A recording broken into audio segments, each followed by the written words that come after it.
Aeon, what and welcome. Hello, hello. No bacon. Your camera's on. Ah. I think I'm funny. Come on in, friends, coming in.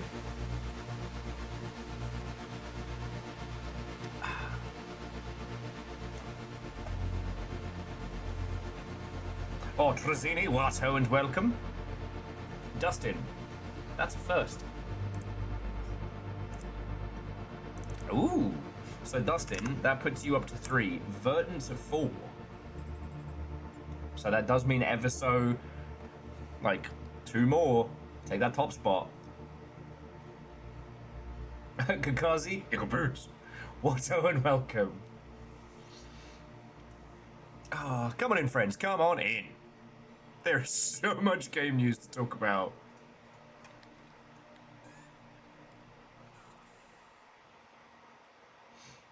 Yeah, Aeon, it is well within. It is well within spec for somebody to do a full upset this month. But we'll see how it goes.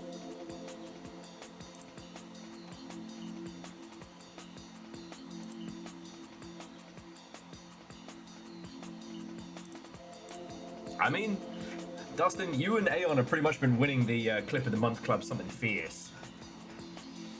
But something about chicken counting and hashing, we're gonna get there first.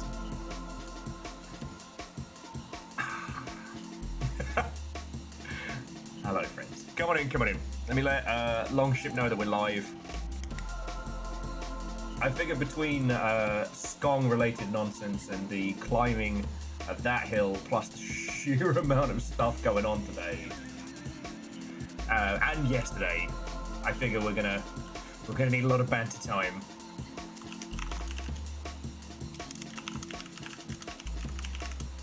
Bear with me while I just let Longship know.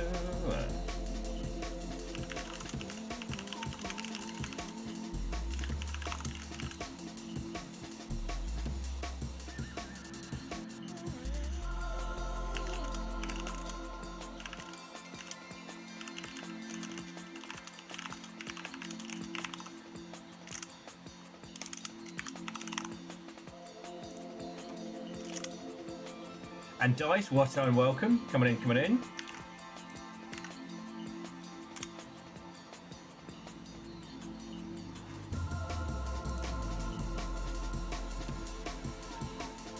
Boosh.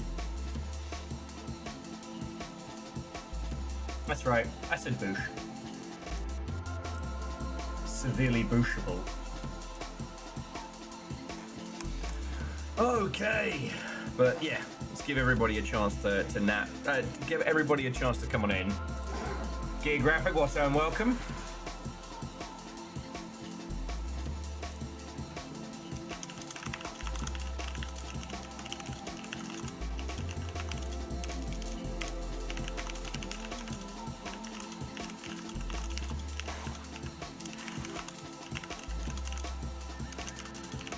Angel Cleaner, what's and welcome. Coming in, coming in.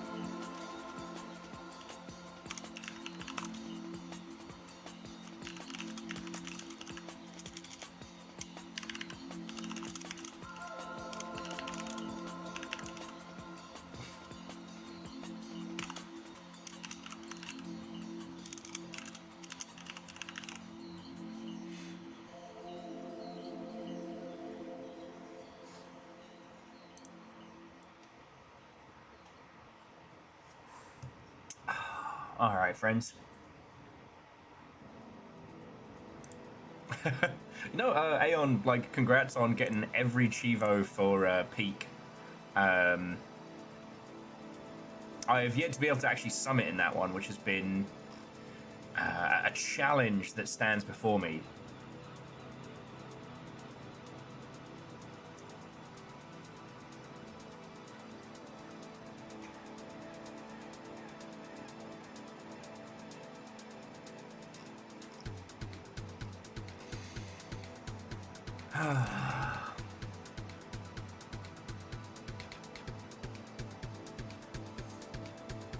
and it'll fire. Also, Eagle Boots. So yeah, friends, if you need teas and coffees and beverages and whatnot, fix and acquire them.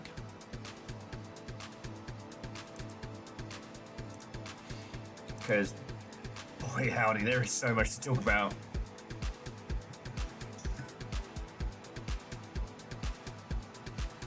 And it's interesting because it's another one of those ones where there's so much going on at once. Everybody's kind of rushing to a lot of obvious notes. And here I am being like, hey, how come no one's noticed this over here?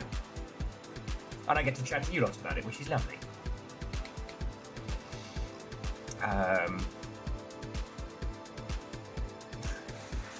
Do you want to know the pettiest thing that no one else is going to give a single solitary shit about? Over on Steam. Alright, this has got to go.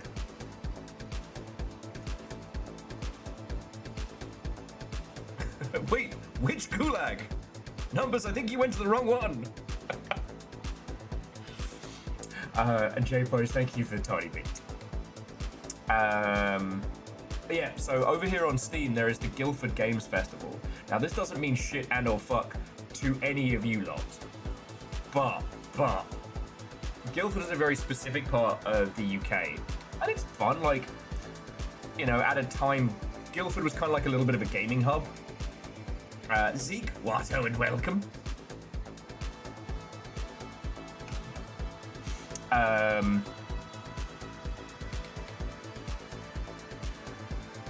When I was at Lionhead Studios for like a hot second, as like working over the summer, that little lock down there was a contest to see who could jump it. One guy really hurt himself.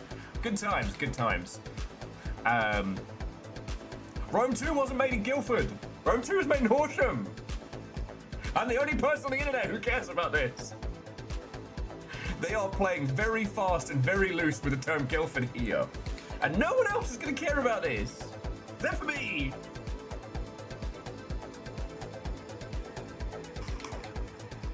Guildford. Not Guildford.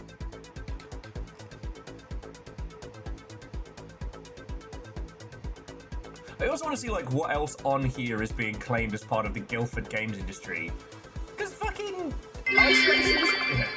Anyway. To the owner of the sedan that was illegally parked in the middle of the road, your car mysteriously was launched into the lake, then deposited into the mug store. We have your keys and several parts of your bumper. That's it. FYI, a huge amount of my training is narrated by AI avatars, and this year, if any customers have a question, our first stop is supposed to be an AI chatbot. Numbers, if... I mean, that's fucking terrible, but let it burn. Like, it's been extremely funny how wrong that shit is and how easy it is to break. Obviously, thank you for the bits, Nakari. Thank you for... How many months is that? 45 months.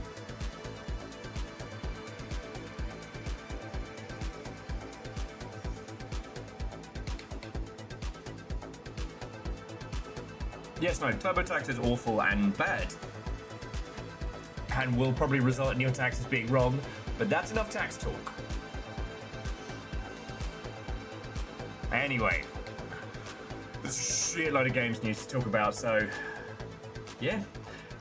Like I said, grab a cup of tea, get yourself together, give everybody a chance to kind of like pop on in. I might do... You know what? I'm going to show you stuff from the wish list now. I'm fully expecting to have people be like, Will, you should play this game that you've probably never heard about, and then have to be like, no, look. Looking at this page, they confuse Rome 2 with being part of the Root series. Tommy Wiseau's Rome 2 would be fucking good. Hawks, I'm sorry this is how you found out, but yes, I am actually in fact a nerd. No takesy backsies. J-Post? J-Post? What J-Post? I mean, also J-Post and Hoffers, Wolfcrad, Legend, Watto, and welcome! Shh, not supposed to tell him that! Tell him whatever I want to tell him. Little Fire's like, he's actually a super nerd. God. No, Zeke! You know the rules. No kids. Same brain cell. Okay. So there's lots of games news to talk about. Some of it is very directly applicable and needs discussing. Rod Sir Watto and welcome. And Rod Sir, that's impossible because Britain was just made up to sell more tea. Britain's not real, neither's the Queen. We made it all up. I'm sorry. Except for Princess Diana, who was actually real. Go figure. Oh, hi, Caesar.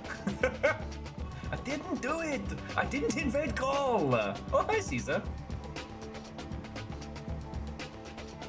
Yeah, Britain was invented by Big England to sell more flags. Exactly. Oh, Rodser, basically the Vikings sailed out of Kattegat and areas like that. Had like a little kind of like tea and picnic round the corner. Found a bunch of gold, luckily, but didn't want to let people know that they just found it whilst like skiving off. So they invented England. Oh, yeah, no, we found this whole island full of people who can't fight and just laden with gold. Yeah, sure you did. Sure you did, mate. God. I envy people who get into fucking conspiracy theories. It must be such a wonderful time. The Earth is flat, dinosaurs are made up. What a fun kind of world. Unfortunately, I do understand that it comes from the twisting of the mind and terrible people. But don't go on threads. Anyway, lots of game news and lots of games. So I'm gonna go over like the things on my radar, and then we'll get into everything. I've got some bangers to show you, and the weirdest one is probably first. So this is Beyond the Doors, an atmospheric horror game about automation. You live in what seems to be like an abandoned, destroyed apartment complex. And every night, you come out and you place listening devices throughout this like supposedly abandoned complex. So you can listen in on whatever your neighbors are. And then you sell the data online. It's like a miniature Voices of the Void.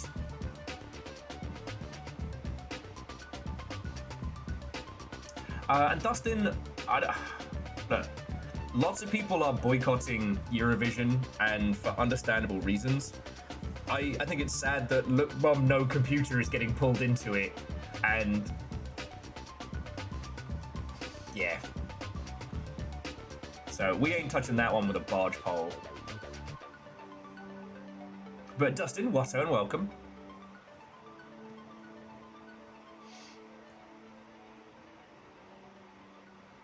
But yeah, so less smart home, more like abandoned complex. You clean it up, you fix up all of the your area and other people's, and you place listening devices through like automated system and stuff like that.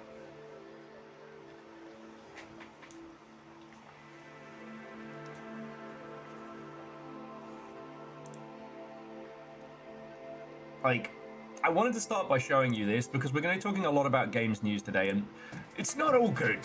I'm not going to bullshit you. So I don't know, I want to start with, these are the games that just released. Now, if you haven't seen this one, Forgottenlings, I sadly had forgotten it, but it appears to be like a dark fable. I don't know. It seems quasi-reminiscent of Spiritfarer. Oh, this must be... Oh, I guess they put up a new trailer for launch day. It's not a... Oh, yeah, no. Alright, where's the good trailer? Okay, what is going on today?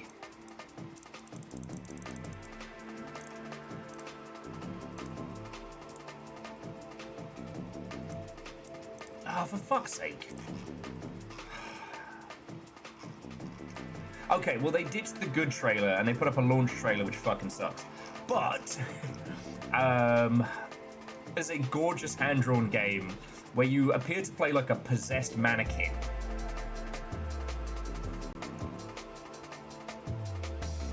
Unite 5 tribes through diplomacy or your sword in a hand-drawn journey through tough choices and inspired soundtrack. Yes, it is the same folks as Forgotten Annie.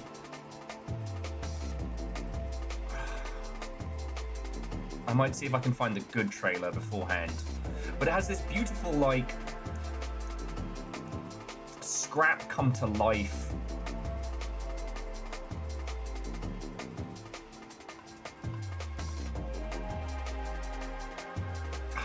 It has this gorgeous style to it, which this trailer is absolutely not fucking showing off. It feels very much like Forgotten Toys meets Spiritfarer. That's what I was scratching at.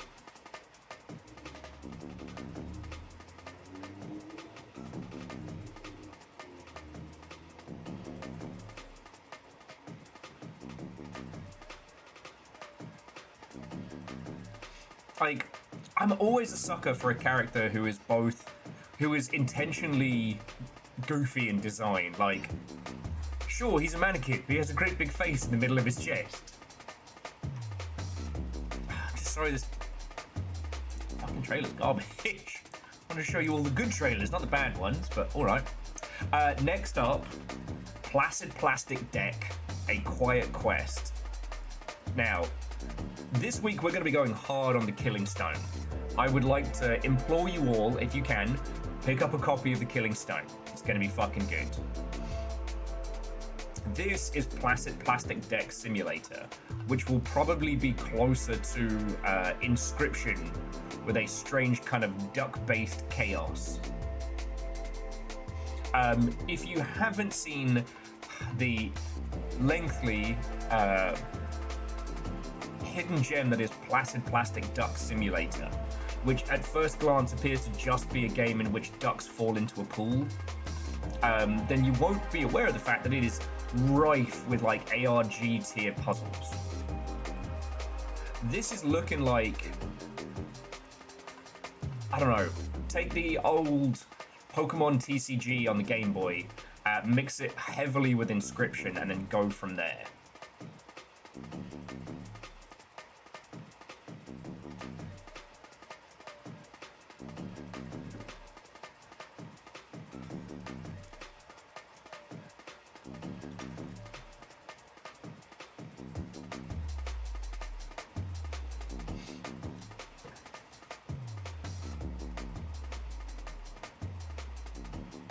But yeah, it seems to be drawing very heavily from Inscription, which is not a bad thing.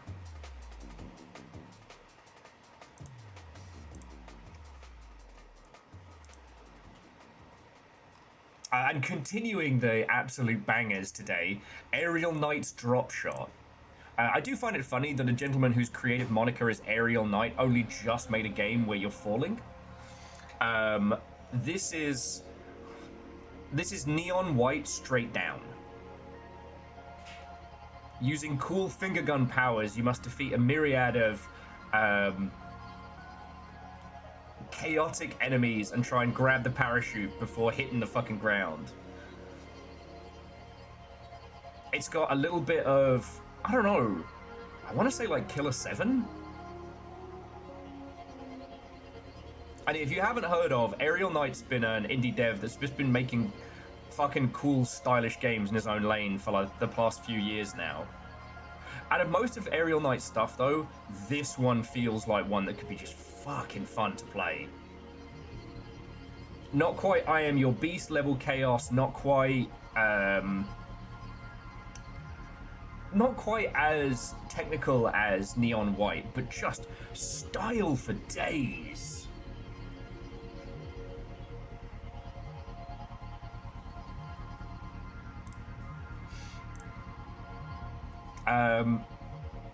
Oh, and in case you had anything that resembled free time left, Astro Botanica just dropped in early access, where you play an alien who has crash landed on a prehistoric Earth.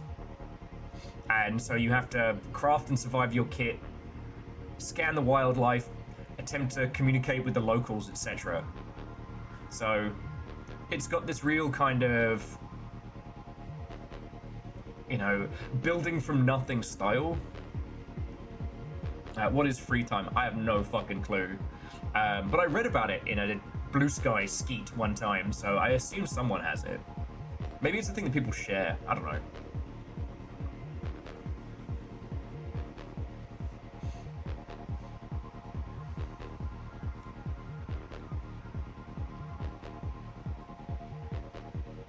I was thinking this is more like a...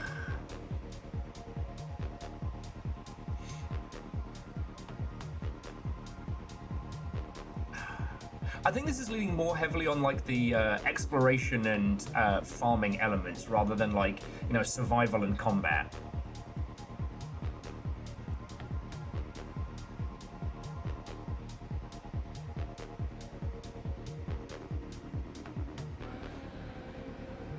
Like, I won't know until I get hands-on with it, like, how it vibes. But it looks really good.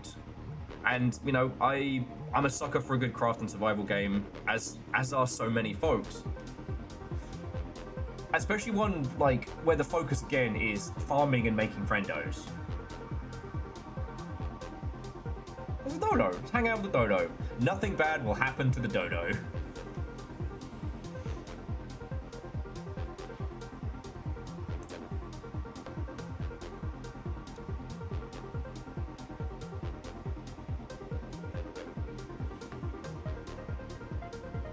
I mean, it's one word, and Astro Botanic is pretty easy to say, at least for like English language squad.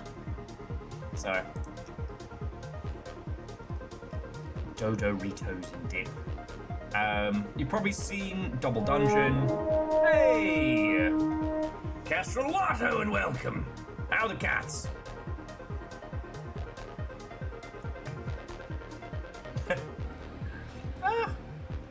Every raid is good raid. Thank you, Kestrel.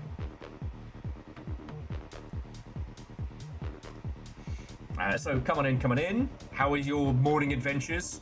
What chaos have you wrought?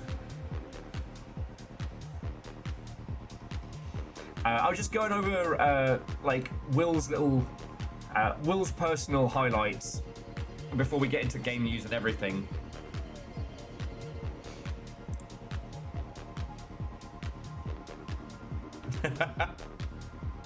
Exactly, legend, exactly. So, come on in. We just started, and I wanted to go over like cool video game stuff and fun stuff before we get into the everything. And then once we've done all the everything, then it's Silksong time, and boy fucking howdy. Oh, so the other thing from one of the things that I did do over the weekend, both Little Fire and I played through Berry. It's brilliant. It's utterly brilliant. Now, trying to show you all this the day after, the same day I got back from the vet with all of the nonsense was very silly of me. There was never a situation in which I would have been able to do this game justice whilst completely fried. But I'm glad I showed some of you. Little Fire and I both went back to this in our downtime. We cleared every achievement. And it's utterly brilliant. It does make me laugh, though, that the reason why I wanted to play this so badly is I watched a YouTuber kind of failing at it. And then the evenings... It does need a video. It does. In the evenings listening to another YouTuber try and play this, because this is done very well in like content creation spheres and whatnot. Shitaru, Watto, and welcome. So a lot of YouTubers have covered it, and it's very fascinating to watch them cover it in their own kind of cheeky chappy style, and not realizing the brilliant quagmire they are about to fall into. It is a great example of what can be done with subversion of expectation. That, you know what, it's okay to make an incremental game, because I won't call it idle. because you physically have to pick up the berries and put them in the hole. It does not play without you. Nova, Watto and welcome. It does not play without you. And as the varying puzzles and mysteries unfurl... Reactor online. Sensors online. Weapons online. All systems nominal. Ooh, apparently it speaks sub-month less than 3 Viking 64 Fender. I don't know if I can comment on that, Scotty, but it's certainly nice. Scotty, fucking thank you. 69 months is no mean feat. Seriously, thank you. Come on in, friends, come on in. We're just doing, like, natters and banters before we get into game news proper. There's a lot to cover. But I just wanted to... You might have seen this doing the rounds on YouTube and the ilk and probably thought, like, oh, it's just one of those meme get... No, it's brilliant. If you've got the time to play through this, I think... Yeah, it took me 10 hours, but that's 10 hours to do everything, including like a speedrun achievement and stuff like that. But honestly, by the time you get to the tipping point, you'll probably want more game, not less. And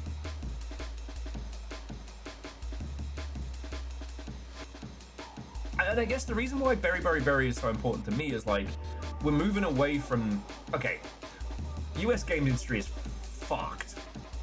We are not going to be getting big, bombastic AAA games from, like, American studios for a long time. But that does not mean that games are toast. And doing something like this, where you tell a lot of story in a small space, is so powerful. Because the game says, hey, just pick up the blueberry, put the blueberry in the hole, you get a coin. That's it. There's nothing else. You know? As opposed to, oh, my name is Dan, protagonist. Oh, my life is so hard. My wife is dead in the fridge somewhere, and my unit has been destroyed by space mutants. Right. More game, better game. Everyone know this. I want to refute it, and then someone's like, Factorio! And I'm like, fuck off. Damn it. So yeah, I spent a lot of time on this on the weekend, and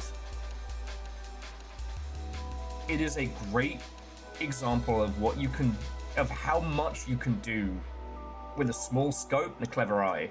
The fact that it's not made by Sock Pop still blows my mind. And I guess it shares some similarity with Grund, which was Sock Pop's kind of, this was their, like, garden tilling spooky game, which was very, very good. But I did find that Berry had a little bit more focus to it, and that really paid off. Now I'm investing in the Space Mutants. God damn it. I need to stop pitching you guys games. I'm gonna stop making my dumb ideas.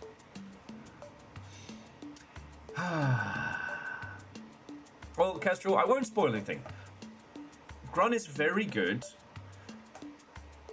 I would definitely say that towards the end of it, it got a bit... There's no way I'm clearing this without a guide, you know what I'm saying? Berry, you can go through everything story-wise in one run. So Grun is different in the sense of, like, you've been hired to be a weekend gardener in a cottage.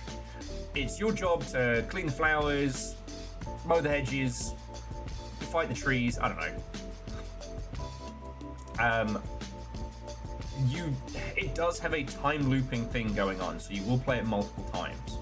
And also, the things around Grun are happening in real time. Not super strictly like Dead Rising or anything along those lines, but yeah. Yes, so Numbers, we did play this one. I was talking about Berry being just a fucking brilliant game. Small scope, small scale, wonderfully done. The thing now, though, is that, like, I love incremental games because they're great for turning the brain off. But now Berry has done that, and then with teeth. And it's like, no, I don't want to go back to just incremental games for their own sake. And Alleged, Watto, and welcome. Okay, so next time we bring the forces of Duckolian together, you'll be ready. As I was the #1 Duckolian stream on Twitch.tv. That was fucking fun. And yeah, so Berry's been about it. Like, it is an independent game, and it has done very well. Over 2,000 reviews, like, we're doing good. Also, it's the same team that made Last Train Out of Wormtown, so they're not unknown. Oh, if you haven't seen this, this is basically like asymmetric multiplayer Tremors. One person plays as the worm, everybody else plays as a bunch of cowboys trying to get the goods, get to the train, and then get out. The worm can only see the other players when they're making noise or running on the surface. So, it's really cool. I've wanted to get a squad together to play this for some time. I don't know when or if that'll ever happen, but it could be extremely funny. But again, this is a game that's done very well. So I guess before we get into the mess, what have you all been playing this weekend? Tell me your tales. I know the Fantasy Warframe has been getting some reworks, which are supposedly going down very well.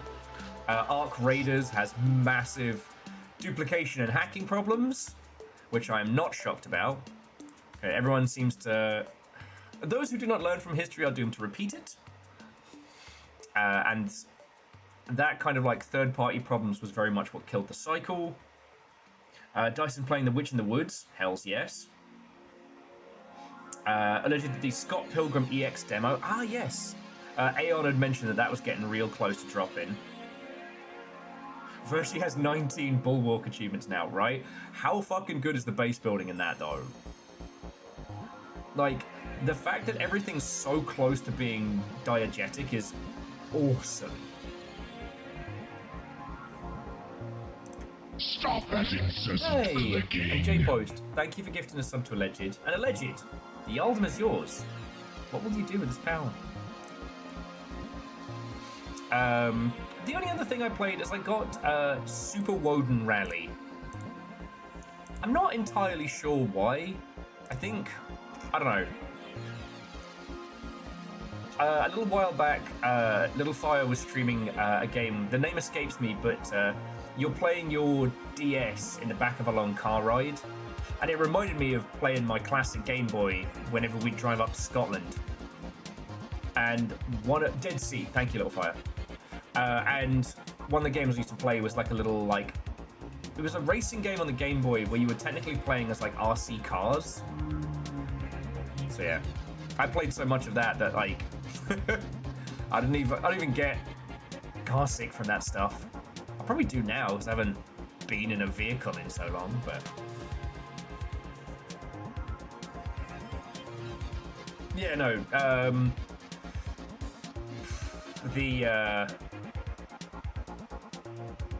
the breadth of the country drive was a fucking challenge because basically my stepdad's work had a holiday place in Mull, and whenever the fancy people weren't using it, we were allowed. So we'd have these weird holidays at strange times of the year.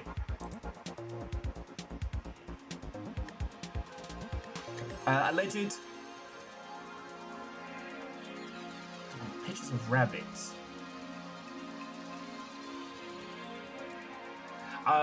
Best I can do you is pet tax, maybe with some rabbits.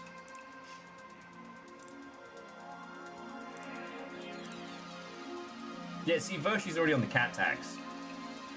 God, how's that cat so photogenic?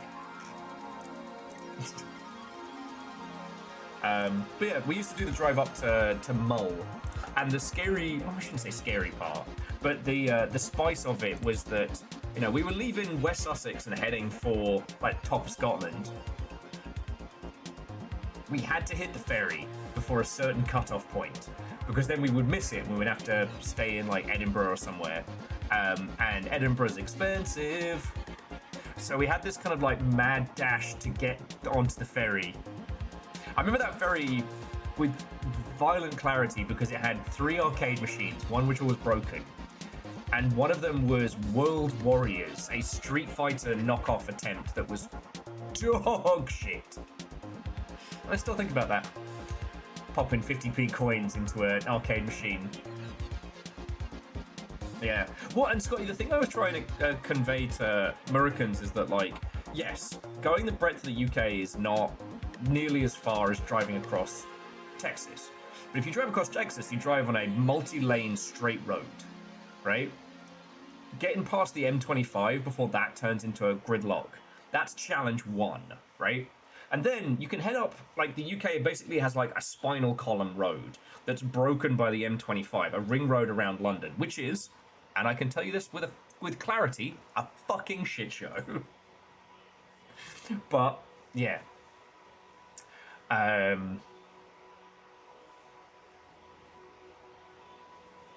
lot of weird roadway stations and whatnot. It's good times. Jeremy Clarkson can eat his own arsehole out of his eyeball. Just because the Americans love Top Gear now doesn't mean I've forgotten. I am cursed to remember. Anyway. Well, yeah, and Wolfcrad, like, the main spinal road, I think that's the M1, is shorter than it's smaller than most American highways, and if you go off that, yes, you can head down the side roads, but those are sometimes one car sized. And if you get stuck behind a tractor on one of those, yeah, kiss the rest of your day goodbye.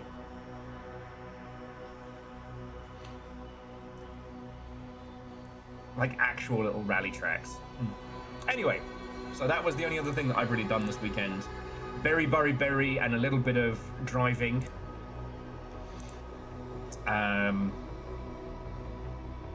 Okay.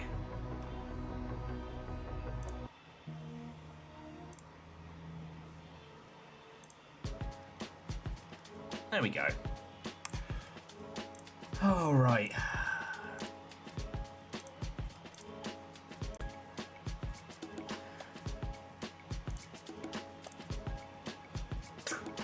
Am I driving? I think I can afford a fucking car. I am a streamer in Seattle. I can't afford to fix my fucking teeth. I'm finally getting used to my cracked tooth, but boy fucking howdy. Anyway, casting eyes into general chat. We have pictures of rabbits. We have a skeleton with the rabbit ears on. And a cat. The cat also has a rabbit plush for company. DJ Coil, Watto and welcome.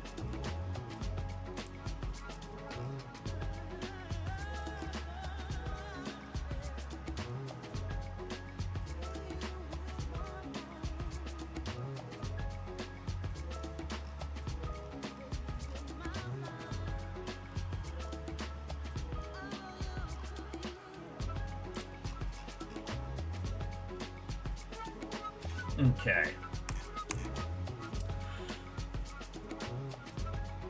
Stop that incessant clicking. No! J-Post, thank you for gifting a sub to Angelos as well.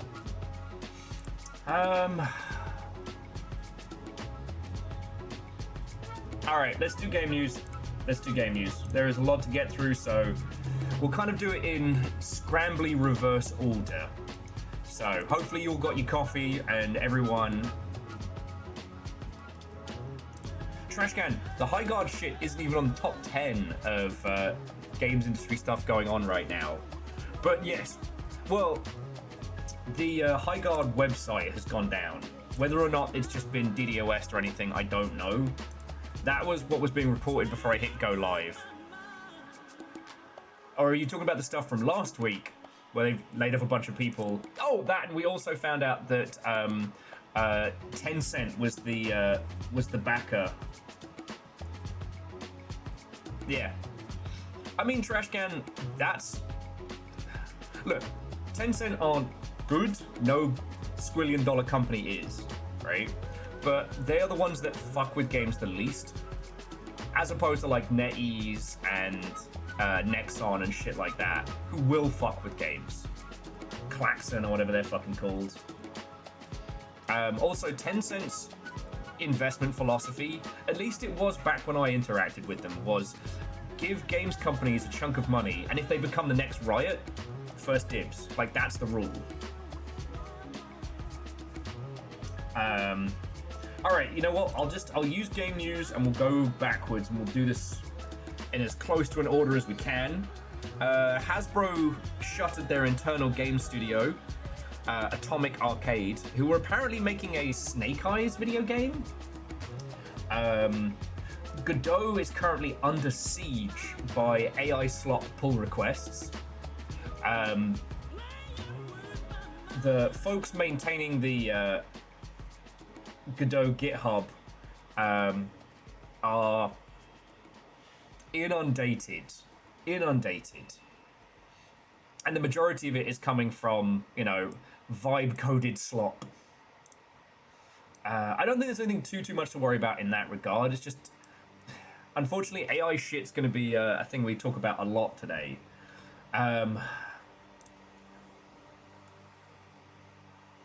DJ Coil, I think we all have at some point. They were one of the last companies. One of the last companies I worked at had to unsubscribe from their job emails. So look, we are feeling the fucking teeth of the last gasp of the AI bubble, and it sucks. Rock Paper Shotgun has called it Ramnarok, which I think is very funny.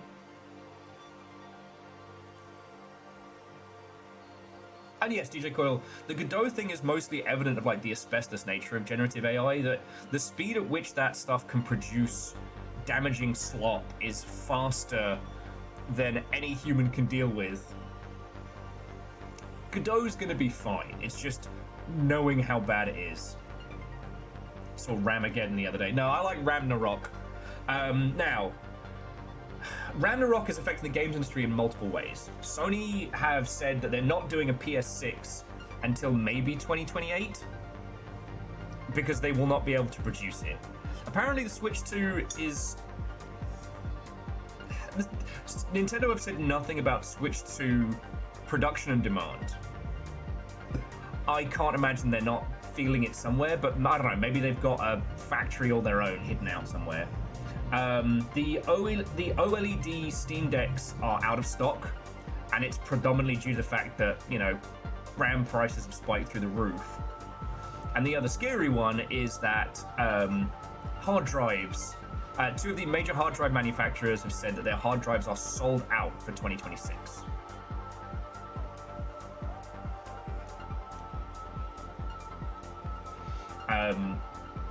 Now, as we saw with the Bitcoin crash, we did see graphics cards return to the market, and you know, the cost of web cameras and microphones during COVID did spike through the roof. So we're not at oh shit, oh fuck, but this is going to stall out a lot of things. It's also going to mean that lower spec games are going to be doing much better. That kind of ties into this is yesterday, the min spec for Lego Batman, the game, was updated, and they have managed to halve the, you know, necessary RAM and components.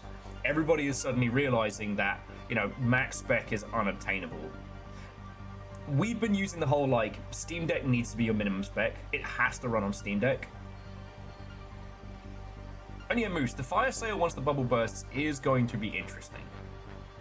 I'm not savvy to international supply chains to the extent to be able to tell you if it's going to be great, good, or bad, or what have you, but... Oh yeah, Scotty, with fucking Apple have always done their own, like, custom RAM shapes anyway, just to be dickheads. Now, again, we're doing these in reverse order as I found them. Good news, Unreal Tournament 2004 has been given the blessing by Epic to just be a free thing you can download now. It's not on the Epic Store, you do have to go through a fan site, but yeah, if you wanted to play one of the early shooty physicsy games, you can. Let's see. Jagex are a bunch of fucking cowards.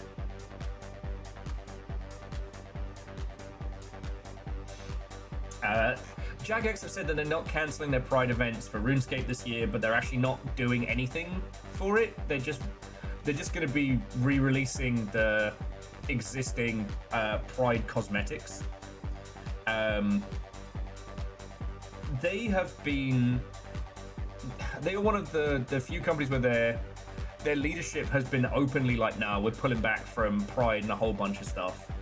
Because they are, and I say this with my full chest, fucking cowards! Fly the flag all year round, you shits. Yeah, okay, so here's the one that nobody else is talking about like this. So, earlier today, the parent company of a bunch of game sites and a bunch of media sites announced they were doing mass layoffs and shifting content production to AI. Now, the company is called Clickout Media, which you probably haven't heard of, but basically the shambling corpse of The Escapist, Video Gamer, and a few others. What few people have remained have been let go. I don't think Polygon's one of theirs.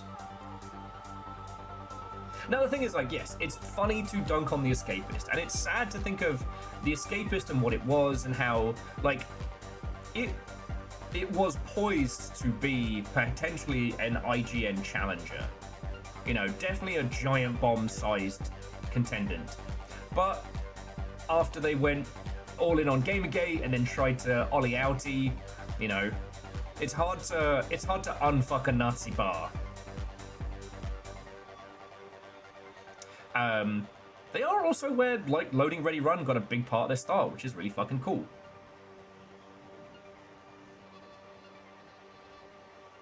Yeah, oh, and Kakazi, jumping back to that, yeah, it is fucking funny, because, like, they're catching flack from all sides, because they half in, half out, they kind of, like, went, oh, I don't know if we're going to. Oh, we're not doing that anymore. Okay, we're going to do a little bit. Oh, fuck off. Okay, but here's the thing that I haven't seen other people discussing, which is what has me kind of in a bit of a tizwaz. Definitely was one of the reasons why I wanted to get streaming and chatting with you all. So, if you look now at, definitely at Video Gamer, let me bring it up. I don't know if The Escapist has updated fully yet.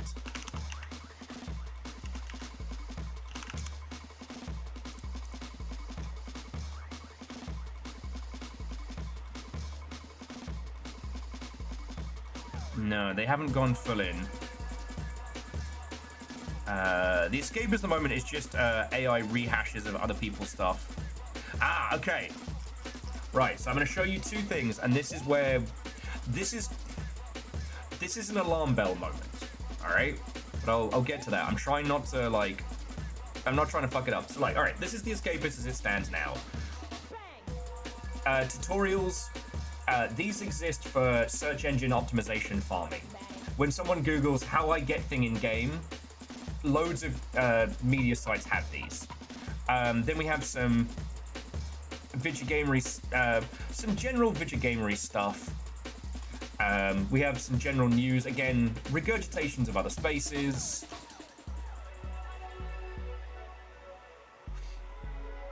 And again, nothing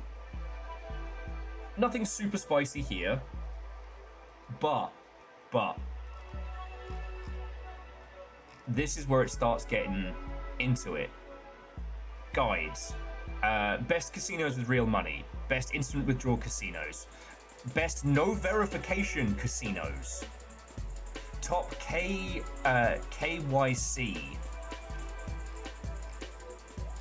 Alright. Now, Video Gamer is another site owned by this same setup. This is another site where everyone has been dropped and replaced by AI nonsense.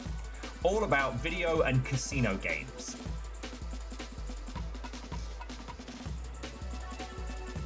You see the pattern?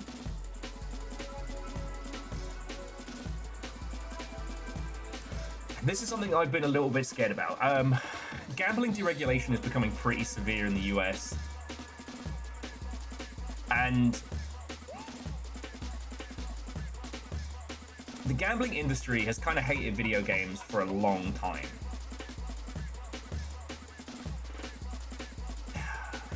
Okay, that's a general broad statement. Let me give you the cliff notes.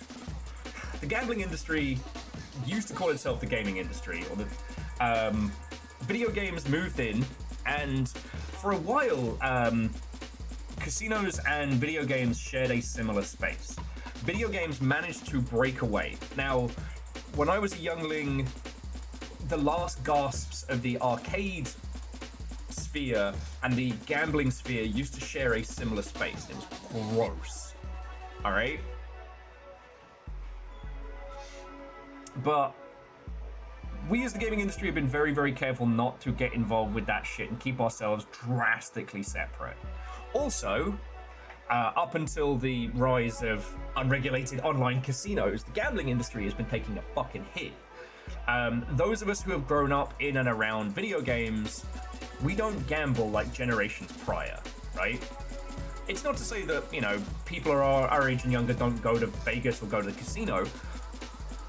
It is that, and this is as it was explained to me, ubiquitous online casino, we were a generation of people kind of taught that, you know, you lose it all and you just put some cash down, you know, play some roulette. Oh, well, I lost 20 quid. Gone, you know.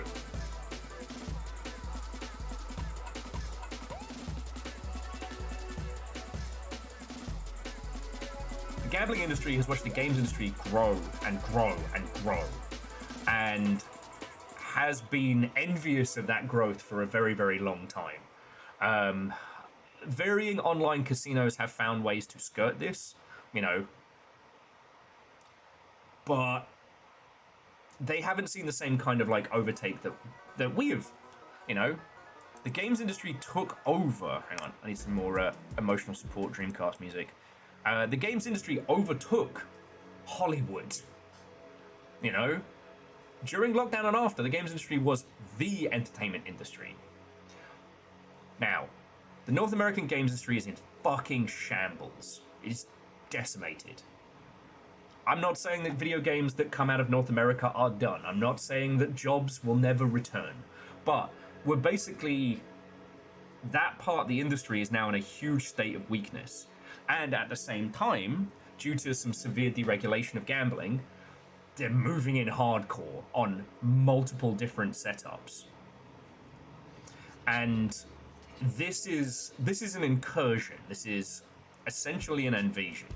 You know, a company that has managed to buy out a media conglomerate that owns multiple gaming sites to then blend AI schlop regurgitated game news and, oh, look at all these casino ones, look at all these gambling ones. Isn't gambling great? You combine that with the fact that we're seeing gambling ads before YouTube videos and Twitch streams and shit like that.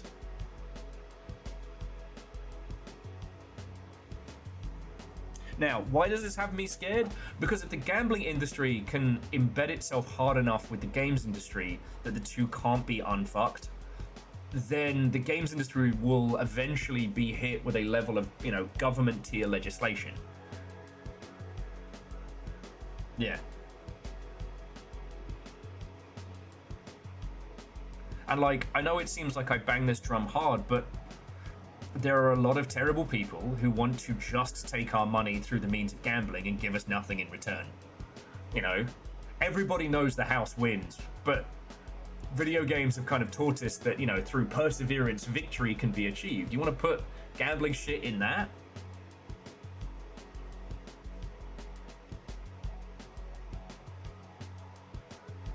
Yeah.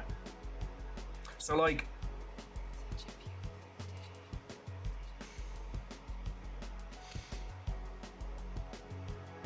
well, okay, Verdant, I know that's a joke, but that's the other thing, is that a lot of the AI slot generators operate on a business model of you pay them every time you crank the handle for something to come out. You're literally slot machining assets and writing and shit like that. Anyway. I know I wanna be the hopeful homie, right? Like I wanna be your guy that you tune into for some games industry hope core. And look, Indie games are selling like fucking bangers, all right? The actual purchasing industry is still there. Jonas brings up the Atari crash. The industry is fucked, but the actual purchasing intention of consumers is still there, right? That's the thing that the Atari crash didn't have. But like, it's scary right now, you know? The churn hasn't stopped. We're having incursions from AI companies, and thankfully, like, AI companies will pop, right? It's not a case of if, it's just a case of when, because there's no product. It's an expensive thing that makes everything else bad, right?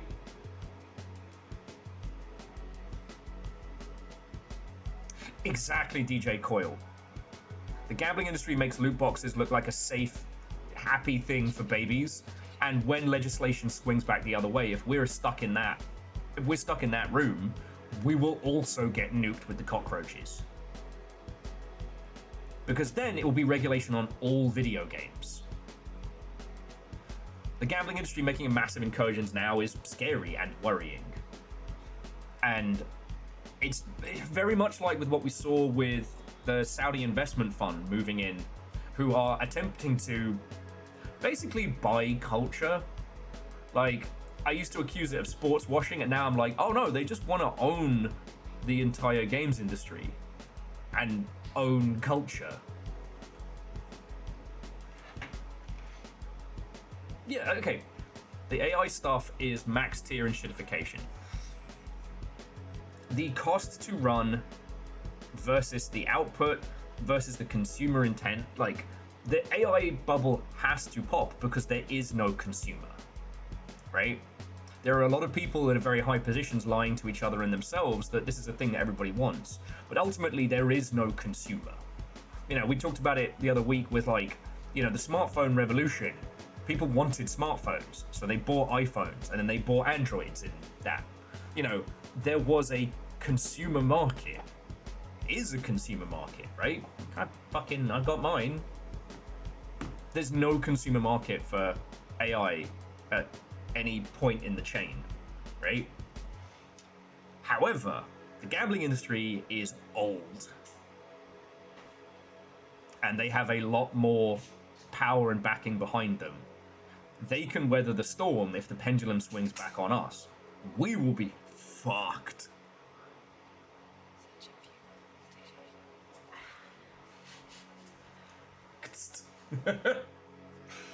Better.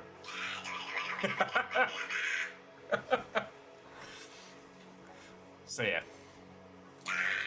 got your celebratory.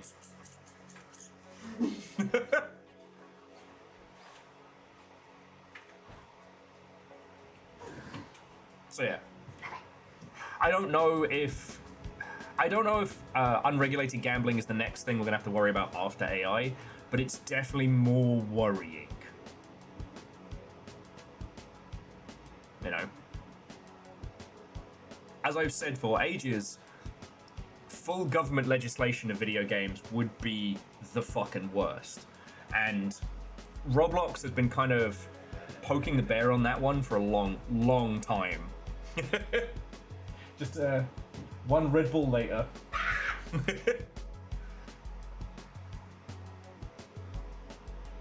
Well, no, so alleged NFTs are toast.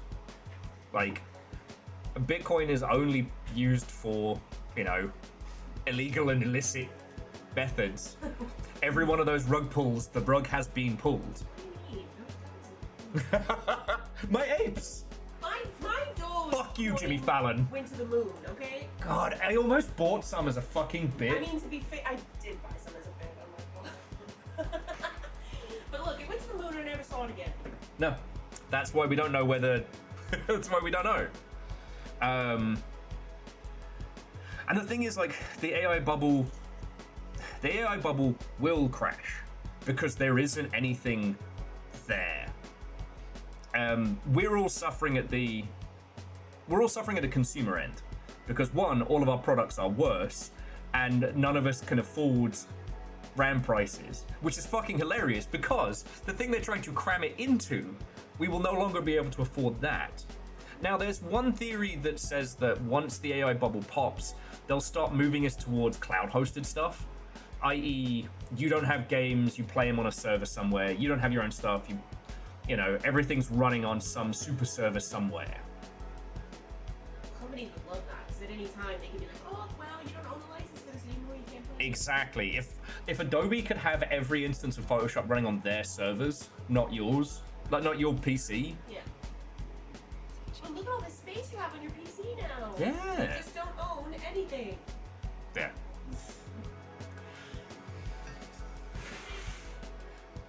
But this is pure conjecture and speculation, all right?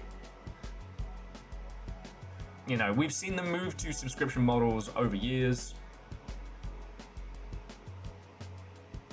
Well, yeah, and DJ Coil, that's the other thing, is we would need an internet infrastructure globally in both the UK and US to be able to support it. Like, and that just doesn't exist. So it would mean that the number of individuals, like, purchasing and playing video games would just drop. Again, unless, you know, Mobage steps on in. And Mobage is still making stupid money. Yeah, DJ Cool, that's a good point. There is no one to fund that right now, like public or private. You know, when I was in Dunners, they were revitalizing the internet infrastructure there at a council level because they wanted more companies to move their shit to this tiny little New Zealand town. Well, it's technically city, but...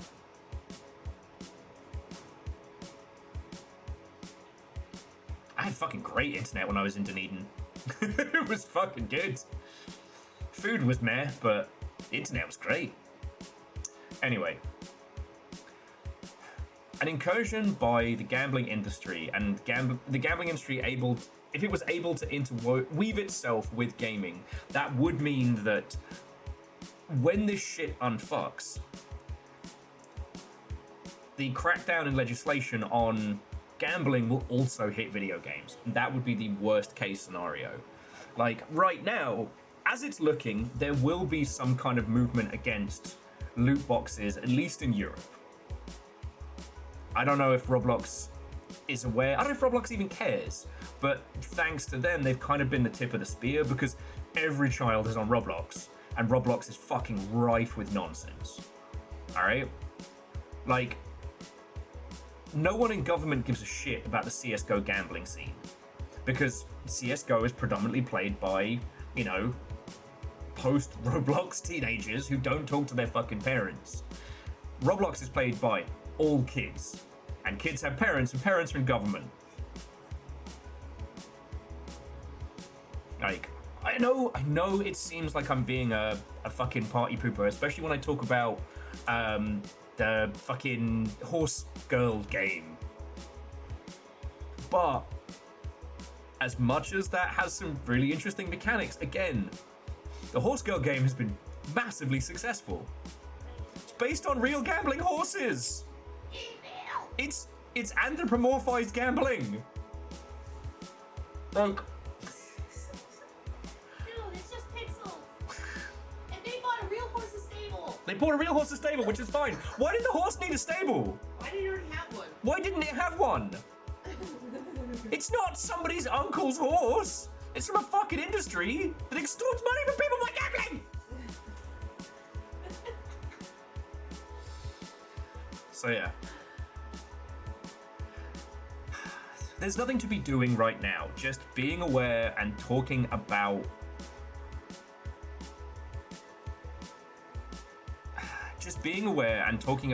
this incursion in a straight means, rather than seeing it as like, oh, well, these companies are just farming out their websites to AI. No, they're not. They're farming out their websites to gambling sites for gambling advertising money. The gambling industry is still trying to keep one gap of separation. They're trying to keep a fire gap between us and them so that if things start going sideways, they can be like, I don't know, we're not advertising to children on video game sites. No.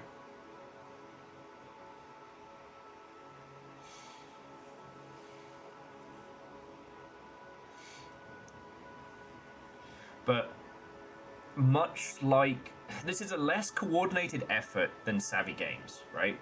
The Saudi investment fund's attempt to basically just buy video games as a whole has not been subtle.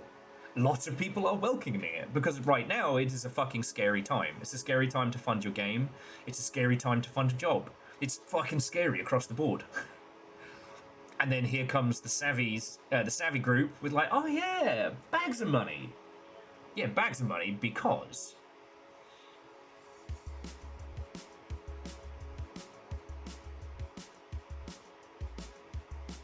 yes, genres, that's the other thing, is that the gambling industry is not moving in one cohesive movement like the Saudi investment fund, which is easier to understand. You know, the gambling industry is a cancerous, malignant blob of consumption, but less interesting than the movie, The Blob. Each of them are trying to probe at a barrier to reach more and more people to take more and more money. Like, it is not the gambling industry that stops child gambling. Right? Right? If they were not held to task. So yeah, this is the thing I've spotted today, and it is scary. It's scary because the traditional model of video games is about to stall out at least for a year or two. You know, Sony's saying that they're postponing the PS6, Steam machines being postponed, Steam Decks have sold out. Fuck knows how the Switch 2 is still going, but they'll get hit same as everybody. Right? The cycle of improvement and sale has stopped. Now, for indie games, that's not terrible. Like, indie games right now have more power than they know what to do with. There are a lot of people that are using Unreal Engine 5 and cramming it full of all the goodies. They'll need to stop doing that, but, I mean, that's just like a kid using every crayon in the box. You know, I don't hate it. Fortunately, saying the Switch 2 is going to run out of production probably by next year. Okay. But the Switch 2 was ahead of the curve, right? So they were starting production a good few years back.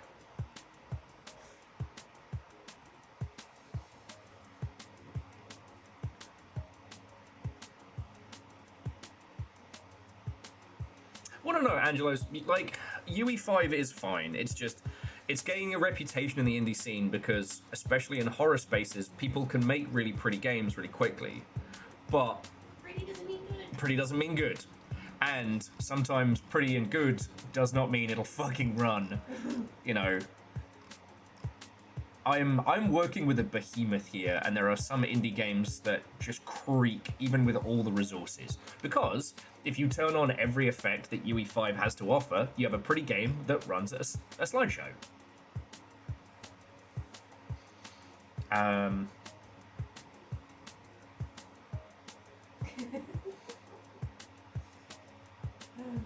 So yeah.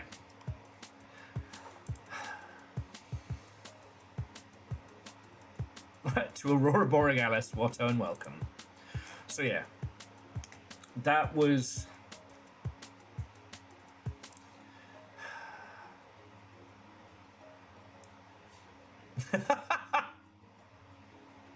DJ Coil, Little Fire is actually in your walls. In the walls! In the walls! I'm in your goddamn walls! I'm eating insulation! Oh, in case you're wondering where the insulation foam has gone, that's where. It fuels me! Okay.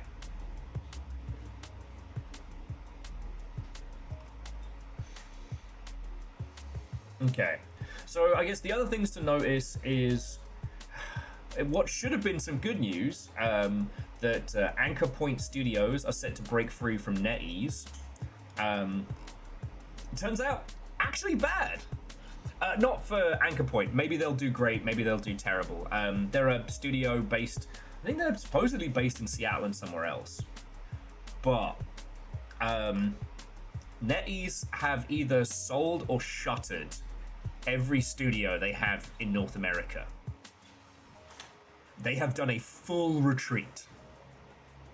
So even though companies like NetEase, they have the bank, they are not fucking with the US. It's like going over, like, NetEase have shuttered any studio that they thought wasn't worth it, and they've sold any studio that was worth a couple of bucks. You know, they sold their one studio to Mattel. But that's worrying. That's worrying. No. And then, okay, and then throughout all of this, fucking Matt Bromberg of Unity, fucking running his mouth, says that soon, that AI tech will soon eliminate the need for coding, even going so far as to say that soon Unity will just be able to generate a casual game. Right? Fucking right? It's so funny. It is! But also horrifying. Yeah, because, like, he's...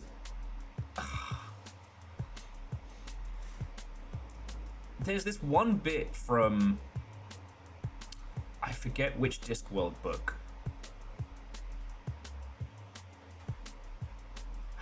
It's The Cold Eyes of Pure Madness.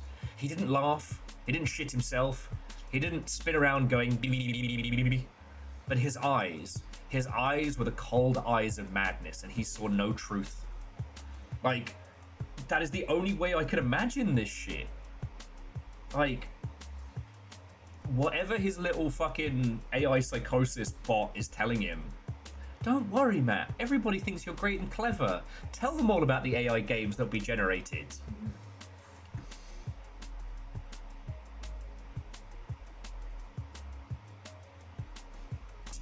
Like, what the fuck?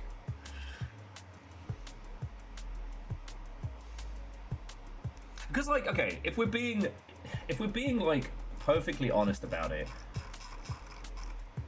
it's not just that Unity have gone insane. It's that they see a future in which we are all paying them money all the time, right? So you and I go to the Unity and we say, Unity, make me a video game. And Unity goes, yes, here is a video game. We go, video game! And we pay them for the price of that. Then we share it with our friends. We go, video game! And they go, video game!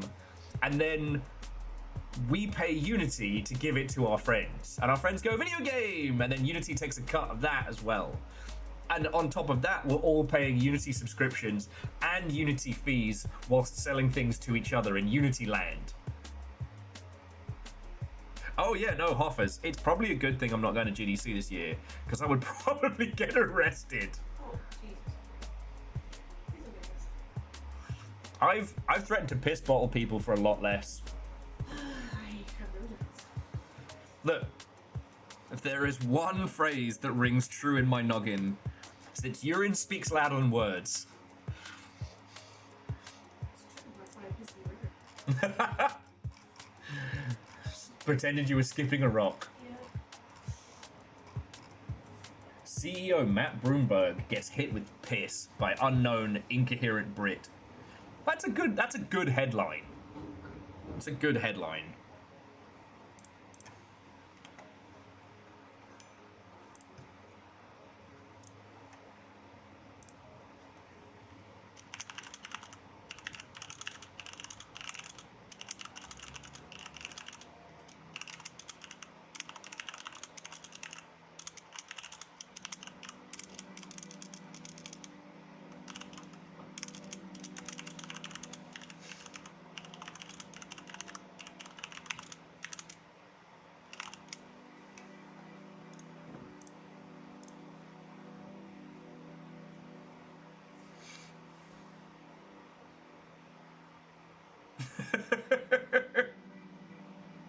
Hey Jim, what's up and welcome. Jim, mate, I almost messaged you, but I was like, I'm sure everybody else did. We've been talking about the gambling industry buying Video Gamer and shit. I'm so sorry, mate. The cabal have sent their people after me. Yeah. Yeah, I'm so sorry, mate. It's the piss cops. Goddamn piss cops! Which are just cops.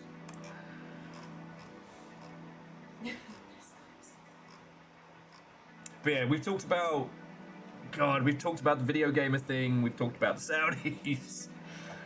We talked about the gambling industry, and I was just talking about how like CEO hitting a level of Unity hitting a level of tone deaf over the last couple of days is just fucking wild.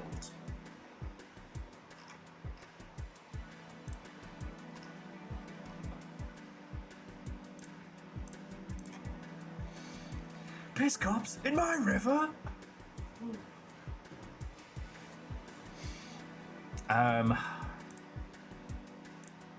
IP freely suing for copyright infringement. Yeah, me getting done by the Simpsons estate. Okay. I think that's pretty much everything video game wise. TeamSpeak saw a massive surge in users after the Unity debacle, after the Discord debacle. And I'm on the fence right now because our little Discord is very, very good. But we're about to start like losing shit, and I hate the way Discord does its server features, the whole like fucking gems thing. If any of you have any of those little Discord Nitro things that you're not using, we need like 2 of them in the next day and change to keep what we've got. If I have to...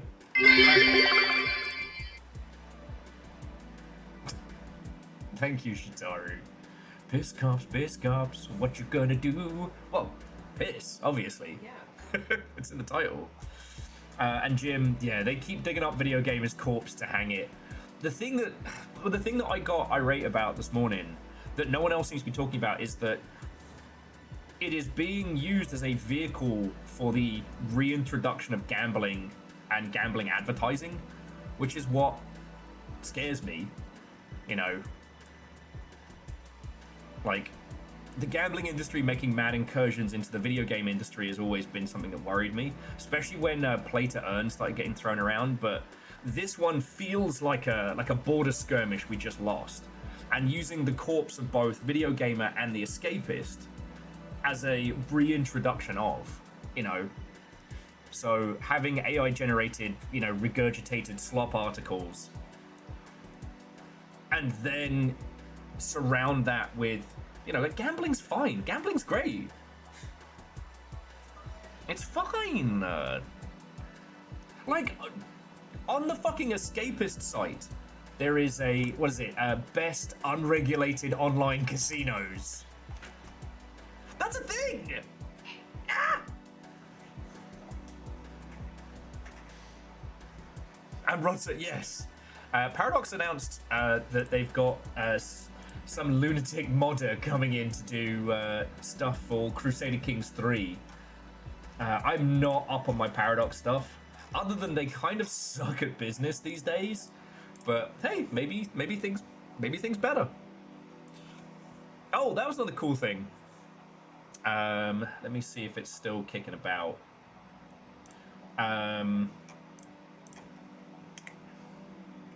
See if it was on RPS.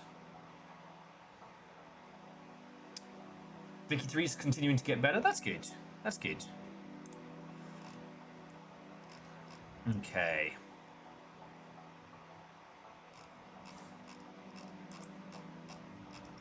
Where was it? So basically, a whole bunch. Here we go. A whole bunch of footage from. Let's mute that and bring it over. A whole bunch of footage from Vampire the Masquerade Bloodlines 2, the Hardsuit Labs version.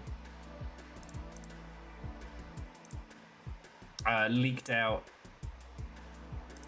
over the weekend, which I wanted to watch with you all while I'm having a natter.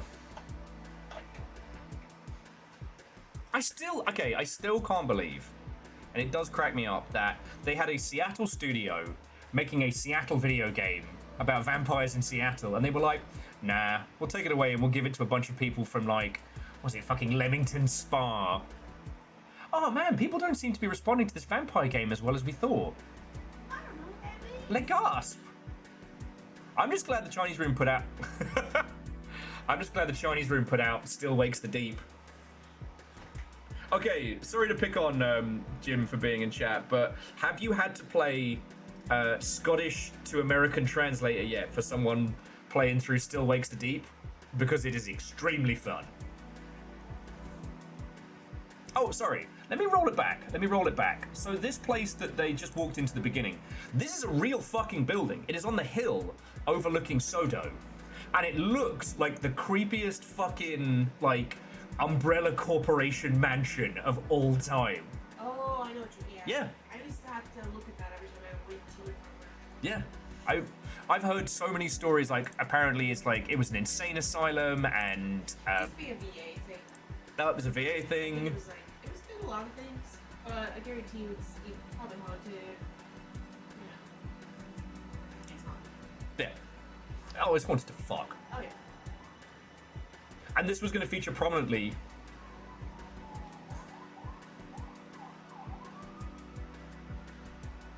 See, Aiden, that's where you get the QI buzzer. It doesn't actually rain as much in Seattle as it does in the UK. It has this kind of like light Seattle mist. It's what keeps everything so green up here. But they actually don't get proper rain very frequently. There's whole swaths of Seattle that actually just stop working when it really rains. Which is strange to me. Yeah. Because they're just used to that Infinimist. Yeah. Which is why nobody in Seattle has an umbrella, because there's no point. I do miss thunderstorms. And you're right, Moose, I did forget that Still Wakes the Deep has English simplified.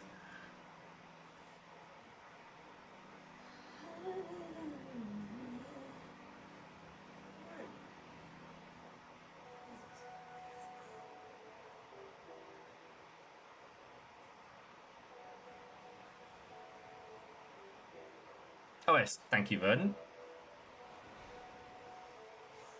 I just thought everyone was saying Soho wrong when I first moved here, so I just didn't correct them. And the thing is, like, I've got no beef with the Chinese room, and at some point I will sit down and play that other vampire game proper. It's just... the Chinese room should have been given the Vampire the Masquerade license to make their weird, like, linear narrative, like, surrealist kind of vampire game. Probably would have been very good. There was no way in which they were going to be able to make a title like this because they've never made an open world RPG with combat. You know?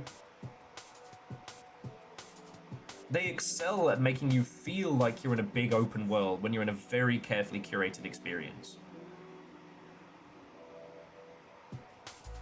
Exactly, Moose, and they could have built it in a place they knew, but okay, I would still love to know why Paradox pulled it away from these guys, but every time I say that, I'm still thinking of the old Paradox when they used to be good at business.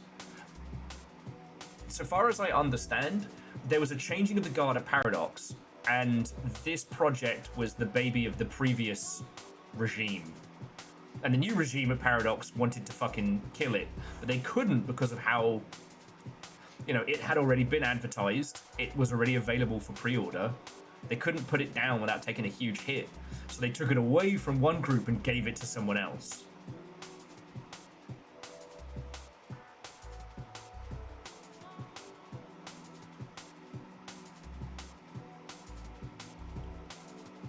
But look at this, like, I mean, look, there's nothing about this that I'm showing you that's like, oh my god, this is incredible. This is an open world vampire game. This is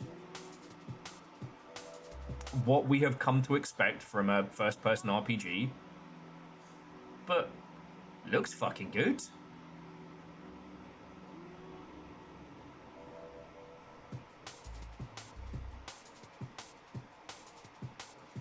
I don't know.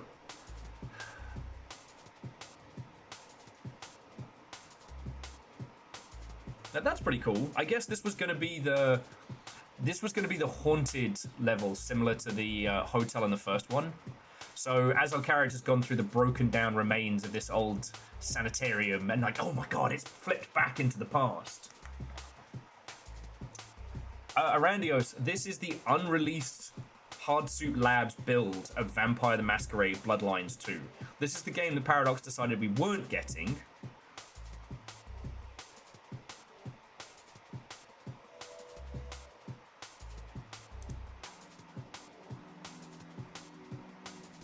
I believe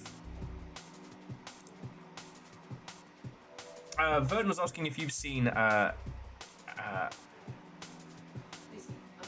yeah. I don't know why that word was tripping me up. Abide. Abide. Stream stop. Ooh. I'm intrigued. Yeah, the same group did an incredible like isometric game about weird Scottish folklore, but all the assets were photogrammetry, so they made their main character out like an action figure resculpted with clay. It's really fucking cool. Reactor online. Sensors online. Weapons online. All systems nominal.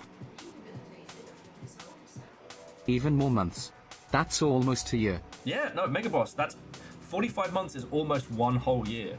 I'm pretty sure that math checks out. Mega Boss, seriously, thank you. All right. I don't know. I don't know why I'm showing you all this as much as I am. I think I'm mourning a little bit. Like, I don't know if this is a game I would have streamed, because it would have been huge. Like, with Cyberpunk and stuff like that. But I would have played the fuck out of this.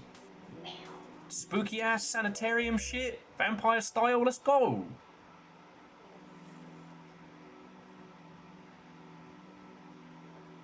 And it's so wild because like the Chinese room tried to do the best with what they could. But, you know, the Chinese room makes linear narrative experiences. They don't make these kinds of titles. I don't know. Maybe somebody at Paradox and somebody at the Chinese room got fucking shit-housed at GDC one year and they were like, oh, we'll make it for cheap. 50p in a bag of skips, huh?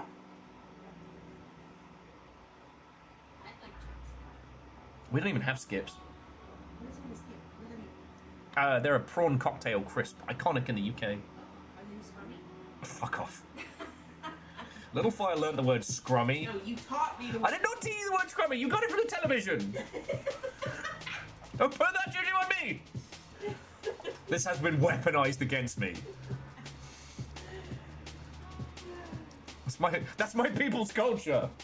Can't use that. I'm assimilating to your culture. We did literally. This is a household of tea and crumpets. That's not even a bit. Trader Joe's sells crumpets. They're really good. It was a dark time when they didn't have the stuff. I'm poor. The day without crumpets.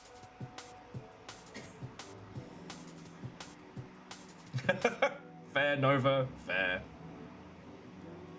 Well, Scotty, I had to explain that, and then I wish I never had. I'm just on the lookout for scrummy treats. But yeah, Nova, there's been so much to talk about. I think that's why I want to sit with this before we get into like Silksong and stuff, because I don't know. I put out a call last year about people wanting to talk about, you know, video games they'd worked on that gotten cancelled. I honestly, I might do a thing on Ion this year because fuck it, you know, I've got nothing to sue. Oh, we're gonna sue you for all you're worth. Cool. Here's a load of debt and 2 very demanding guinea pigs. See you in hell.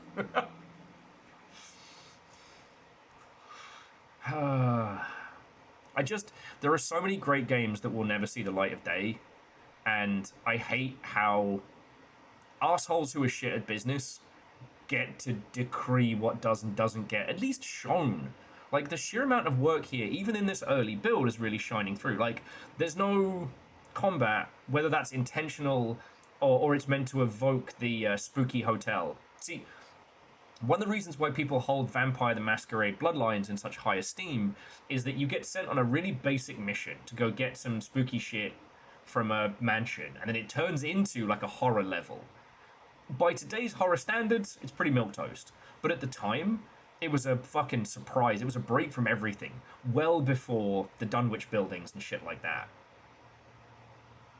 I guess, Jonas, there was a single fight against the security guard in the front, but you could also, like, blag your way through if you had smart vampire powers. I don't know. Like, this section could have been what was going to be the equivocant of the hotel. Ah, Bonio! Ah, did you see that? Going through the area, reading all the things. Ah, look at it. Oh, sparking. Oh, it's sparking. sorry, more emotional to support Dreamcast music. Look at this. Shut down the defibrillator. Powering down the machine without unplugging it may first result in electrocution, and then turn around. Bodio! Better than Layers of Fear, I'll say that. I haven't had a child run into a fucking bookshelf all this time. You know, one of the hardest things about working in video games is that you can spend a year to sometimes 8 years of your life on something, and then you'll never get to show anyone. Everything will be under NDA, and in some cases, you're under some pretty strict shit. Like, NDAs are... The whole thing used to be is, like, NDAs aren't really massively enforceable. If you broke an NDA while you're at a place, you could lose your job. But other than that, like, the games industry thing was more friend-DA, right? Like, if your homie tells you about a game they're working on, you don't go and blab it. Because, sure, you'll be the first one to get the exclusive, but if it get... Like, one, your friend will never speak to you again, and it'll get out that you talk, that you blab, potentially putting projects in danger, and no one's going to want to deal with you after that.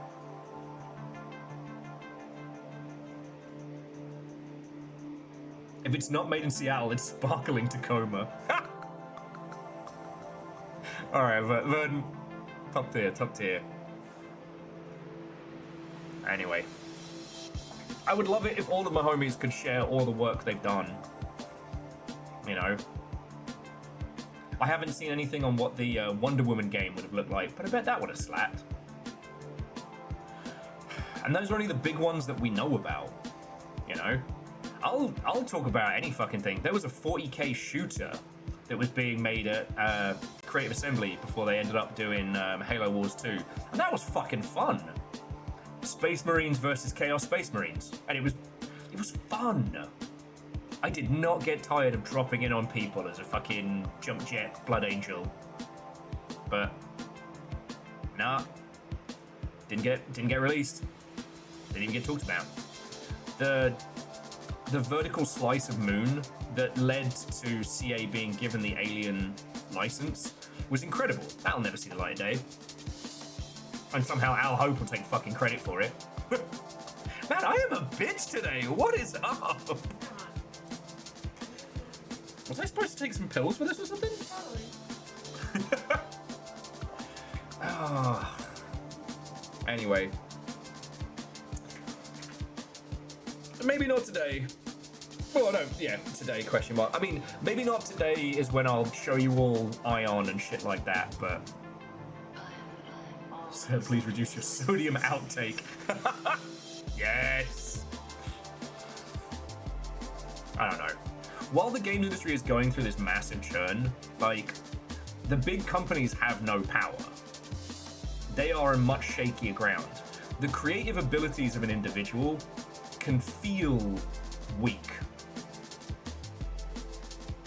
Like, you can feel like a tiny piece in comparison to this huge wave. But ultimately, they can't do shit. They are literally destroying the tech industry and killing the planet to mimic a fraction of our power. Like, this isn't even a meme, this is the truth. You know? Like, the Unity guys are convinced they'll be able to generate a casual game at Unity. They're not going to be able to do fuck and or shit. They're going to be able to make some sad hallucination that cannot remember its own existence.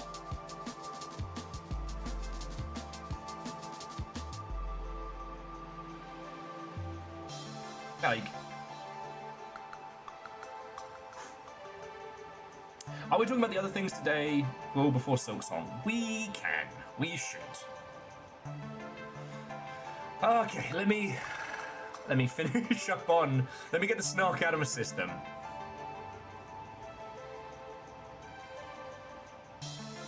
The dream of the add multiplayer button is too alluring to resist. The siren's call. Hey, that's what got me to work at Improbable.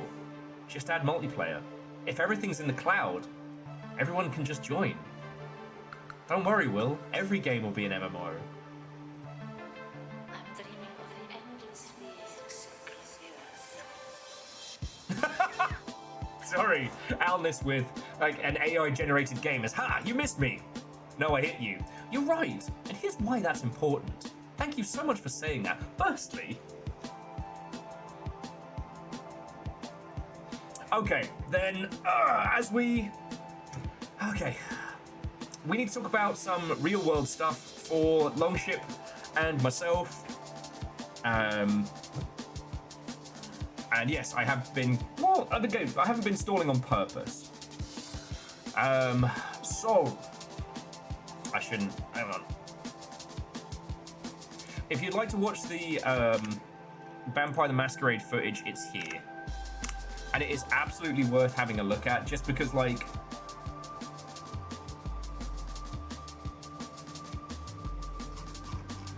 there is a very big conversation to have here about, like, the soul of a game and what it could be. But that's a story for another time. So, I have always talked to you all about money stuff and about what's going on with the Longship and all of that. I wasn't kind of coping with it well last week, but I kind of need to grown-up talk. Alright. I don't know, coming straight off of game news, that's a bit much. We will be jumping into Silksong once I've just nattered about this. So the TLDR is I took the guinea pigs to the vet, and basically Diva's got a honking great big tumor all up in her business. They want to do a complex spay to remove that and to remove the other little lump that she has underneath her. And they sent me the quote through, and it's scary. It is a very large number. Now, in the past, when stuff like this has happened, I've gone, hey everybody, let's do an event, let's do a whip round, let's do a donation drive or something like that. But the thing is, we just did one in December, and it is now February. Yeah, well, let me get through it. Like, I still owe you lot a lot of chaos. There will be a Ring Fit stream. There will be a roast. Gonna get high with Baron at some point. I have to make a mech maid outfit. We did do the roast of Heavy Rain, and I will talk to Fearless when he gets back about Subnautica VR. Like, these are all things I have promised you all. Biakuaz. In December, shit was financially very scary, and I asked for help. And you all brought the fucking thunder. And so now, only 2 months later, to sit here cap in hand and be like, hey, I need money for guinea pig surgery. I don't know. That does not feel like a thing I should be doing. And also, this year's going to fucking suck. I would like to continue streaming. I would like to weather the storm of the nightmare we're going through, and I would like to be able to still be doing this 5 days a week. I want this to be my full focus. And especially once we start hitting like June, July in the middle of the year, which is usually the quiet period for streams and stuff. I don't want to sit here and go, hey, I need you to throw money for a guinea pig stream, for a guinea pig surgery, and then next month be like, hey, I know you all just paid for, like, pet surgery, but also, I need to not die. Do you know what I mean? I did say the word. Well, so, Alnus, the thing is, like, it's not... Look, because the Stairway to Sneven was so successful, I took both the guinea pigs in, they got the full workup, they're doing... Well, Cleona is doing great. No more kidney stones, you know, she's an old lady, but she's happy as Larry. She's not in pain. She's running around. Diva is fine. Like, so far as they've explained, Diva's not in any massive pain. She's got a lump, which is very uncomfortable for her, but she had the lump when we got her. And the thing is like, Cleo we've been looking after since she was a baby. Like, you can go back and you can see Stunt Nugget where she leapt off my head. Live together and all that jazz. Yay. Thank you. Let me get through this, all right? Let me get through this. I'm sorry, Yeti, that is $40, which is a huge amount of money. Thank you. I don't want you all to go crazy right now because I want to talk it through like grown-ups. All right? We're not at pre-COVID crazy money times because no one is. All right? The fact that the Longship is still going in the face of so many other operations that have stopped making videos, stopped streaming, stopped being is wild. We are crazy powerful compared to people 3 times our size. But that also comes with a level of responsibility, you know. I am always very careful that you'll know where money coming in is going, which is rent and food. Rent and food and secondhand books from an independent bookstore. And sorry, congratulations, Yeti, you scrambled me. And now you have the Yalden.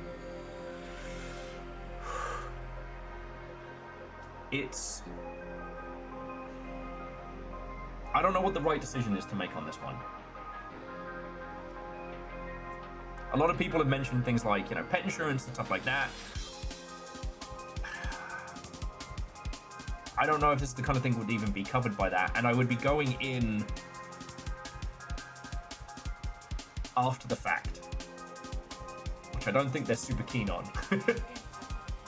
I don't think they're cool with that.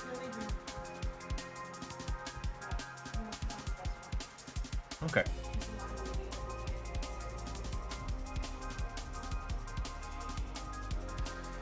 So yeah, that was what had me super stressed end of last week. That's why I was kind of like, nope, we're not talking about it.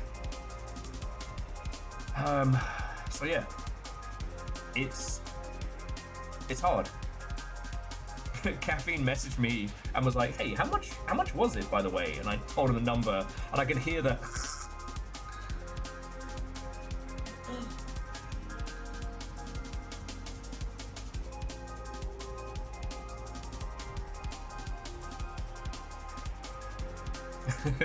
well, the problem is, Nova, is that like I got them fully checked out. Sorry, that was where I lost my train of thought. Because the Snareway to Sneven was so successful in December, like I said, I could take them, I got them the full workup, cost $500 for 2 guinea pigs. But, you know, got them fully checked out.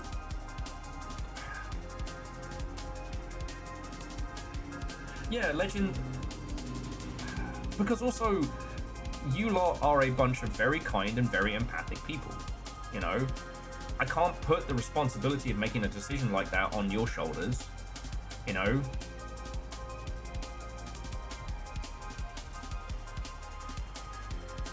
So the long and short of it is I don't know what to do.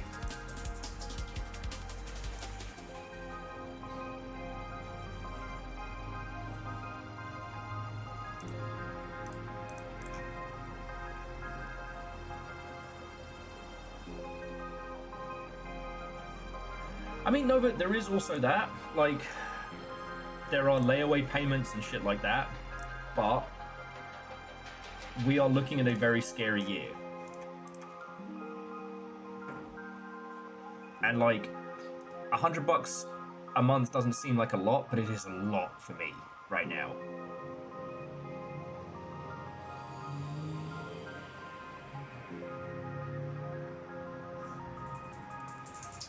You know, a layaway payment could be the difference between whether or not the long shit keeps going or not. So, to put it vaguely into context, like Diva's surgery would be roughly a month's worth of rent. Like, if you want to talk, if you actually want to know numbers, I'm happy to tell you. And if you want to know some numbers, just ask them.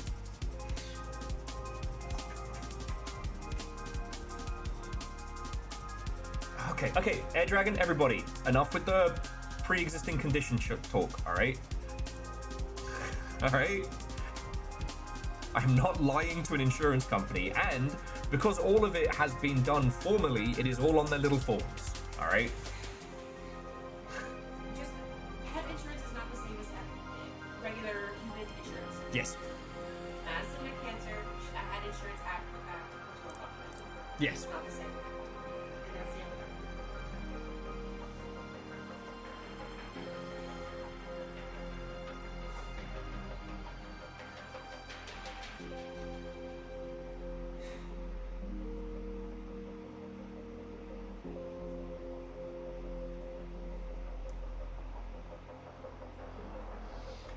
And yeah, and Kestrel, that's where I'm at. That's where I'm at. And it sucks to have to make that decision. So yeah. That was why I was kind of stressing out last week. Oh, and like on top of that, I fucking chipped a chunk out of my tooth as well. It's fine, it's not in pain, there's no problems or anything like that, so... But it was just that moment of like, oh great, oh good.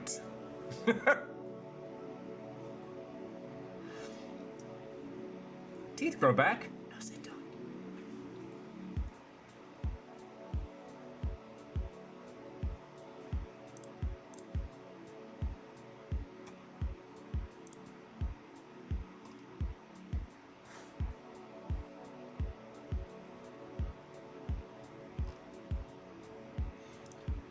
All right.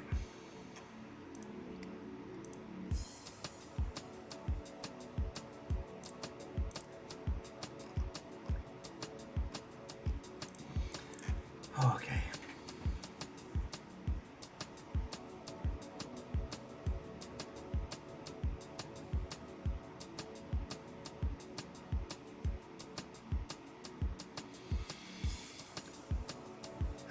Kestrel, thank you. It's just because the thing was, Diva. I never picked Diva. You know what I mean? Diva desperately needed a rehome, and it was a thing that happened. I was not consulted on that one, and you know, she's a lovely little hairdo. But it's not like with Perun or Cleona, like nuggets that have been with us for their entire lives. And it feels dark to say that, but also like guinea pigs are social creatures. Like Cleo can't just be on her own, so they'll have to get another guinea pig, thus creating the cycle. Oh. So yeah.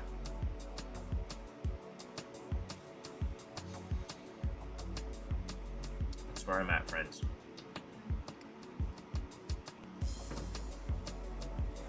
Moose, absolutely not. Absolutely not. It's gonna involve shark DNA or something.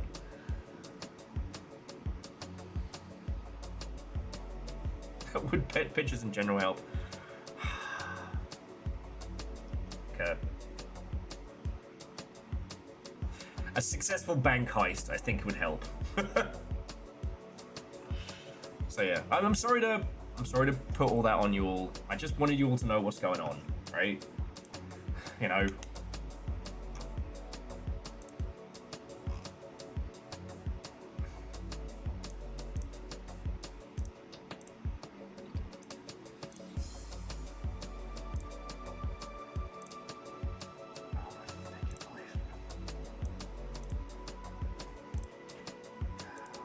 Okay, sorry, and whilst we were having that, like, natter as well, whichever of you had some, like, leftover nitro things for Discord, thank you for throwing them in.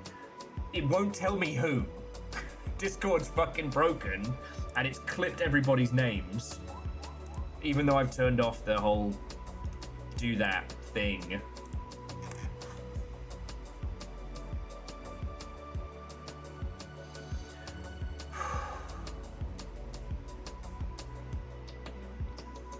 Was it Kestrel? Kestrel, seriously, thank you, alright? Oh, Ketterel. Ketterel, then, thank you. And yeah, you, like, thank you for throwing in cash. It's just... I love doing this, and I really want to be able to sit here and do this for as long as possible. With all of your lovely selves. Alright?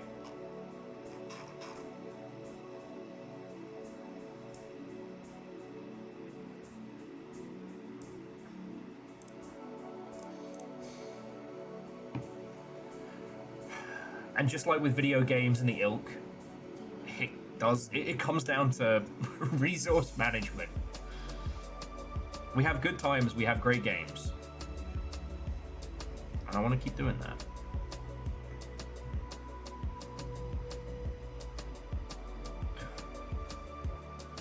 Sorry. Okay. Anyway, so I have talked to you all about it. If you have any more questions and the ilk about situations and monies and whatnot, I'm happy to talk about it, but it's covered, you know?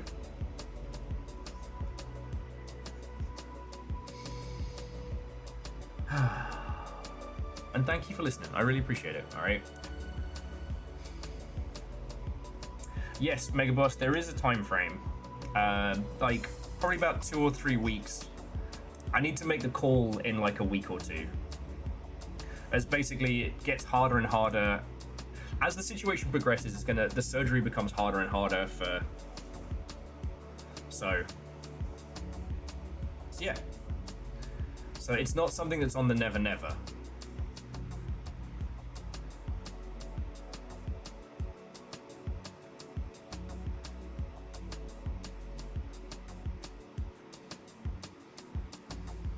So yeah.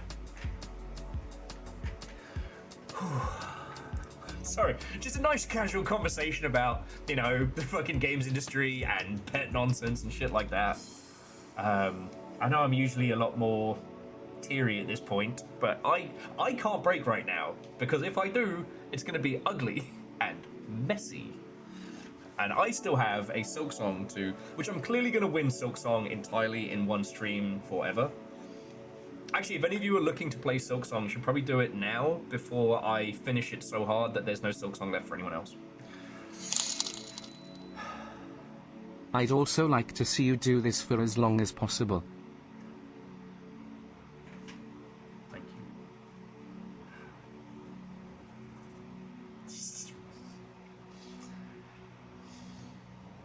Hamsternator, that is a lot of money.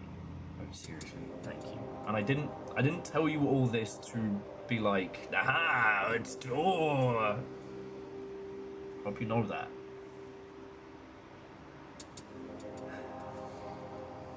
I hope you know that. But Hamsternator, that's a big chunk of change. That's a lot of food. That's several bills. Thank you.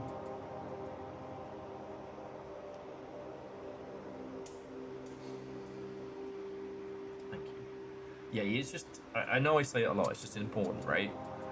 I am insanely lucky that you lot keep me in this chair. I could not tell you how it came about, and I will fight tooth and nail to keep it. Thank you. Nuh-uh, Nova! Nuh-uh! Oh look, here's my Nova knitted blanket.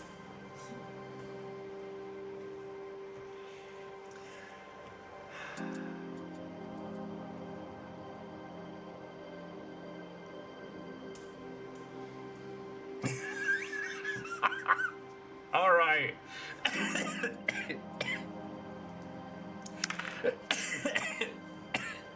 I'll do me squats. Naked terrors.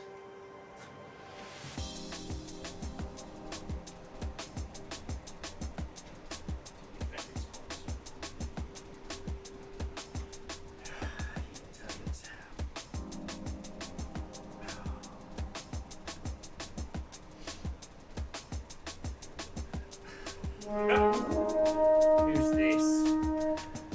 An untitled gamer. Well, what am I supposed to refer to you then? God, coming in as I'm doing squats and nonsense.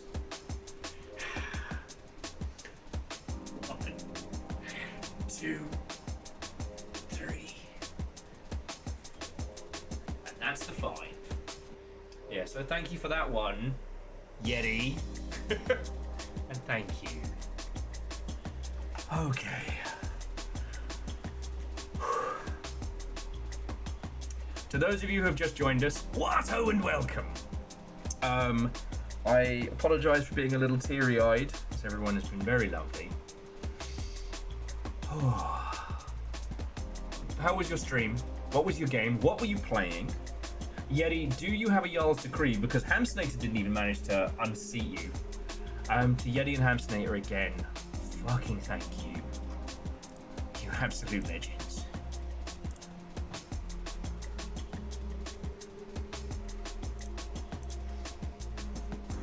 Ooh. So the untitled game was on a spot of Core Keeper. That game scares me. That game scares me on a fundamental level. Thank you. You know what? I'm putting on my Nova blanket. Give me a Nova blanket. How are your little gremlins? It's chilly in here. It's cool. Gives it kind of a Silksongian vibe.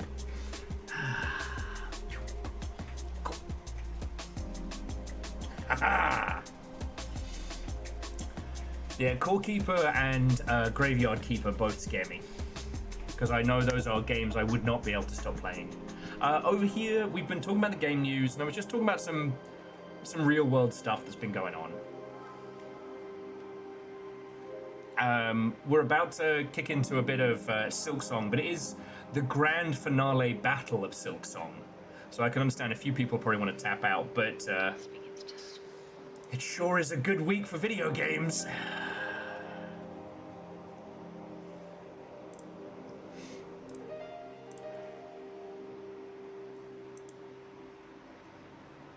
Is it my shawl? Now these Nova sent both me and Littlefire a hand-knitted comfy blanket each, and it's so warm. It's so warm. It's lovely.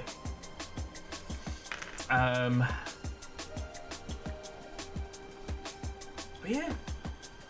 Sorry, I'm a bit scrambled. Oh yeah, we also looked at the leaked footage from what would have been Vampire the Masquerade Bloodlines 2. And Rodser, thank you for coming and nattering. Always good to, more the merrier and all that, missed you. I don't think there's any other game news to talk about. Someone was mentioning the Warframe news. And it's been really cool to see, I keep forgetting its name, but Fantasy Warframe has been doing very well. Well, okay, Fantasy Warframe has been getting tweaks and changes and all kinds of cool shit, which I really appreciate. I think a lot of people forgot what Warframe was when it first dropped. Yeah. Rodser, I'm trying to get better at starting around about noon. Stop that. But I've been saying that for many years. And Scotty, fucking legend. Thank you. Well, anyway, to the Untitled Gamer, thank you for bringing your crew in, as I was doing emotional support squats, I guess. Stop that incessant Scotty! clicking. Fucking ledge. Scotty, thank you. People Beeswax and welcome. Come on in, friends, come on in. Soulframe, thank you. But yeah, but Avenger, I think that's a good way of talking about Soulframe. I was day one on Warframe where there was no story and there was one map, just slightly changed colors.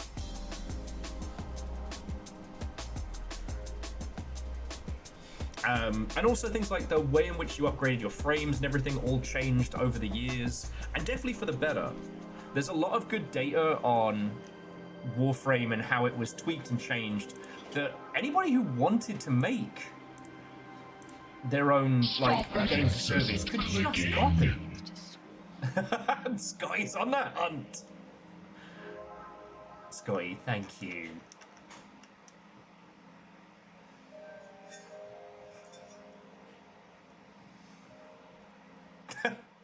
No, I did not stream the latest Nintendo Direct. Sorry, Nintendo is fine, but there's no point covering them like you would other companies. Because Nintendo operates 10 years behind everybody else and has built a level of brand identity and value proposition that is second to none. But there's nothing that you can do that Nintendo does, which the irony of that statement is not lost on me. Some smooth jams before we head into Silksong. So I don't cover Nintendo Direct. It's kind of a consumer event. covering the game news during like Summer Games Fest gives us an understanding of like the industry and where it's at. Same with, the Game Awards might be a shit show, but it is the most watched English language event of the year.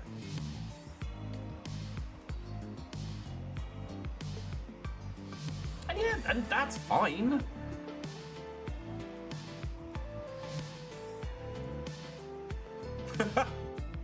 Verdon says Nintendo can't do what I do. Companies can't cry in the bathtub.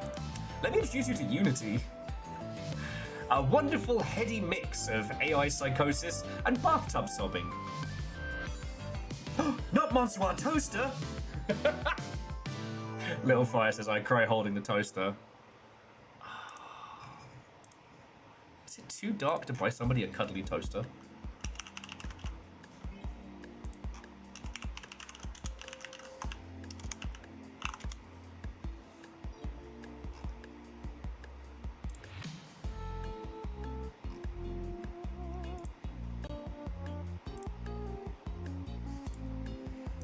Anyway, cuddly support toaster with bubbles for the bath. Tobias made a series of decals that just said final bath bomb. Unity, please add multiplayer to bathtub crying.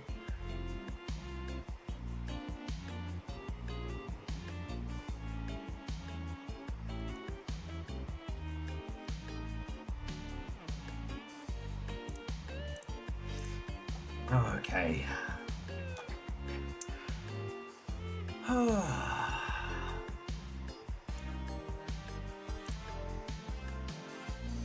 And look, because a bunch of you came in late, I'm just going to do it real quick again. Look, I know I've talked about some heavy topics, and I've talked a lot about games industry bad times, but I want to show you this, alright? And these aren't even the games that I have. These are the games that came out today. We have Beyond the Doors, a microcosm of Voices of the Void, where you record spooky people in a broken down apartment complex. And you actually have to like wire up the mic settings and whatnot, and clear the place up as well. This seems like exactly my kind of shit.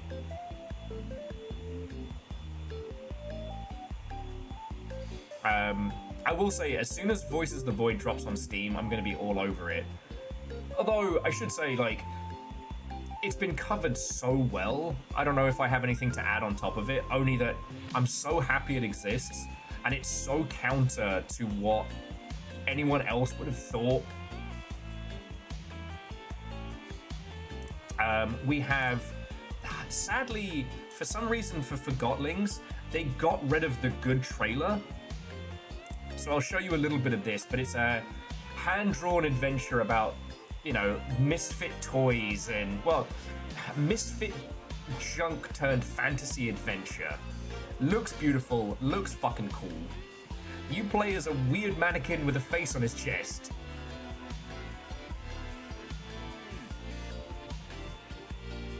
Like, the whole style of this game looks brilliant. This trailer is fucking garbage and makes this game look a lot worse than it is.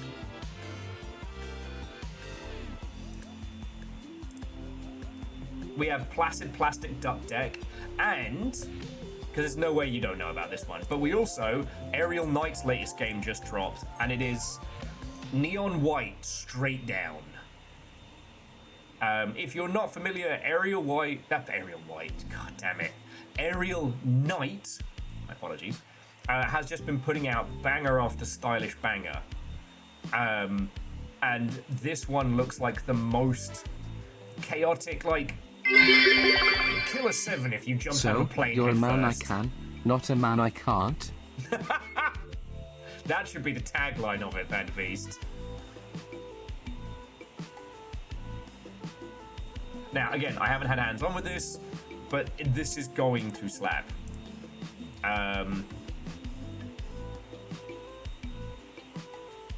Never Yield and We Never Yield were both fucking cool. I never forgot we never yield? To the person who's complaining about not being able to get to your car, please send all complaints to Ugly's park ranger, Mr. Sashimi. Yes, he's a cat. No, he doesn't care. And shouldn't be confused with a man calling himself Mr. Sashimi.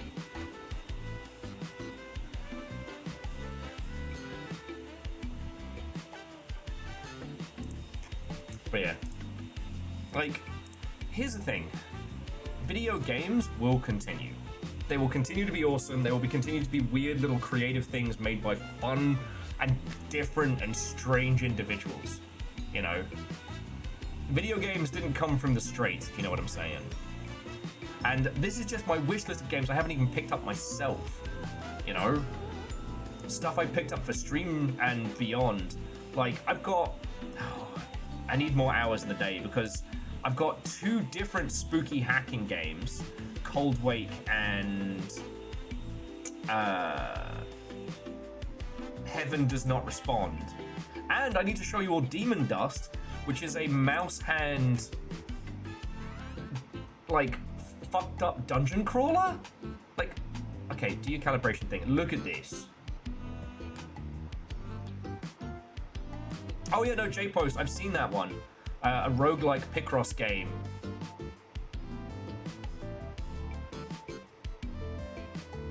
Dustin's in this, apparently. But look at this. Video games are going to be okay. You know, it's going to be sad to say goodbye to the industry that we've known for so many years. You know, the American-dominated games industry, those big AAA blockbusters, the huge bombastic Halos and whatnot. It's going to be sad to say goodbye to those games. But that doesn't mean that they are gone. We're going to see smaller teams making wilder shit. You know, I'm not too excited about, you know, the next big extraction shooter coming from yet another, like, Chinese super conglomerate. But we've got Project Silverfish, which is fucking cool and interesting. The name of that game is Demon Dust. Let me drop you the link on that one. And friends, like, I'm running out of hours in a day to show you all these. Like, I know I said we were going to jump straight back into Rain World after Silksong, but I think we'll take a couple weeks and just play some more weird shit on Tuesdays and Wednesdays. Blueprints isn't going anywhere.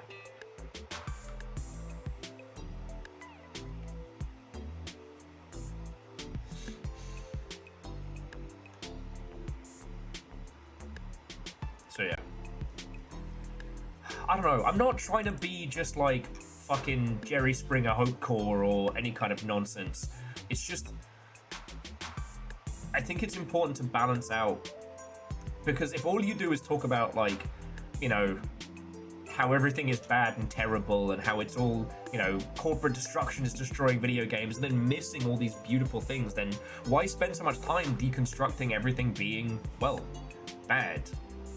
You know, I have infinite respect for Stephanie Sterling, but I don't know, I couldn't only talk about the evils of corporations. You know, I don't know what the games industry is going to be in 5 years, but it's still going to be there.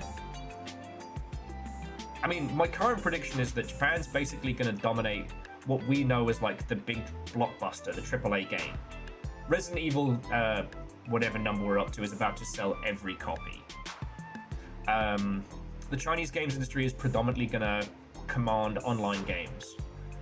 They have the budgets and they have the manpower to be able to produce the expected level of content. Now, is this because a lot of Chinese publishers and dev houses are fine with using AI slop and also using contractors from very poor parts of the world? Yes. Yes, they are. That is another discussion for another day. The US games industry, I don't know. The indie scene's always going to be bumping, but aside from that, we're in the churn. But the games will persist, and that's something special. Friends, thank you for letting me talk. I do appreciate it. Like, now you know why I was having kind of like a breakdown wibble on, like, Friday and Saturday. It was kind of, kind of in a state of mania.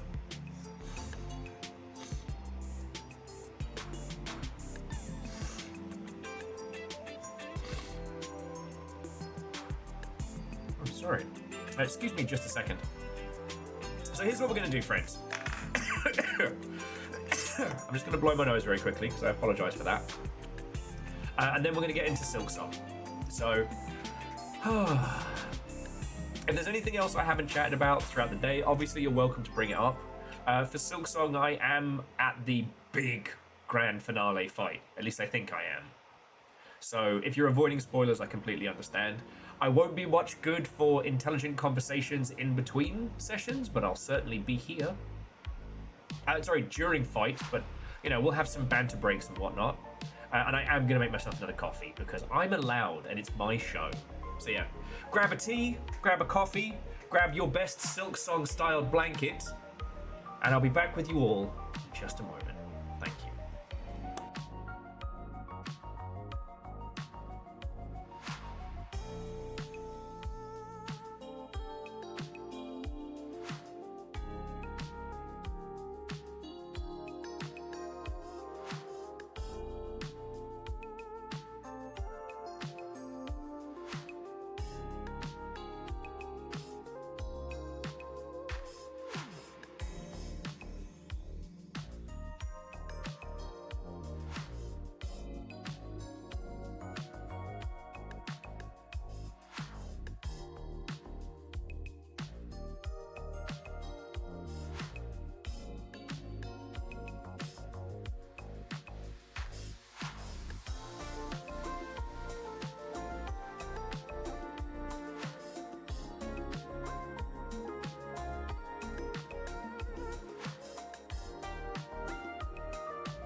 Hello, hello, hello. Right. Friends, miscreants, and Silksong enthusiasts, let us Prepare.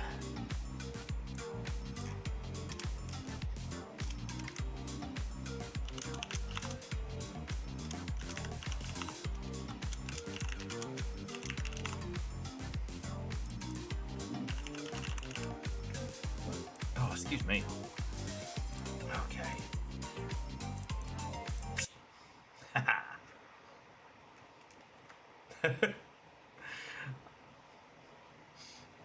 Well, it is kind of wild, Favor 6, because I was talking to Little Fire about this yesterday. You know, about what games to stream, what games get chosen and why, and things like that. And like sometimes there are some games I will put on the back burner because they don't need our help, right? They don't need us to stream them.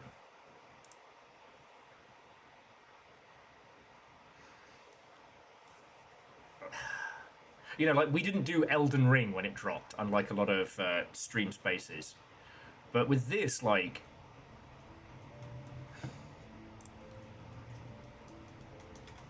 wait, like we earned our time on this one.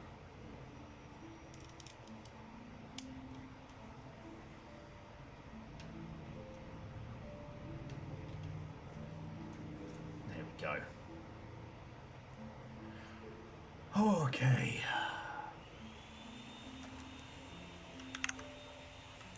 Sorry, just getting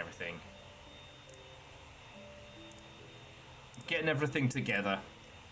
All right, so is anybody heading out to avoid spoilers? Now time to get away from depressing game news. It's back to a literal black abyss. Well, this is what kind of fucking annoys me, right? Everyone keeps looking at Expedition 33 and being like, oh my god, that story's so inspiring. I'm just like, cool. People with lots of money used contractors to make big game. Look, Expedition 33, I'm sure, is a fine game. I'm not shitting on that. It's just that everybody in the industry is pointing at it like, this is the future. This could be us. And over here, Silksong's like, yeah, we just sold a squillion copies by just kind of doing things our way. And yes, Hollow Knight was a successful Kickstarter that led into a game that has sold very good. And then they used all that money and they made Silksong at their pace, their way. You know? Watch, the team behind Expedition 33 are probably going to double or triple in size and have even more contractors for Expedition 34, and then that's going to do okay, but not as well. Didn't Hollow Knight take like a decade? Yeah, but imagine you get to work on the sequel you've always wanted to make at the pace that you want to make it, right? Isn't that the dream? To be able to make art your way and live while doing it.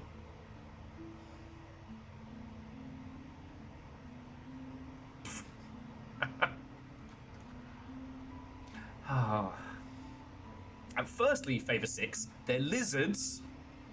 Man, you give those weirdo. Oh.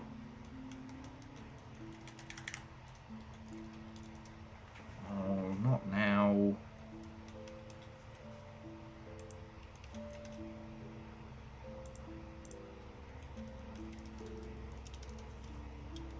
Oh, that would be my fucking luck, wouldn't it?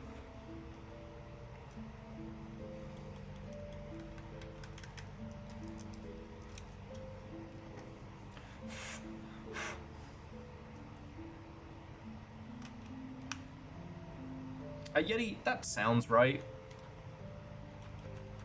Oh, okay. Alright.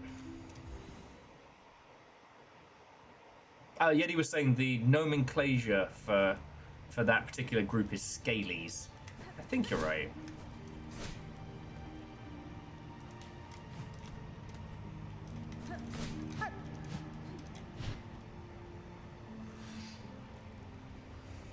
It's like, give that lot anything with a snout and they claim it's theirs. But the point to be taken from Project Silverfish is that the most interesting looking Stalker-like game did not come from a big studio making a big game. It came from some indie sickos doing the good shit. Sweet mercy in a cup. And that's the thing I just want to keep balancing out, is like, you know, Hades 2 has done fucking great.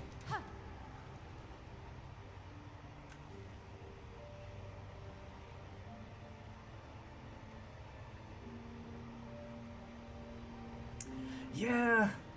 I mean, Scotty, I'm not fucking famous. I'm not making squillions. It's not... You don't make clicks by talking about, like, careful success that's grown over years. Like, by talking about repeatable techniques on how to, like, grow an indie studio. That doesn't make for clicks, you know? Expedition 33 comes out of nowhere and is the greatest video game ever made. That gets you clicks, you know? Alright. Do let me know how the audio levels are. Alright, first round of training. We'll do mandatory break between deaths.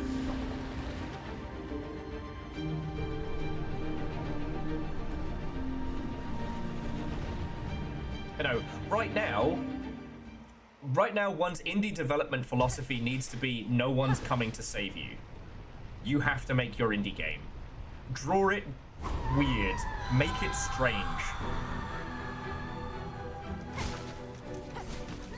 You know, do not copy Expedition 33. Copy Sock Pop.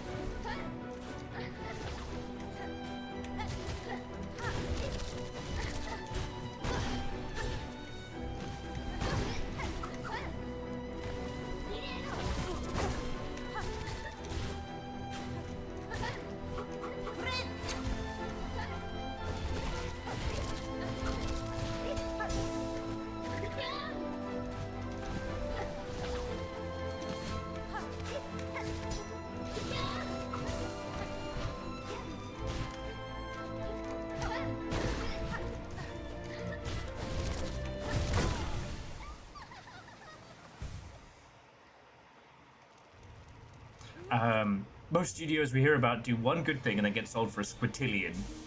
Yeah.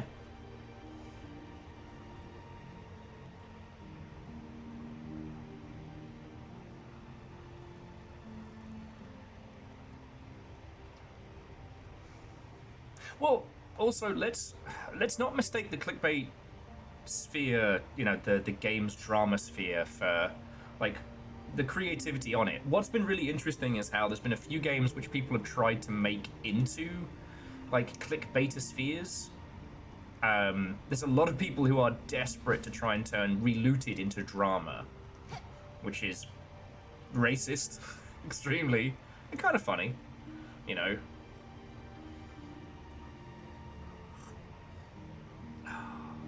I think Highguard has definitely been the victim of so much Streisand effect. One thing that made me very, very sad over the weekend was one of the devs on Highguard broke the cardinal sin, which is you never blame the gamers, even when it's their fault. Now that's the correct thing to take away from it. There's one thing you take away from Expedition 33. It's that being French is an existential nightmare. That's the only time my British roots are showing. Bro, Britannia! Sorry, what was that? Something caught in my throat. I take back my joke, though, about Mr. Brightside being the unofficial British anthem. It's the Wallace and Gromit theme song. You start singing a bit of God Save the Queen, and everyone's like, alright, well, this isn't one I know. You start Wallace and Gromit, you'll never sing alone. Ba ba ba ba ba ba ba ba. Ba da da ba da da ba ba. See, that's an anthem. Like a farty old dirge.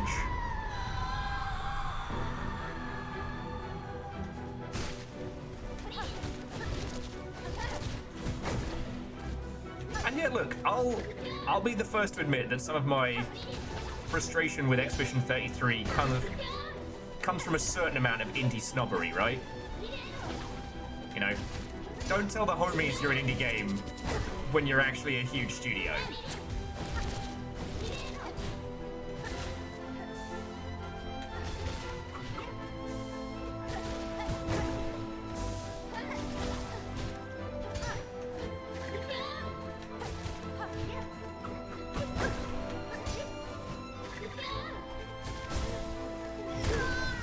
Oh, I was doing well and I stepped on her feeties.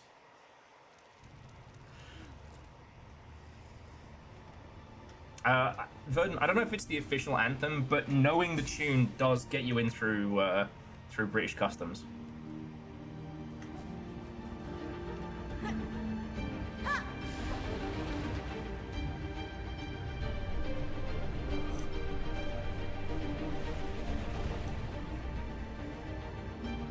I guess it's also the important point of like having spaces like this and having discussions like this.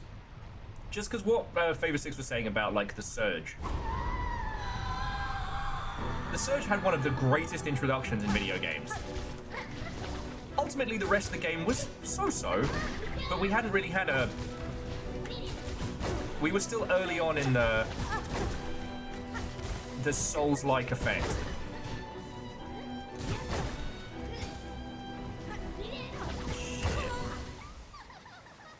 I might be in trouble here today, folks. The pad is definitely not... The pad is not playing nicey nice. I mean, thank you, Hamsternator. I might have to take that donation and go and buy a fucking controller from Freddy's. Viral says, how did the song made in my hometown become so popular in Britain? Wait. The Killers are from Vegas? And I don't know, but I think it's just got peak anthem British drunk vibes, like Tennessee, turning something to the sea. Like, no matter how shithoused you are.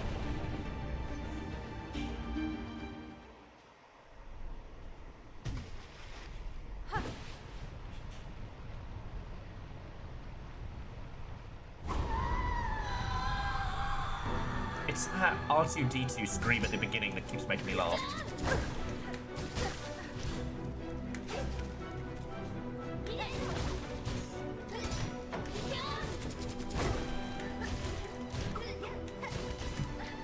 Oh, hello there.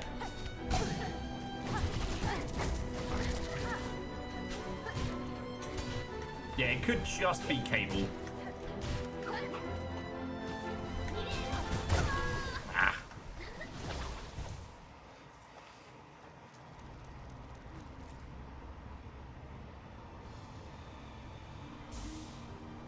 But then again, Viral's ABBA are considered quintessentially British, so do with that what you will. I am going to nip to the loo though very, very, very quickly, friends, so just give me 2 seconds. I gotta pee!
Sorry about that. Okay, so yeah, this is going to be a lot of today. I don't want to say Millennia the Second, but definitely whatever this has in store for me after what I've seen is going to be like the Radiance times 1,000. I know that.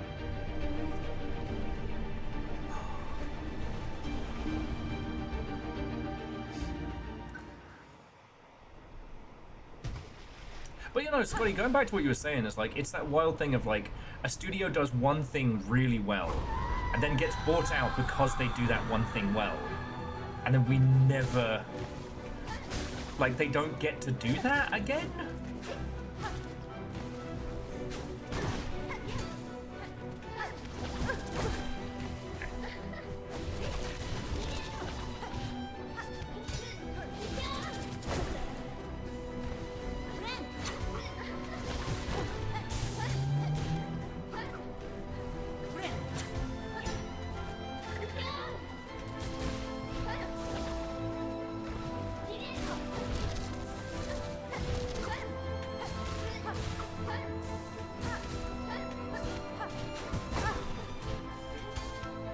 I guess I'm still mad about the whole lion head thing.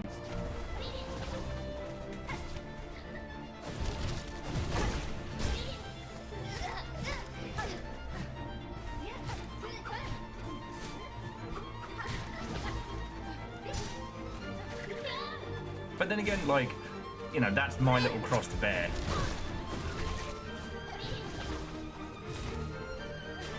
It's not the responsibility of the average user to be like, oh, well, you know, back in the 2000s, Peter Molyneux made a really bad business deal, and so that's why.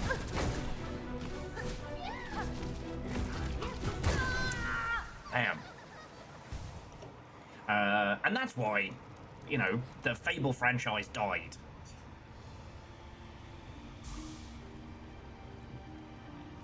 Oh no, actually no, Vernon, the lion's head that was left at my place has become a centerpiece. I cleaned it up. The guinea pigs use it as kind of like a fanciful cocaine lounge now. That's actually the real secret behind the vet bill. Steve is just nothing but guinea pig cocaine all the time.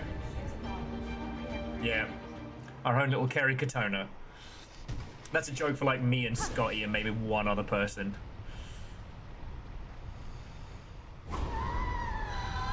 It was a UK celebrity who hit the drugs in a hard way. She was doing so much cocaine, she melted the bridge of her nose.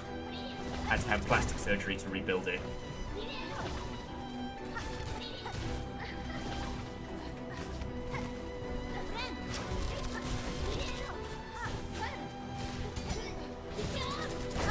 Every time I think I know what she's going to do on the counter.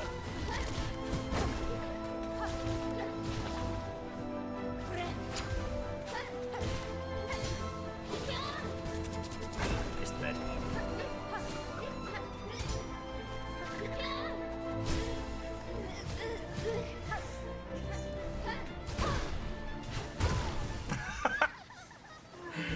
Sorry, Kestrel said, wow, wish I could do guinea pig cocaine in a lion's head. I'd settle for sugar cubes off the kitchen table.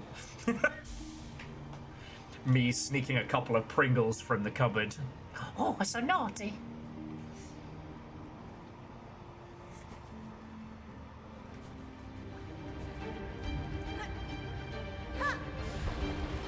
No, Favor 6, absolutely not. It's just, it was one of the more high-profile ones in the UK.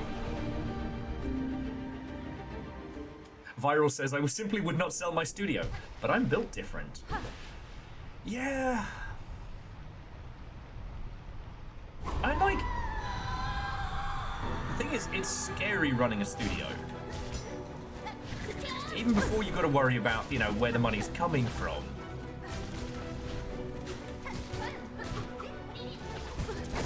One of the things I really appreciated about working with Dean is he would actually tell people, like, no, here's how much money we have.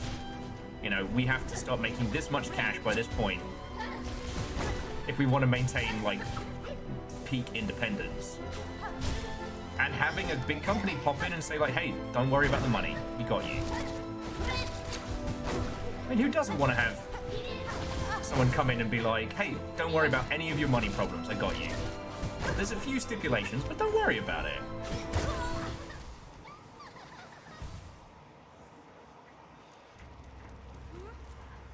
But then, like, the reason why studios like Team Cherry and... Fuck.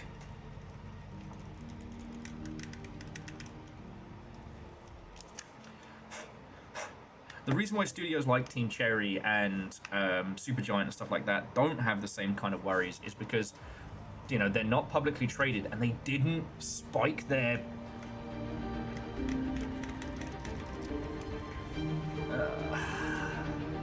Crud vapors.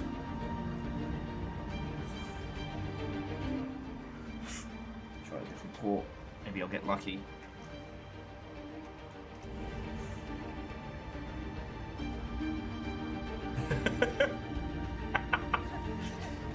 Rookie numbers. I stick to up there. You have chaos in your heart today. You win the drug war this time. Don't put things up your nose. That would make this very weird. Reactor online. Sensors online. What a Weapons time. online. All systems nominal. Hello, friend.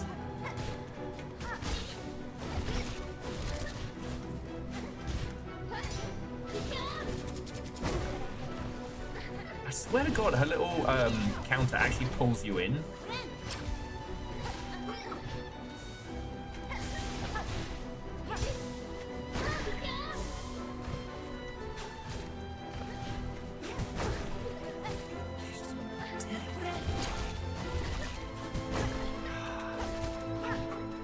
Why you have no friends, Lace?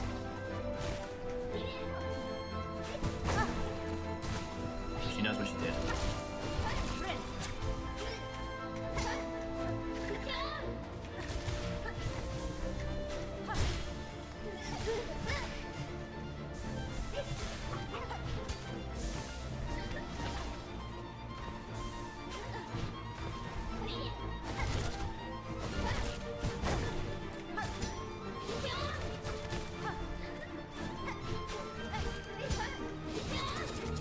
Yeah, the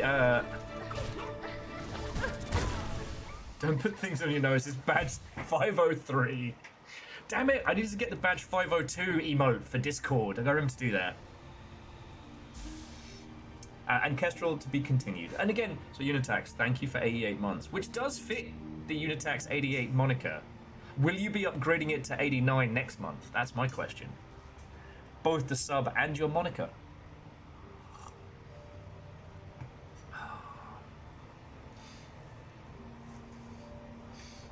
But yeah. As I was half saying, it's like I think about Lionhead, right? Which was like Bullfrog had been set up and then sold to EA. They left EA because they wanted to do interesting creative things. And none of those interesting and creative things made mad bank. But Fable did.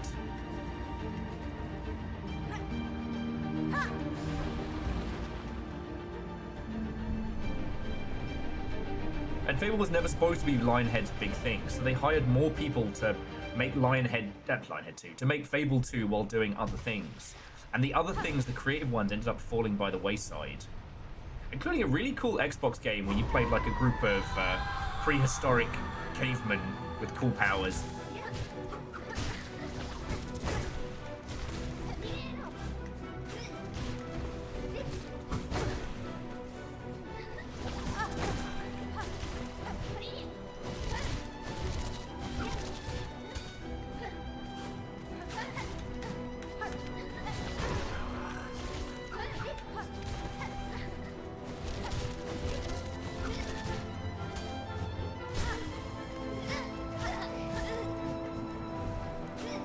Alright, healing.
Okay. So we have a new rule. No! Please. No! Which was no tools until second form. Friends, I can't tell you what's crapping out here, but something's not right. I don't know if it's the cable.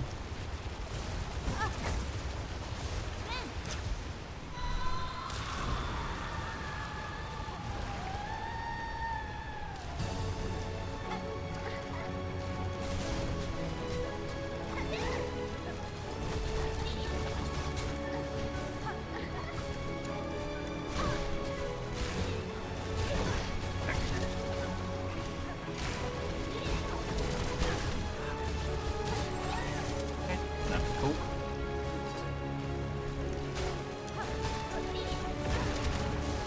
Right, we're not cool. Fuck!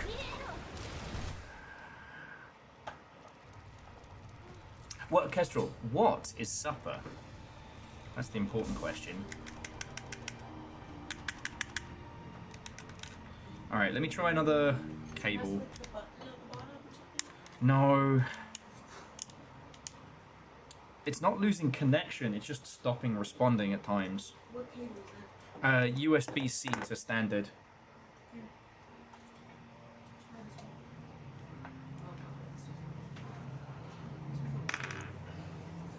one. Oh, chicken pot pie! Frozen chicken pot pie. Cooked, obviously. Not obviously. Maybe frozen chicken pot pie is like a Kestrel household special. This isn't very long, but it will at least tell you if it's Yeah. a cable. Some good cheesy peasy friesies. And yeah, it's not like I need to take it for a walk or anything like that. It would be my fucking luck if the controller dies today. I mean, it shouldn't die. It's no good.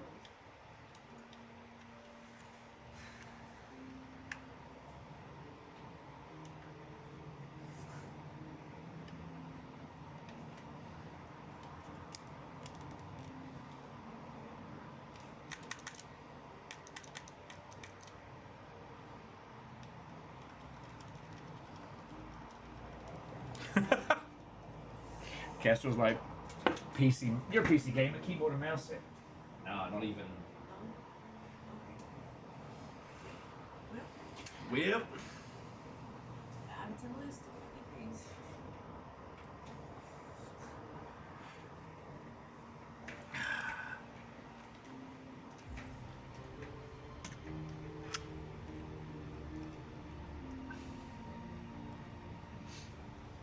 God, the idea of keyboard and mousing this makes the back of my hands hurt just in concept. It's annoying because I had that one on pat, and then I lost health because of all the nonsense. Oh.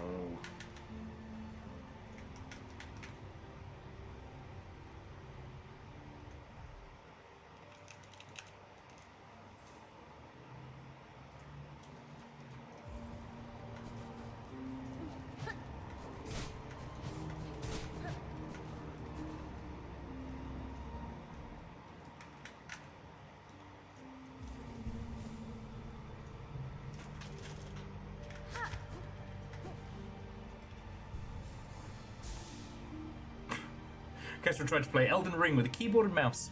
Stopped after torrent right off a cliff for the third time. Yup. Alright, it's just... We're just gonna hope and pray on this one, friends.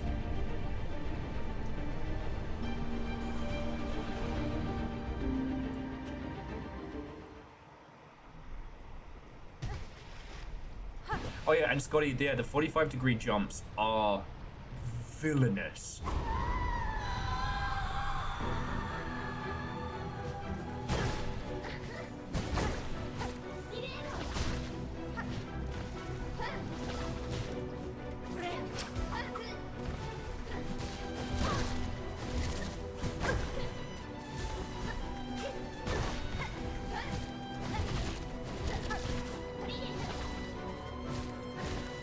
And And her little, like, slash dash combo.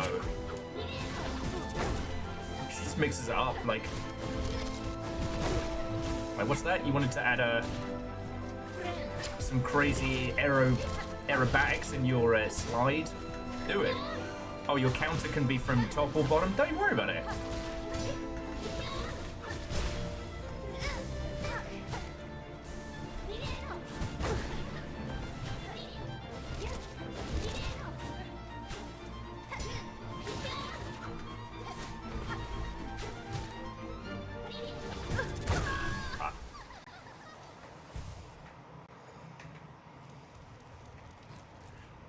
Yeah, this one's just...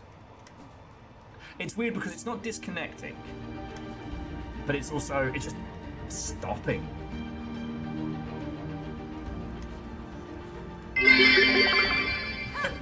To the person who recently got attacked by Mr. Sashimi about his car, we're not responsible. It's not our fault your last name is Mr. Bird. Akari, thank you. Now, is Mr. Bird visiting, or...? I'm just trying to keep track with all the Ugly Shopping District lore.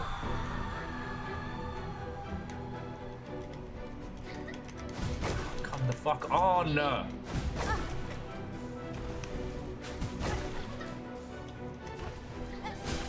Please let me keep my fucking...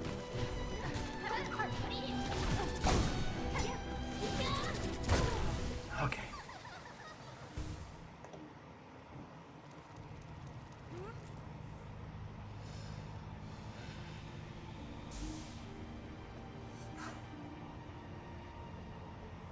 Just a shopper, parked illegally in the road.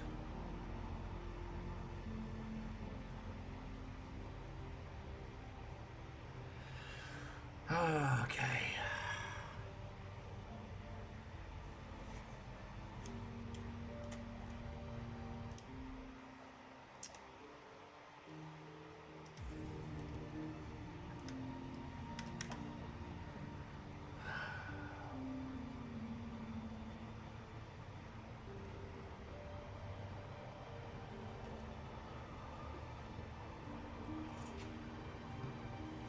I've got... Let's see what we've got. I've got a cable over here. Sorry, I've got a controller over here that was giving a little bit of drift, but maybe I can counter its nonsense.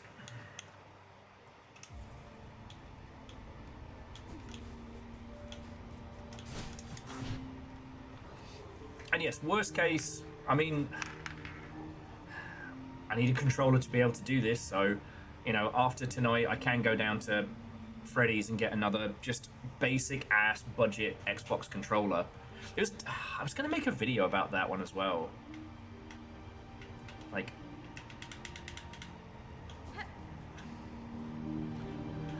okay, let's give it a shot.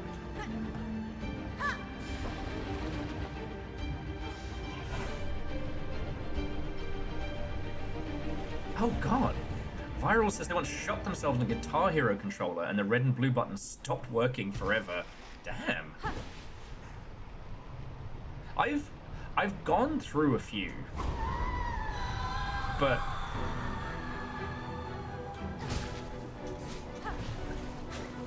oh man. Oh, it's gonna take some getting used to.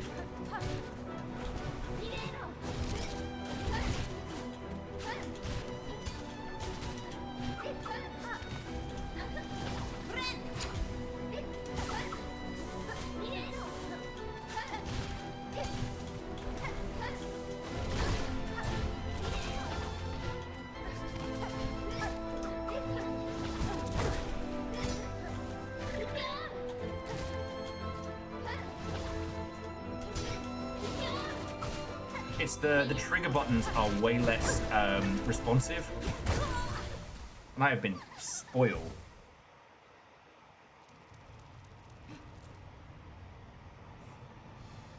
Yeah, so Scotty, I got given one of the Powerades, the Gay Dragon one, and it was really, really good. The best part of it was much like the Elites, you could tweak the shoulder buttons to how responsive they were, or are.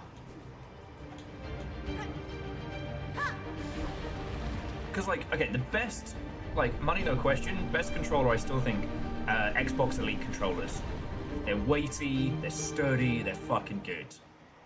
However, when they go, they go.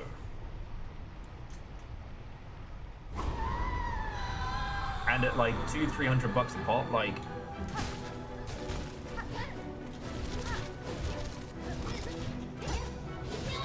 maybe some people have like Steam Deck level money for a controller, but I am not one of them. The only reason I had one was because it was a gift from 1,000,000 years ago. So yeah, I just have to relearn my trade.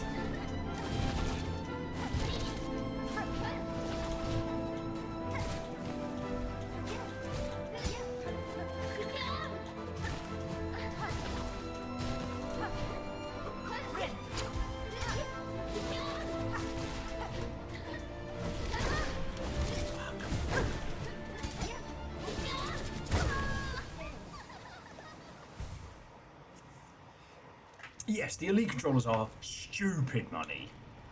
So, this is going to set me back a little bit in terms of practice. And,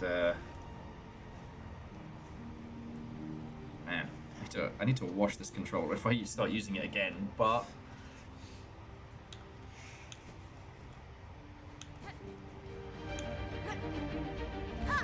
I just got to be harder on the triggers, lol.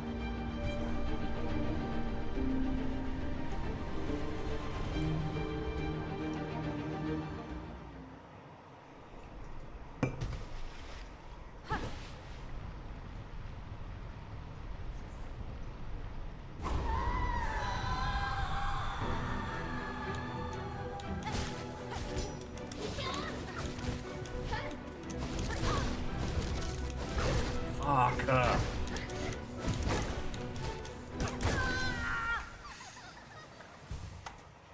Now, boy, stop using this.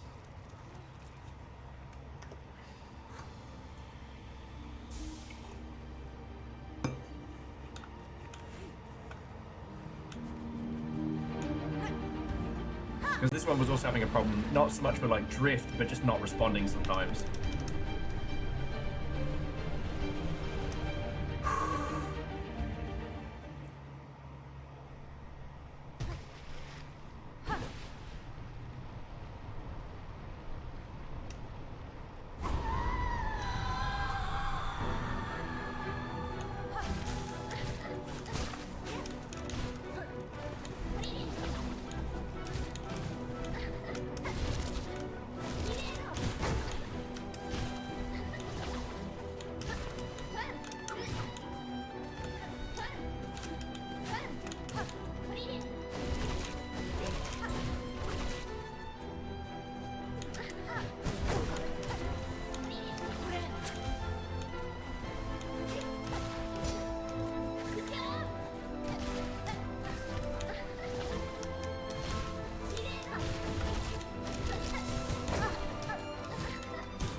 That was bullshit.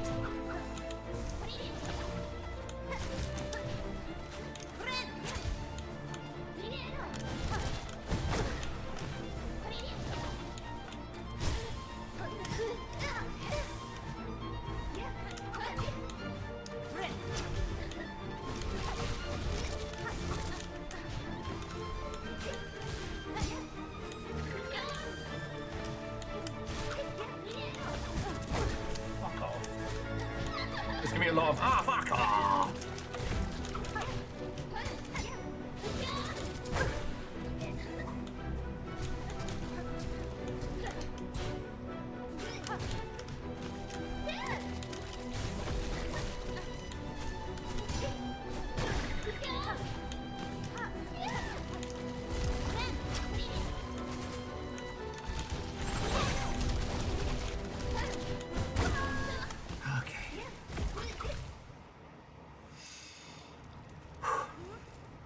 And so begins the trudge up the mountain again.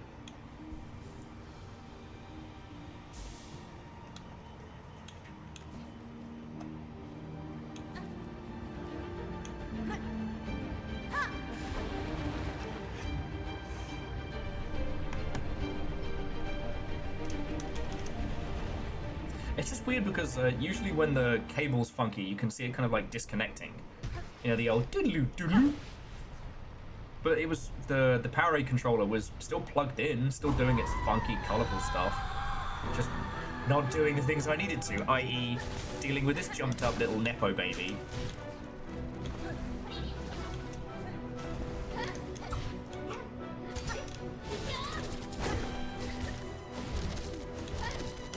Yeah, I'm sure your mam's gonna show up after both of these fights.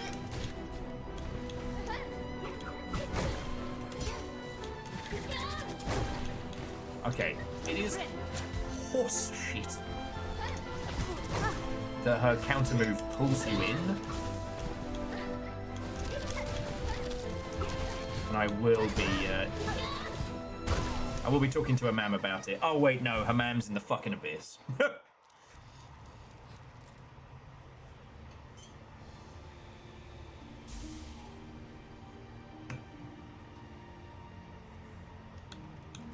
Could be DJ Coil, like, but, you know, I need a controller to be able to play this, so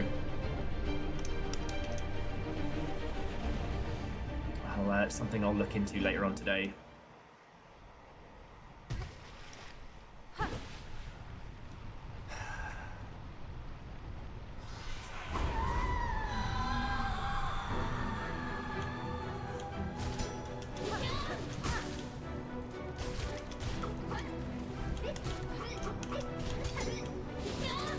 See, I can't run away from it, even though I'm fast enough.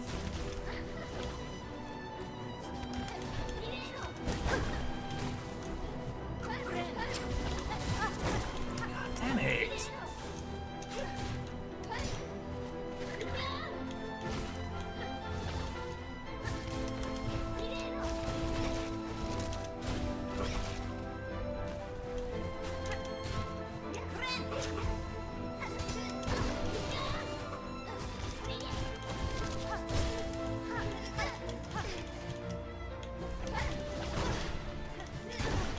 Fucking hell.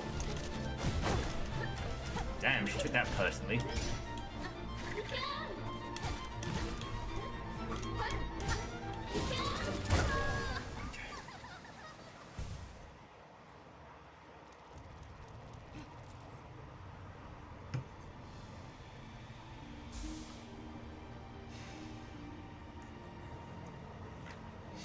Well, so, Verdant, it's gonna be the same as this. I just gotta learn how to use an old Xbox controller again.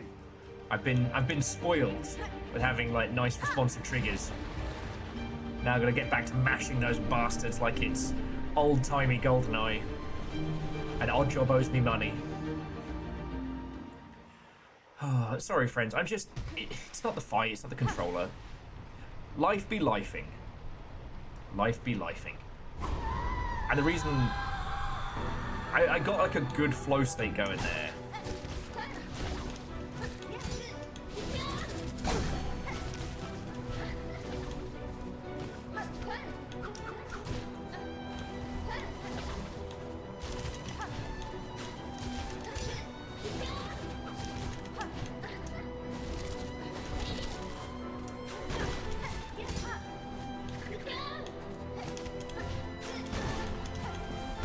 Fuck! You know.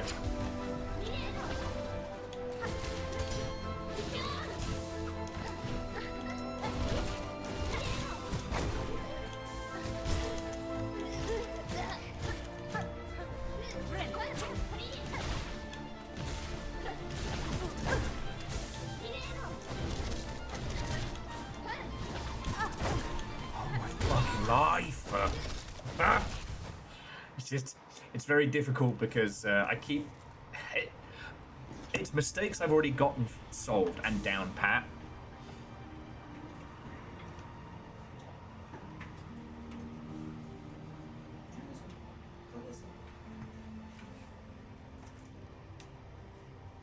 You reckon?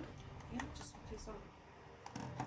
Chew it in half. Chew it or... Do we need to get you a controller made of the same material that the Kong Dog toys are made of?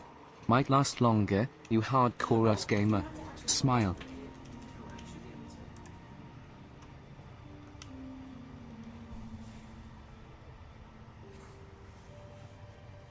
Yeah,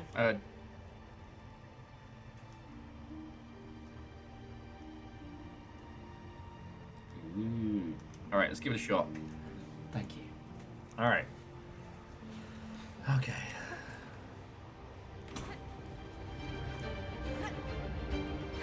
Because like the white see-through controller was starting to limp its way to the Great Graveyard before we got the power aids.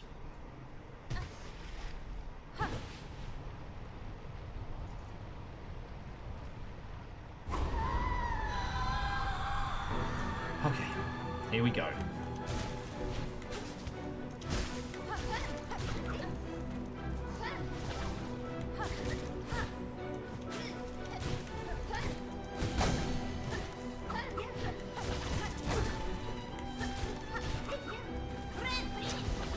Oh, for fuck's sake.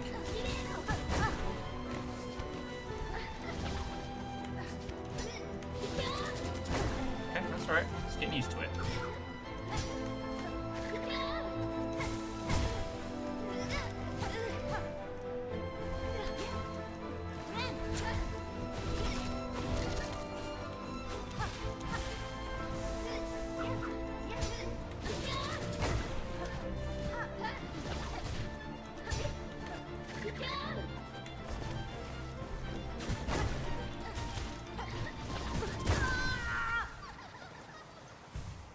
This is much, much better, so I'm very grateful. Thank you.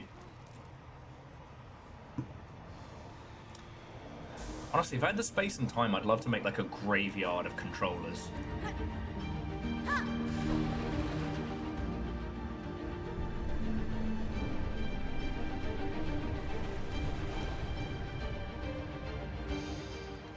Okay. Alright, I'm back in. I'm back in the zone. Thank you all for letting me talk about stuff again earlier. Like, I did not let last week destroy me, but fucking death by 1,000 cuts. You know, Discord could have just not. It would have been great if they had just not.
To Cool Benny, what and welcome. I actually haven't had hands-on with the Switch 2.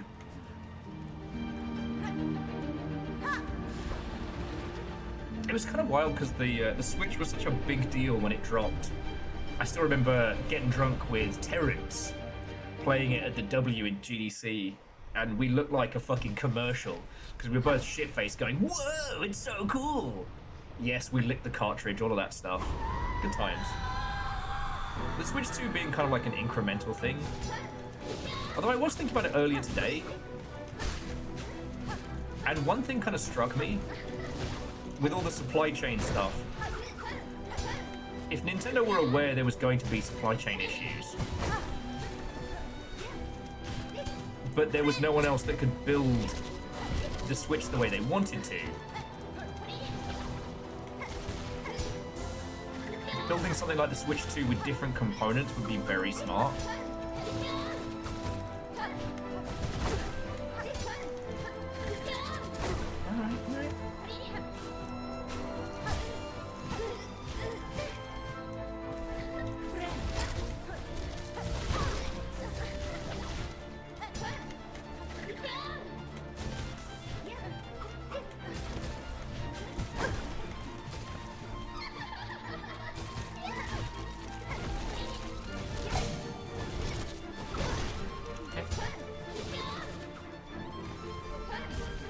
All training.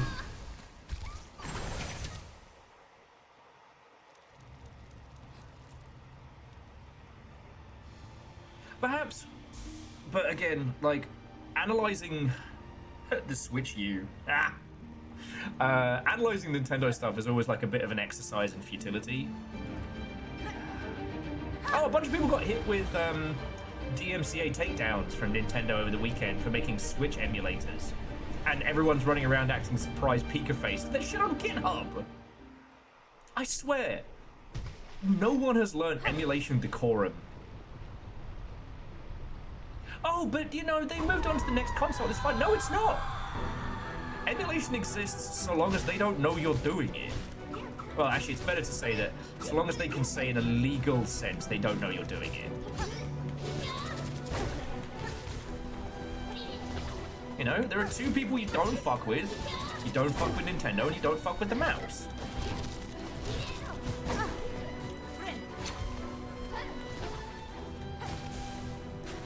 And this idea that, like, well, because my internet argument makes sense, then I must surely be allowed to do this. No! It doesn't even matter if you actually have legal standing to do stuff.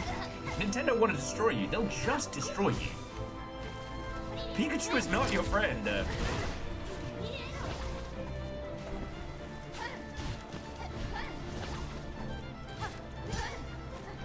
Take a burn.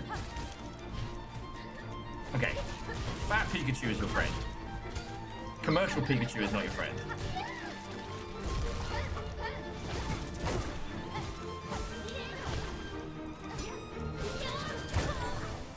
Corner trapped. Don't tick off the mouse or the electric mouse.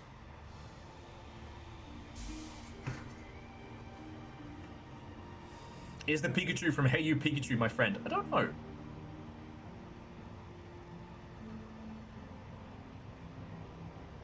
Yeah. Well, see, genre is... And, like, it's weird that I thought that was common knowledge, right? Like, emulation may be legal in a court of law, but if you go to court, you're going up against Nintendo's 20 million lawyer army. Against what? You and your parents', you know, bank accounts? Like, they can literally just keep you in court long enough that you run out of all kinds of money and then destroy you.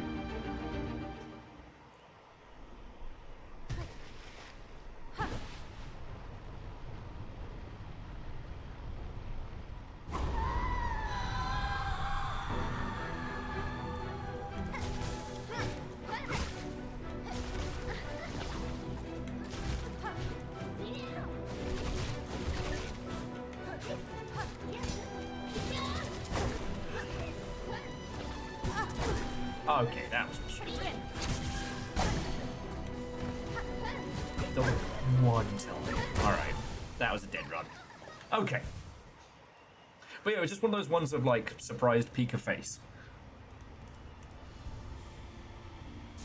It's like they don't remember Gary Bowser. He was there. I think that's the reason, the real reason Gary Bowser left is that he's just gone to... He's gone dark, he's gone underground. He still works for Pikachu. Just in the dark.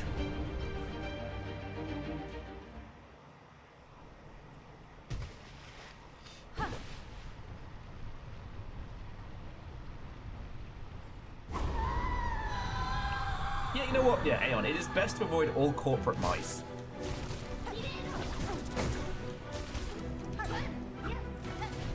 You know, Charles Entertainment Cheese is no friend of ours either.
That was me being cocky.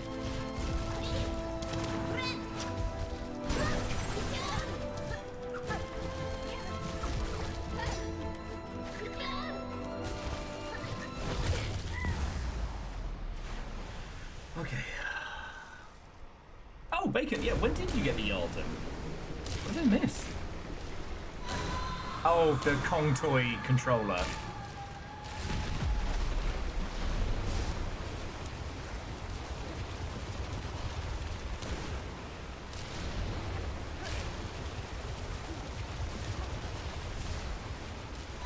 Okay.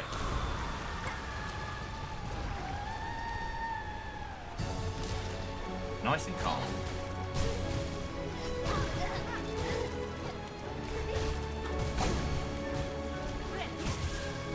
Oh, fuck. Almost, almost.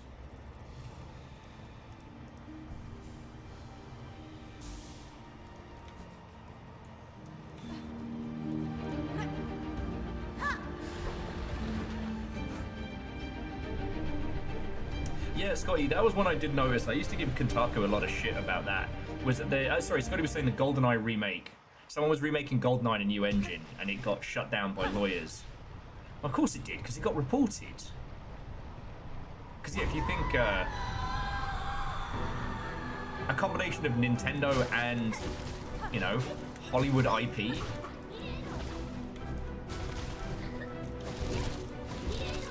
Like, MGM got the shit out of the James Bond license.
Fucking wee! Seriously, thank you for letting me use controller. I'm getting the flow back now.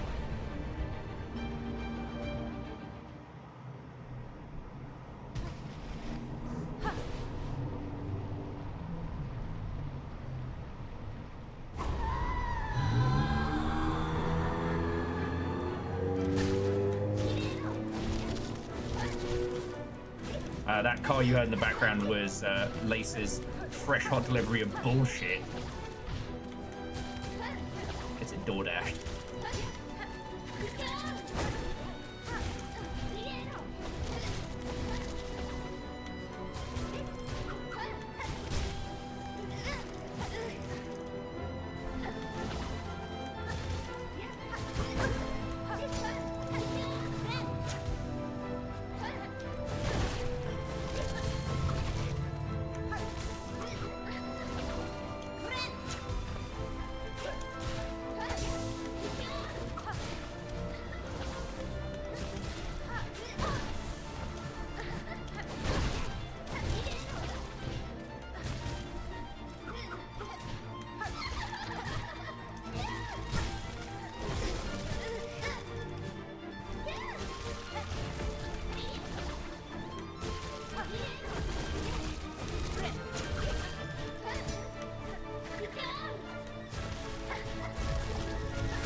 Oh, no way!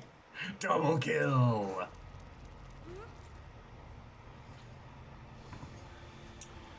Moose with all the vampire talk earlier and that DoorDash reference. Gotta bring back some classic. Oh.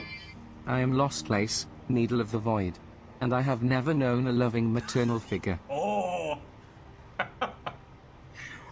I mean, that's the insult right there. You've only had one mildly psychotic grandma. What can we say?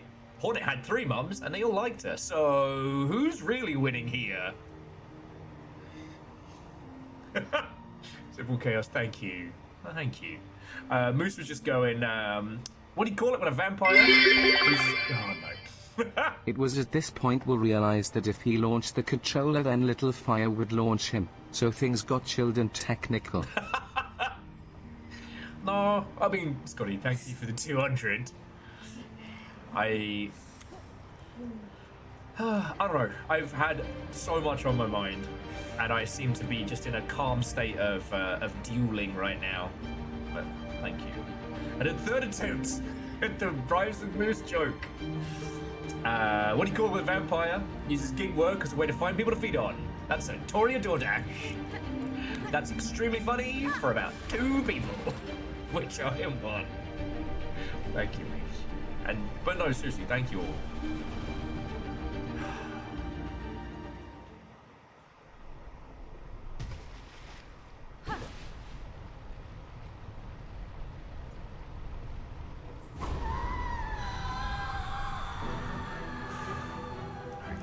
Come back.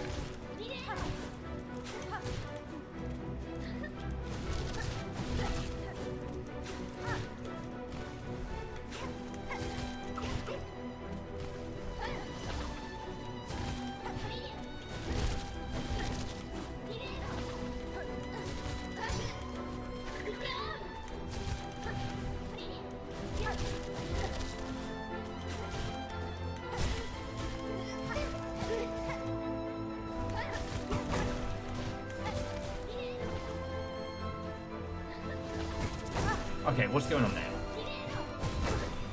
Okay, come on, come back. Oh, fuck, every duck.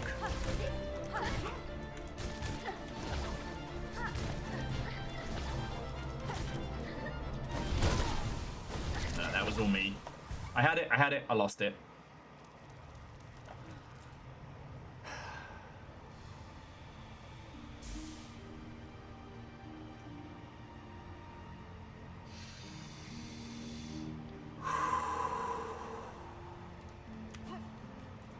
Have I been keeping up with the kill town? I feel like I just missed one, didn't I? Yeah. I'm gonna add one anyway. If it ends up like 1 over, I'm sure there's one I missed somewhere else.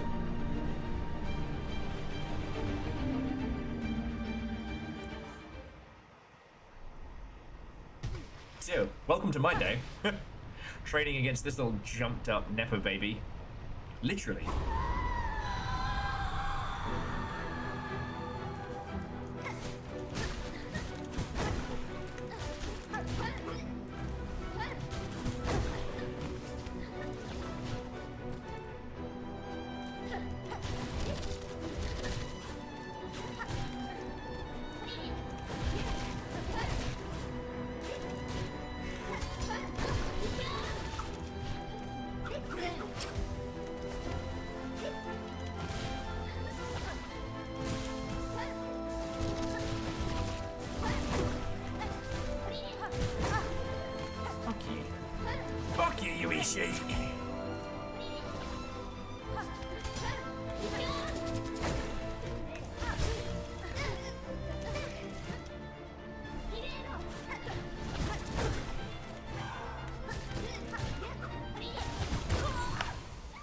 Okay, that was on me.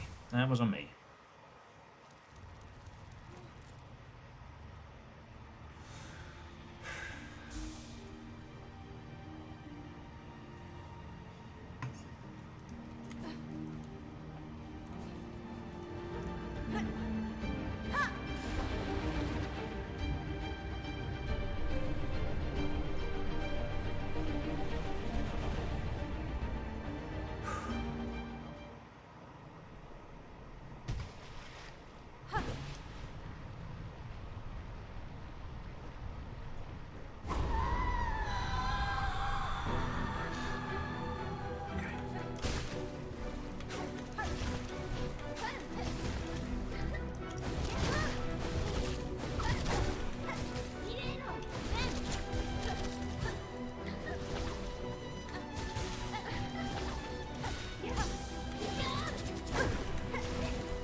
Friends, I just need a quick sec.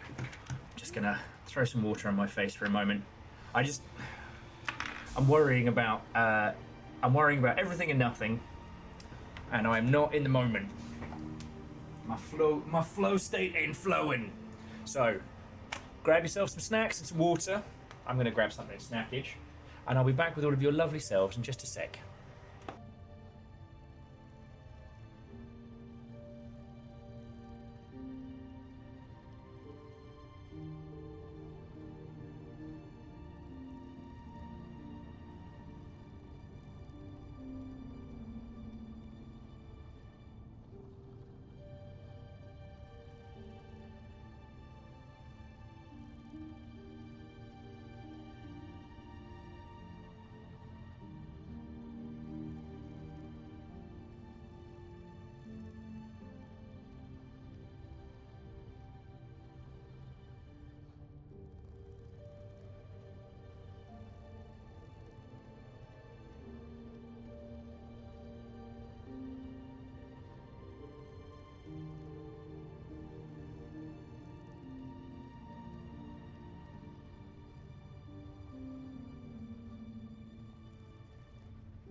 Alright, friends. Oh, legend. Well, I don't know if you're going to catch this in the VODs or what have you. I got a little sign that says, get wrecked, nerd. Thank you.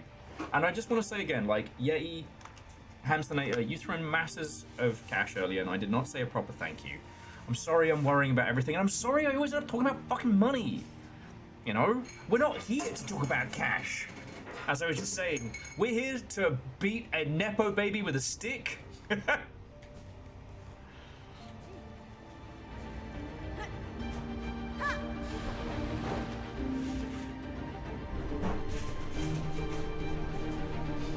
And I do think, Simple Chaos, that your burn might be one of the best dunks.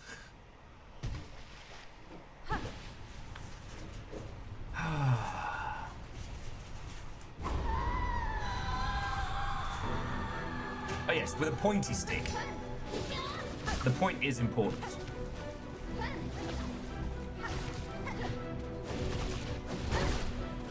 Almost.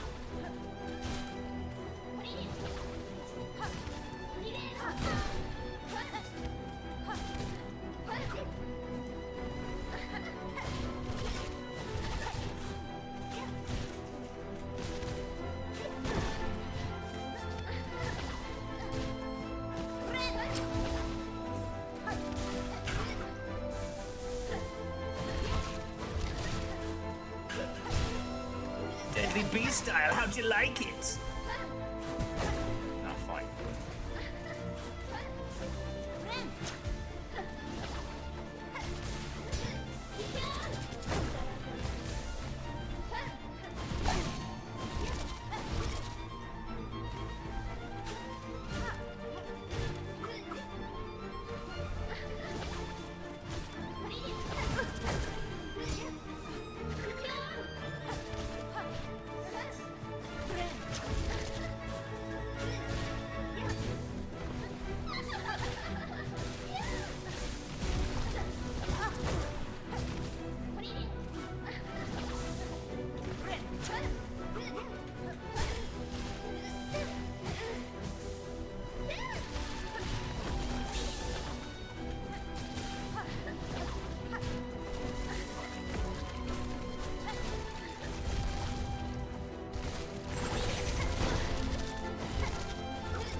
I was thinking about it and I was like, there isn't really an equivocant for Lace from like Bloodborne or anything like that. Like, she never chose. She was made literally for this purpose. Well, not to be an avatar of darkness, but to be Grandmama Silk's like homemade baby.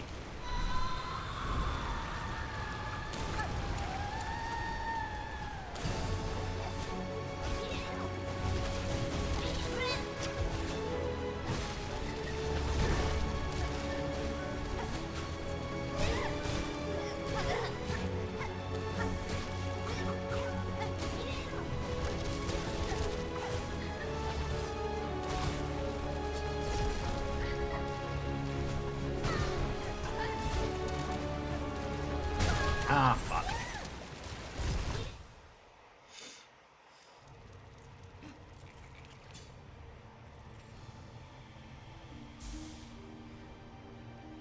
But what I find really interesting is in like the conversation before this fight, like, you know, what little is left of Lace has kind of given up. During the fight, as you can see, like, as you attack her, there's less and less of the, when she goes into a stun state, there's less and less of the, abyss about her.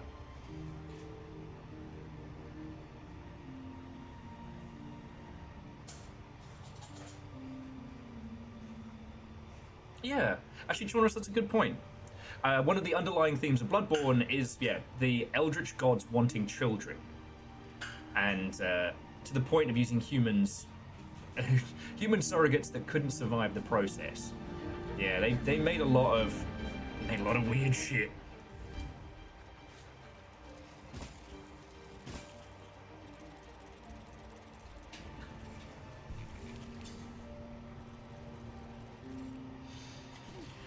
Okay. But yeah, she's the direct foil to Hornet, and I think that's. Like, having to learn this fight is fascinating because you have to fight in a way that's counter to how you would usually be moving around. You have to be very reactionary and less kind of like the fluid, aggressive hunter. Yeah, you know, Kestrel, some people just leave children just like lying about. You can just have those. Is that not true? No. Oh shit. Well, don't look at the cupboard then. Is it alive still?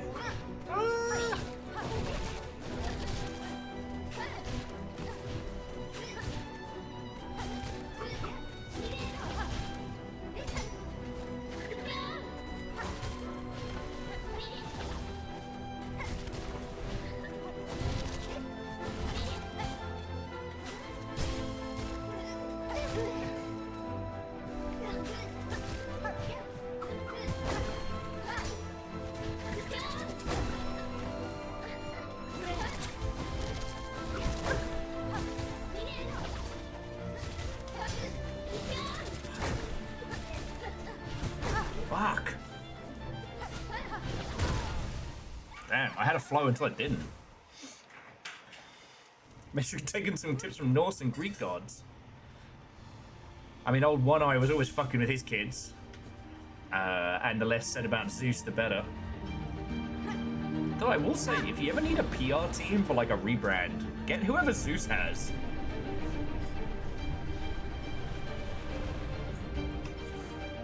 Every time I rewatch Hercules... Oh! Thank you!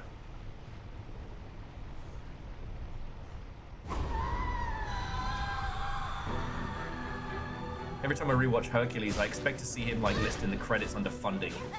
Funded by Zeus's personal fortunes.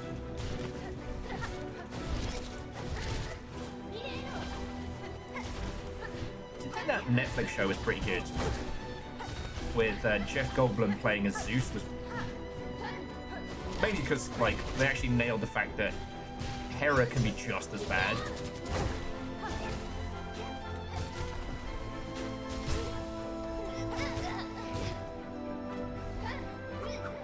I mean, I feel like we have a Greek gods conversation every...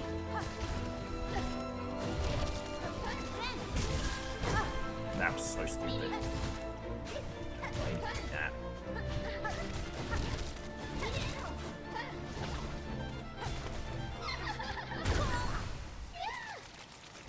In my defense, I now have delicious food in front of me. It smells so good.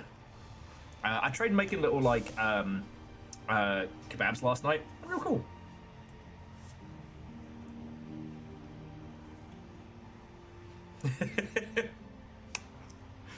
I love Norse mythology because it boils down to Loki, don't do that. Thor, don't fight that. And Odin being like, I do what I want! I always found, I don't know, maybe this was just like young me, but when I learned the story of like, you know, Odin sacrificing himself to himself, and I'm like, did he break the system? Did he min-max? It's like, wait a second. Sacrificing is powerful, but who do I value more than me? No one. So if I sacrifice me to me, that will make me more powerful.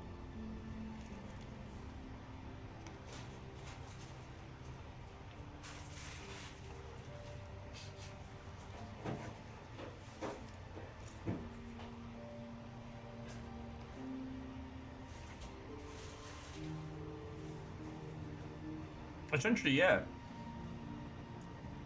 Does that make him wise, or does that make him just very good at the system? Who knows? Also, I like to imagine Loki was kind of happy, you know? He had to distract a builder's horse, so he turned into a lady horse. And then the two horses disappeared. And then Loki came back with children, and then we never spoke of it again.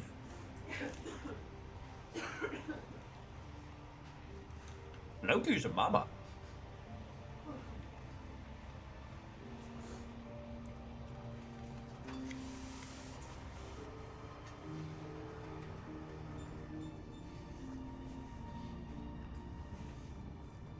Loki's the original horse girl.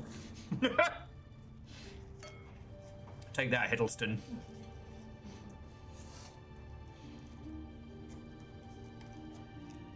But it all was born out of Loki once again being like, I'm so much smarter and cleverer than everyone else. Let me show you. I have doinked up. How am I going to unfuck this?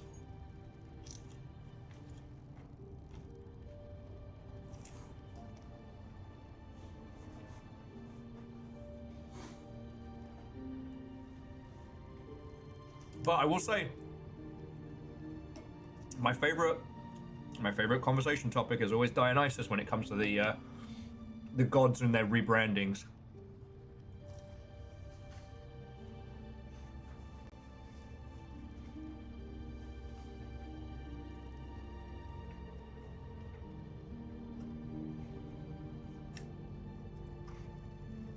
One of my favorite little topics is always the transition of Greek gods into Roman gods.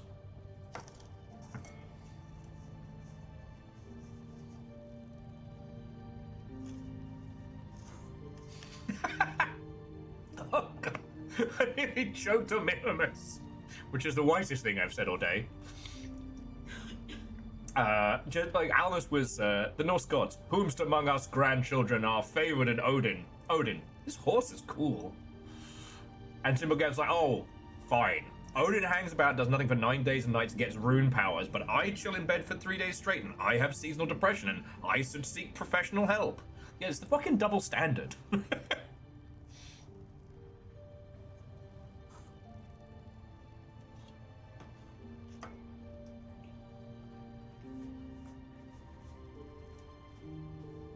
yeah, one of my favorite little topics on history is, I guess, how Rome took other cultures and repurposed them for their own means. And Dionysus is probably the most egregious example.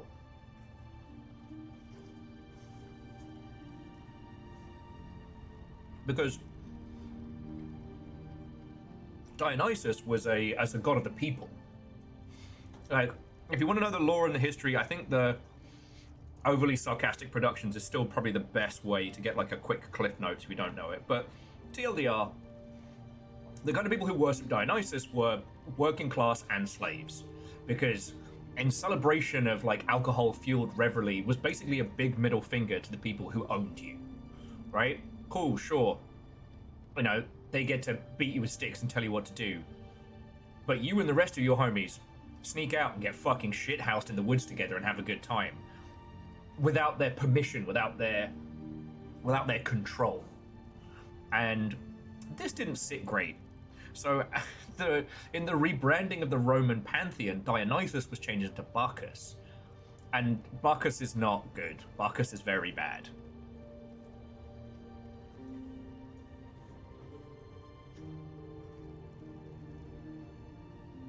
Like, the big slovenly, you know, reverse-legged gross fawn guy that Bacchus became was very targeted, because they didn't want the common people to have a god that was like, hey, it's all right if you tell the guy who owns you to get fucked.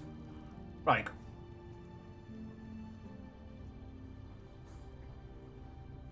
so they made him a god of excess and revelry.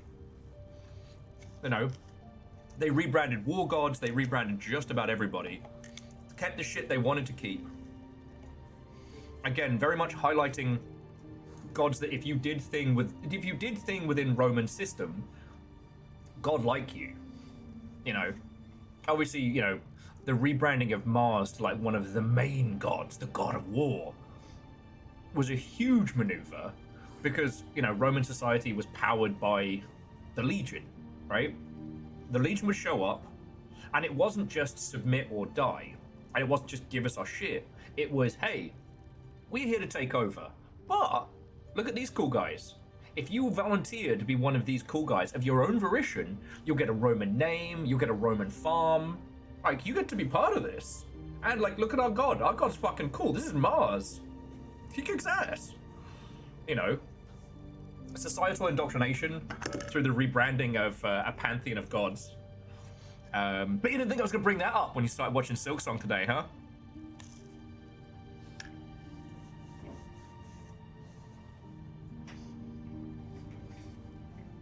Yeah. I'm full of surprises. And now I'm full of hummus. Seriously, thank you. That was so snacky.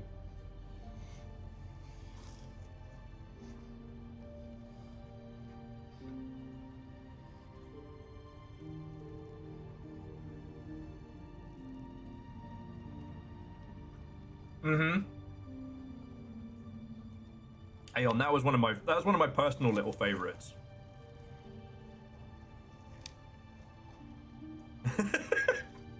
Jemami's like, little fire. Will's talking about the Roman Empire again. No. It's very funny to me that TikTok meme of what's your Roman Empire went over my head, because I'm like, the Roman Empire is my Roman Empire. What are you talking about? Oh my god.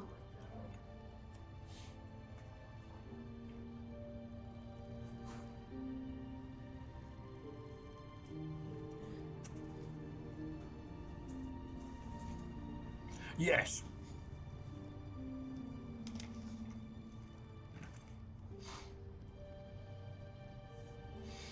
No, Alnus was saying it's a far cry from the Spartans, who are very much like, we are cool, and we kind of need to take you as slaves and all of your shit to keep our everything together.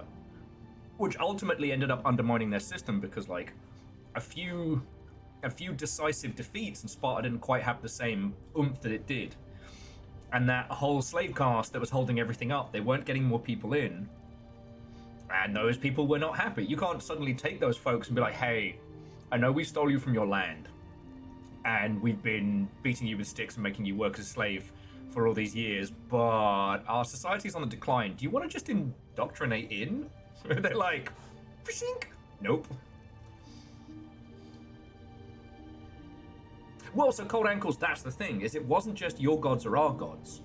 They utilized gods in a very, very tactical way.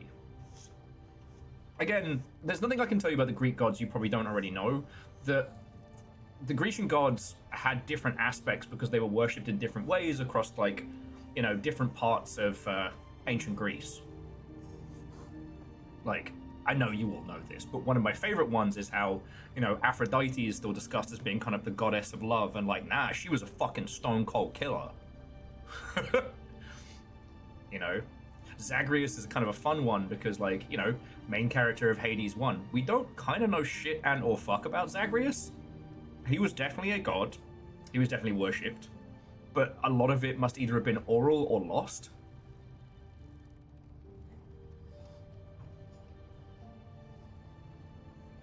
Imagine asking a university department, what's your Roman Empire?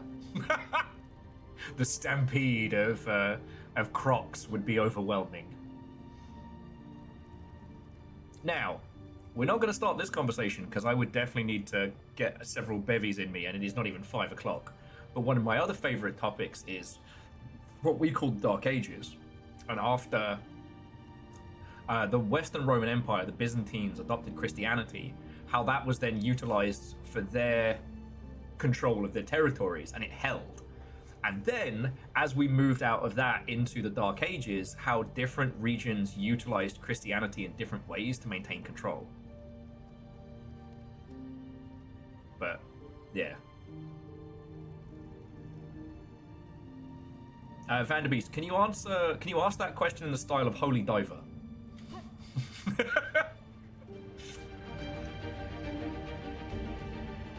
The Dark Ages, because there were so many knights. Fuck out of here.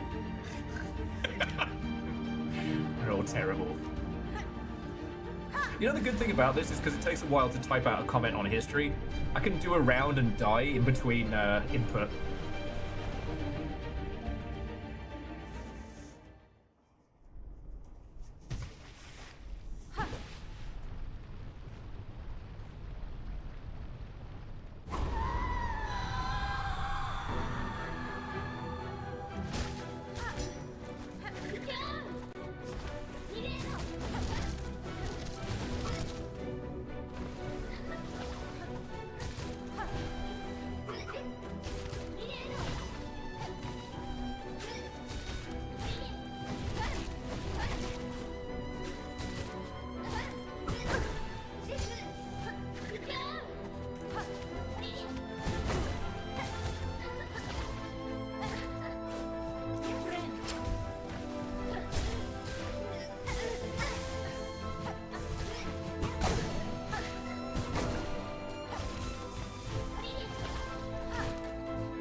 Not a bad word.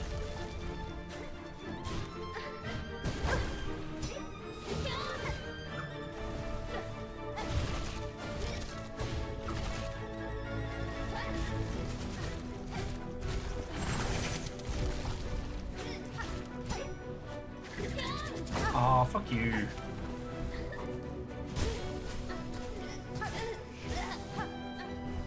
Ah, I ran into her. Balls!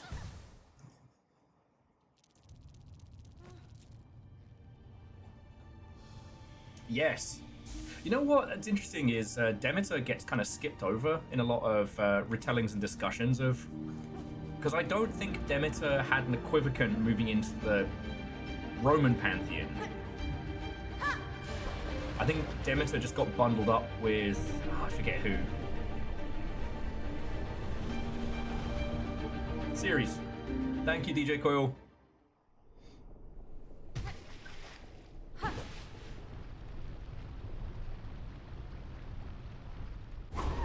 And maybe it's just reading too much of the Wicked and the Divine, but, you know, Persephone is a god of multitudes, as so many of them were. You know, the Romans definitely simplified a lot of the gods. And obviously this is because, again, like, different regions in Greece worshipped the same gods in different ways.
Damn it.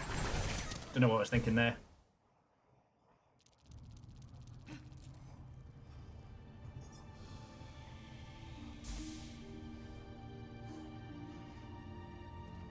Because also, I don't think Artemis came over for the Roman rebrand. I don't think there was a god of the hunt in the Roman pantheon, but I know that Apollo got a lot more prevalent. Fuck. Diana the Moon? Damn. I thought she was just a, well, moon goddess.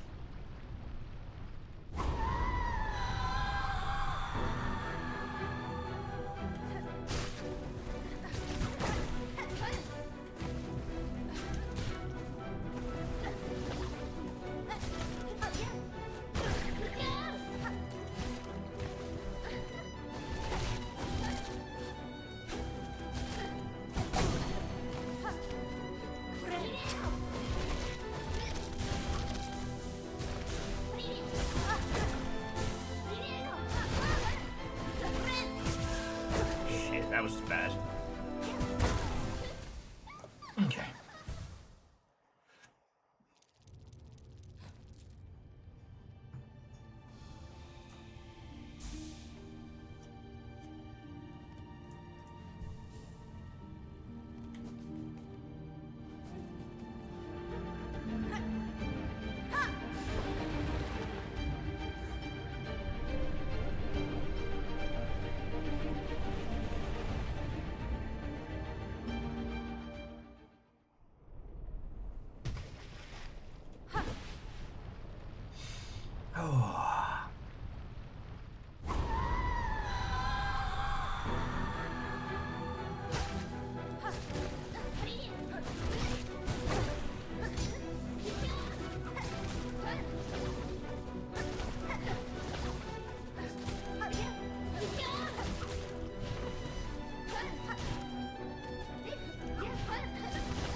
Timing's off, so I'm gonna reset a little.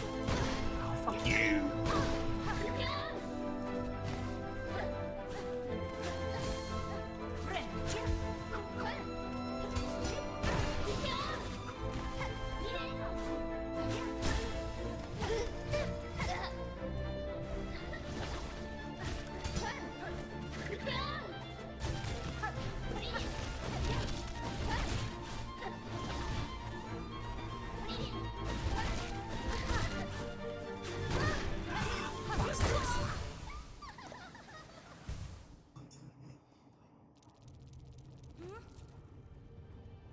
Yeah, I think Aeon, that's why I've been so kind of craving to get back to Rain World. But we'll do a little bit of extra indie games in the week before we return to Rain World. I don't know anybody else who's actually done the new Watcher content, except for maybe Iced, who was in the other day. But it's like every time diving through the Void Sea. I'm gonna go for the Fez ending. And the difference being is like,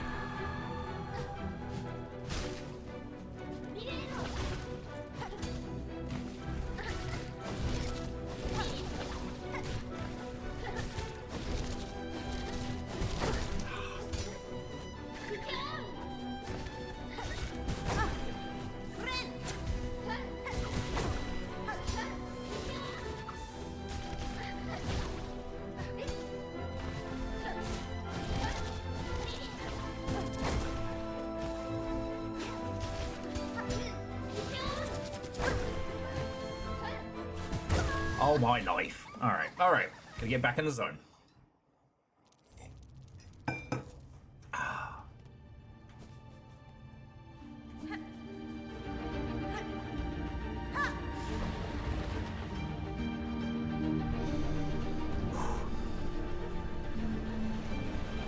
That's the thing, I can't start planning what we're gonna do when we finish this.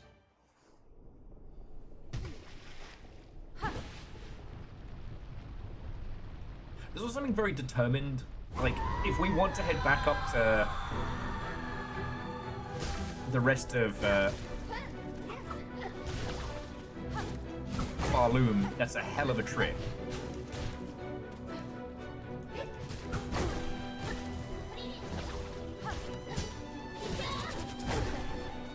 Alright, back in the zone, back in the zone.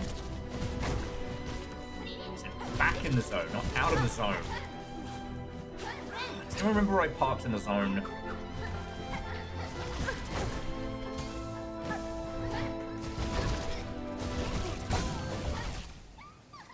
Which apparently it's not there. We're at 555 deaths. There's still some high scores you can beat at the Flea Festival. You know what? I'll keep going. I'll keep going. Wow, I'm suddenly chaos. Like, I don't know what it was in your words that has reinvigorated me to continue with this boss.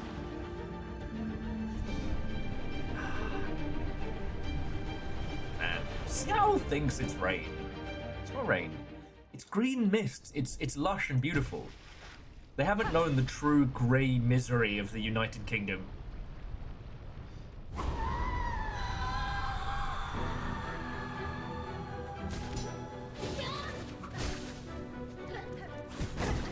Why did I do that? Alright, come on. Back in the zone, Will. Back in the zone.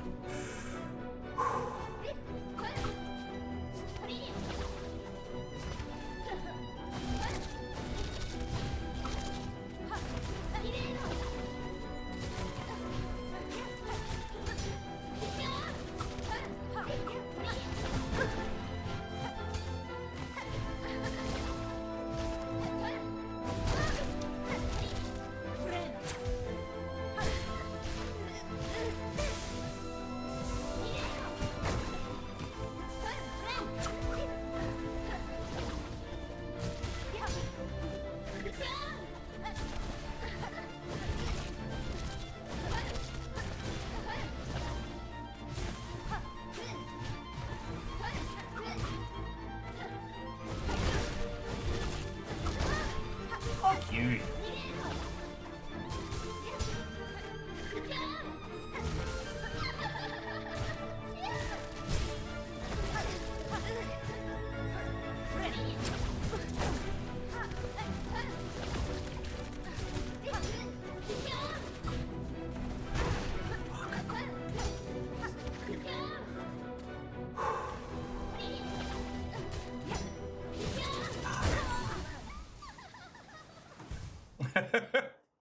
Nick, what and welcome. Answer, no. This controller is dead, this controller is dead. This controller worked very nice. I borrowed it from Little Fire. How are you doing, mate? Just a nice relaxing Tuesday, right? So friends, tomorrow, the game that Nick has been working on for a gazillion years, The Killing Stone is coming out. Obviously, we're going to be playing the shit out of it. And I hope you're all ready for it.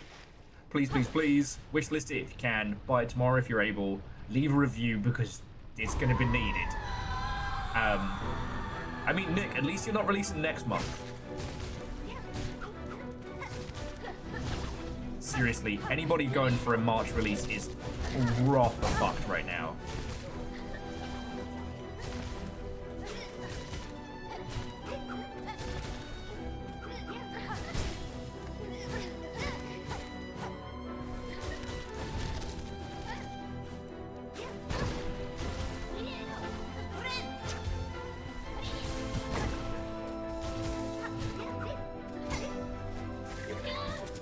Oh fuck, no, that was on me.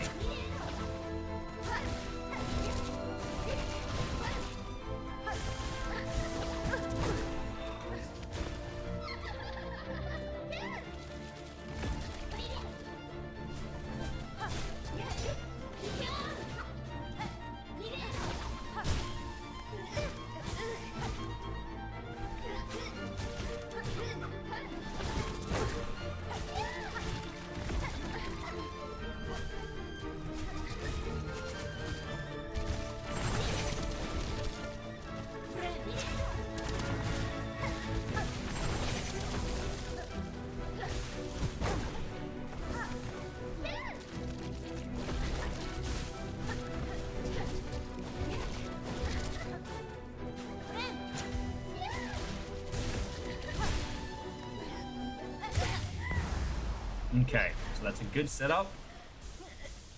Okay, that's a good setup.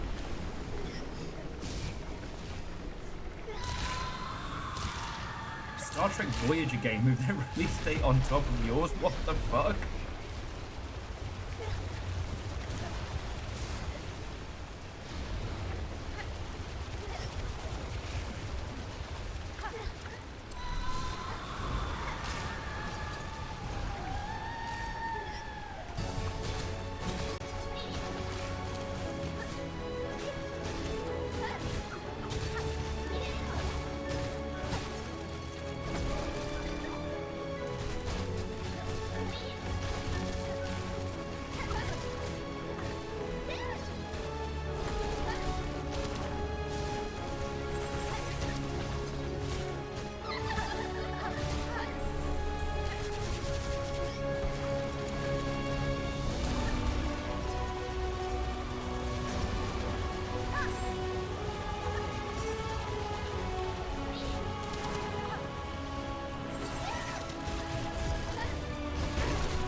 Is that it? Is that it? It can't be. It can't be. It can't be.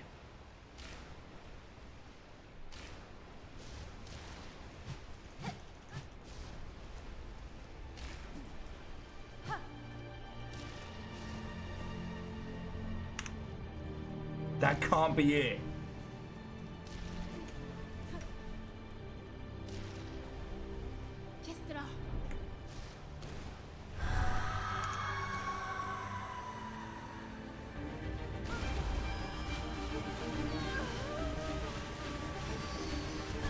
Let's fucking go!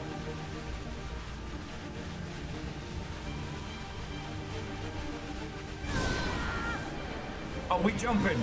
Are we jumping?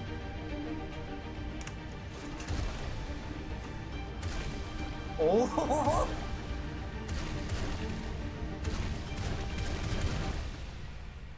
I think I did it! I think I did it!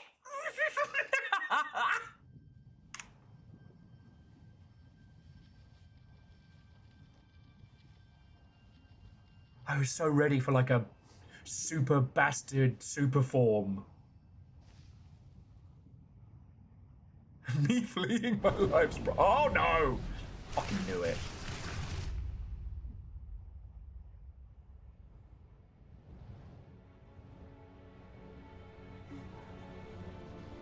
Hey, little guy! Oh. Sup, buddy?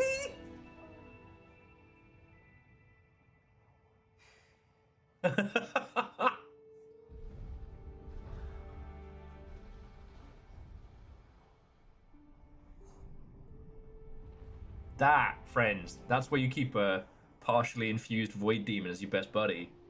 Because you never know. His little bug knight friend.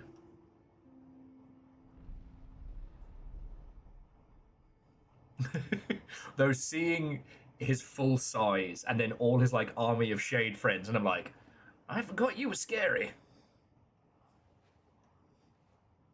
That was, yeah, very Rain World.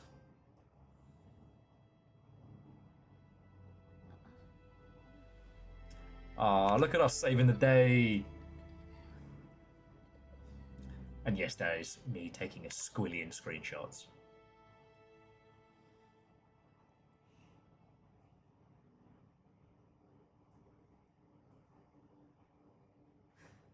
Defeat Lost Lace and free Farloon. Yeah, Farloon.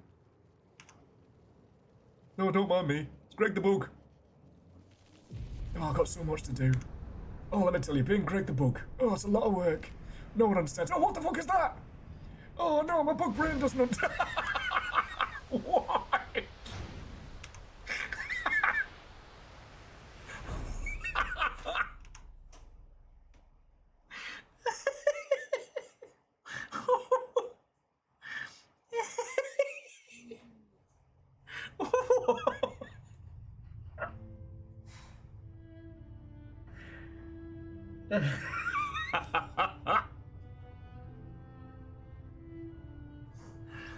Oh, so you only get that if you've done the mushroom stuff. Okay.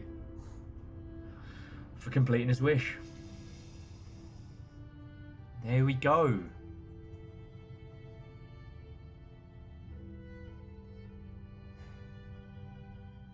Friends, legends, Longshipians and lurkers. I guess that was Silksong. I thought I'd be doing this for a couple more weeks.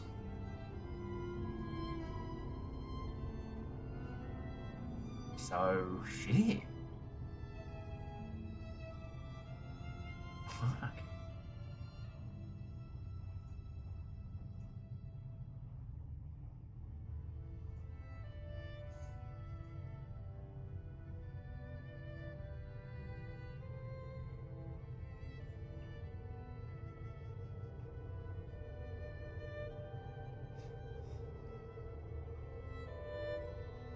Oh, that's so cool. They credited the entire orchestra.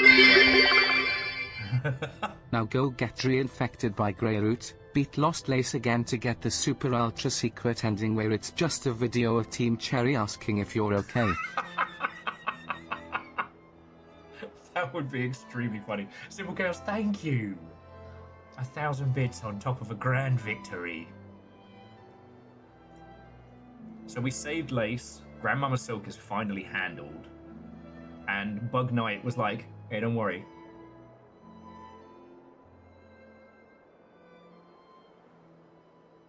Hi, Chef.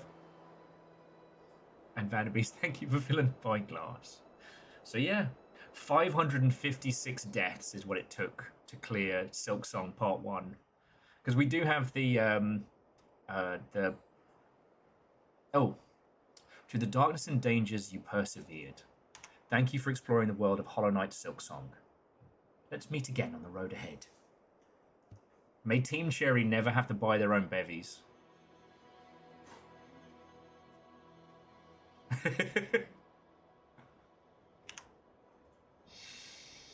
Yeah, until Sea of Sorrow.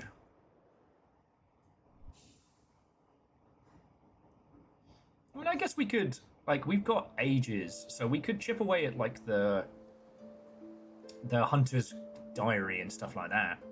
Yeah, let's do that. 99% in 99 hours. So, Steel Soul?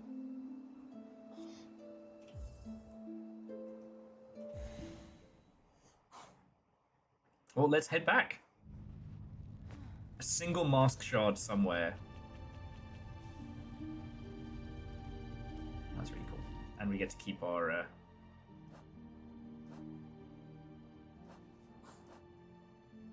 Alright, let's get out of the ruddy abyss. So, Chef, how are you doing? You know, if you've seen Team Cherry down the local Aussie game meet, you know, give them a cheers from us. I know you all hang out in the same place.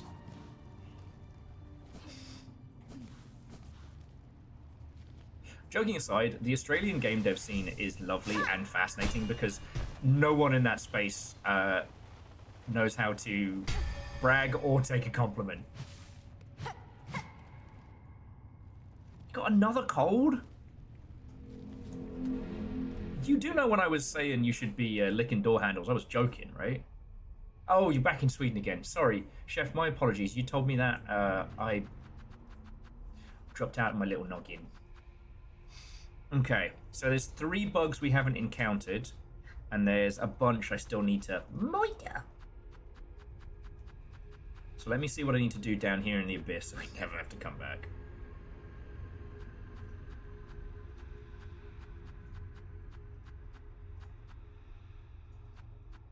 Now, so there's a couple more up in the clog, couple to defeat in the clockwork area.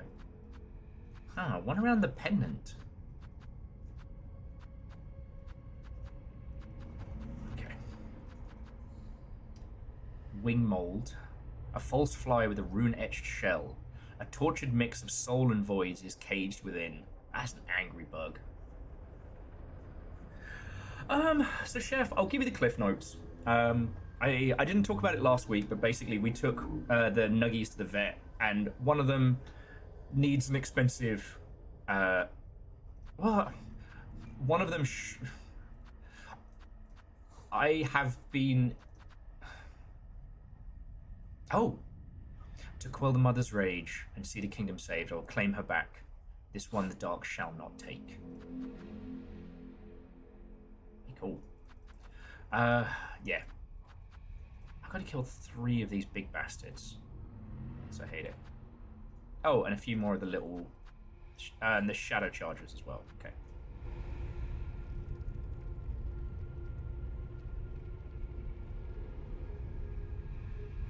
No, I just want to... I'm fine to get back up. I'm just seeing how many of the void bugs I need to kill.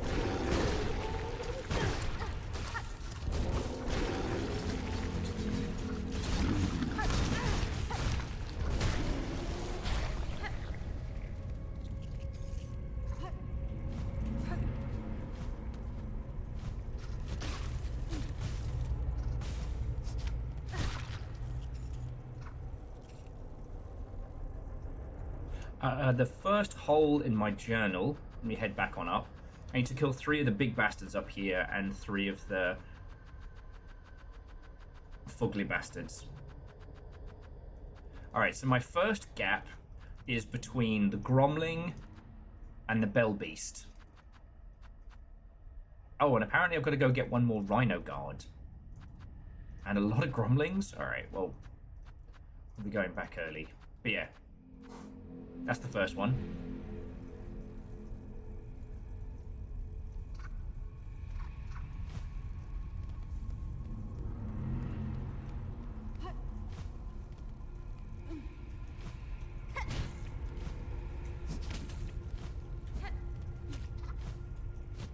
And Caffeine, what unwelcome. We did it. We fucking did it. We're basically just gonna have a natter and a chip away at stuff.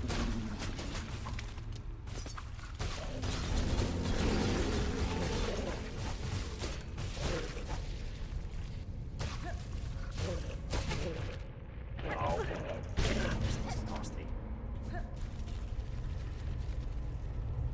I have silked the song.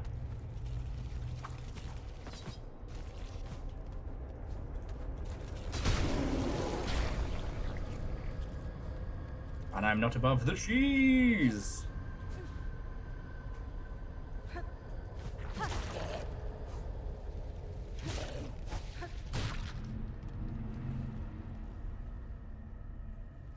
So Grom is the falling enemy over the wormways. Okay.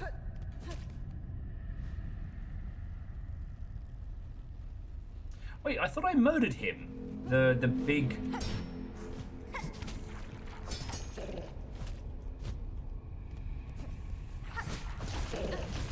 Ah, there we go. Guess we can still keep count of the deaths. Carry it over into next game. My songs, Silked. Yeah, Caffeine, I was kind of frozen. But no, we did it. So now, at this point, it's just finishing off the Hunter's Journal, and I guess using this as a conversation, like a conversation point. Because the thing I was saying earlier before I got into it was that, like, there's a lot of similarities between this and Silksong, between this and Bloodborne, which are really cool. But, like, Lace is interesting because she's almost the thing that so many different deities and creatures and groups were striking at. Like, Lace is a creature who is made, not born.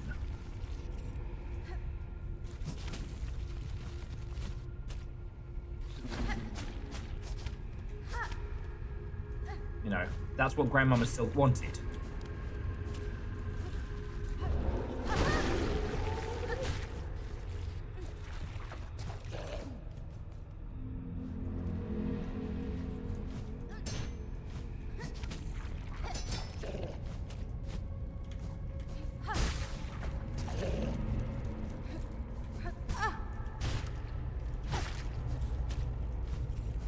Okay, and where are the big ones for you guys?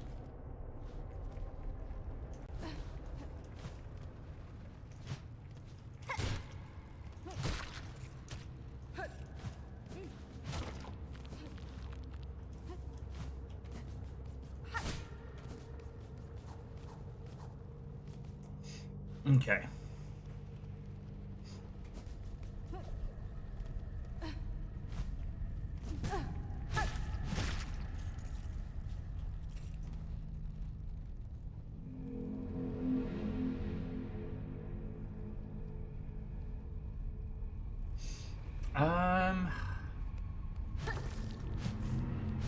So Red Burning Dragon, take me through your theory.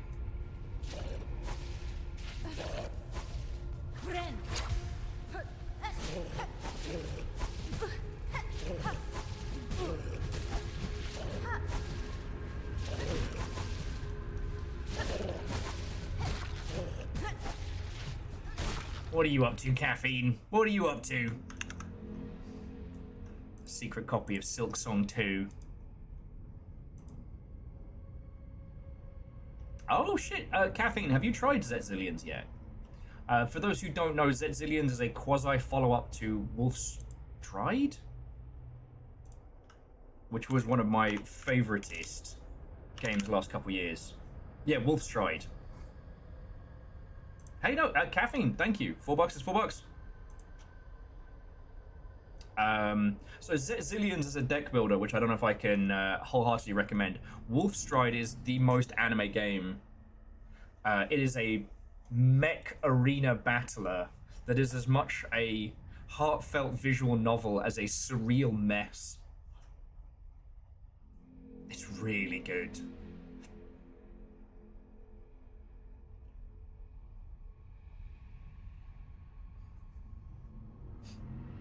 And yeah, and Zetzillions is set in the same world, but on a weirder and grander scale. Well, no, Caffeine, seriously, thank you. You know, I told everybody about what's going on. I kind of choked when Chef was asking about it, but TLDR, the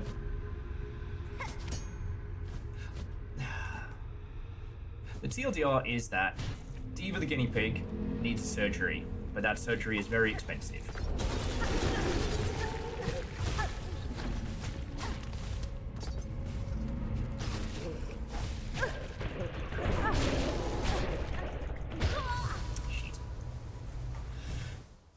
And I found out last Wednesday, and I've kind of been processing it. And it's hard, you know? I don't know you all get it. Okay.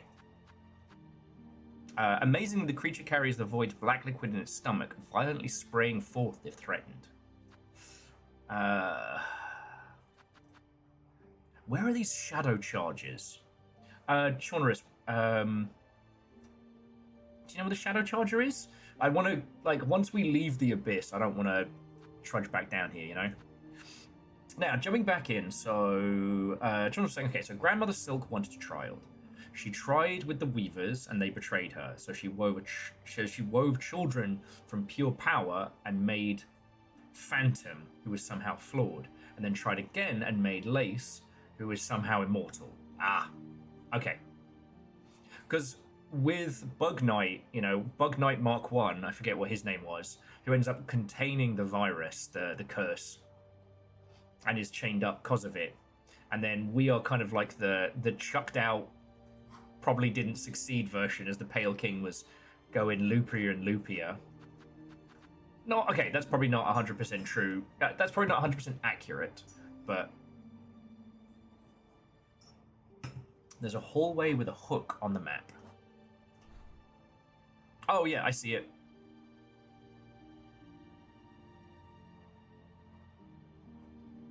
It's middle way up the way I've been dashing upwards.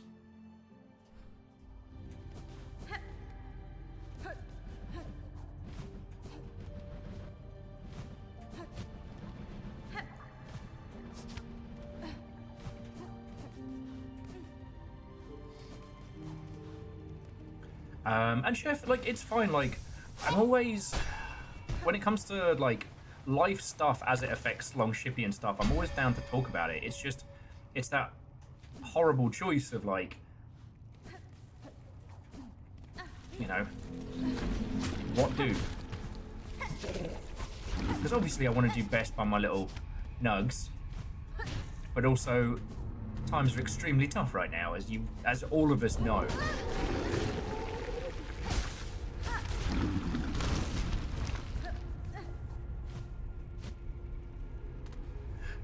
Yeah, I figured, Shaunaris, I'd need full silk to be able to take on anything in the void. And I've got to kill 3 of the buggers.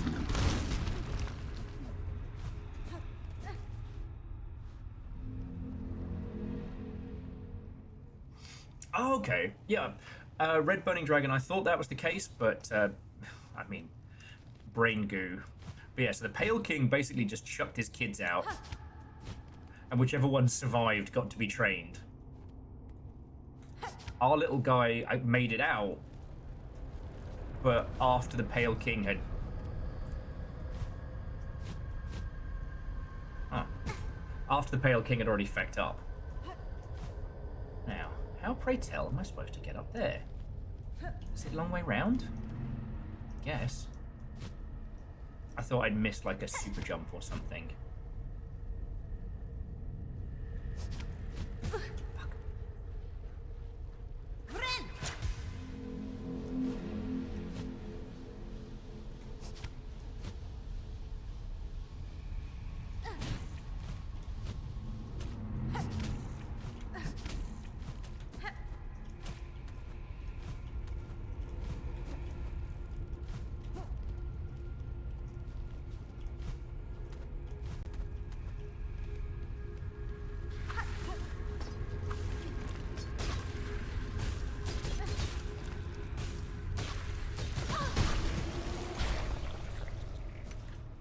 So we just have to kill that guy 3 more times. Sorry, buddy.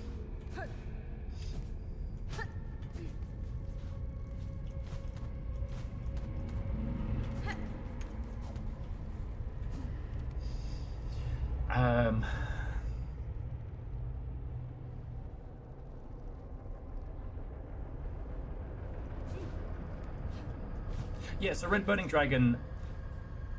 Bug Knight was the second one to come out, but that whole area is also filled with the other poor little bastards.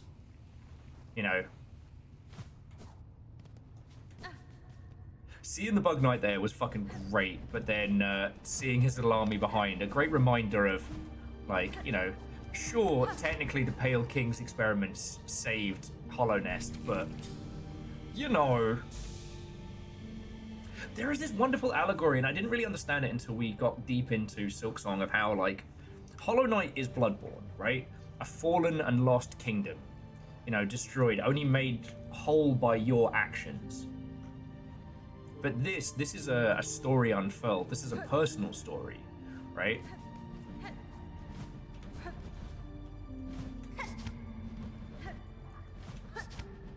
Grandmother Silk's whole deal, driving her to a level of madness. 2 more?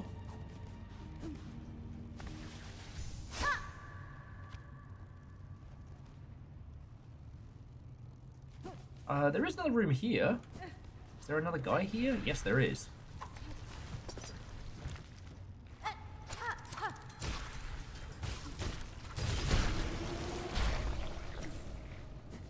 Yeah, now I'm not saving my, But yeah, so the Pale King and, is it Gwyn? Anyway, the king from Dark Souls 1, I think are very, very similar. You know, they did good by their kingdoms, and then things started going very, very bad, and he, you know, initially with good intentions, right? But it got worse.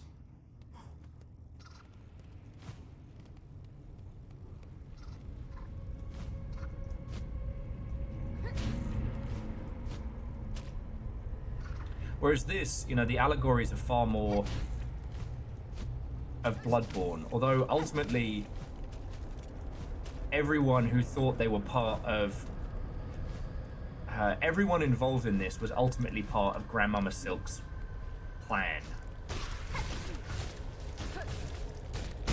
You know, the Weavers realizing that they too were as much slaves as the bugs, you know, ensnared. In a world where, you know, for the crime of death, one could be worse than punished. Although that is... Oh, yeah. A bulky worm in the deepest depths lives in tight crevices and uses its weighted body to batter. These ones grow large, yet I have never observed them eating or sleeping. They seem such simple bugs, but I suspect they are not truly our cousins. The Pale King tried to do everything himself. Grandmother Silk used others. Yeah.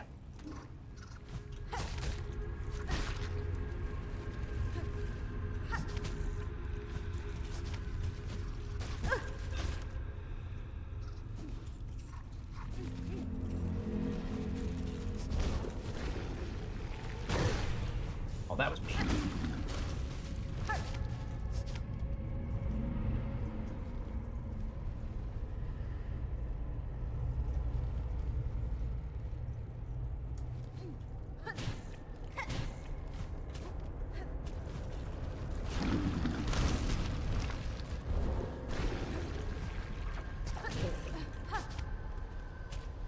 Down this way.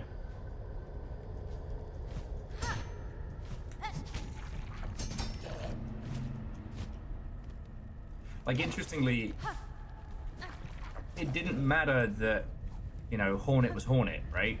They were just looking for other Weavers. And the Weavers that Grandmother Silk had kidnapped, and the varying things that had been done to them, like, holy crud.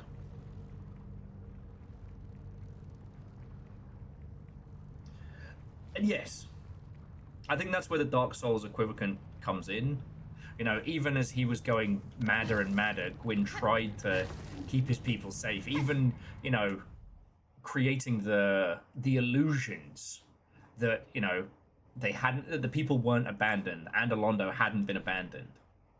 You know, when you find out, like, everybody jokes the first time you see What's-Her-Face, you know, the huge booby lass.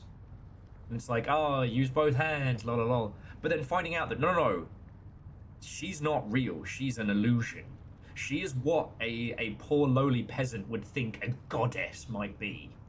And is very distracting. No, that's not what's going down. I don't know.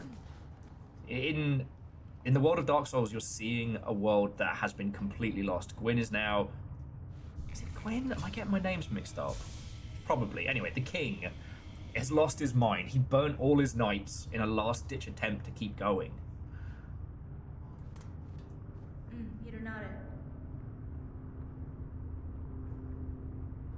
Yes, the illusion is maintained by Gwyn's son, who was of the moon and snakes. Yes. Which I think they kind of allude to when you join the Moon Covenant. And the Moon Covenant, despite like holding up the illusion, are also the ones that protect people from Red Invaders. Like the protectors are also the ones leaning into it. Yes, Red Burning Dragon, the gods left or died in Analondo. In Dark Souls, in Hollow Knight, you know, the three gods that have, or godlike beings, I don't know what you want to call everyone, but... Does he talk to me now? Nah. Narratively, we haven't...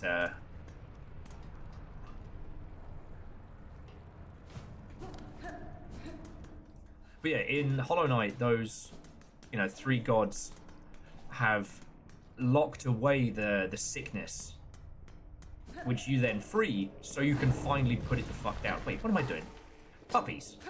I need a ride.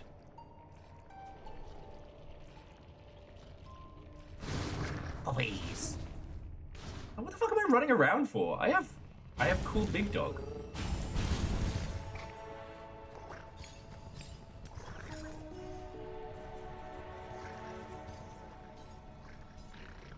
Cold Ankles, I do agree. I think the Knights... I mean, the Knights would have followed him regardless. They were fiercely loyal. And finding out that the Black Knights are black because they have been charred with fire is like, oh really? Oh, damn. But in this, like, Parloom is well past its prime, but there's still some remnants of it, much like in Dark Souls, in Bloodborne, the population is still there. You know, it's about to be the worst hunt it's ever been. And you do make it worse before you make it better. You know, destroying Rom's illusions fucks everybody over, but ultimately allows you to break the cycle.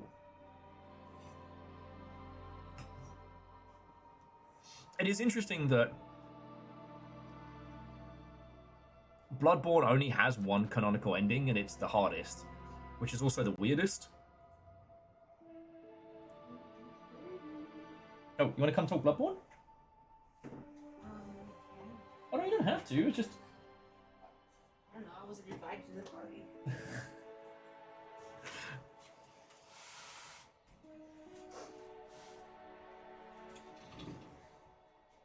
Oh yeah, and so Chaunerus, you told me who this bug is.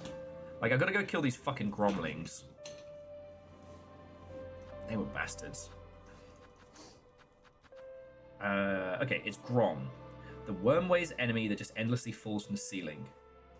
Oh, yeah. Okay, let's go get that. I know where he at. Oh, you're throwing gremlins. Trying a spoon. Gremlin with a spoon? No, it is a gremlin spoon. Like, the gremlin is the spoon. My god. Let's go to Bone Bottom.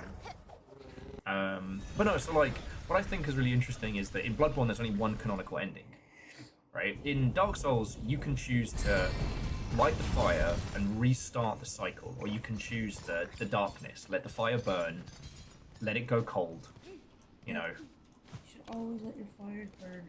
Exactly. Except for in direct sunlight. Then you must apply aloe vera. You must always burn. Oh, Anne says hi. Hi.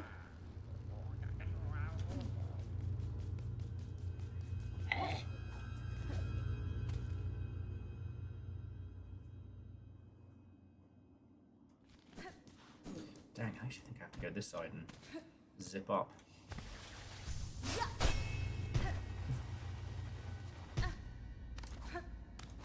No, Chef, Tiny Fire's 2 doors over. It's Little Fire. What? Hey, it's Tiny Fire. Sometimes I'm small, sometimes I'm tiny, sometimes I'm little, sometimes I'm really Hey, no conviction, no crime. But yeah, the thing I find fascinating with Bloodborne is that the easiest ending to get is that you escape the Hunter's Dream and you see Dawn and everything is fine. Basically, the cycle begins again, but without you. Yeah, someone else's problem. Yeah.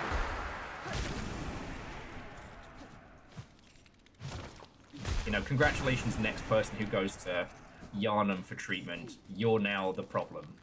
It's now your problem. And again, because you just... It's never stated what your character was there for, but you are there for blood ministration. You've got some fucked up disease or something. I have a name. Jesus Christ. You have to... HIPAA or whatever. I know the world is weird, but HIPAA still stands, you know. Ah.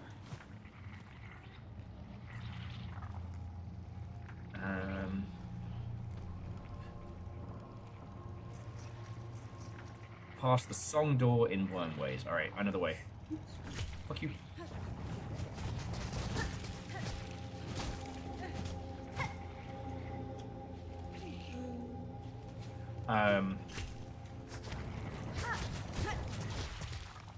But no, I find it fascinating because the only really canonical ending to Bloodborne is that you become a baby elder god. Yeah. Which I got that indeed by accident. My first playthrough. Nice. I put that, no, not nice. I put my controller down and I was like, fuck yeah, this is great. And then I moved it and I smacked him. And I was like, oh. Oh, fuck. Yeah, that ending was not supposed to happen. And everyone in chat was like, well, here we go.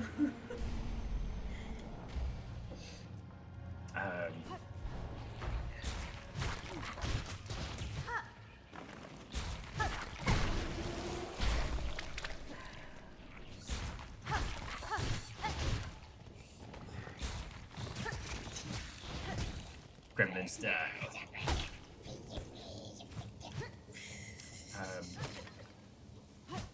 Oh yeah, and the other ending is basically you take over the job of maintaining the Hunter's Dream.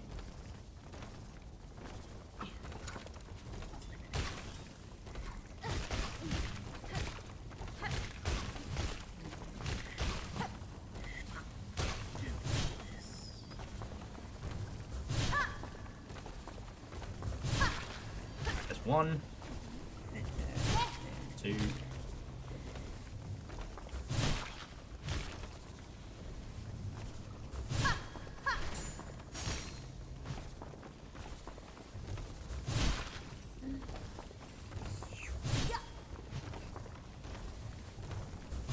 Yeah, so in this, you know...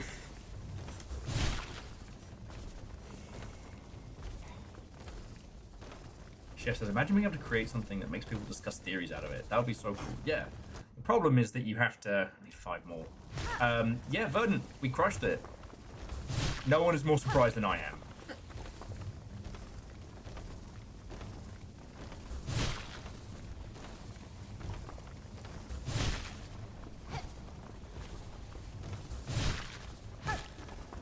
More. And there we go. All right. A burrowing worm that uses many... Gremlin spoon! That's so good. A burrowing worm that uses its blunted teeth to dig through even the hardest bone. They ceaselessly churn through rock and bone without seeming to rest. They have a designation? A destination? Or are they compelled deeper?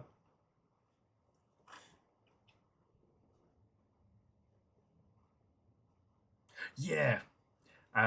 It is the prettiest crawling infection that Team Cherry has ever made. Alright, so... Are there anybody... Oh, massive moss grub. Where do you live? I'll kick one of your asses. We'll do this just top to bottom. I mean, obviously somewhere in the mossy area. But yeah... it's wild to me with this one how much game there is. Like, you could play through this once and just clear it, Act 2, roll credits, and be happy. But the sheer amount of game you have to get through including dealing with that fucking curse. This town's cursed. Near the double moss mother fight at the bottom. Alright. Oh, massive moss grubbers in memoriam. Alright. I just wanted to fly around for a bit.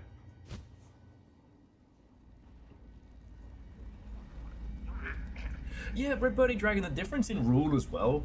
Like, the Pale King, I'm not saying he was good, but he was working his butt off to make things good for everybody. Grandmama Silk used every class to supplement the other.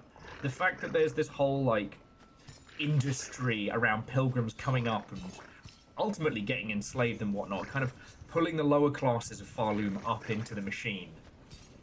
Like, there's a confessional booth you go to where you put like 25 rosaries in, and it just gives you pre-recorded nonsense. There is nothing. There's a poor bug who's running on a treadmill to help keep Farloom running, and he believes in it.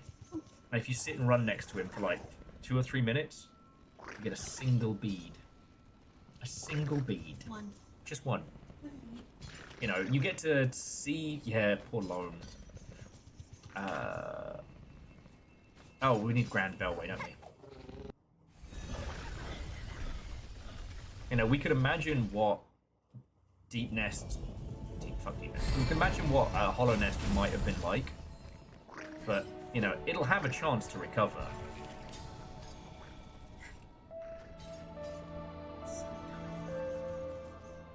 The spoon. Spoon. Yeah.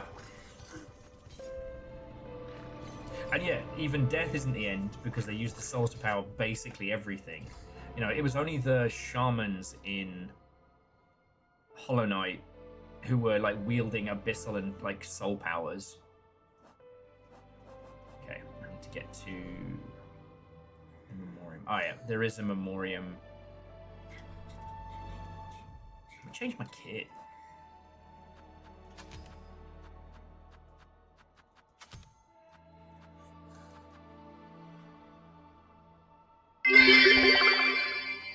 Welcome to the mug store.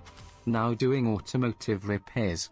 Get new ceramic brakes made from the broken mugs that were ran over recently. I'm no car mechanic, but I'm mostly sure that's not how cars are supposed to work. And Akari, thank you for the 200. Oh yeah, to those of you who just joined us, so we have beaten Silksong. We're doing last bits of the bestiary. Just having a little explore.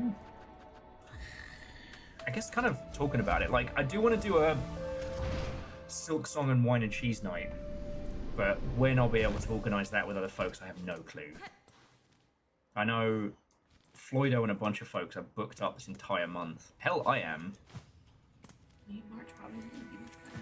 I can't imagine it's going to be clearer. Alright, yeah, we need to head down towards the moss.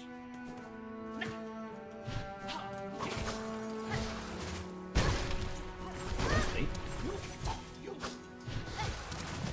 What happened to hello?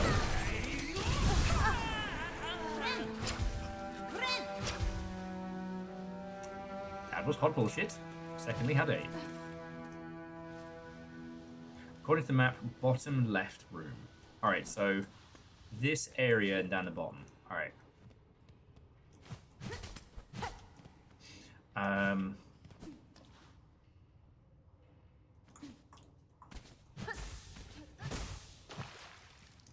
Like, this whole area is much, much darker. Now, obviously, Farloom's fallen into disrepair, but all the kingdoms that were conquered by Grandmother Silk, the non-sentient life was kept in here. So early, like, one of the dream sequences, we get to go to this area where the kind of the water mantises lived. And it was, you know, beautiful and elegant. They only kept the bits that they could tame. You know, the actual mantises were all fucking killed. We don't know specifically how, but ow, it wasn't good. Probably better than that, though.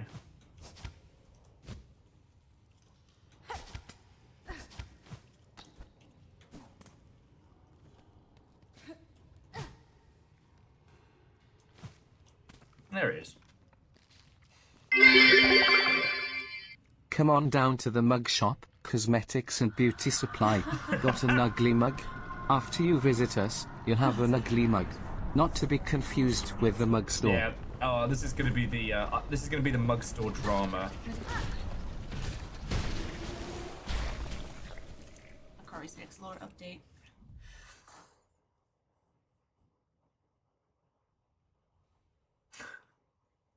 The massive moss grub, and a naturally overgrown moss grub bred within Sistel's Minorium, so close to the perfect furry form. If only they'd been able to breed out the spines.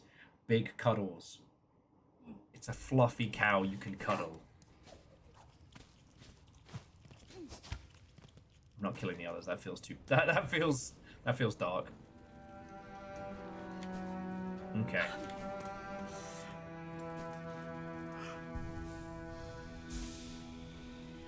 And yeah, the Pale King signed agreements he didn't conquer. Like, the Mantis tribes were allowed to maintain their own consistency. What's really cool in Hollow Knight is after you defeat the Mantis Lords in single combat, you are given the Mantis Crest. And so anytime you meet one of the Mantises after that, they will just bow to you and you can just go past. Cute. Yeah.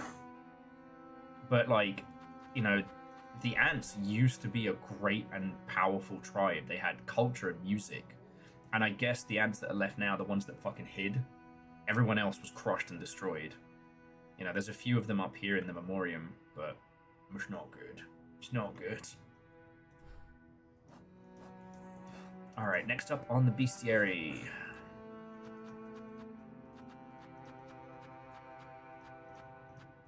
Okay, we got these little guys. So we've got the little hardbone hoppers and the mama hoppers. They are they down in Farfields? Oh, sorry, and Simple Chaos. Like, again, thank you for the bitch. Sorry I've been so much of a mess today. Ark says, to my understanding, Silk took over Farloom, made the Weavers to attend to her, and built the citadel to live in. The Weavers built the Cradle and the Threefold Song to imprison Silk and create the choir plus pilgrimage to sing the song and maintain the prison. Ah! The conductors did the most of the exploiting of the pilgrims, but Grandmama Silk basically pierced the citadel, and that's what jobbed them in. Oh yeah, Farfields area, Act 3. Alright. Puppies!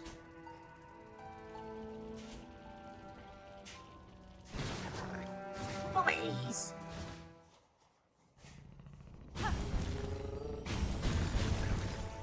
Yeah, I need a ride to Farfields.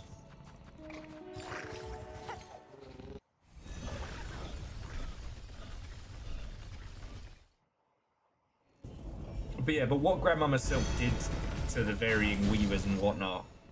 Oof.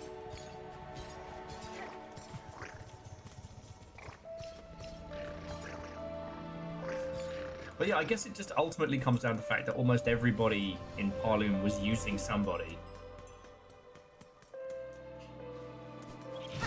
It's kind of funny that the weavers thought that they were the ones using everybody, but Grandmama Silk basically had them dead to rights.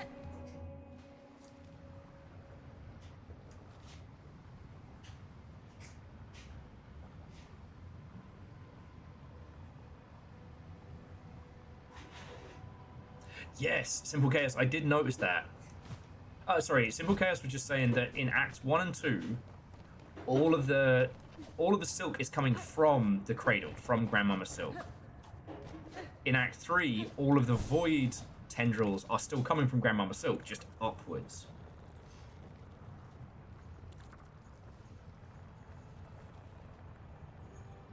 Yes. Jordan is saying what made the pilgrims vulnerable to the silk were all the experiments in the Whitewood where bugs were implanted with silk to improve their longevity. Yeah, that's just that's sick. That shit was messed up, yo.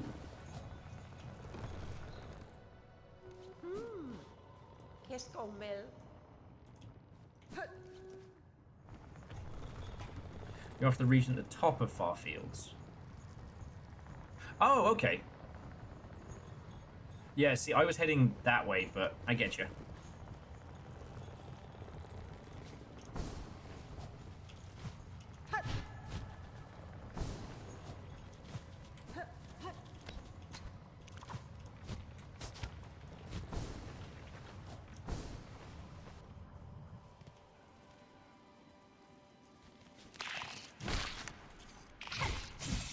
Hey, remember how you guys bullied me at the beginning of the game?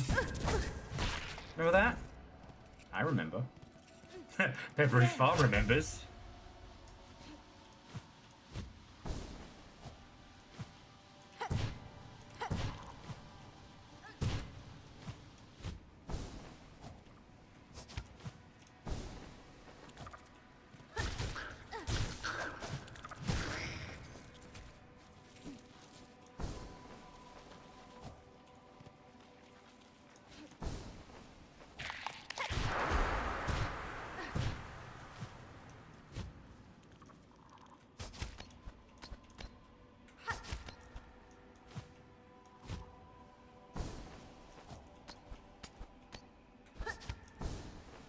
Now, do we need to go this way? Not really, but we can. Here we go.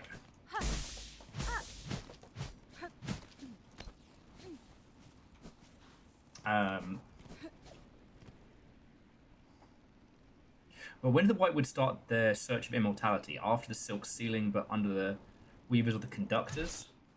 I'm not sure. I feel like the Silk experiment started before the Weavers kind of got the clamps put on them, you know? I don't have a way to prove it per se, but I really do think that the experiments were started whilst the Weavers were in cahoots, right? It feels like they were under the impression that no, this is good for us. You know, that's how they were contributing to it. It wasn't until later when it all started to go awry.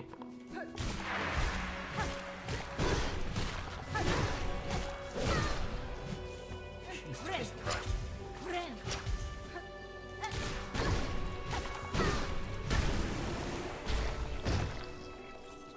You know what? I could definitely be fighting smarter right now, but I feel like I did my times.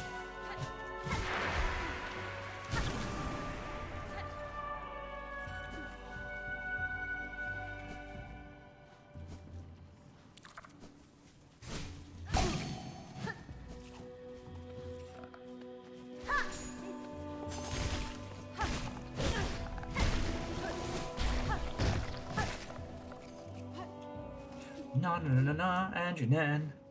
Chandra says, this is one of the things that drives so much conversation with Hollow Knight and Silksong. When did the bug do the things that ruined everything? Because the game doesn't give an order of events, it just gives locations. Yes.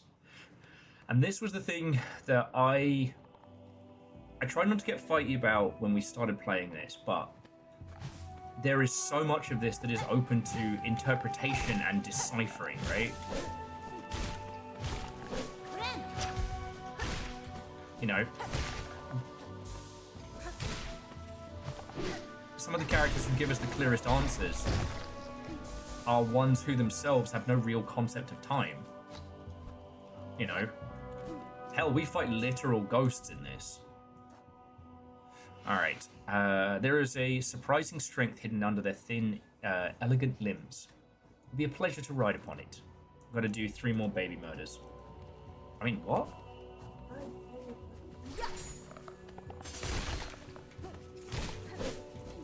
Sometimes babies just talk shit. I don't know what to tell you. Sorry.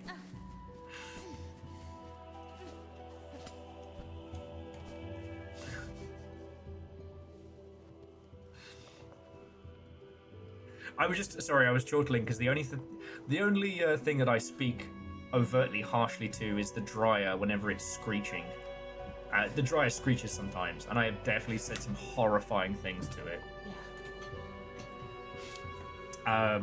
Anyway.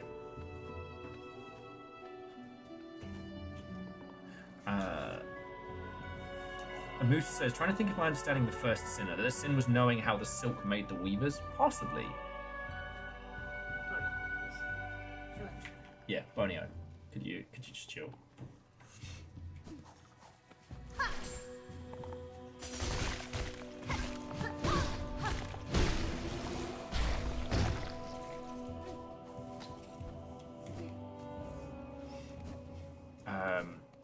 And with this, like, the system, you know, the people that have gone out and oh god, I gotta stop paying attention.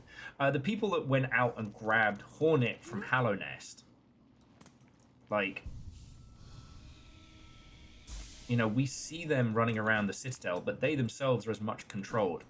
You know, it feels like they could have been out searching for ages, and we have no sense of time between Hollow Knight and this, you know? Hornet was basically stripped of powers and stashed in a cage made of weaver's silk.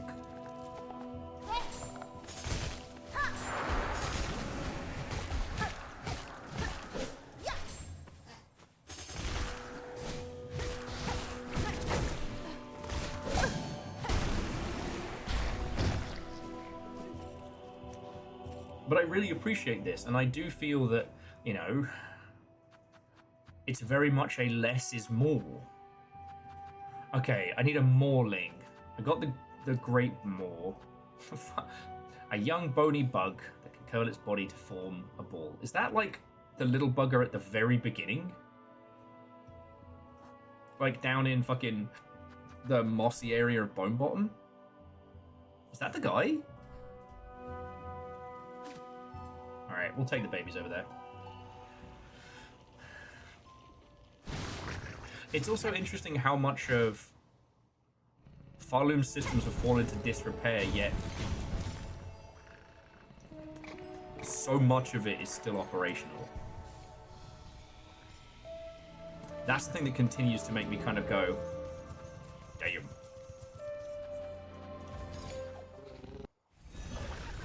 Oh, yes.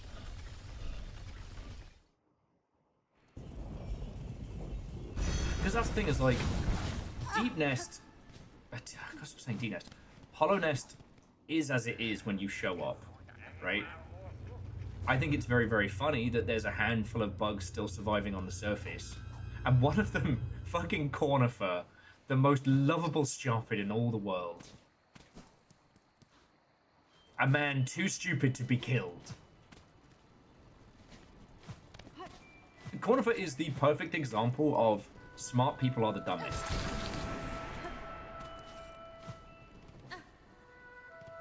Alright, know you're around here. That's one. Oh, sorry, I killed your baby.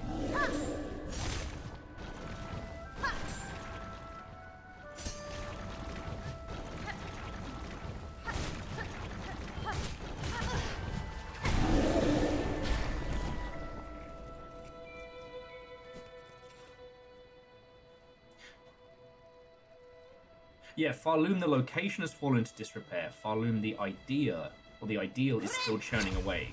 Churning through, you know, people, churning through, well, bugs, but you know what I mean. The system is already broken. Those who lead it have long gone. Alright, who's next on the list? Oh, the bloody Gromlings.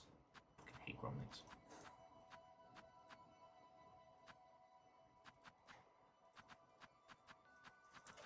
Alright, where are you, you little grumbling bastard? Hang on, let me get back up to where we're supposed to be before I start asking you all for directions. Oh, can't jump out because there's no ceiling. Piss!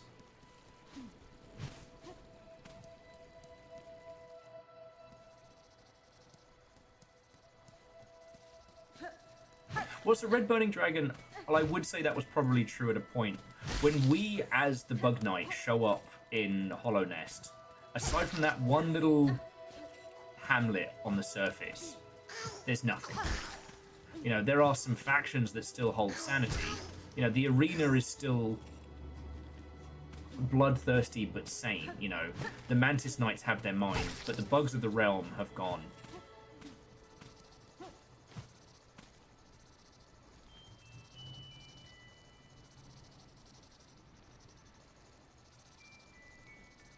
Ma'am?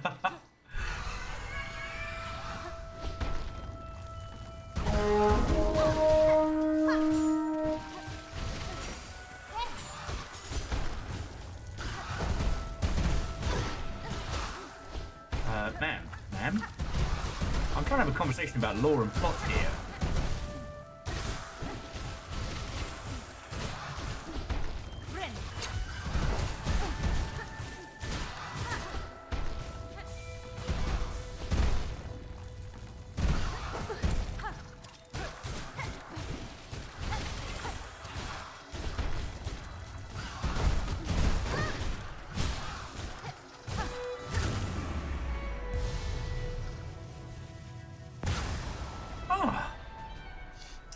To the Herald of Chaos, whatto and welcome.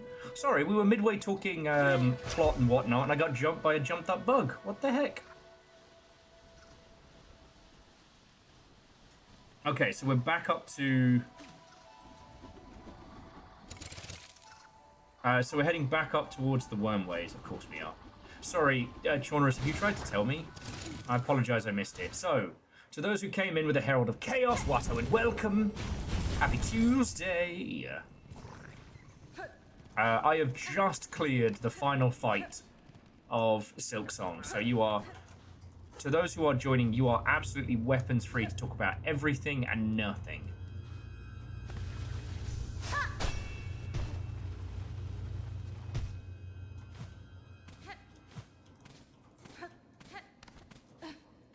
We're clearing out the bestiary, or the bestiary. I never remember which is the correct pronunciation.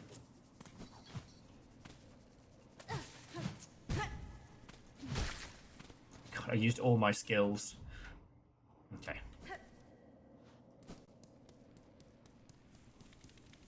No, no, no.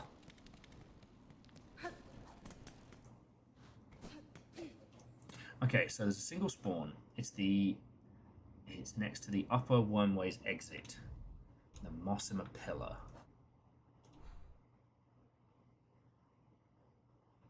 Oh, I see it. Now, is there a path up from us here? There is. Guess we'll have to head Optimus Prime.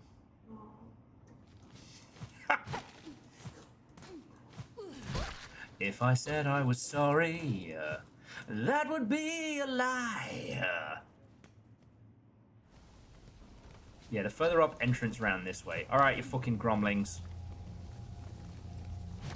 Time to die.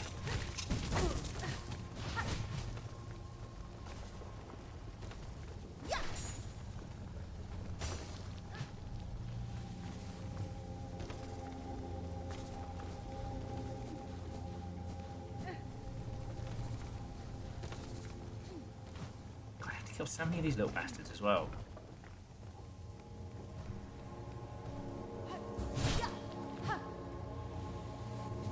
No?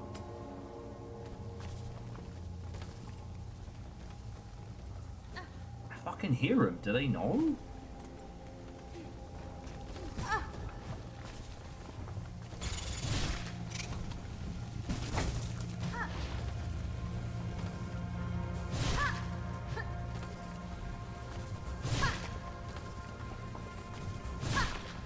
Damn, I get like one shot to kill these little buggers. Yeah, so Herald of Chaos, unless there is another fucking boss somewhere in this fucking game that I've never heard of, I have done Lost Lace, the whole shebang.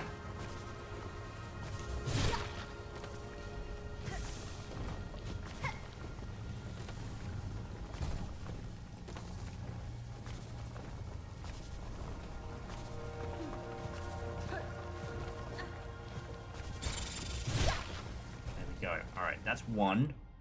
How many more do I need? 13! Alright, well, get comfy with conversation here, friends. We're hunting.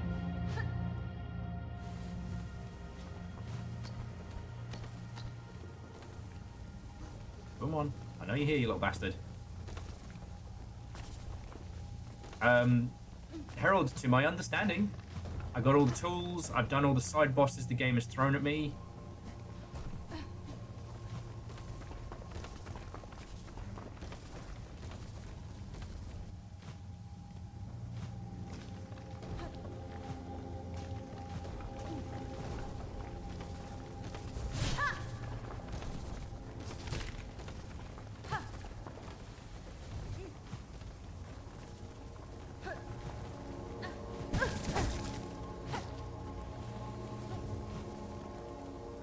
Just killed 13 of these little shits.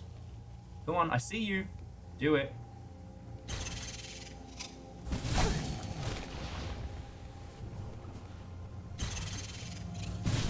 Oh, my life. Come on. No, you're still here.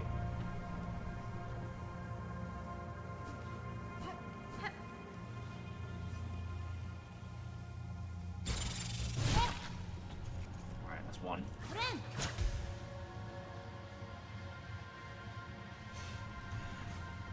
And yeah, I don't know, maybe, you know, maybe we'll retrace all the steps of the Master Shards that could be.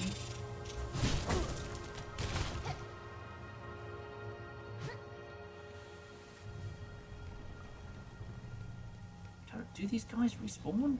Oh, there he is.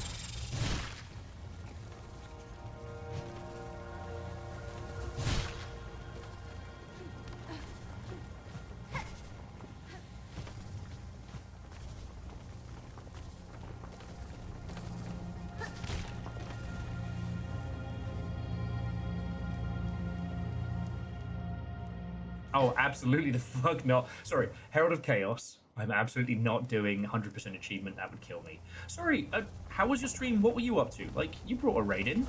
Had 2 raids today. I'm feeling super fucking cool right now. Some people get a 100-person raid and they're like, meh. I get 200-person raids and I feel like John Grisham.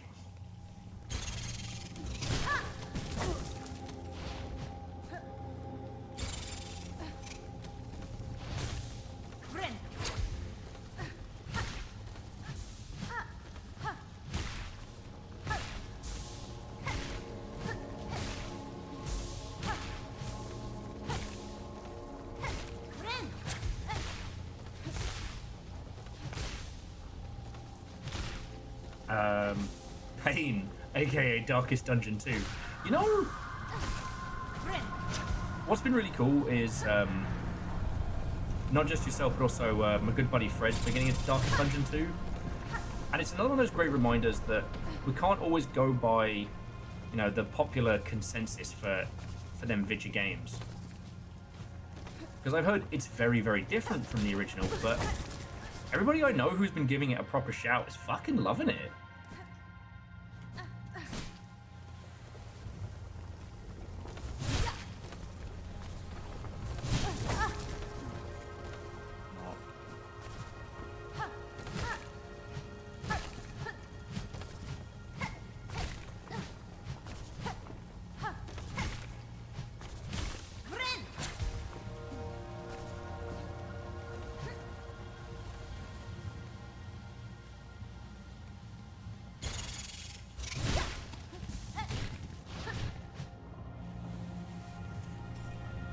Come on, I know you're there.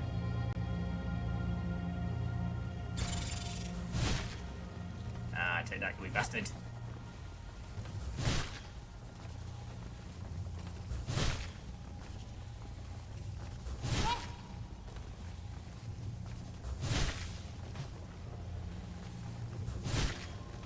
And Jordan is like, once we've done like some of the other stuff for the 100%, what we can do is make a list of where all the mask shards would be, see which ones we obviously remember, and then go through them.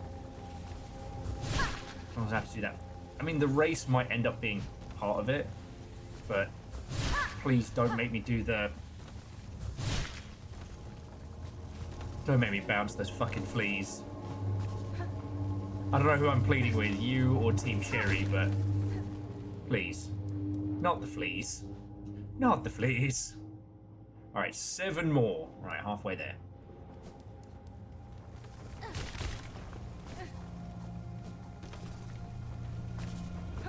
The race and the fleas are just mementos, okay. Like that movie! Memento! You signed up for this. As your man would say, no sympathy for self-inflicted wounds. They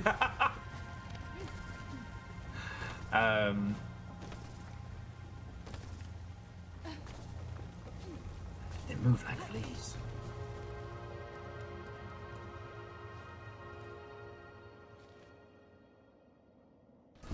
But no, so jumping back, it's just the difference between Silksong and Hollow Knight is fascinating, and it is very much the difference between Dark Souls. I'd say Dark Souls 1 and Bloodborne. 3, I don't know. 3, you're very much... 3 feels very much like your story, which ended up being very much the vibe for Elden Ring. You know, Elden Ring is the story of a Norse myth you never heard. You are literally the protagonist of a Nordic mythological... excuse me, I forgot how to speak people words there. Like, you are the equivocant, whatever Norse god you want to attribute it to, that's you, right?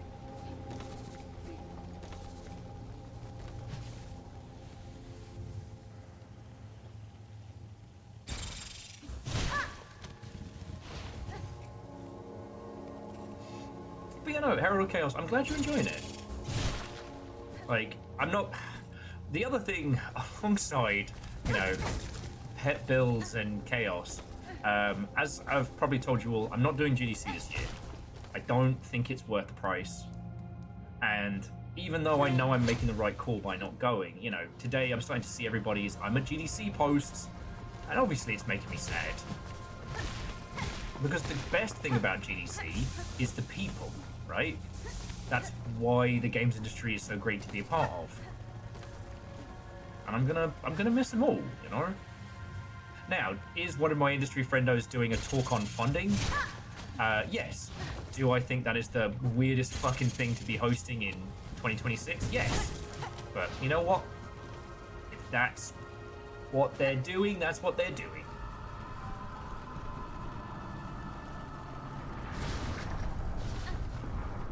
Yeah, Red Burning Dragon. Dark Souls 3 feels like you're picking up the pieces of a different variation of the world.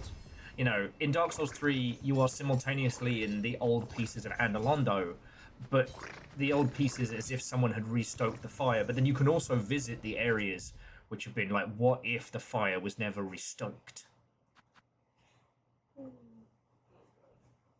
You're right? Yeah, I'm just making a meme drawing. And it's getting more and more unhinged. Do it. Get weird with it. Oh yeah? You're not going to want to say that when you find out what it's about. Well, I'm gonna enjoy my perfect ignorant bliss for a little bit longer. Wait, I have to do one bug shell? Alright, we're going back to the blasted steps one more time.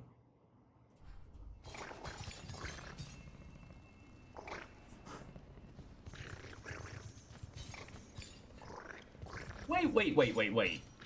Herald, you're not just gonna pop on over from the UK just to... Oh. Shenanigans. Well, so Nick, you're gonna be our man on the inside. Because I know Nathan Grayson and a few folks are going, but like, if you want to, if you're up for it, I haven't planned yet what the GDC schedule is gonna be like here. But it would be wonderful if you have the brain space to fucking call in. I think that would be extremely funny.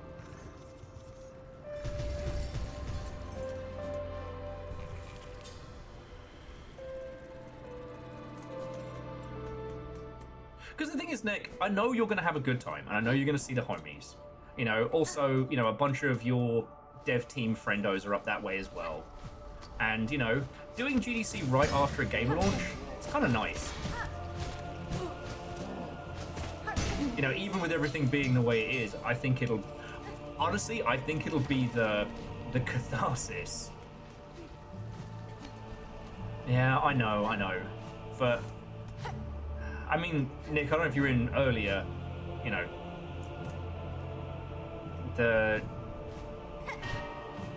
one of the guinea pigs needs a bunch of surgery that I can't afford.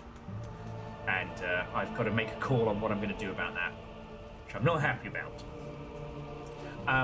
Obviously. But like, I can't go to GDC and then be like, hey everybody, boy, I sure am broke and can't afford food. All right, Nick, we'll see you tomorrow. You know where to find us. You know what we're going to be playing. Good luck. Fight well. And I look forward to us cheersing together proper soon, alright? Alright, where are you? Stick bastard.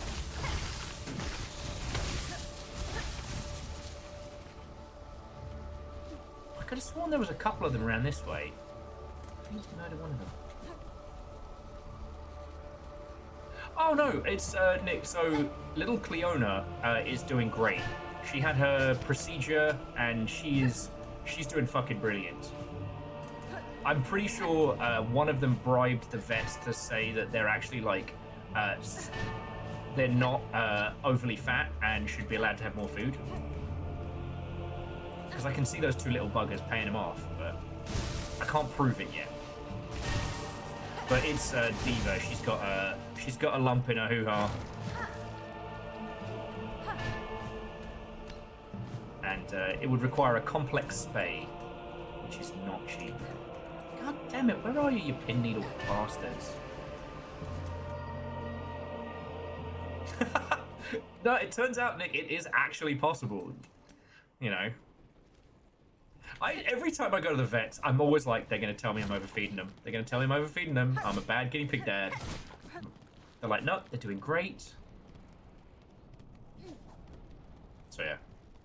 But yeah, I can't go to GDC on top of also being like, you know, please help with bills. Where is this fucking guy? Ah, and Shaunerus, thank you. I'll bring that up. I thought he was round here. Is he on one of the? I say memory's the first thing to go, right?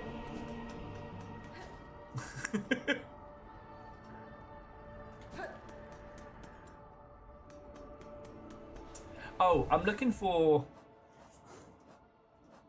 this dingus, the pilgrim hiker.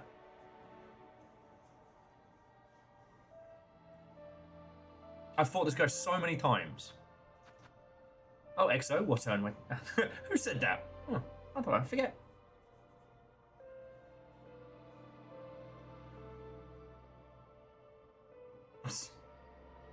Just Nick was saying Aloy. Aloy is one of Nick's puppies. It's been a total string bean during the summer. You can feel her ribs, and the vet will be like, oh, it's deadly for huskies to be this fat. I'll show you a fat dog. One of the funniest ones. One of the funniest ones was because, like, when I took Cleo in when she was having a really bad time, reached Act 2 in Eugenics. Well done. I know Kestrel's been playing a fair wage. And that game has sold incredibly well. Is he far left? All right. Well, I'll try some of the left setups. I could have sworn I knew where he was because I fought and murdered that guy so many. Oh, he's over here. Come on, fight me, you bastard. I just kicked an old man into an abyss. Win! There we go. A bug once frail, pushed by twisted thread beyond its mortal limits. Oh, Nick, yeah, something like that. And when you think of, like, that game was in development for like 13 years. Well, also, I mean, it's not like it's hurting for a few bucks. Okay, this is the thing that annoys me, is like, people will talk about eugenics and like, you know, we've got to follow the creativity of indie and things like that, and it's like, you can't follow eugenics. You can say that people do want weird creative games, which they do, but how do you make them eugenics? I don't know. Be one of the named people in Indie Game the Movie and have two smash hit indie games. Just make a Super Meat Boy and then make a Binding of Isaac. Just do that. Just be the thing that kicks off the roguelike revolution and makes $1 squillion. Just do that. Right? At least with this, like, there's an artistic intent and a through line that you can follow. Same with Supergiant. Oh, Nick, if you're still lurking, was it Wolf Quest that you worked on? So I mentioned that to Little Fire. Little Fire's actually played it. What was your words? Like, It was fun when I was just peeing on things and then people made it weird. that's the quote of the day.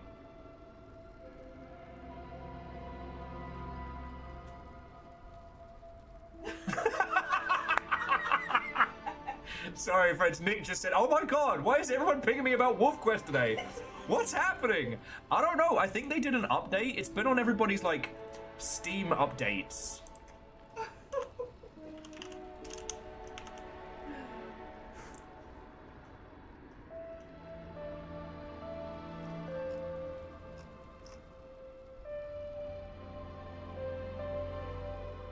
Yeah.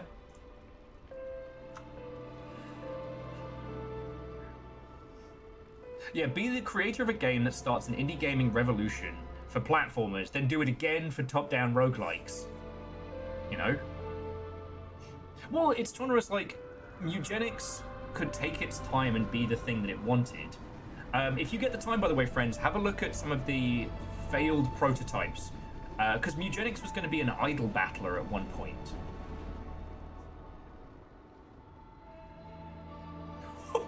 WolfQuest has something like 500,000 monthly users. What the fuck? I had no idea. Like, Nick, I didn't know about WolfQuest until you mentioned it. Because, like, I played Shelter, and I played that weird Shelter MMO that was kind of fun, but kind of odd. Air Dragon says their eldest plays it all the time. That's fucking wild.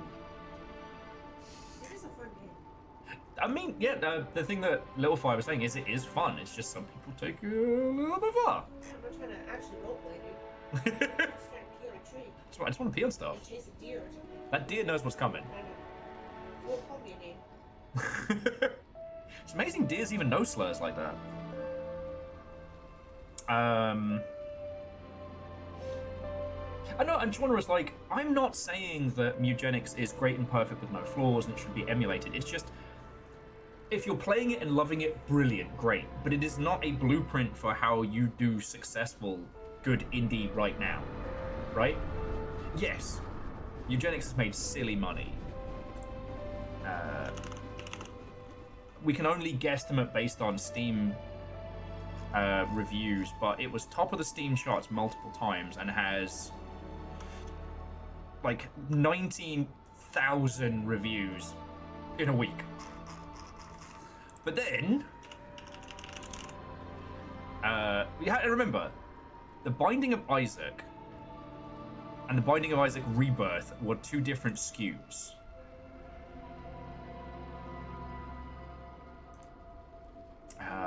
I'm trying to find the... Oh yes, The Binding of Isaac, released in 2011, 23,000 reviews, and The Binding of Isaac Rebirth are different SKUs, i.e. they are different products. The Binding of Isaac on Steam has done 23,000 reviews. The Binding of Isaac Rebirth has done 139,000. That is an order of magnitude.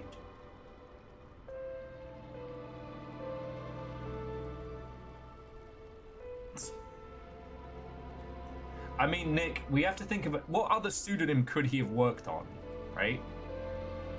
I still remember the day I found out that his real name is Philippe Poisson. Poisson?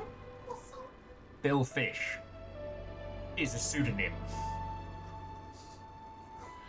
I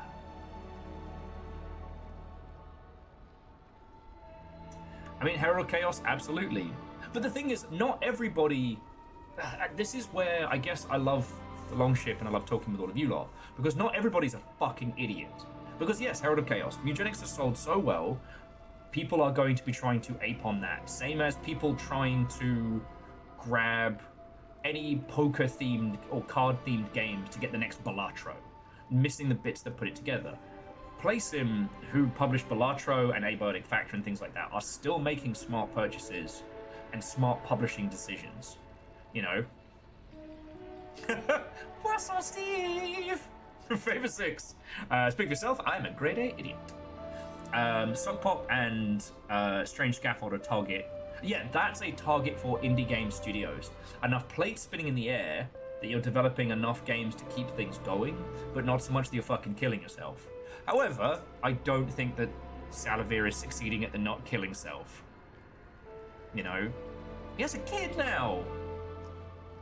I cannot imagine trying to raise a single child without a full-time job, let alone doing that one. Yeah. Well, and Herald of Chaos, exactly. But there aren't going to be many publishers who have the kind of cash to do that. And honestly, they're going to be wanting to buy fully finished games, right? Back in the day, let's say we want to make a game. So we go to GDC and we say, Mr. Publisher, we want to make this game. We show them a presentation, we talk to them, you know, we show maybe some concepts or a vertical slice, we show our business acumen, and they go, yes, here is that money. That model is gone. What publishers want is they want you to walk up and go, we've just finished this whole ass video game. It is ready to go. We want you to give us money and publish it and then forever take a cut of that. They want as close to finished as possible. But the thing is, if you have something that's original and creative enough to break waves, just release it yourself, right? Don't cut those profits. The only reasons to get a publisher are for good localization. God. Little Fire did a hunt through Keymailer, and there was some clearly like AI translated pages. Yeah. So, you know, Keymailer used to be really... Keymailer used to be great. It used to be great. Now it's so shiny turns. Yeah. Yeah, as Nick says, they want you maybe 4 to 6 months out from release, broke and desperate.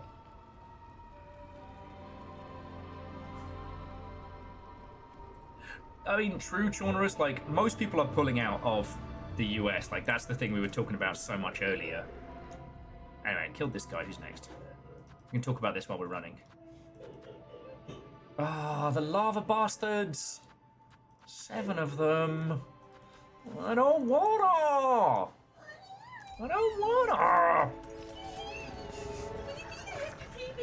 What do you mean I have to play the video game I want to play? This is my job.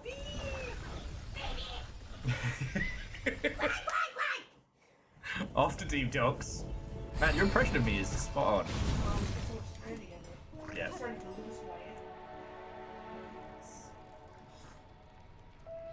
No, XO. Again, remember, we're not talking about the game specifically. We're talking about the business of games. But it's not that no one can do Newgrounds like, you know, McMullen. It's no one else has the money to do Newgrounds. There's a difference. Yeah. There's tons of creative people, but Yeah. they lose out with time needs and needs and stuff. Yeah, and again, an assumption that a lot of people make is that they have the full picture. Don't forget, the Madness games sold fucking well. Yeah, remember the Madness collaborations? Pepperidge Farm remembers.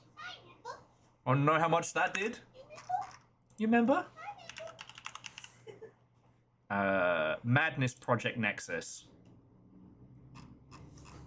Oh, it's great. 15,000 reviews.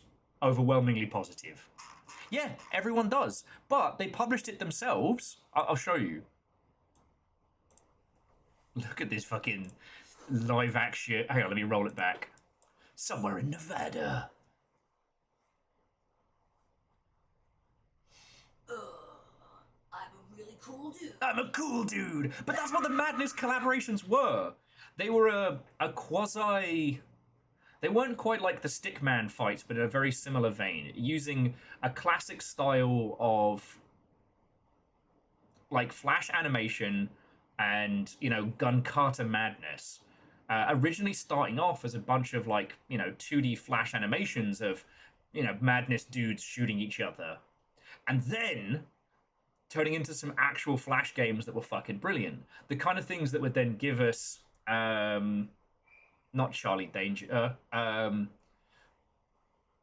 the vampire samurai dishwasher. Fuck, why am I forgetting the name of it?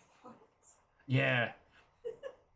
It was the Scar Studios, the Salt and Sanctuary lot, started off doing Newgrounds stuff and then evolved into making it themselves. But yeah, this released, and this did fucking great. And Holy Boss, what ho and welcome. I have defeated Lost Lace. So now we're just clearing up the Dependium and... Well, okay, we're talking about a lot of things all at once. Dishwasher, Dead Samurai. Thank you, Herald of Chaos. Oh, and the Dishwasher, Vampire Smiles, I believe was the follow-up. And look at this. This is some Newgrounds shit right here. I'll see your Newgrounds? No, I got nothing. I got nothing. Now, obviously, like, The Binding of Isaac was such a phenomenon. It absolutely eclipsed all of these. But, like, yeah.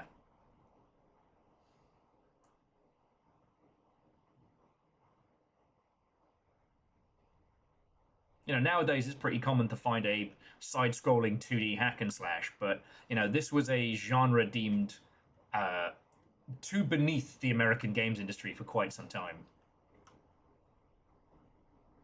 More like old grounds, am I right? Virals, you have slain me. I am undone. I am overpowered now. Eddie! Eddie, I am overpowered now. Your beams fuel me. We will protect you with boobs. Alright. Where are those burning bastards? They are... Oh, they're straight down and right in the paint. You're gonna hate this. No! Longship is gonna love this, but you are gonna hate this. Oh, no. But yeah, and EXO, again, I'm not bringing this up to kind of like, I appreciate what you're bringing up. It gives a whole bunch of things for me to talk about. Please, Variables, he's already dead. He's already dead. Eddie, we are content now. Eddie. What is cancel culture? What is cancel culture?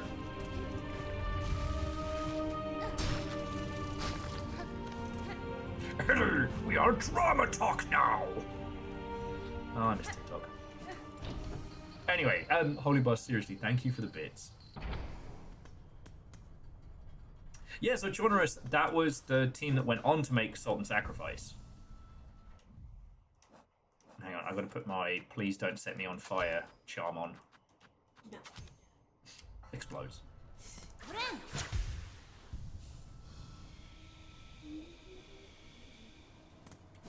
Eddie, we are a reoccurring bit now. My poor throat. But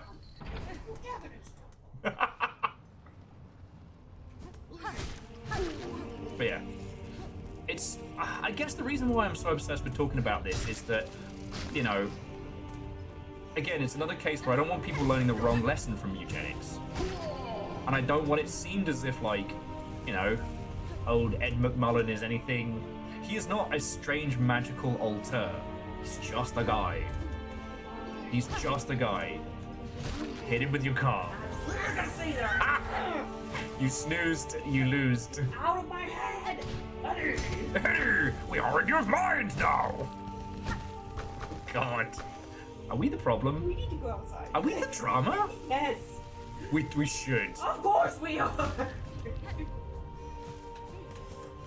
You haven't even seen... I do still recommend the second Venom movie. It's so good.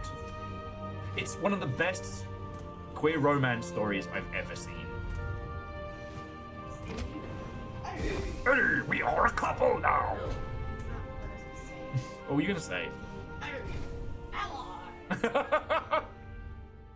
Maybe we'll get through one session of Planet Craft where I don't say alloy every time we get the space alloy. Anyway. There is still a lot of charm to be had in the old Newground style, especially because there's a lot of it that was very experimental and very first, and there's a lot of it which is still deeply seated in that, you know, 2000s edgelord style. You know, Homestar Runner is still going. Hell, I mean, Ask a Ninja came back.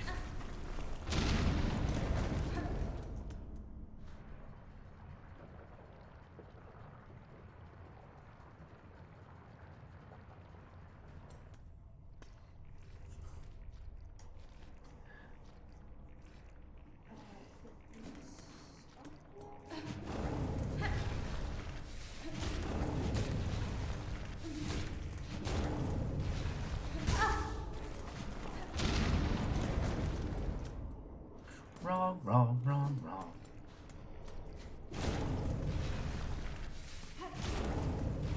These guys are a pain to fight. Stupid lava spewing slugs. But anyway, just jumping back. It's, you know... There are games to learn from in terms of how to sell games and how to make them. Eugenics isn't one of them.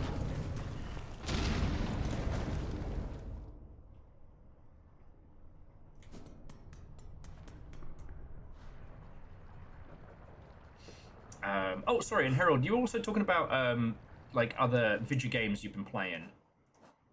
Because I will say, and I know that YouTubers got super into it. If you haven't, play Project Silverfish. But aside from that, Berry.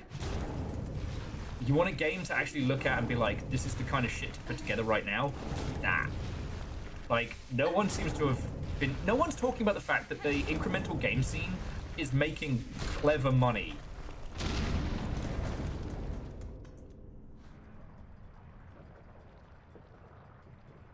If a game recoups its 10-year dev cycle in the first 3 hours, find a different game to learn biz dev from. Yes, because you were talking about... Because there is some other magic anomaly. You know? I still have to deal with people who are like, oh man, we're going to do this game and it's going to be just like Among Us. And I just want to be like, oh, so you're going to have a bunch of Korean pop stars play it during a worldwide pandemic? Oh, just do that then. That's so easy. It is actually super easy. I'm working on it right now. I mean, what? The gremlin cough. Stock up on toilet paper, guys. Yep. Oh, I'm gonna kill... Oh, you remember when I was talking shit and that huge bloke covered in a bell ended me? Yeah, I've got to go fight them again. Oh god, this is brilliant and disturbing. And yes, Harold, you should finish Berry. So good. And yeah, you know what, Nick? And if you don't have to worry about it breaking containment, you don't have to worry about whether or not the biolab is safe or not. I save a load of money there. Those two bastards.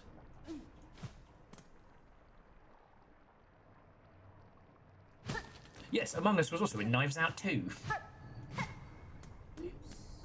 It's just, right now, the big numbers are huge. Like, there's no denying that, right? Like, as much as I fucking hate it, that it was the one that got the big numbers, Ark Raiders has done very, very well. And when we say well, we mean holy shit money. Not just, you know, it did okay. We're talking fucking crazy numbers. Oh yeah, like 4 of that guy. Again, it shars my grins, my jimmies are rustled, but the thing about, you know, talking about the business of games is that sometimes you have to acknowledge when shite things do well. Unfortunately, I mean, it's the fucking career I chose. I actually don't know. I don't know if the Longship adopted me or if I found them.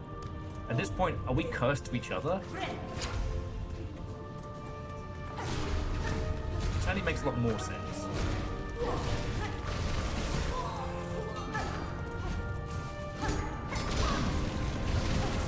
How is he still alive? Oh, that's right. He has this magical hat so he doesn't die from his own explosions. There we go. Crazy numbers like that one or 12 and T6? Both. Both.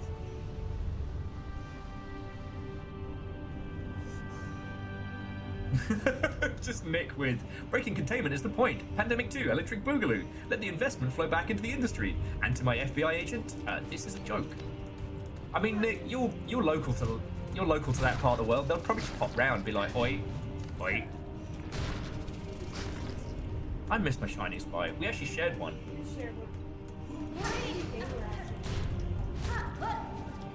Maybe. Maybe they check in to see how we're doing. Oh no! Oh, I put this on some kind of bird or some kind of binder. And I have money I find it.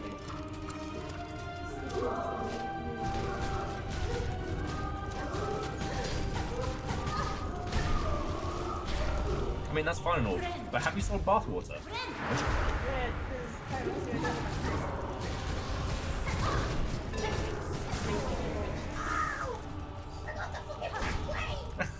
like, first off, don't know how you did that. Second, what the fuck?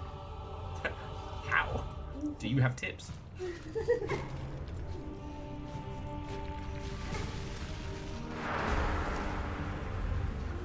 finding another one of these big bastards. Darn it. I'm gonna hate it, aren't I? Yes.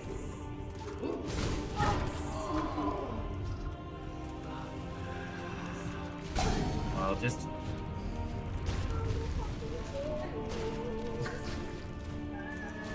Oh no!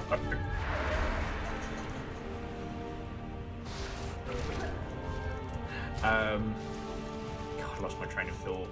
Oh yeah, so games industry wise right now, the people who are making big money are making like insane global economy contender big money, right? So we're having these huge conversations about like what success and failure is. With a lot of folks who, you know, they're succeeding. They're succeeding to an unfeasibly huge level, right? Okay, let's go this way. Fuck off, grasshopper.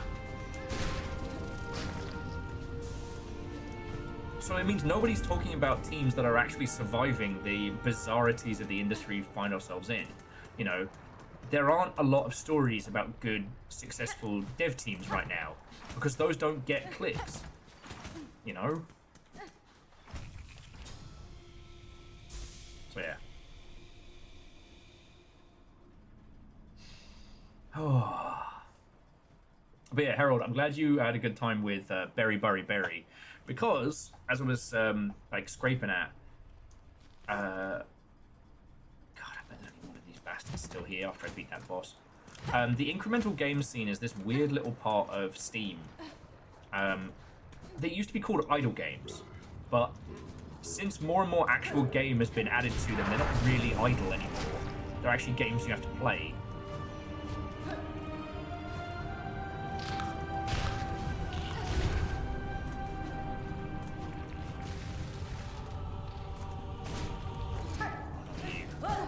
Oh, Neil, not you either. Did you just go away? No, buddy, it's too late in the game for that.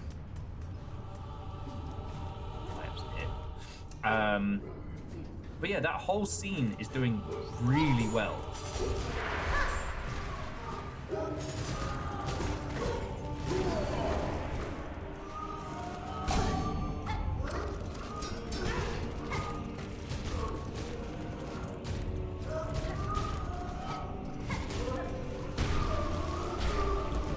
Okay, I got 2 more of these guys to kill.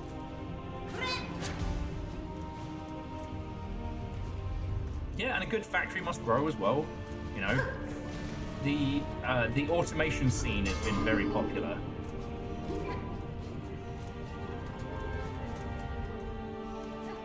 And the thing about Berry, which, all right, one of us is going to make a video about it.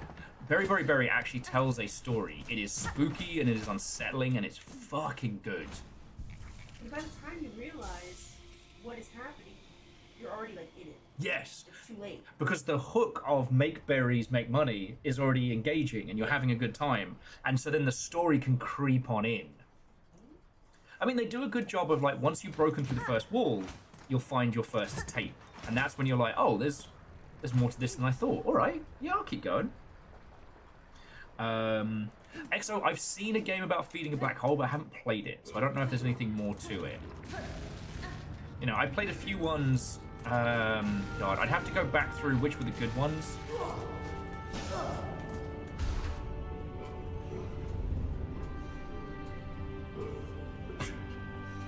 Damn it, Vernon, stop being funnier. My Vernon's favorite idle game is called StarCraft.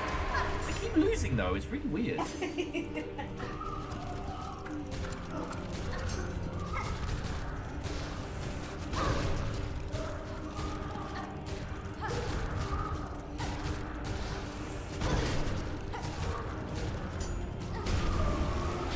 Big bastards when they get their darkness infusion. Alright, one more and we're done with this guy.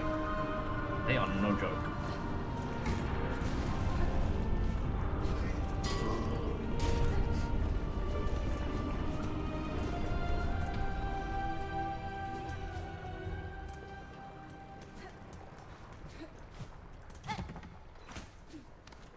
My new favorite idle game is the Killing Stone. Ah. Okay, that feels like a barbed comment. Simple Chaos says, any game could be an idle game if you pick the right Twitch streamer. I just like to talk, okay? God! Whatever you're cooking up plus these turdlets. Oh god, I'm so excited. It's almost done. Lyoshi, the Gorp analog was fucking good. Transium was very, very good. But those don't have... The thing is, those are very good fun to play, right? But there isn't much more to them.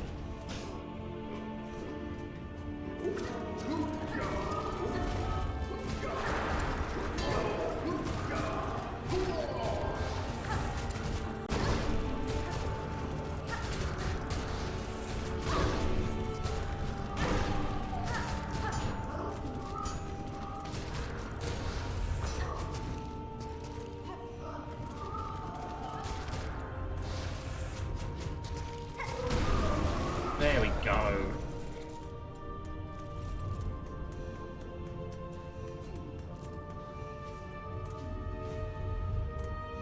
Well, Overguard, professional, ideal US streamer.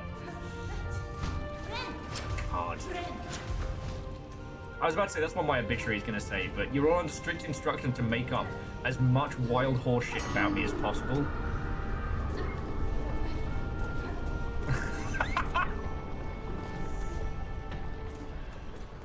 You understand, I'll be the first subscriber to that, right?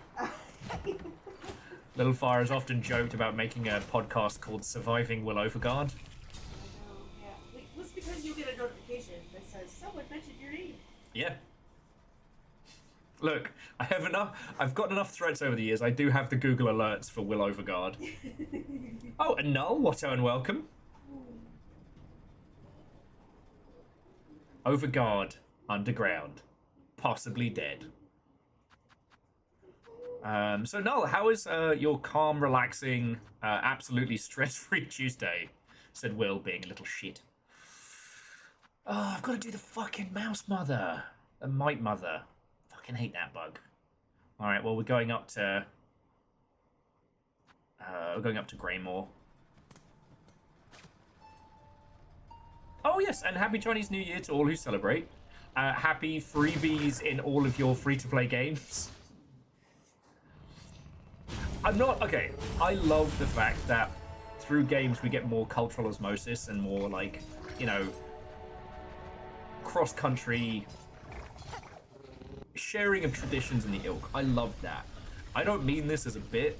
I find it incredibly funny that when a dev team from Texas does a special Chinese New Year sale and event, because I'm like, yes, we've got them.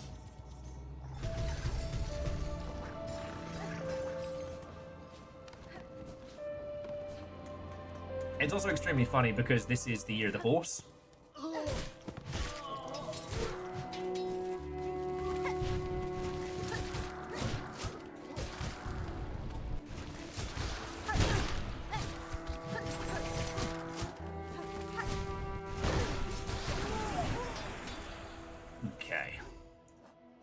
Alright, so who do we need from this area? Because I think there's going to be a few. So there's going to be the Silk Snippers.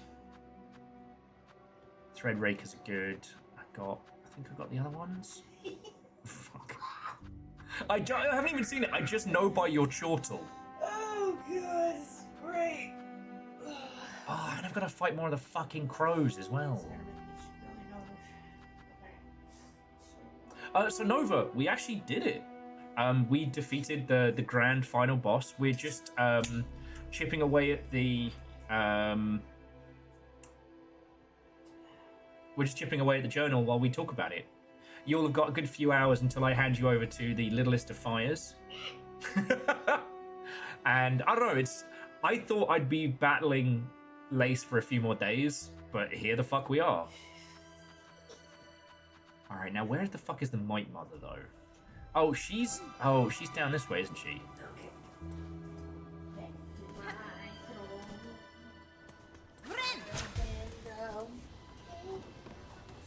Let me know when it's places that. Oh, you'll know. Oh, good. Oh, God. Harold says, I heard the other day that K-pop Demon Hunters has the equivalent of 110 of the Netflix viewer-based views. I am not surprised.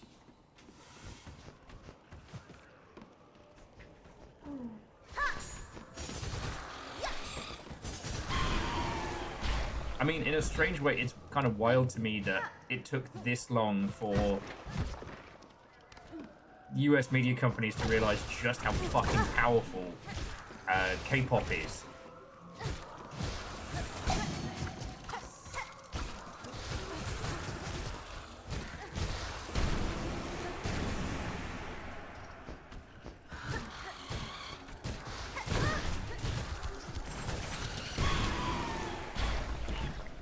How many more of those do we need? 3 more.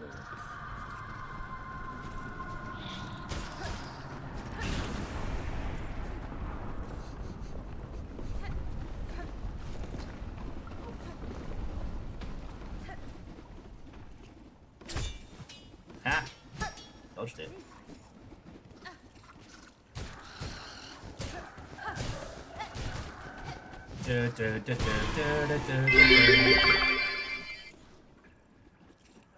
Aw. Like, Holy Boss, seriously, thank you. And whilst you're heading out, and just, I know a lot of the European folks probably won't be on for too much longer, but just, like, seriously, thank you. You know, I just want to acknowledge the fact that in the scary times that we are currently in, it is wild that you lot are backing my ass up and letting me do this. I'm sure as shit not taking any of that for granted. Alright, so whether it's 100 bits or $100, fucking thank you. Alright?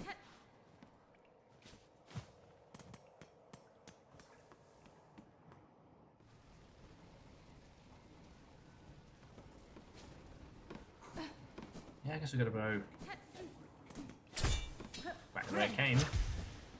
I don't know if the Den Mothers respawn. Let's find out together. They do.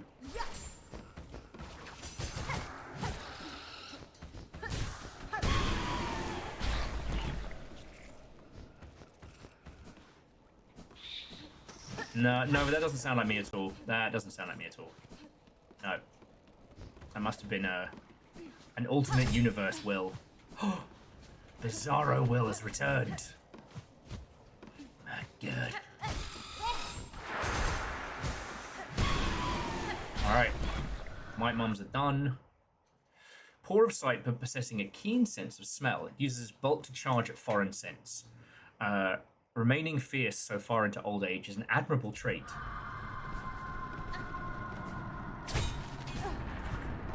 He says and runs immediately into a bear trap.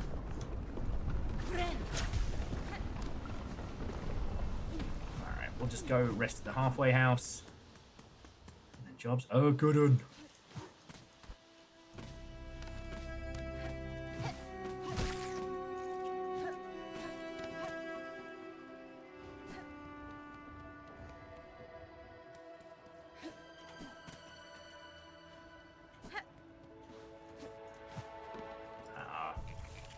Nuh-uh.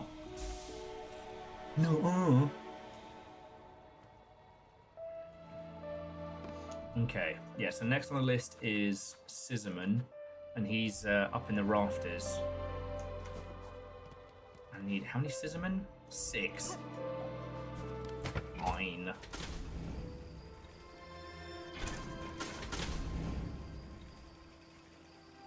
Big scarecrow. And then we've got some crows to murder as well. But not proper crows, just bastard crows. We took all the powers of a regular crow and put it in a bastard.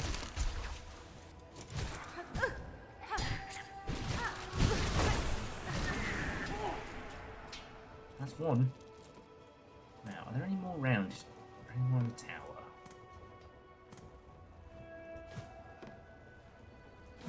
No.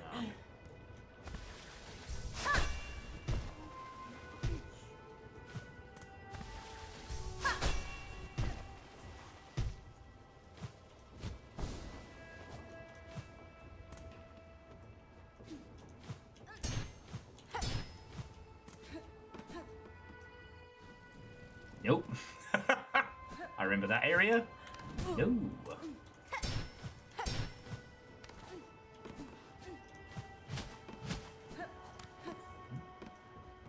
Not quite what I was aiming for.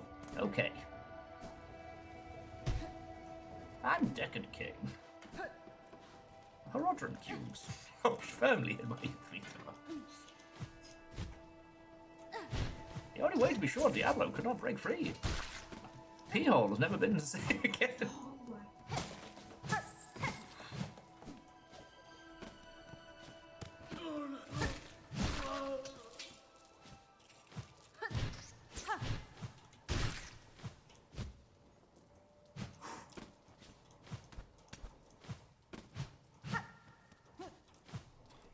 thought there was a scissor guy around here.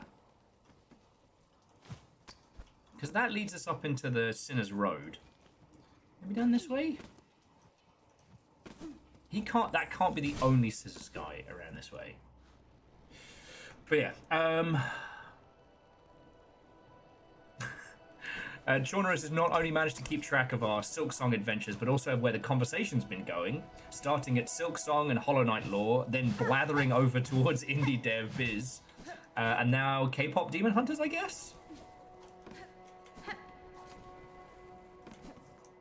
I don't know.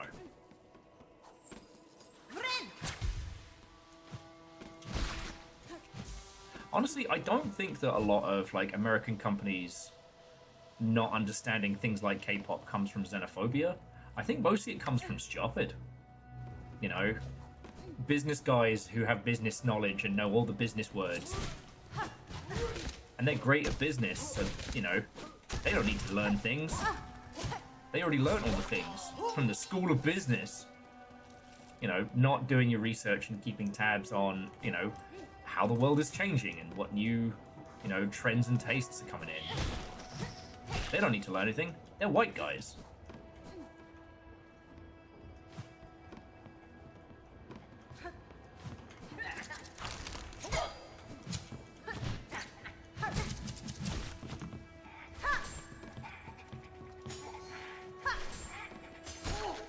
Nah, get ready.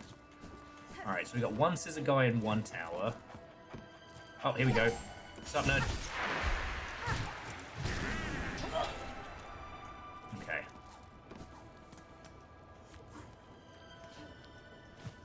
Alright, 2 towers, 2 scissor guys. 2 towers, 3 scissor guys. I can work with that. Okay.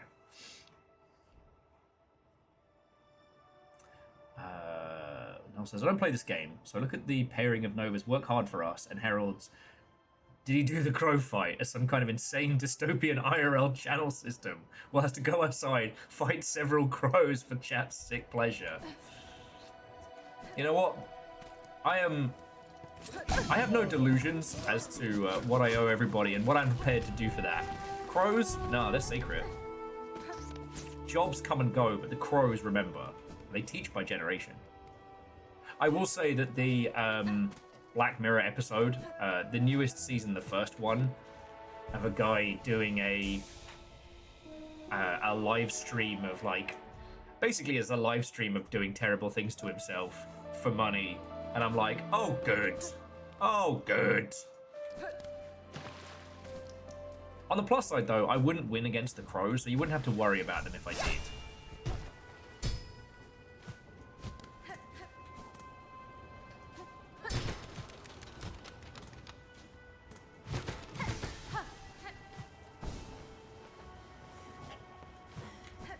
The crows will be fine.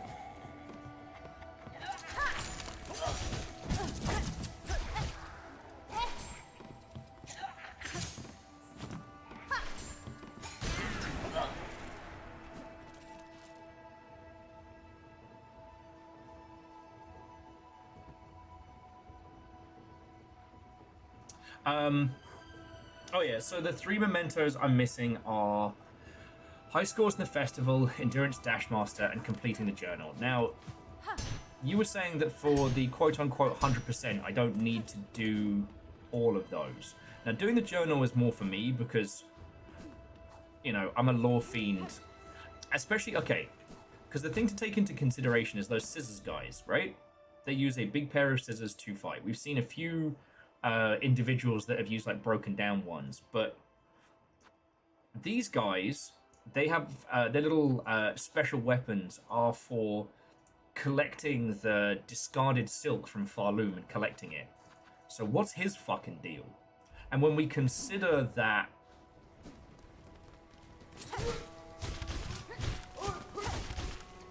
the silk is also how Farloom controls a lot of these poor little bugs. Like, what is it to be a scissor-wielding guy to... Because you're basically, like... You have the mojo to fuck up the Weaver's control of things. That's not your job, but that's the tool that you wield.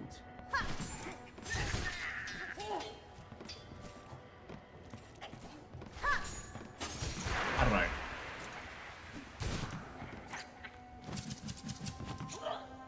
You coming up, or are you just gonna do shit down there? There we go. Alright, he's done.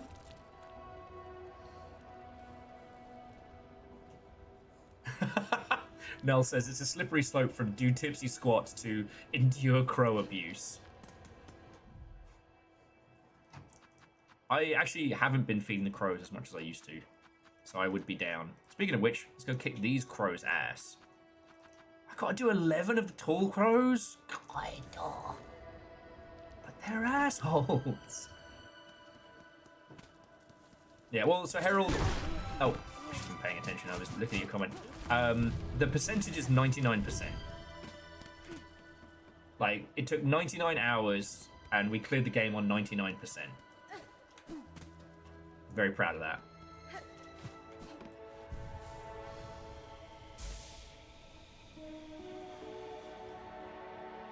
And we got all the tools. We got all the spool fragments and wishes. So it really is just... It is just the last mask shard. And just to infuriate, I'm missing one tiny mask shard. But we don't know which one, so we're just going to have to kind of go through them. But it's fine, like, again, the reason I want to do these is not for completion, it's because, like, these little lore entries are so cool. I believe it was a gift from Some Numbers, but, if you bear with me a sec... Oh, it's nice and warm in here again. Take off my Nova shawl. Don't be sneaking a peek. I'm not peek sneaking. Yeah. I'm not peek sneaking, no.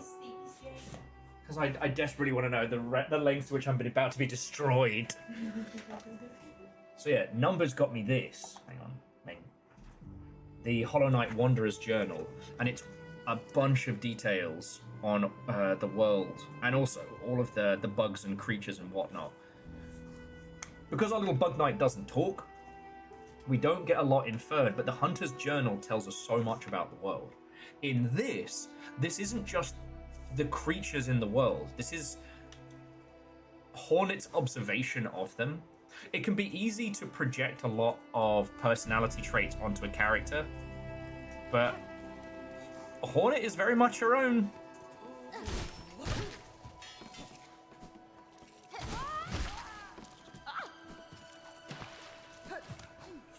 And, you know, she is first and foremost a hunter. She has a very practical way of looking at things and a practical way of kicking the shit out of people. Yeah, this time it's Hornet's journal, and it teaches us so much about her, you know. I don't mind not doing Iron Man runs or speed runs or things like that, but I want to know what Hornet thinks of this world. Okay, so yeah, we need the Pin Crow and then the Bastard with Knives.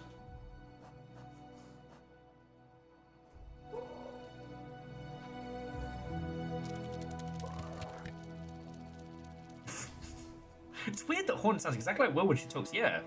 You think they would have, like, Team Cherry would have consulted me before doing that, but I guess not. It's so weird.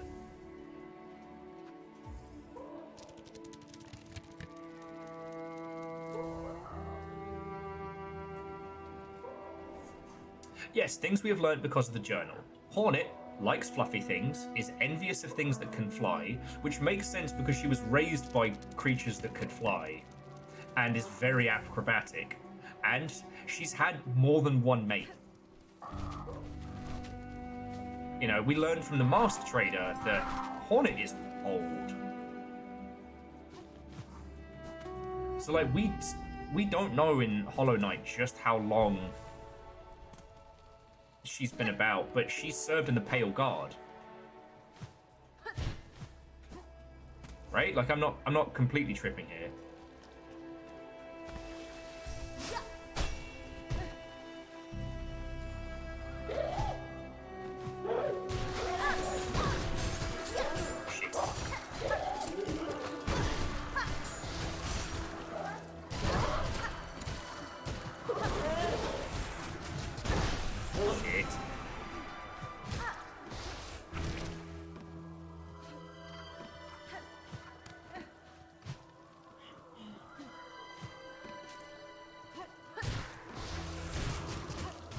And remember, there's no such thing as a cheap win in Dark Souls.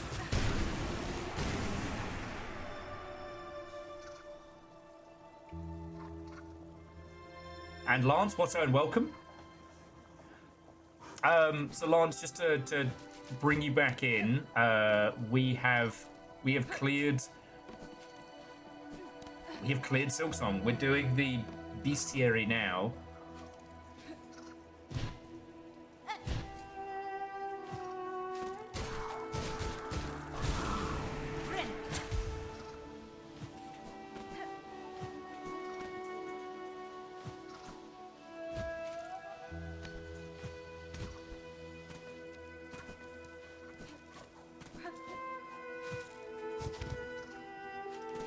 And now I'm just fighting some of the bastard crows.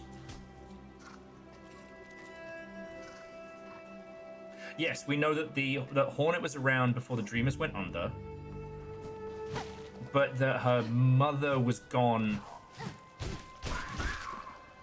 Her mother was gone very early on. You know, when she was just a wee baby Hornet, which, by the way, is the cutest fucking thing in this whole fucking game. I won't spoil anything. I managed to get first credits on Blueprints, and loads of people were like, man, this scene made me cry. And I'm like, where were you when we saw Baby Hornet? That's the shit that had me tearing up.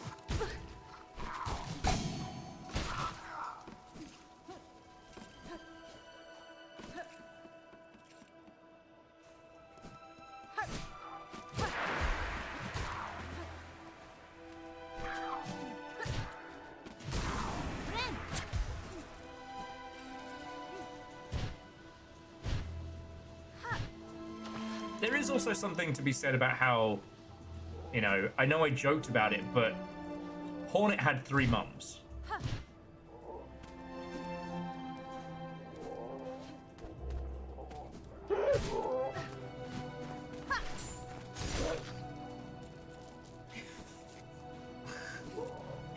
I know I'm gonna hate it.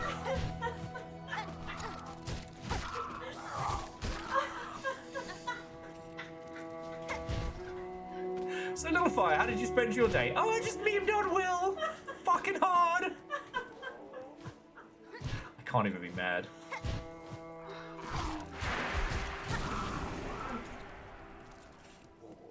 Yes, Herald of Chaos. I've done. I've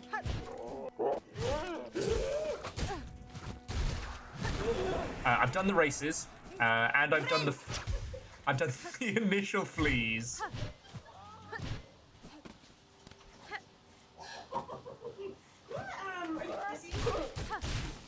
Are you busy? I am not. Okay. Do you want to like look at Discord really quick? Okay. Do you want to? Now, chat. Do you guys remember the fun little thing you guys asked Will to do when he was doing squats? You know, it was all like.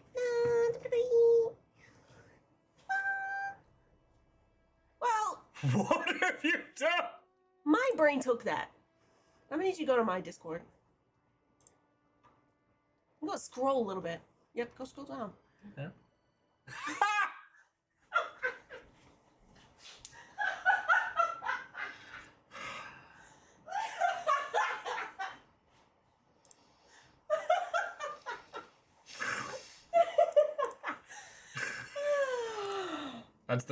That is the future that liberals want. I even gave you little leg hairs.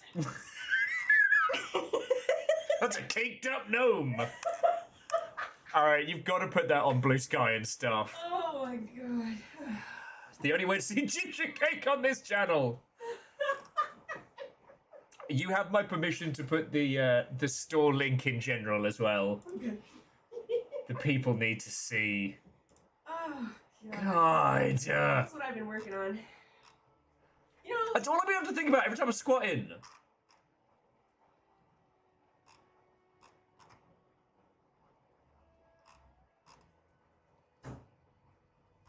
Sun's out, bums out. Yeah, Lance, that is a real thing that exists. I mean, Nick, we're streamers. We all have merch. The Foursquare. Oh, fuck! You set him off now. Did someone say squatting? No! God fucking damn it! Oh, it's already in. Shit. Fuck you guys! I didn't even share it.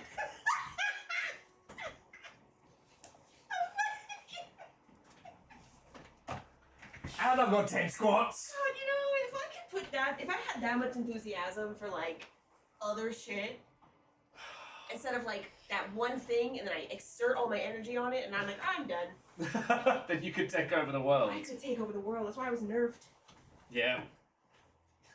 I think that's most of us here. If any of us here were fully mentally well, we'd be dangerous. Fuck you guys. Fuck you guys. All right, 10 squats. 1, 2, 3, 4, 5, 6, 7, 8, 9, and 10. Vershi says if I was mentally well, I'd just eat more healthy food. Ah! Touche, touche. That also requires more money. Yeah. We eat super healthy, if we could afford to. But we eat good. Is it healthy? Probably not. But it's not healthy in the, eating plasticine. It's just unhealthy in the, that's a lot of boiga. Okay, these fucking birds. You're all terrors. Caked up fucking gnome.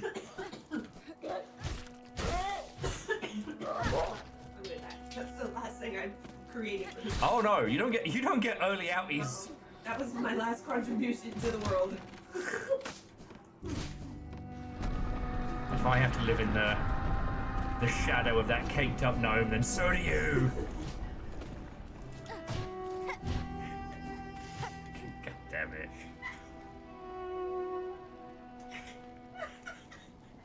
It's still cackling.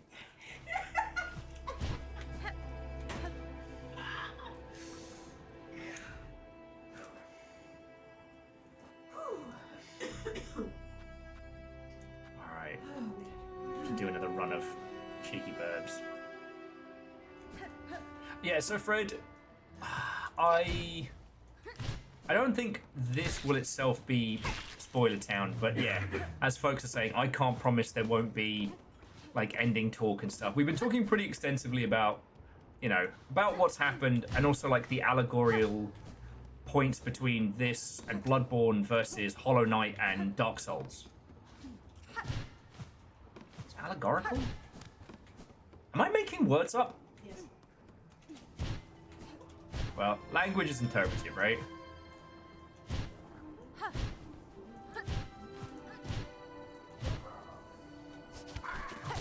Aww.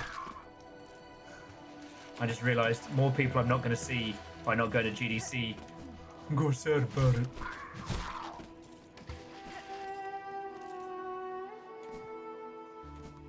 Oh, the crows do respawn.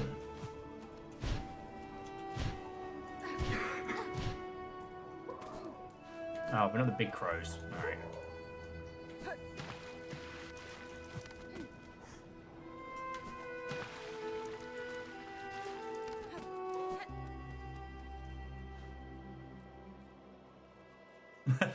Is the point that all 4 games are hard and that led to shenanigans on stream? I didn't think we were going to get to this point, i.e. clearing Silksong today.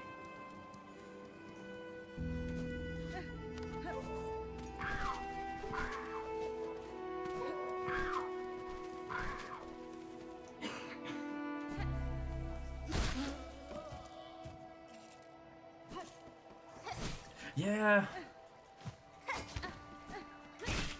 Nick, a corporate sponsor would be wonderful, but you know, the last person who paid me to work GDC doesn't hire Americans anymore. So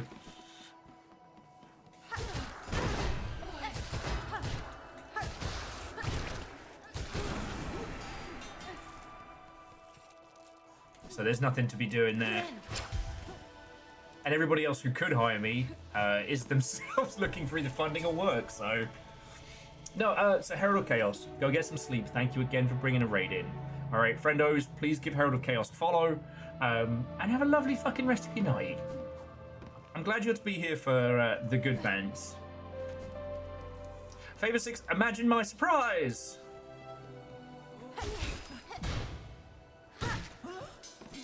But that's another story.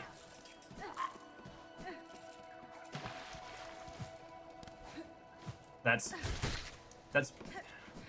more than I can. That's something so far. God, I can't even speak.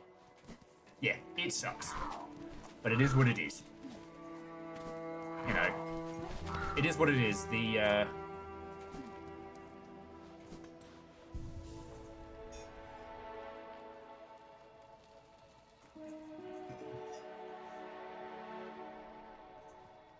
oh, Vershi. I knew they were friends, but I didn't know about that. That's really cool. Maybe it's because old C.S. Lewis, what's the term? Bit of a god botherer.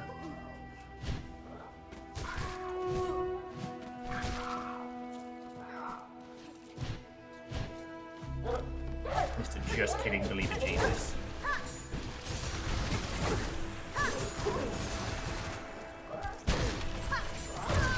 Fuck! Got Crow murdered. 560! Oh yeah, no, Fred, to be a fly on the wall for those conversations would have been amazing. There was a person on TikTok who was doing like their own comedy versions of them. And C.S. Lewis describing his idea for the line The Witch in the Wardrobe, and then Tolkien being like, wait a second, is this a Jesus thing? And he's like, nah! Got me. Busted!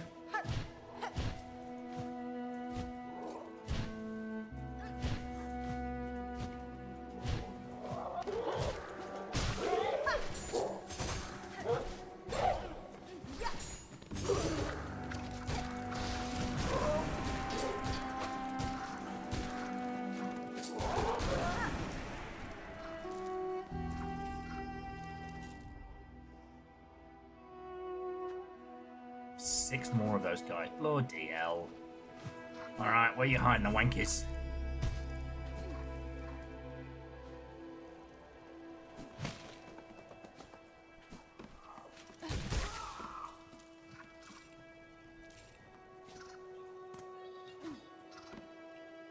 Yeah, I thought Tolkien was good old C of E.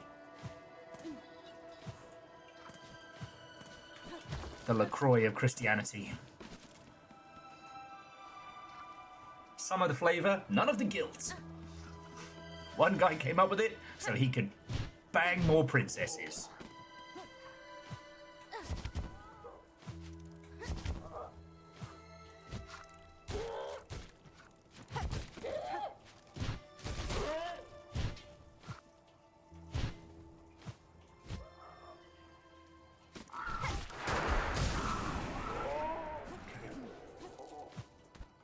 So we need the big ones wielding the pins.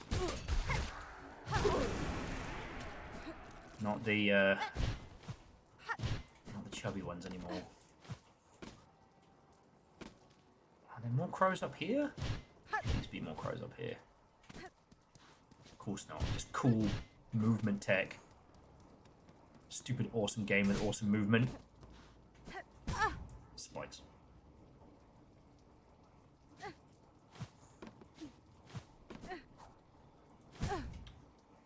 But anyway, jumping back.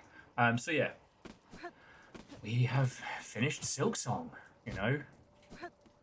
I'm glad we've got this last little kind of challenge to hurdle. And Jordan has sent me a list of all of the master shards. So if we want to, you know, we can go for the full 100%. But like, I'm not going to be doing a deathless run or any of that nonsense. Now, true, we do have Silksong at Sea coming, and then obviously it's going to be Zote will be the next game protagonist. Like, that's obvious. Like, that's a given, right? Right? Zote the Mighty.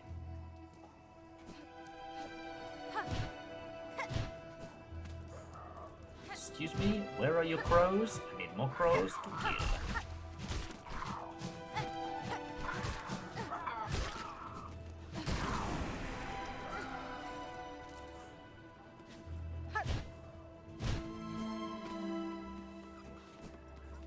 Well, it can't be a coincidence, right? Like, the next bit of Silksong we're getting is going to be sea-themed. And there was the Bloodborne Beach episode.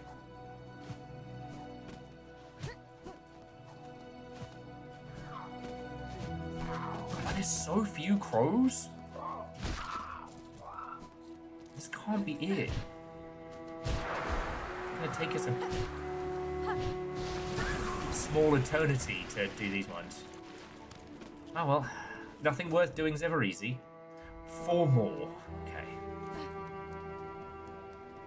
I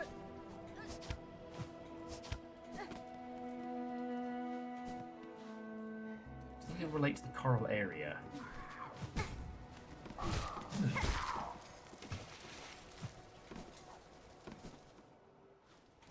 It's a Sesame Street crossover. Today's Silksong torture is brought to you by the letter C. It's hard to know, Meowkitty Sakura. It's hard to know. Because with Hollow Knight, they added some new areas, but mostly it was like additional elements. But then, as far as I understand it, Hollow Knight's proper ending was added post-release. Correct me if I'm wrong on that one, right? Oh, it's probably bloody sharks, knowing my luck.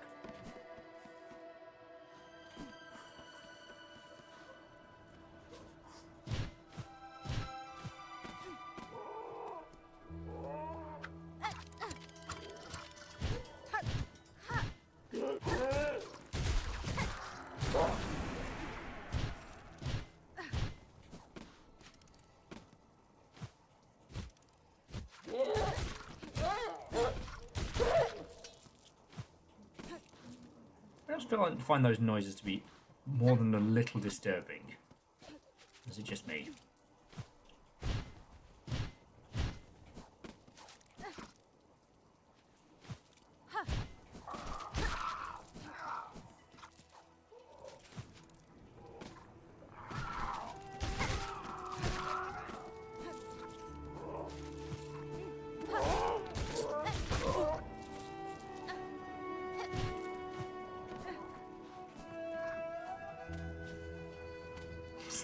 canon ending is going to be shark related. Fuck you guys, because there's a non-zero chance you're right.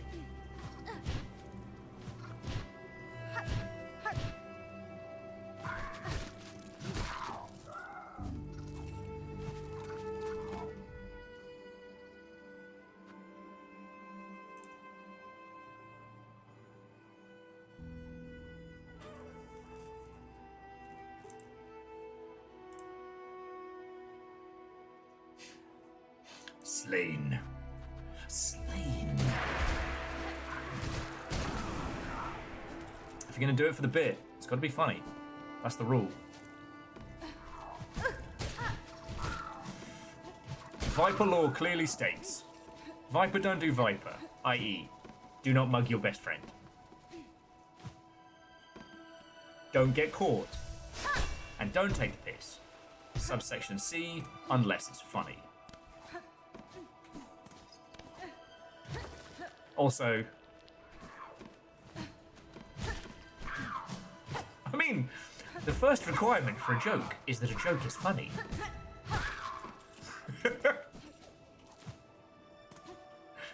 Yeah.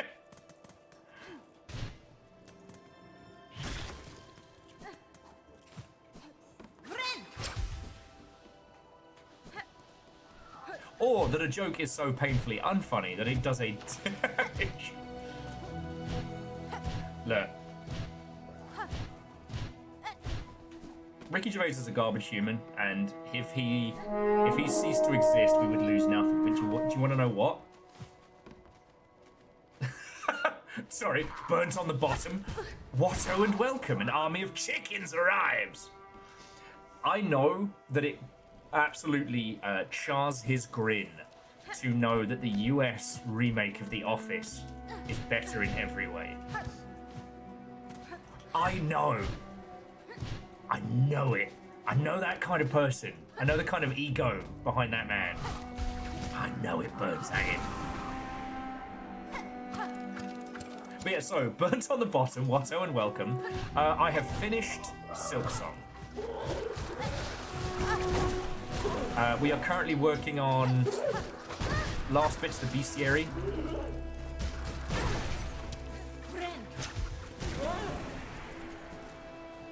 And I was just thinking the same thing. Do you know what I found is one of the best things you can do is when you're in a place arguing with the bouncer. Maybe not that one. But yes, burn on the bottom. What were you playing? What are you up to? Tell me your tales.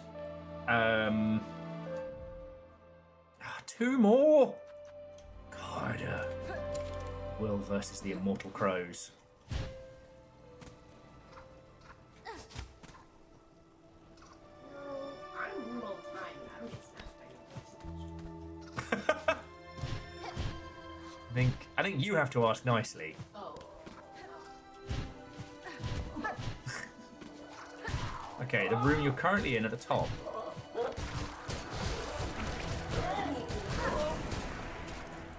You have done well.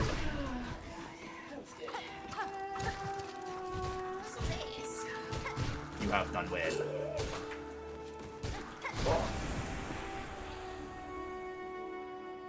Keep going up and to the right. I think you showed me this one, didn't you?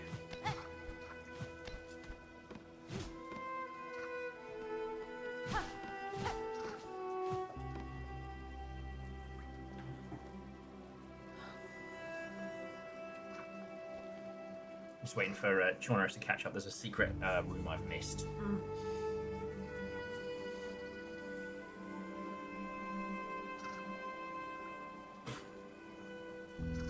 It's supposed to be a tunnel. Secret tunnel. Secret tunnel. Yeah, there it was. If this is the mask shard, it will be extremely funny. There's so much game. Also, at this point, I'm just using all of my tools and my goodies. I don't have to worry. Oh. Is this haunting?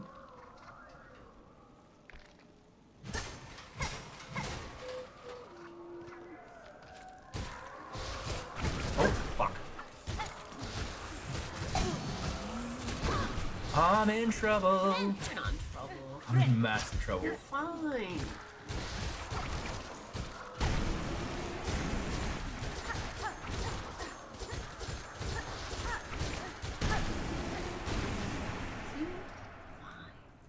Super fine. Huh.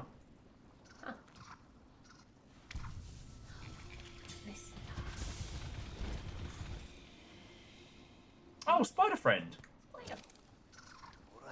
My mistress has returned to me under protection. I have no fear of the slithering back streets. Our world has trembled in their terrible grasp in such times. Only the mighty survive, and only those who are loyal serve them. I cannot remain here to protect you, but not my aim. Okay, yep.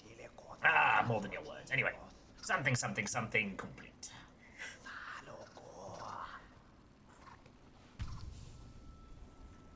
Okay, can't.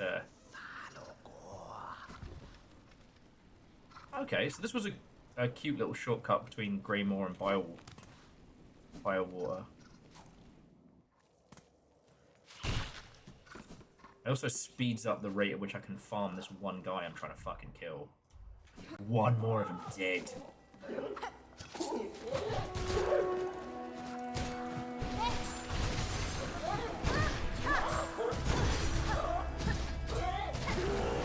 There we go. Why do you kill bird friend? Because he's far more hostile than the younger companions, but seemingly less likely to roam far from the nest. Because he's an asshole. And these ones, the cowardly sort. They try to remain at range when they throw their sharp weapons. Best rush them down and cut quick. Okay. Oh, but yeah. I did not think I was going to clear it earlier. And sorry if I was screeching when I won. It was a little, but also understandable.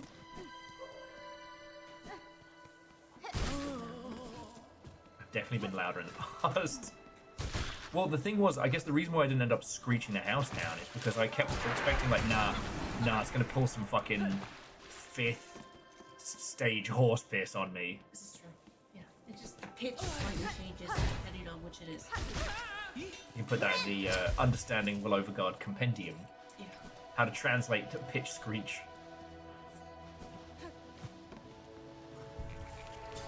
Alright, now, next on the menu.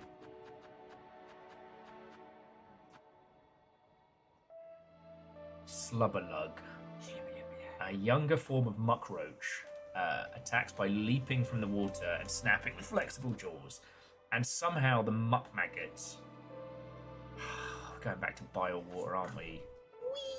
Whee! Fuck.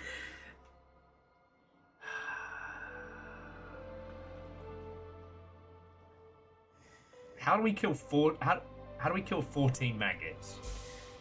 It's got to be bombs, right? It's explosives. Please tell me it's explosives. Lightning. Lightning, yo. And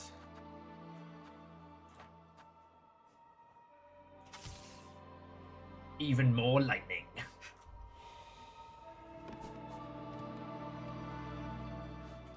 Oh. Yeah. This has definitely been the closest to a Bloodborne feeling I've had post-Bloodborne. I guess the thing is we know more content is coming. This is not the definitive end. Yeah. And the interesting thing is, for those who might not have gone through it, like, Bloodborne's DLC is all essentially prequel stuff. Kinda. Kind of, yeah.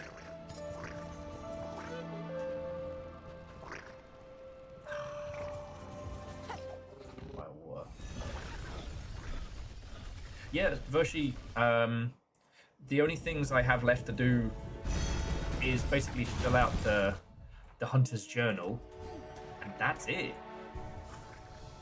I've got to put my anti-bug stuff on.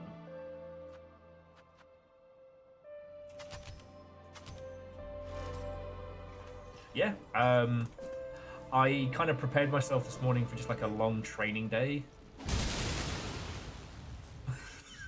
Job's done. Got them all. They cling fast to shells of other bugs, destroying any hope for concentration or comfort. Alright, now where are those flying ones?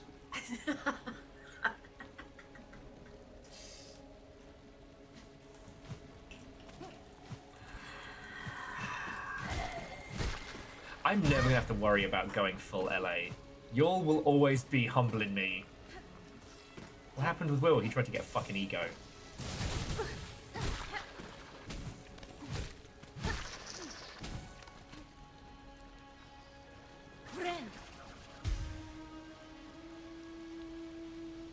A long room under the halfway bench. Oh god, that's ages away. Alright. Well. It's called Silksong, not fucking Easy Song.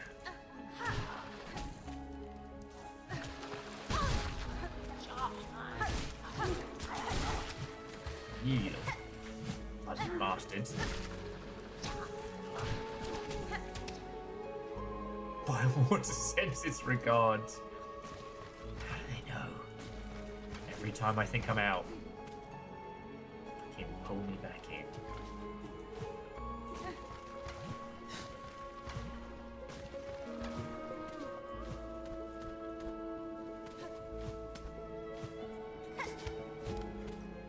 That was a guy I could murder there.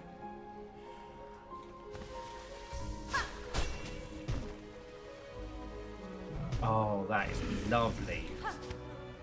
This was one of the worst parts. Actually, do I need to murder any of them? Yes. Alright. Well, pay back the bitch.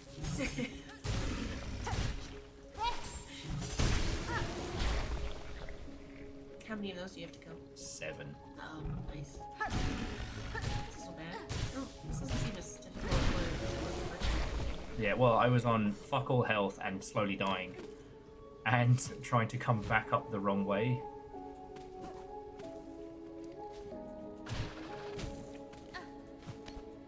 As long as I'm attacking them from above, like, they can't do fuck and or shit.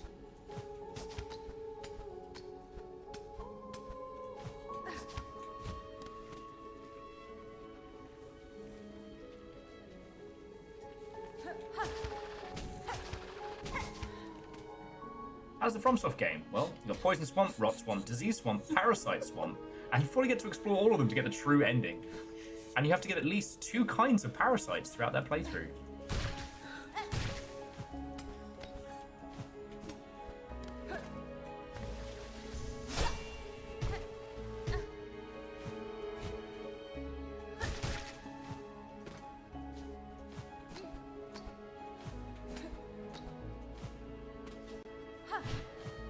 Okay. Mushroom's like, no, we don't play. No, no, no.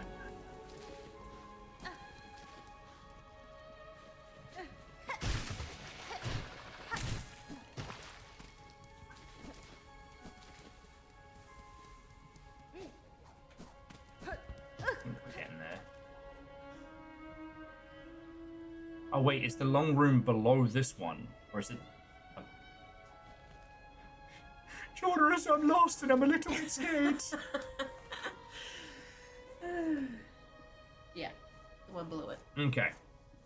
You went too far. You took too long. Now your maggots go.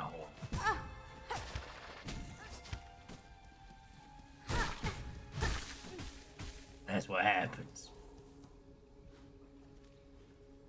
Yeah, you probably should have sat down actually. Oh yeah, actually, that's a good idea because then I can get 2 more kills on those other bastards.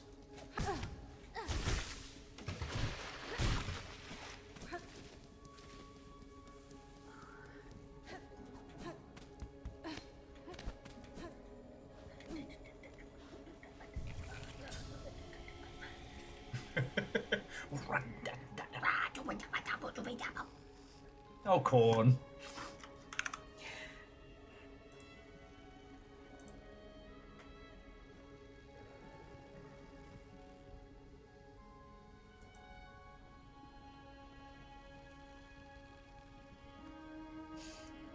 Gotta put it on Blue Sky. Oh yeah, I was gonna wait till I, you know, I have like how you do yours. Oh, You small. have stuff for like while I'm actually live.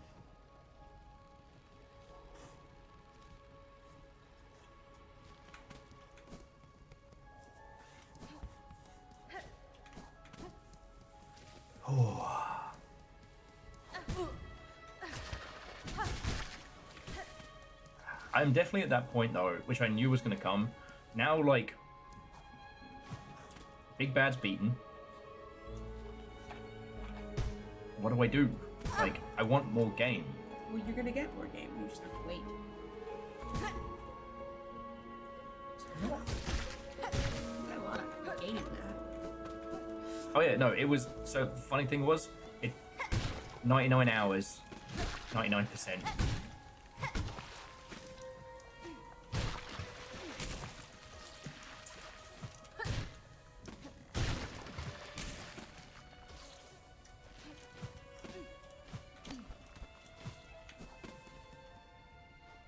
Okay, here we go. Time to go fishing. What you could do.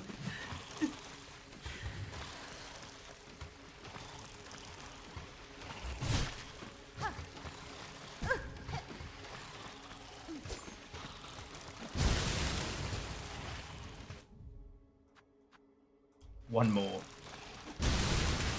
Job's done. It's cheating. It's not cheating. That's cheating. Boo. Those creatures look like they've been bred deliberately in watery pens. If they are food to be, then their scent suggests they must taste vile. Alright, 5 more of those big bastards. And the roach keepers?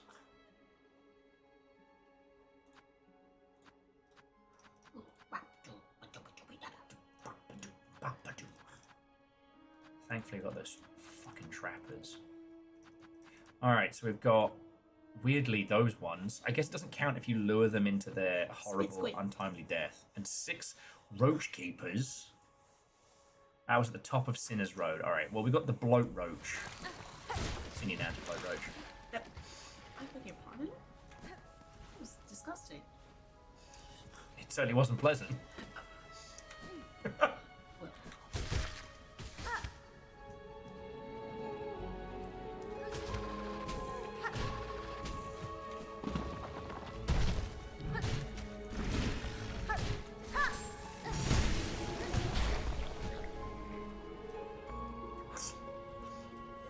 A deadly predator floats down towards its prey.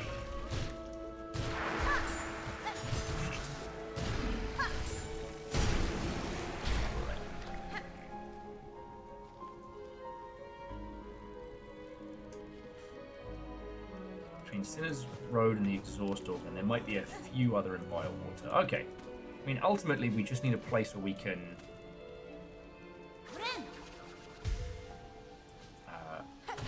farm the shit out of them. I don't know if they respawn when you head in and out of an area, though. oh gosh. What the fuck was that?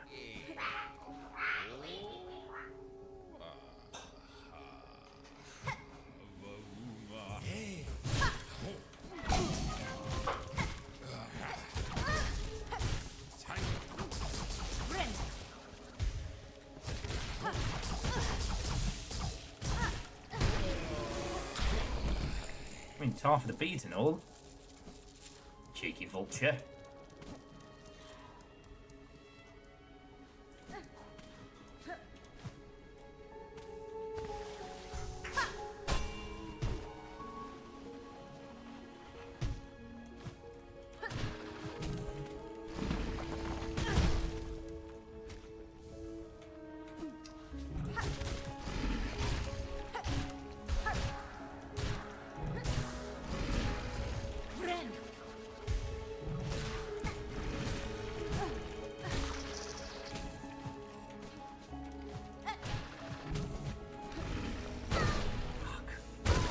Fuck. They got me.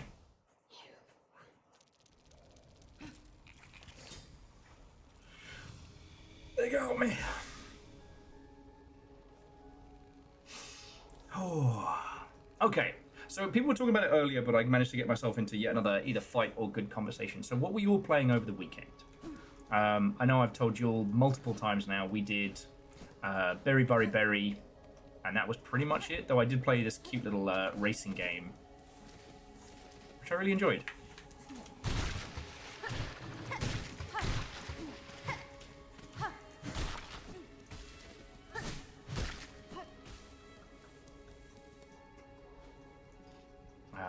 It's hard because I want to talk more about Berry Berry Berry, but people really should go at it as quick as, with knowing as little as possible. Sorry, you should make a video on it.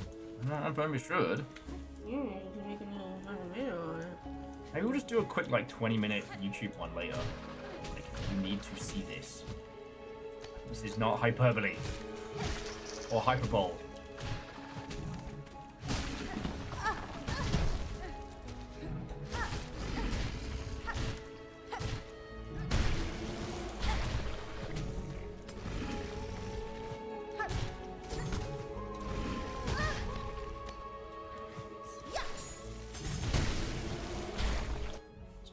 Get one more. Let's see, Aeon, Peak to Peak, and then back to Subnautica, which Army is playing more. Yeah. Oh yeah. Every Chivo in Peak. To both Jamami and Divershi, I'm sorry that I inflicted both of those games upon you. At least they're good. You know.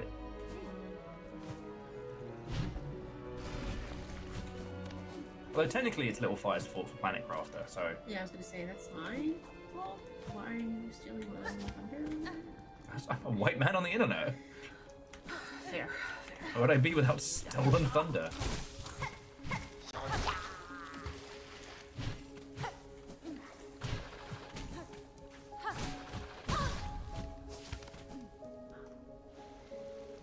BS, you're not sorry.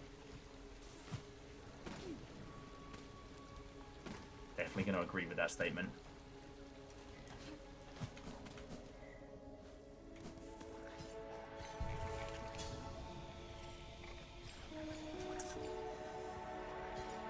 Oh, Leoshi finally got into Pacific Drive. Glad you're enjoying it. You know what I was thinking about? You know how when you have a show that you're super into when you're younger, and then they do like follows ups and seasons, and it doesn't necessarily get bad, but like you can never get back to that first season that really like shook you to your core. I think that's me and Stalker. Okay. It's the caked up gnome again. Like, I really enjoyed when I played Stalker because I loved shooty gun bang and I wanted stuff that was weird and different.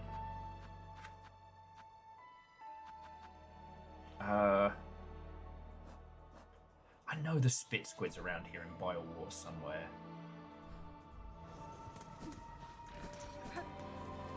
I'm gonna get that before we head up. It's got to be around here. I only need fucking 2 of them. You aren't the right kind of bug. Okay, sorry. Everyone's so judgy today. Sorry. So yeah, I've been thinking about that because like I really enjoyed the Stalker games back in the day. And Stalker 2 comes out and I wouldn't say I no-lifed it, but I played it a lot. And then after I finished Stalker 2, I was like, oh, cool. That sure was the end of a story that I was hoping would be concluded. Right? But it didn't set my little world on fire. And then both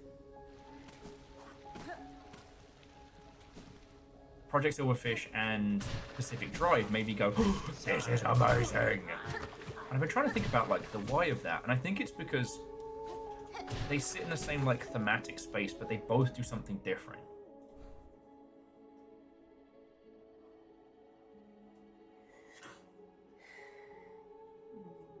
Wait, are those bugs just in Sinner's Road, or do I have to go up into the putrefied ducts? Oh, life. Hornet does not get paid enough for this.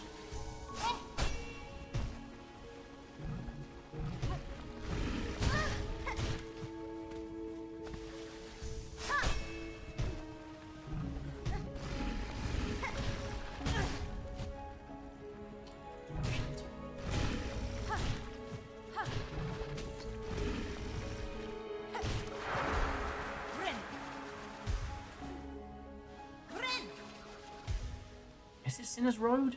I just remember the Alright,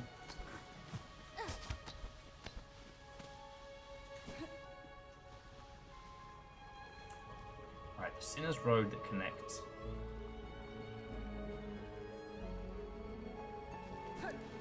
Okay, well.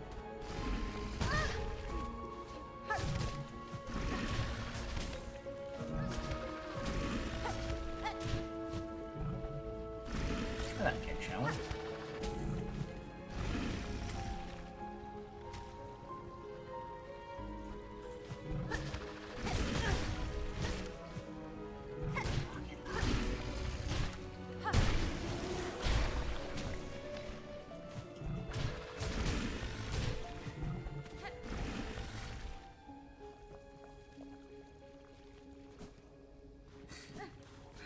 Oh,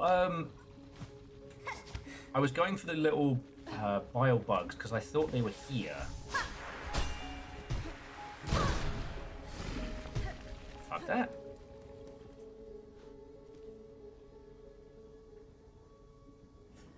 Because, yes, they were putrefied ducts.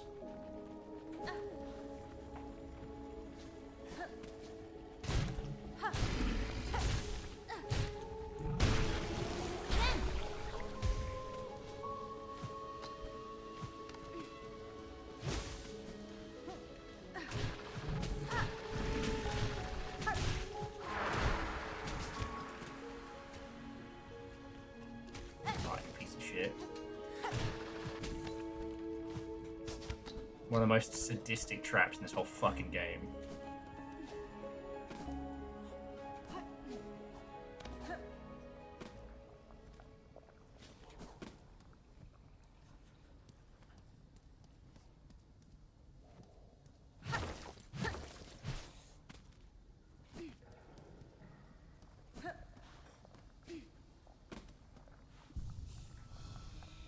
Fuck this boss. Fuck this area. Fuck Biowater. Fuck you guys for making me come back here. Not you, I mean the journal.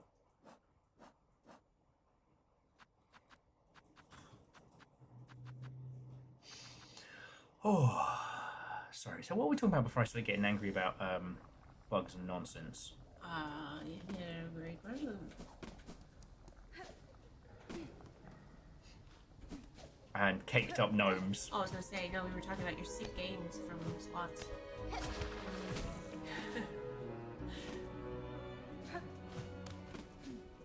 Trying to get blues out is hard. It's very hard. You know, if you use, I'll message you. This is something I use all the time, and it works wonderfully. And you can get it at Freddy's. They have it in stock, actually. They just didn't. Oh, so it was actually a thing from there? They do have it, yeah. They just didn't have any more of it at the time. Oh well. Now we're all learning.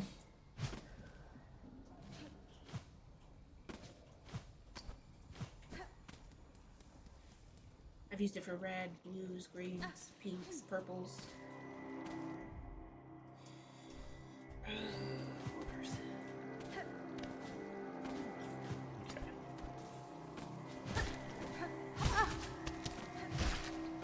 It's one. I need one more. Mainly because I've been luring these poor buggers to their horrible deaths.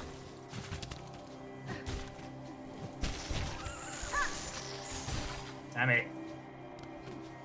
I needed to kill that guy. He stole a kill from me.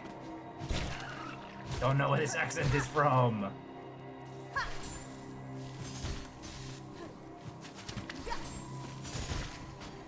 Alright, he's done. To subsist on the sickly water in this fetid environment, it spits out the most toxic elements. Over generations, this former survival technique has turned into an efficient hunting tool.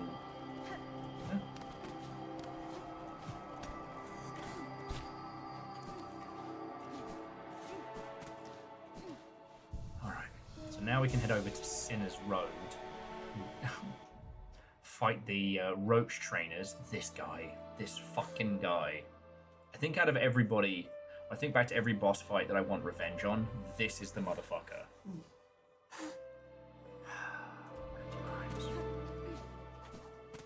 Okay. One of the cool things about Will is that Fuck he off. actually likes to learn. When you tell him something he doesn't know, he actually enjoys the experience Shut and up! appreciates you for giving him new information. I'm actually a stubborn, It's dumb, really stupid fucking head, cool. and I hate new things. Yeah, but you're big now, though. Dumb of head and thick of ass. So firstly, thank you, and thank you for the bits and everything, alright? I don't know. I don't know if I'm different from anything, but like... Going back to Greymore. I don't know, I've always felt those people who feel the need to be right in every conversation must be one, fucking lonely, and two, fucking boring. You know? I will admit that for a long time, especially in like games industry stuff, I felt like I had more knowledge of games themselves than a lot of people around me, but then getting to learn about stuff was really cool. My problem is that when people assume, not so much this squad, but like assume I won't know something, that's when I get prickly. So like on YouTube, one person was like, "Oh, you're really enjoying Blueprints. You'd really love Return of the Obra Dinn." And what I should have been was like, "Hey, that's really cool. I played Return of the Obra Dinn, and it was really fun." But my initial reaction was, "You think I don't know the Obra Dinn? You think I haven't met Lucas Pope personally and told him how fucking good it is?" That's where my arseholishness unfortunately comes through.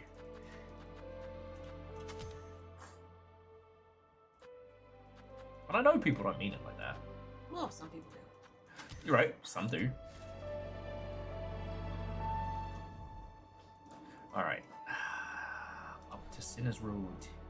Depression. Have you played Obra Dinn uncomplimentary?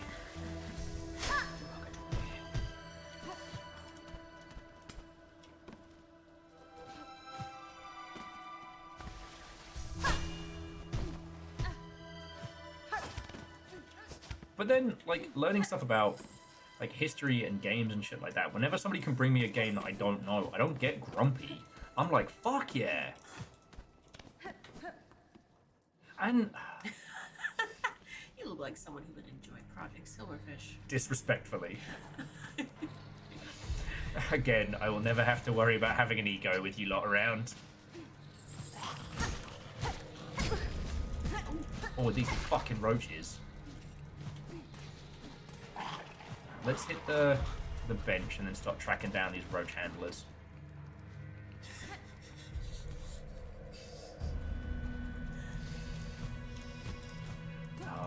On memories, the old picture of me, Caffeine, and Ket from down in Georgetown popped up. And there it was, clear as day, my fucking cast. I nearly had a wonky hand forever.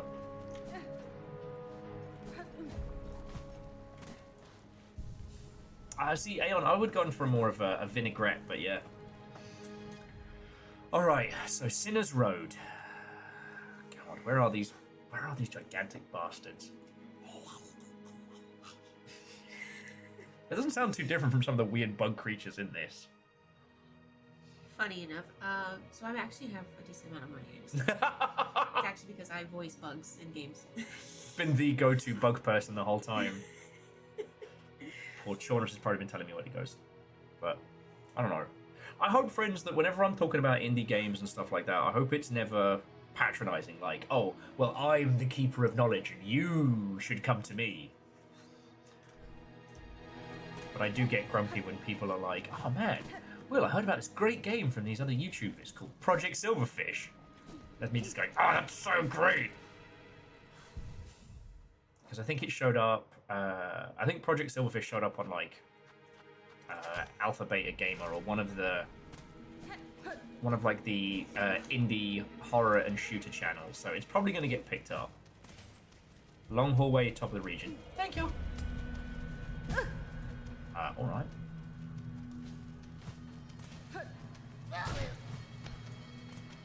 Actually, here's a point. Do I need to kill either of them?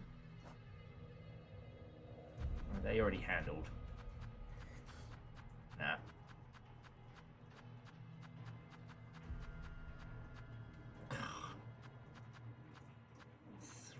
Splinter horns. Where is it? One more of the big furry bastard. Ugh, I don't. Null says, you think they're listening to what you say? Psh, they're here for your nomads. The gnomes are a powerful race.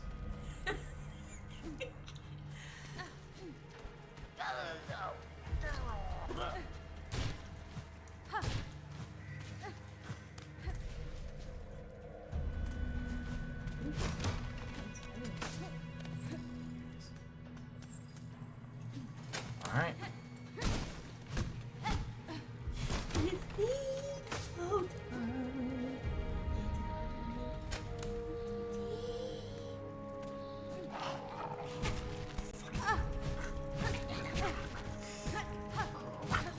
Don't. Don't call on me. I'm trying to power you up.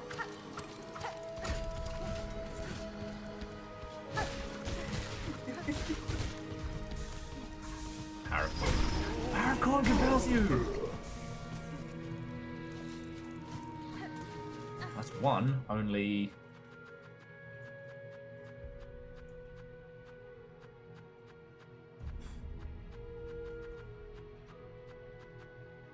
Five more to go.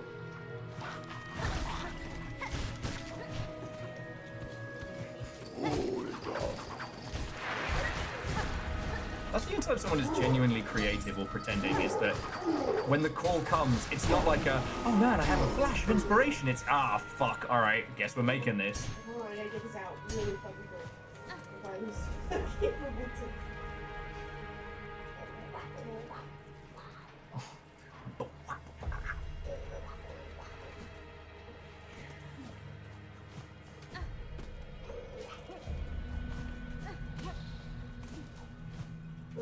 Just keep thinking of the Animu last being, oh my god, it's corn.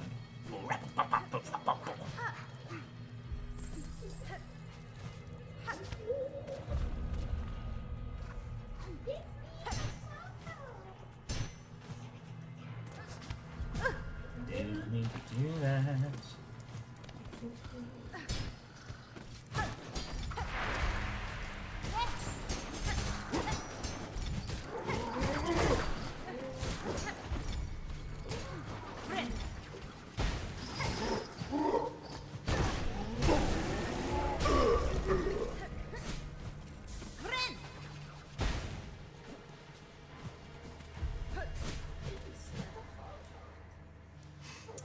Satura says, so I knew about the placid plastic duck game, but I don't think you'd actually talked about the game itself instead of just the attachment to the pool and the ARG style puzzles. It's the inscription rule set, yes. And it seems to have a similar kind of flavor, i.e. like melting cards together, and I don't think there's a meta game outside of it, i.e. like chapter 1 of Inscription's whole like escape room thing.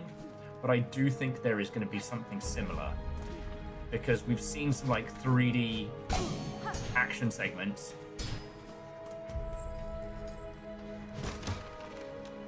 and those seem to be rad.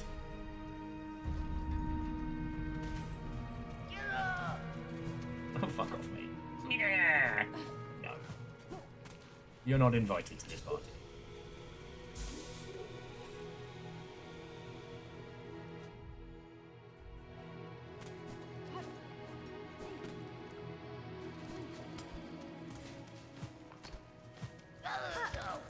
But yeah.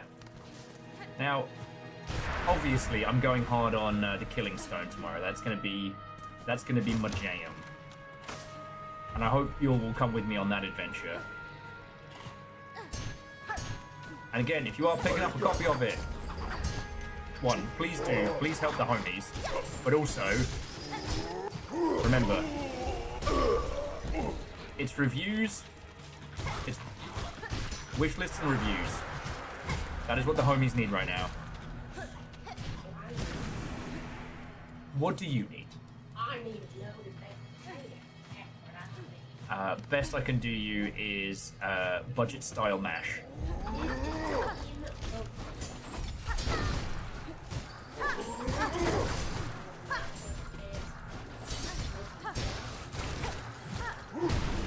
working your ass off advertising my ass. Well, you know, and you would do the same to me, honestly. I'm not allowed to talk about your ass, and that's for the best. Okay. There was an issue.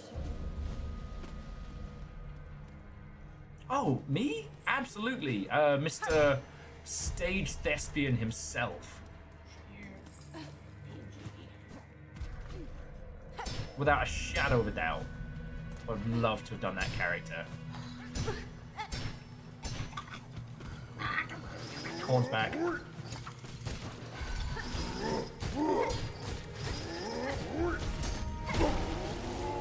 And we are done. Though their mind is largely lost, their skill with the chain has not been forgotten. Does the haunting eternally bind a bug to the task it had in life? Alright, who's next? The Splinter Horn.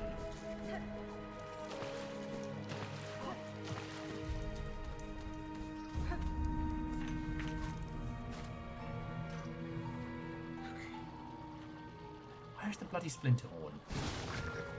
It's the smaller of the stick insects.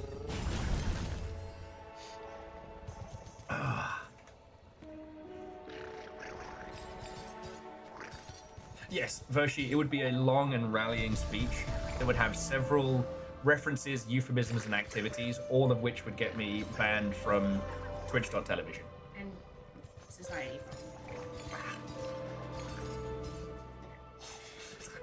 That was the probably.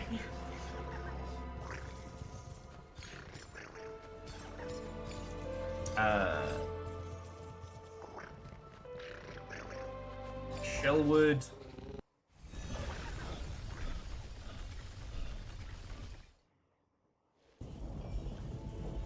Okay.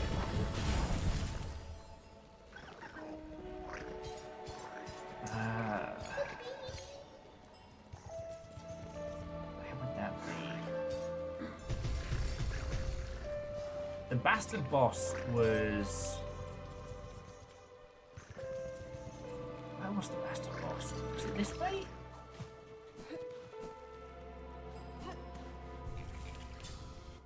Okay, well we don't need the laurel of stankiness.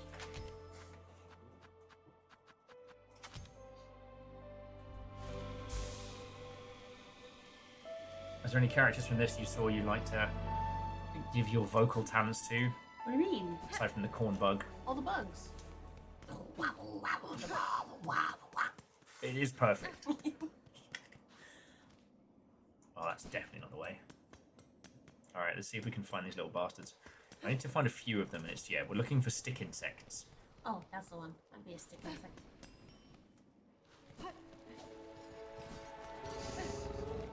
What my brain said and what I should say on Twitch are two very different things.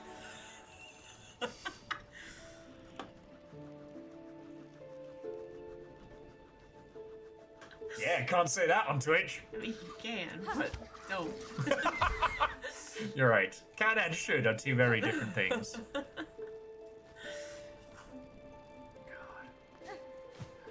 I know I wrote it drunk, and it was a little bit of an angry post, but... So the DICE Awards were last week. Not to be confused with the DICE Goddess Awards. Now, if you're not aware, DICE is basically a biz dev show held in Vegas for all the money wankers. And it's fine. Like, it used to be a very good place to talk about the business of games and, you know... It was always nice and professional. Because, like, either your game or your company had to have enough cash to be able to send you to Vegas for a conference. It's kind of waned in value over years, but when there was still some money, that's where you got it, not GDC. And they had the DICE Awards, and it was a lot of self-congratulatory wankery. It's fine. Almost all award ceremonies are terrible, except for the ones in which I get to judge, and then those are great and perfect with no flaws.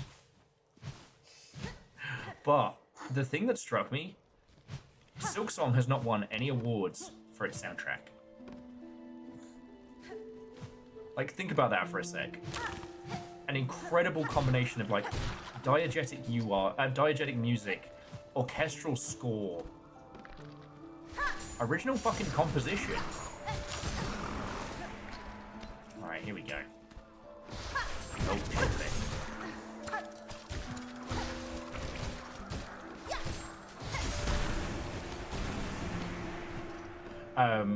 And no one's talking about it at that level. And it continues to be wild to me. And I realise that it does come down to the fact that a lot of BizDev folks have not cleared this. A lot of them probably got as far as The Last Judge. It's too hard. It's too hard, though. It's not fun. I can't even play the game. Yeah. And I wouldn't mind that, like, it's just the business types, there's always a reason, right? It's not, you know, this game isn't for me, or, you know, maybe because I've been raising children for the last 15 years and not playing video games, maybe I'm not as good as I was when I was, you know, spending every weekend sitting alone in my pants playing Banjo-Kazooie. That's fine. But they always have to find a fucking reason, like a business reason. Oh, well, that's what it always fucking sounds like. And I got a bit grumpy about it because I know it affects none of y'all, but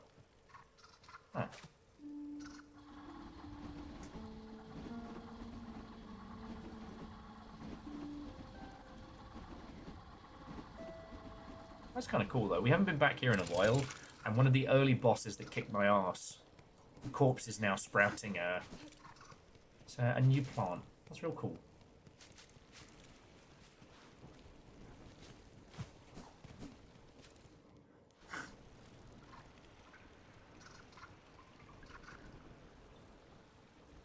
Yeah, no, CMC, absolutely. And, like, the way in which music is used to tell a story, to encourage us, to fucking frighten us. This game knows when to bust out the old... You know, if you start hearing the Latin chorus, you know you are fucked, sunshine.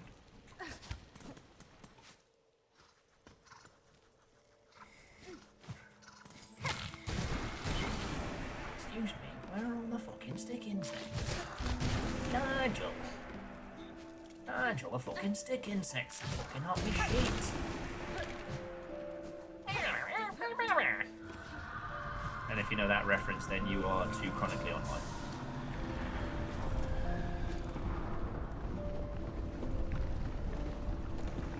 Yeah, and the thing is, Ghosts of Yotai did a beautiful job of creating this, like, incredibly authentic soundscape. Death Stranding 2,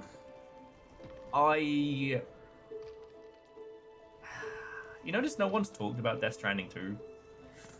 Not in our circles, not in the general space. I mean, have people gotten to it? I think it was PS5, it's about to drop on Steam. Maybe once it gets hit Steam, I don't know. Yeah.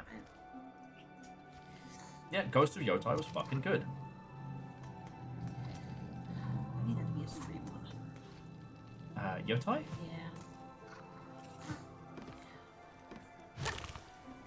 Yeah. Wrong stick.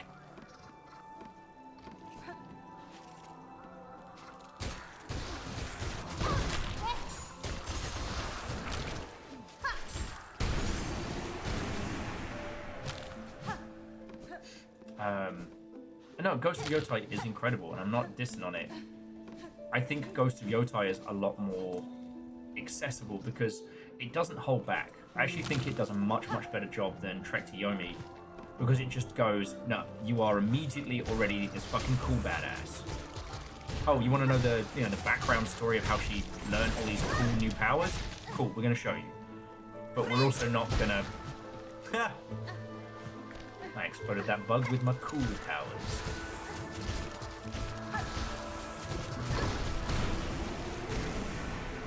My god. Maybe whoever was working on Ghost of Yotai was on Assassin's Creed 3. Because I still think about how much time I had to spend playing as young, not the cool guy. Here he is.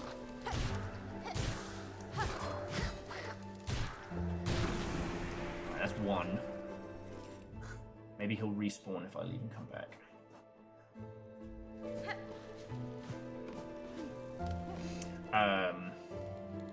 Yeah, the beginner tutorial in Yotai is smooth and good. The way in which it teaches you to do the one slice cut through all the bamboo, and it gives you an impossibly complex button impress to do them, because like, as a beginner, you can't cut through 5 pieces of bamboo with one hand. Speak for yourself. Okay, you can, Yeah. I can't. Better even. Better even than the gods.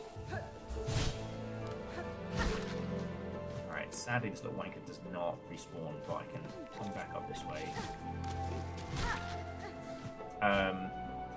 And then as your character goes through her training montage, the button inputs for the cut become easier. So while not impossible, you know, it shows the improvement, it shows the skill. Love it. Fucking love it.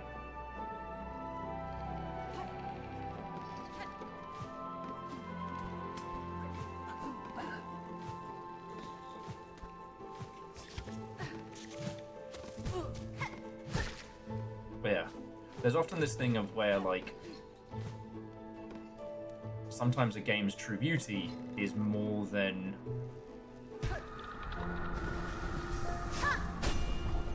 you know, a 50-some-odd biz dev white bloke is ever going to get the chance to properly experience.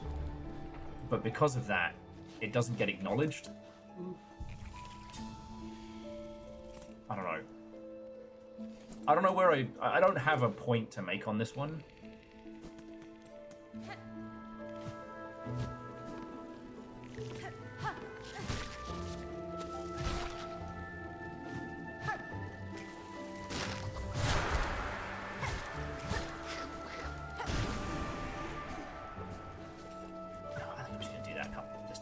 Couple more times. That's much easier than having to deal with the horse farts.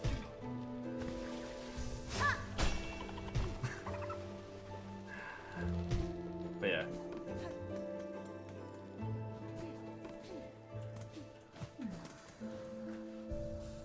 So something else that interestingly I have noticed, and I don't know if this is because of some kind of like video games ruling class or what have you, but have you ever noticed Sony titles always do better in award shows?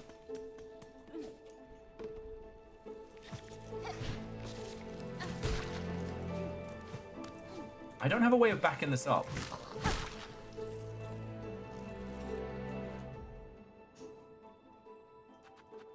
Oh, you were just the...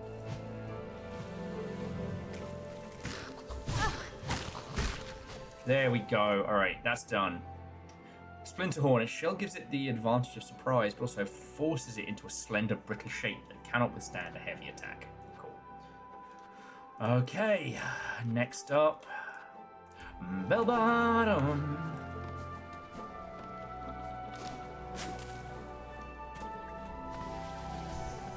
Oh, wrong button. Fucking wee! Yeah, DJ Coil, big same, big same. But my theory behind that is that most of the people at a decision-making stage were very in on the PlayStation culture. Now that they have families, careers, and jobs, they don't really spend much time in and around video games. But they do buy their yearly PlayStation, you know? They buy their yearly PlayStation game. So when it comes to award shows and award ceremonies, like the PlayStation copies... Okay, I have to be careful with my wording here. There's some kind of correlation between the PlayStation brand and the folks that have the time...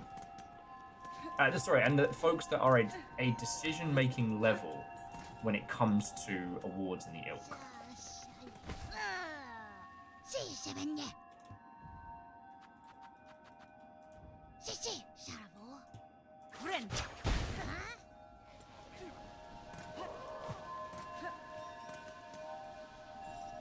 Jesus. It's fine. We're gonna push the fucking... the rosaries to the limit. Anyway, sorry, I didn't have a big point off the back of that one. Just, I do wonder what the games industry is going to look like this time next year. Like, it's not inherently bad. We're gonna be saying goodbye to like the big American AAA studio, but I think it's time. You know, on the one hand, I'm very sad to see it all go, but on the other, they've had so much time to right the ship.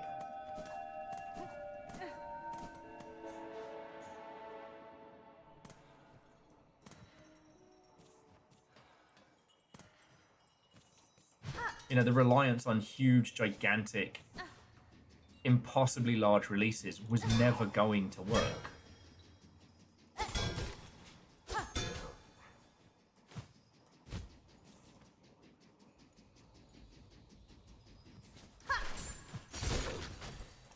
Alright, that's done. The squirms. Alright. Now, where were the squirms? The fucking singing little bastards.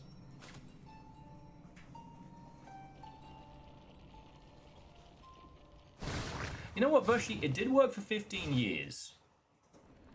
No, it's a CMC. We've already killed them. I'm just trying to remember where the fuck they are.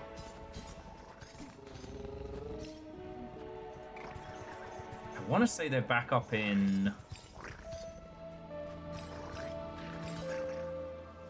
Blasted Steps Bellway, go to the room above. Thank you. I would have been going over to the Wormways. I'm going to blow up some little dinguses. Let's bring the traps.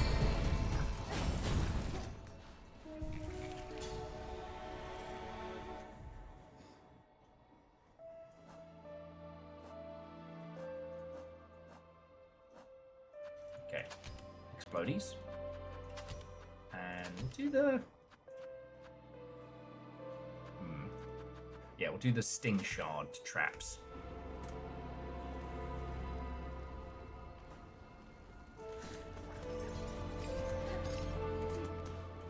Oh, Fred says hi. Hi.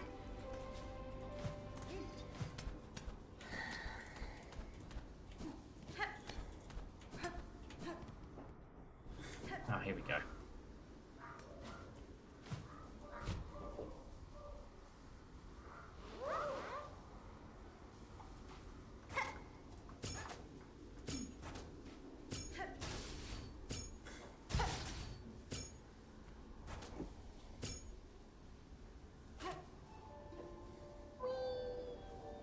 Feels a bit mean to do this, but these little shits. Ha! Done.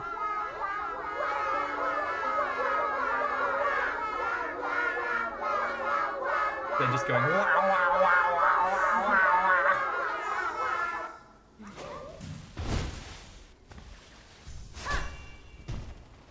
wow. Alright, that's done.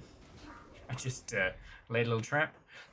If allowed the opportunity, these creatures will grow into a form larger and more oppressive. A wriggling young grub that lives in the darkness. Oh, they're so cute. They're so fun. No, they aren't. Alright. Getting there.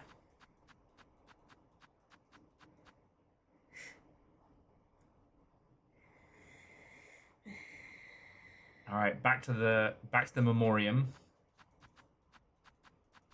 Just gonna kill one more of those big bastards.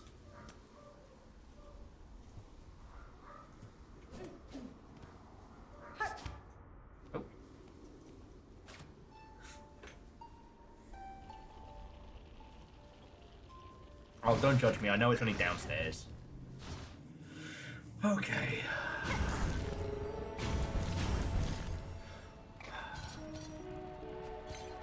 So I don't think we're going to finish the compendium this evening. Because... like, I've got 2 more bugs to find, and I've got 14 to do? I could do it. I'm in two minds. Do you have mac and cheese and tendies for dinner? Which I'm kind of actually, which I kind of want. Is that weird? It's not weird. It's not weird to want mac and cheese and tendies. I can make that while you do this. You hungry? Yeah, I can eat. I'd rather eat now than at fucking 3 o'clock in the morning. Look. And then go to sleep and have nightmares. Maybe there's a little too much cheese. Okay, yeah, let's do that, and then you're all fed and ready to go for your stream. Because I'm ready whenever, but it is like... I'm just wondering, because I might be able to clear the compendium in the next, like, hour or so, or it might take longer than that.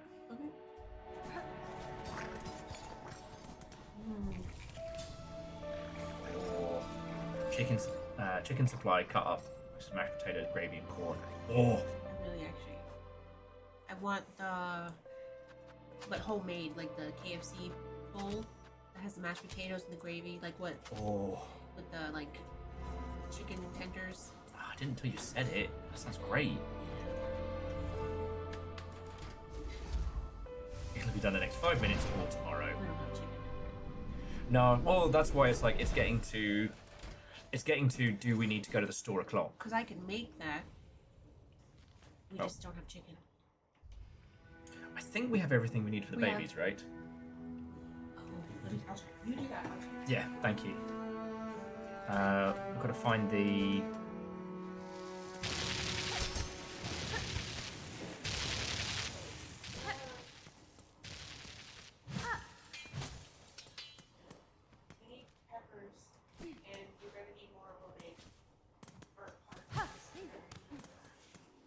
Will they need more romaine tonight, or are they going to need more tomorrow? They're gonna need more for tomorrow.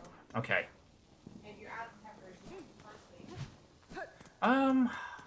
You know what? They'll be fine with only fresh parsley, salad, romaine. I don't know. Viva's.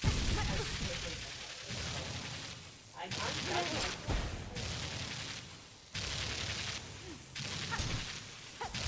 but yeah, we have potatoes that I can mash up, and then and corn.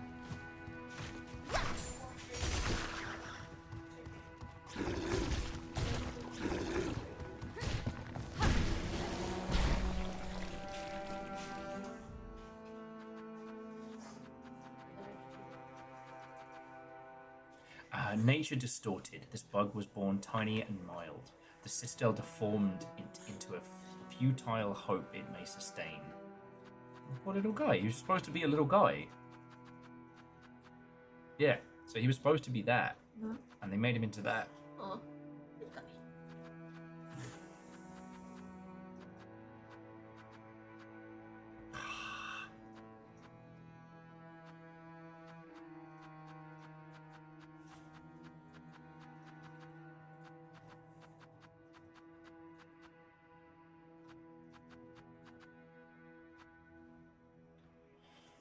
There's quite a few I've got to work through. A couple of these scroll readers. Thankfully, I got the Vault Keeper. Yeah, Trobio is the one I would love to voice. Yeah, nobody likes you, Underworks. And Tormented Trobio was a fucking great fight. The larger pennant, apparently, I don't have.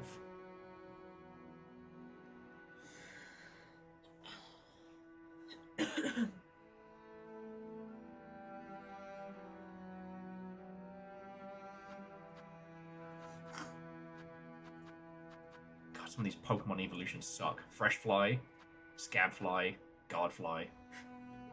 Worst Pokemon combo ever.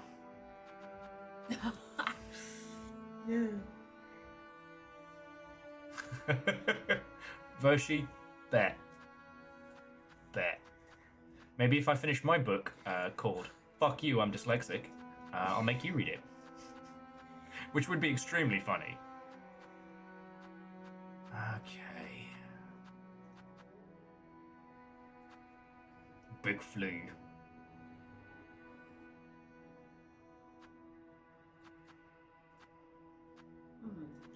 Ah, yeah. So we got the widow. Did we learn any more about the widow? Because her fate was fucked up, and she was still talking. The first sinner was already dead. We fought her ghost. Jesus Christ. Bless you.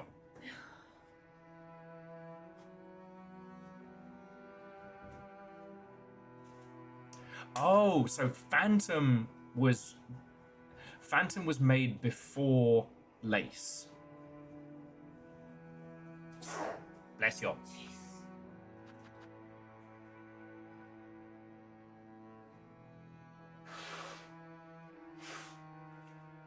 Vershi, done and done. I can't wait for us to make tens of dollars together. I laugh, it'll end up being the most successful thing I've ever done is voice one of Vershi's books.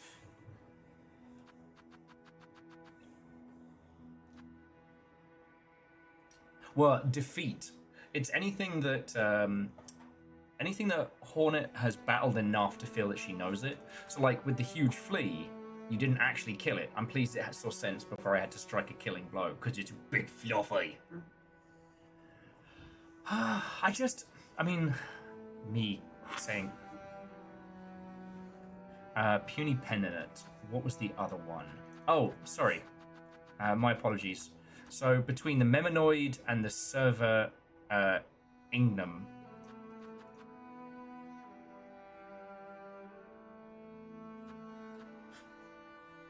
Those are the two I haven't seen. So what, maybe we'll do those two, and then if I decide to chip away at the last ones, because none of them are difficult now. They're just some Faffermancy ones.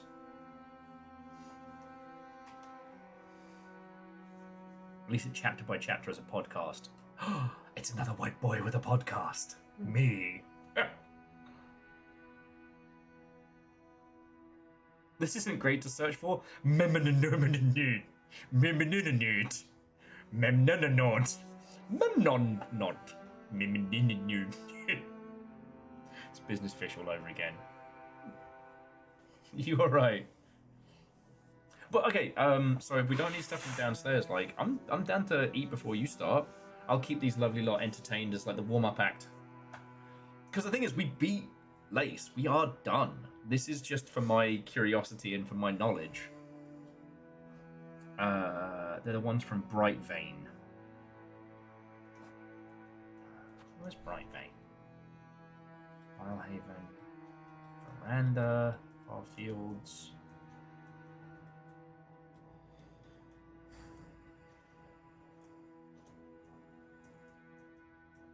A slab, high halls, cradle.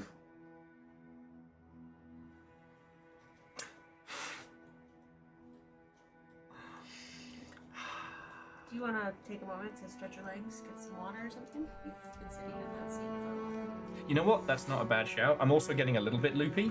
Yeah. So a little bit of water isn't going to hurt. Right, friends, we are going to scheme and hydrate. It's only been 7.5 hours. I'll be back with you all in just a second.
I got the Nova Blankie.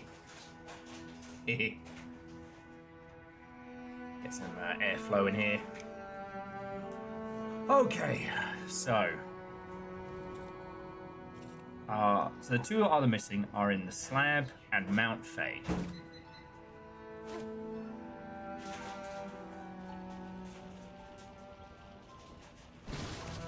Poppies. And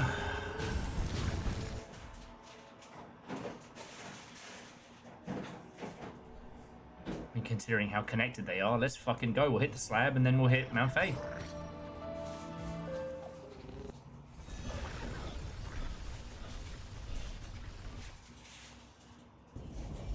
How can a skeleton feel cold? Very acutely, I might add.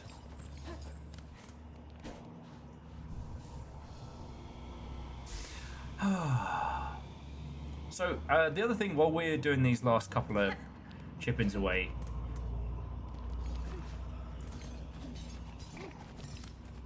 we will have ourselves a Silksong and wine and cheese night.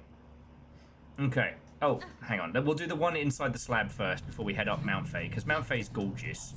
And the slab is, well, it's a slab, isn't it?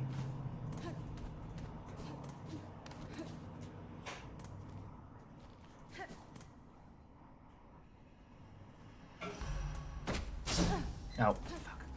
That's what I get for not paying attention. Alright.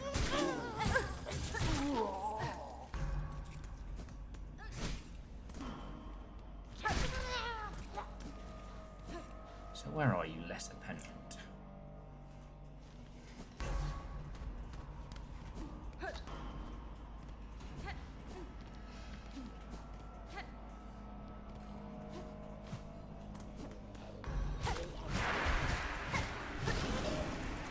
You guys are still fucking gross.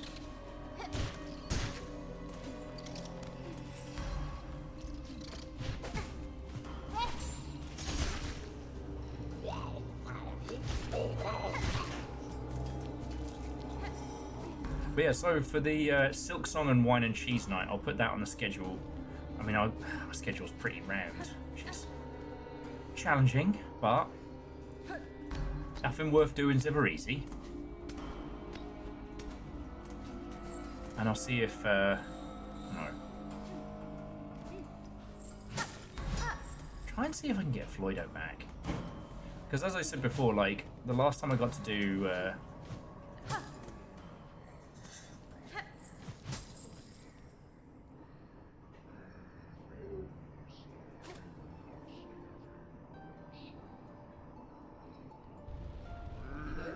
yeah. Just remembering to talk to this guy.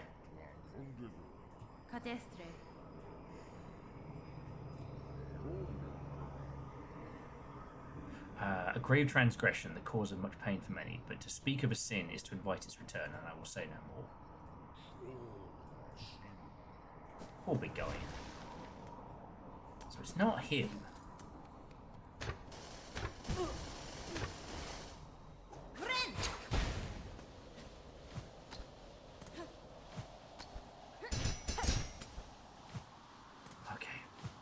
So I never even saw it when I came through here the last time. So where did I miss it? It's not up on the surface. I don't think it is.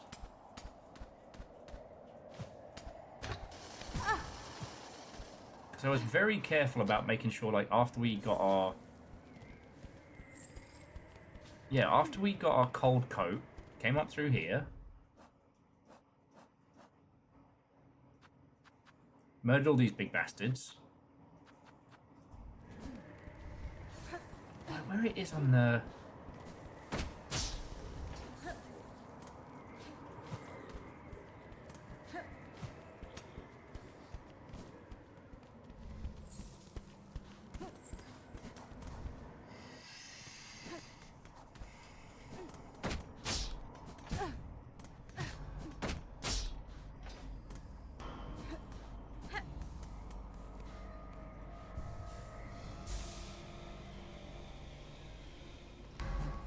And that's the... There's the prongs of the slab.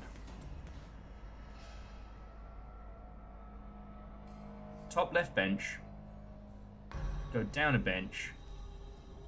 And then another door. Okay.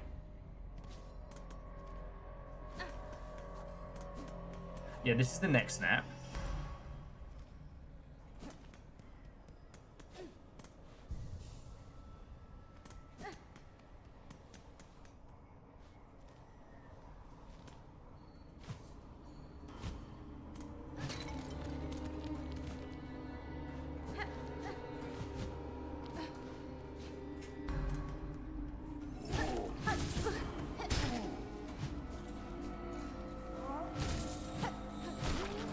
Ah, there we go.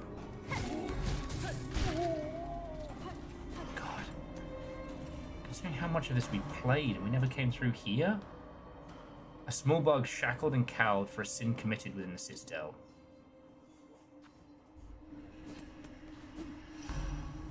That's fucked up.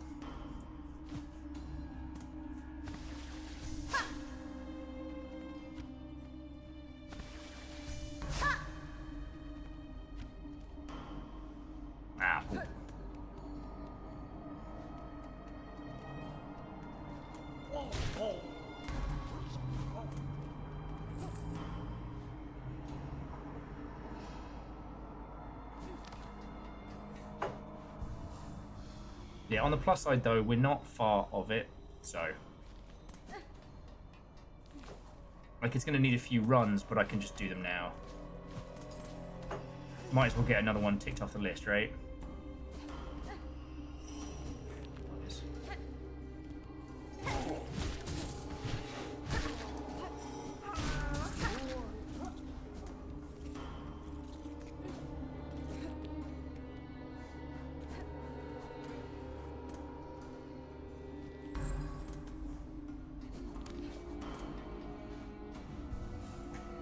Feels a bit dark to be battering these poor buggers, but that's the brakes. Sorry, so friends, a little fire's making a spot of food for us. I will be throwing it over to her.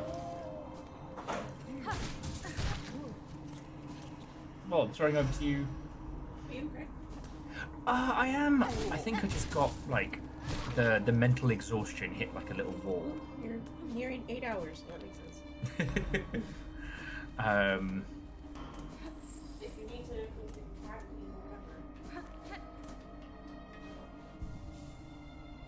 I want to see if I can get this last bright fly, and then if there's still stuff that needs doing food-wise, I'll just take over on cooking detail.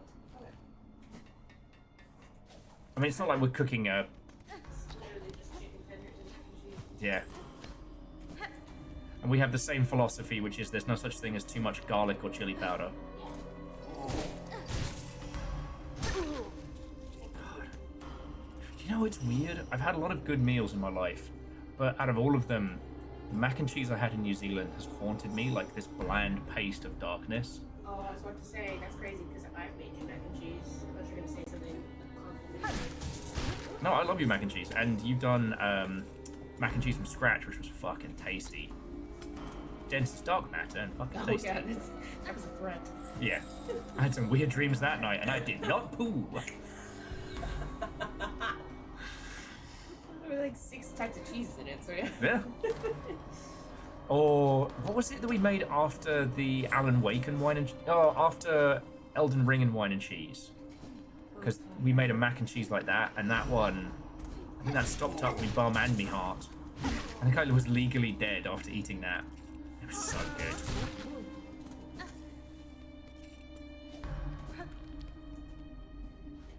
But yeah, I'm trying to think because like one of the things I really enjoyed about Hollow Knight was it wasn't intentional. Like I was the first of our little lot to start playing it, and I managed to convince Dan Floyd-O, to dive in and have a go.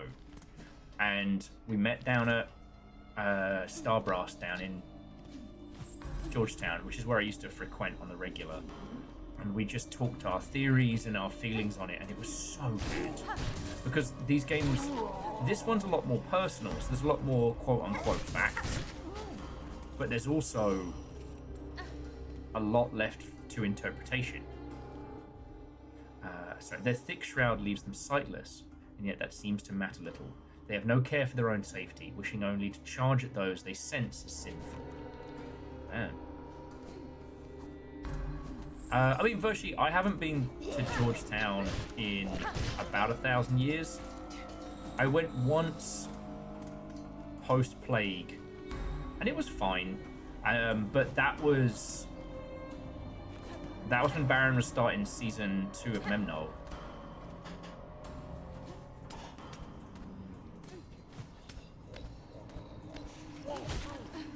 Like, it's been a long time since I've been down there. The £9 hammer used to basically be my local. Made a lot of friends there. I'm fucked up on the regular. Made a lot of friends. They used to do a muddled lime for a gin and tonic, which made bad gin infinitely more drinkable.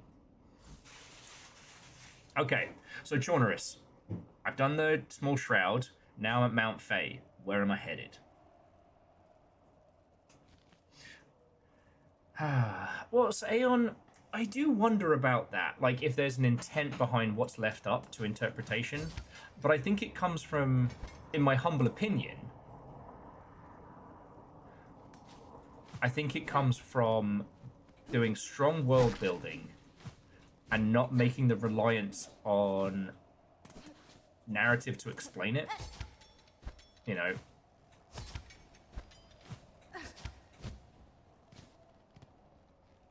Bright Veins is a little cave in the center of the map. Oh, okay. I can just go up from here. He says and immediately falls on spikes.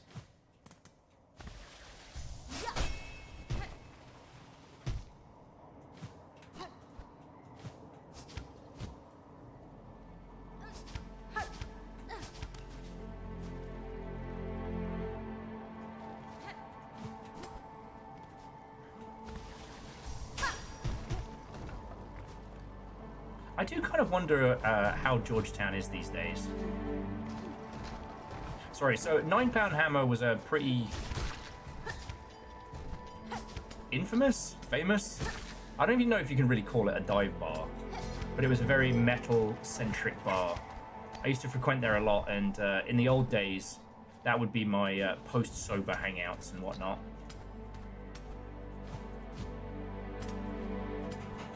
When I talk about breaking my hand, it was a night that started at Flip Flip Ding Ding, a pinball bar that got shut down because they did not have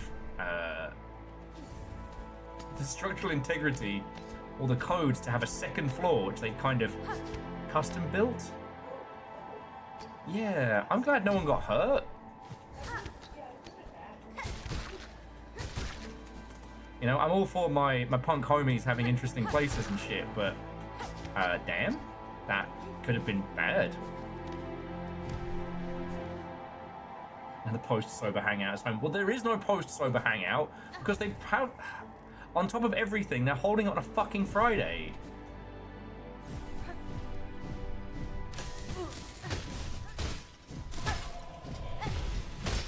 You might have noticed there's this thing that streamers do on a Friday. It's called Stream. Sorry, I'm grumpy about it, you know. It's kind of an insult to injury moment. Just buy a VIP ticket whenever you want. Cool, so I can hold that VIP ticket in my hand and know. Enough people have to buy VIP tickets to have it being done. Yeah, you didn't buy the... You didn't get the special battle pass, so you didn't get the special stuff. Yeah. Alright, so it's here. Bright Veins little cave. Oh, it's the cave above, isn't it? Whee! Alright, there's a bug in here somewhere, and I'm gonna kick his ass. He knows what he did.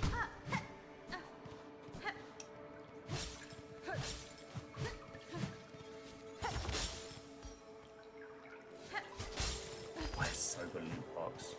I just get frustrated with it. It's hard to see a thing that I like doing stupid stuff. Alright, so this is Bright Vein. Alright.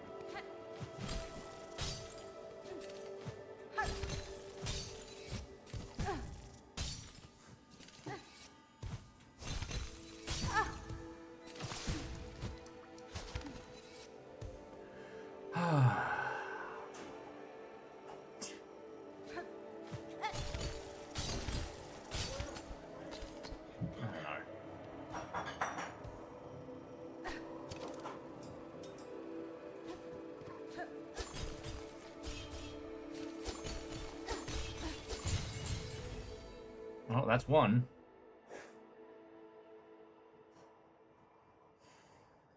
Defeat one more for the Hunter's Nodes. Let's see if they spawn back. Yeah. Well, it's a hard one, virtually, because, like, you know, there have been some sober meats that basically just turned it into, like, an extended longship meat. There are a lot of cool people who I've met there and natted with and all sorts.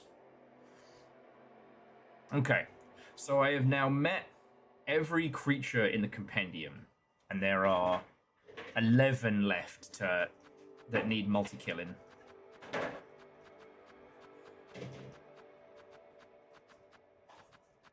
see what I have forgotten. Okay. Yeah, Aeon, Little Fire's been encouraging me to organize, like, a let's all just fucking meet up. Meet?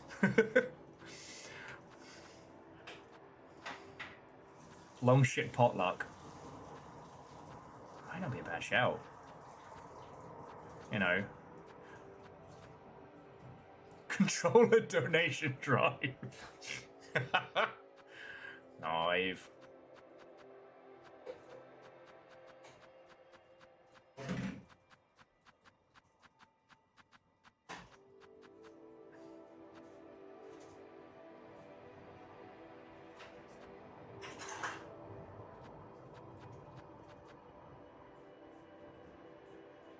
Did I hear Little Fire needing to encourage Will to be social? The world is full of strange and odd things.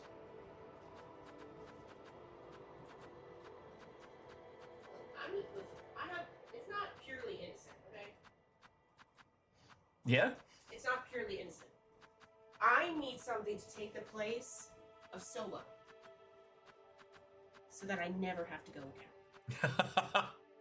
So, yes, I'm going to support a long ship get together outside of Solo. Okay. I need one grand drape mite, and then I've got to go kill those poor underscrubs. Poor buggers.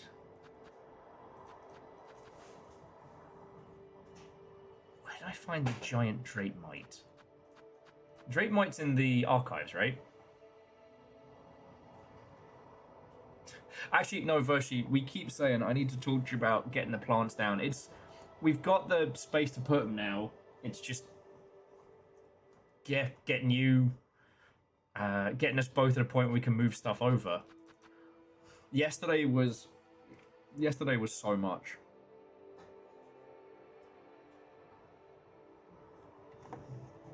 Yesterday was so much.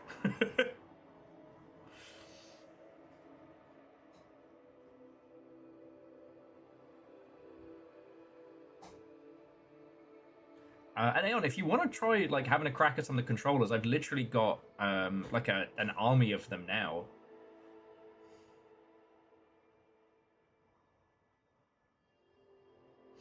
And Aeon, I don't know what Little Fire's been doing in terms of like allergy meds today.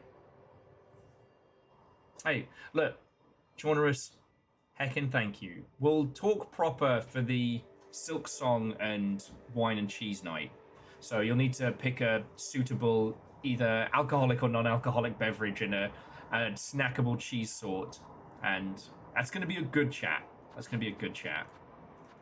You know, I'm glad we're kind of having this off-ramp off of Silksong.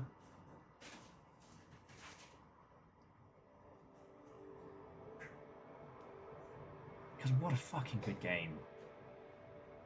Again, I didn't expect to clear it today, so I had no plans as to what to do once it was done.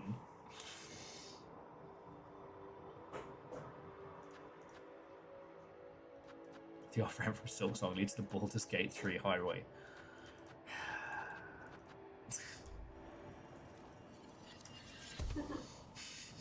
There is a lot of you.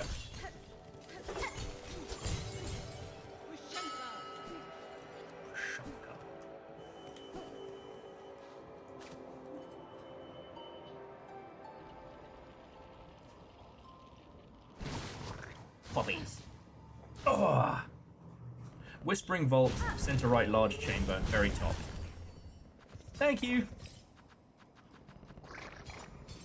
I had a feeling. If you don't know what to do, there's this other game you might be super into called, what was it? Project Crawfish? Copperfish? Aeon, doesn't ring a bell. Doesn't ring a bell. It's not one of those indie games, is it? In this house? Indie games?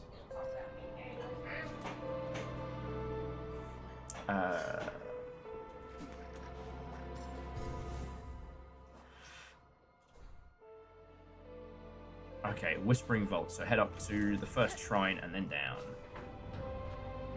Probably Project House of Leaves. I'm way off. Yeah, probably.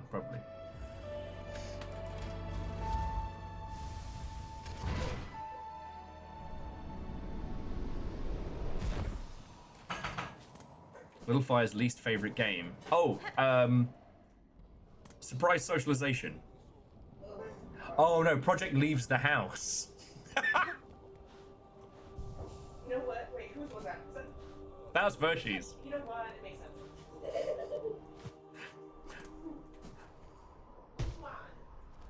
Yeah, it takes one to know.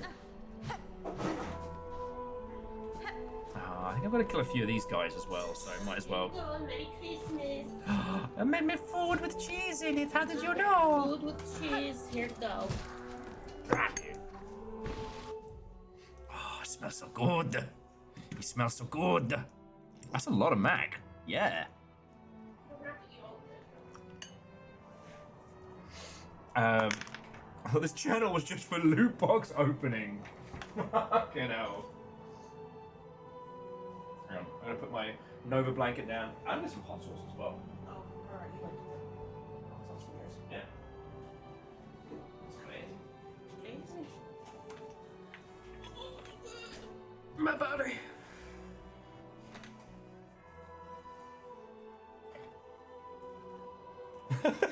Little Fire and I get along because we don't hang out and neither of us wants to. But this is hanging out. We can hang out sometimes. Just make sure you give me 6 business months to recover. Yes. And I know there was somebody yesterday who wanted to like drop by and give us cool stuff, which is lovely. This isn't targeted at you. But there were multiple people yesterday who were like, "Oh, can you just You're not busy. Can you? You're not busy. We'll just swing by. No, don't swing by."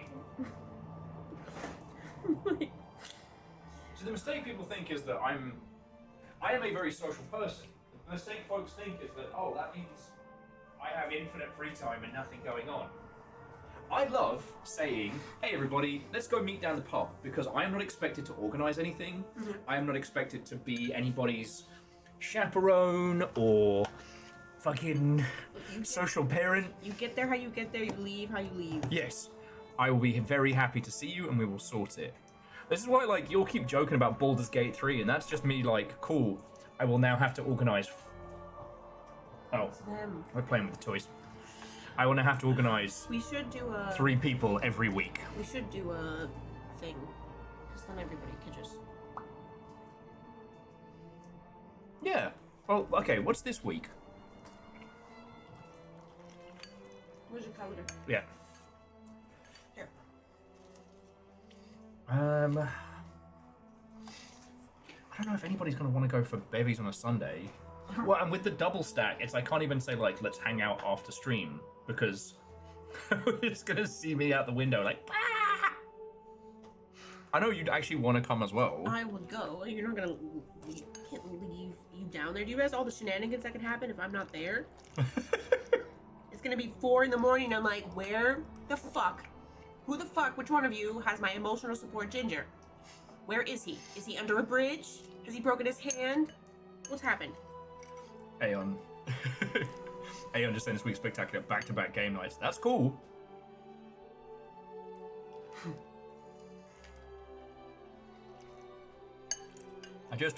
I haven't spoken to them in a while, but I had some friends who were big into, like, we're going to plan a day, and we're going to go on events, and we're going to do stuff, and I could never get them to understand that that was incredibly stressful. are like, hey, let's meet a place. What are we gonna do? I don't know, but we'll work it out together. It's like, one time I was like, you know what? We'll go to the Gundam store and we'll see how the rest of the day goes. That ended up being a really good day, except for one person I was supposed to hang out with decided they weren't going to come along because it was too vague. And the other person freaked out, went like 3 hours early. That's what I was thinking. My first thought was, that's also stressful.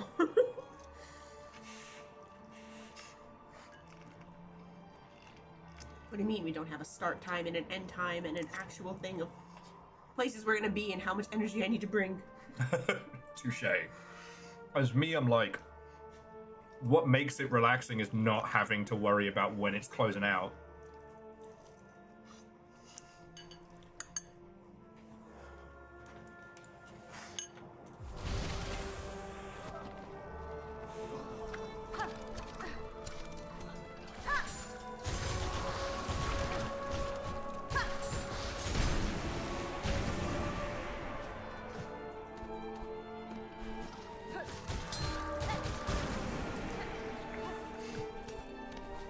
But that's the thing, like, different strokes, different folks. Oh, and apparently that was someone we need to tick off the list, so jobs are good. No, I'm not... The amount of time I can spend conversing with folks and hanging out is more than most. I am fully aware of that. Still grumpy.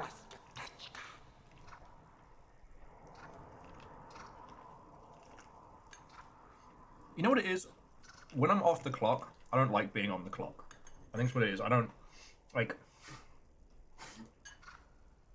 the idea of having to be somewhere at a specific time in a specific manner and bring specific things. Nah, that's stressful. Oh yeah. Never go to a second location.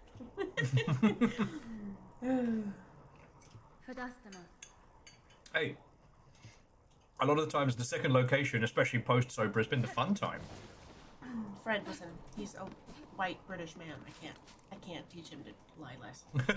It's impossible.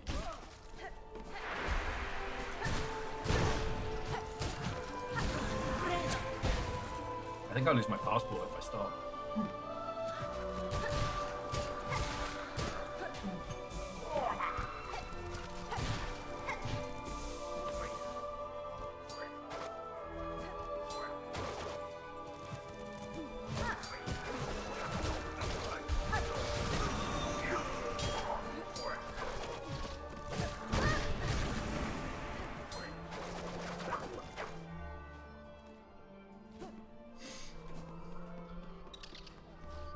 No, Virtue, we invented racism.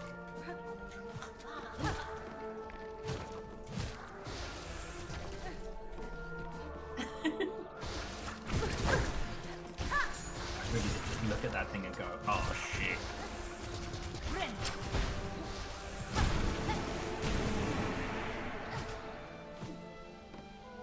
Ah! C222, a good evening to you. You, any of those thin mints spare? I mean, currently I'm eating mac and cheese and tendies, but, you know, the time will come when the time for tendies is over. And I could attendees those cookies. You signed up for this. That's why your noob cheeks are on the fucking internet now.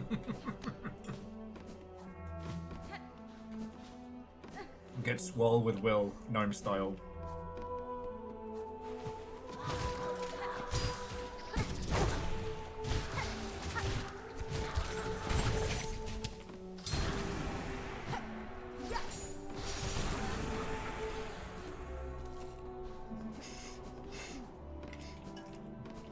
Oh, like, yeah, one of those, like, faux sci-fi characters.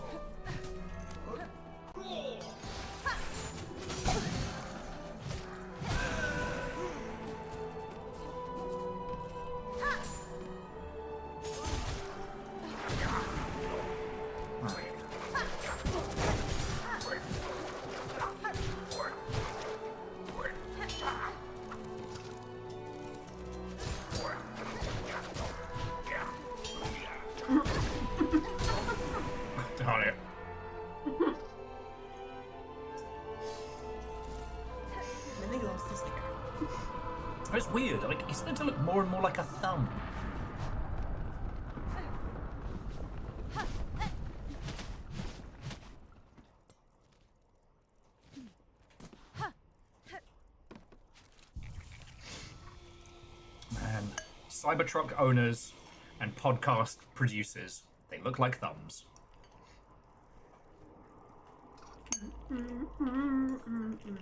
Maybe there's something in all that protein powder they're huffing that just kills your hair.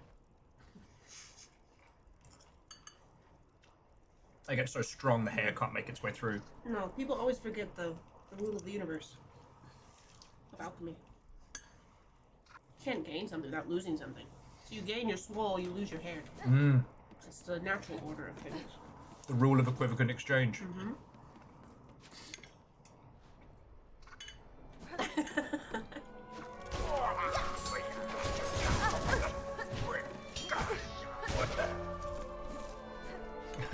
Sorry.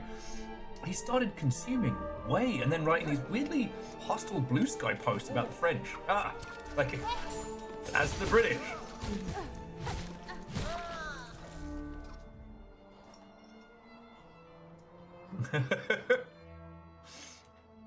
Dustin, welcome back. Silksong is cleared. I'm just go fight some little tea kettle like lads.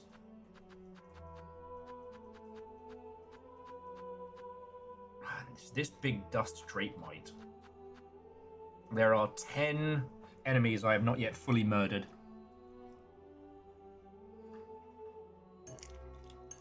And we're having a spot of mac and cheese and tendies before we hit Little Fire.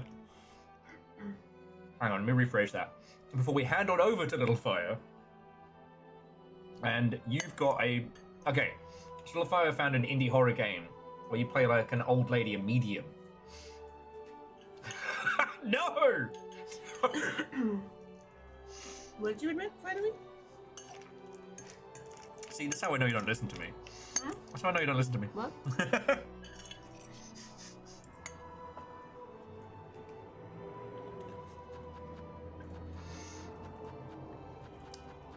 But yeah, I keep blanking on the name of it. Perceptum. Perceptum. You play an old lady and a medium who uses a pocket mirror to see the dead.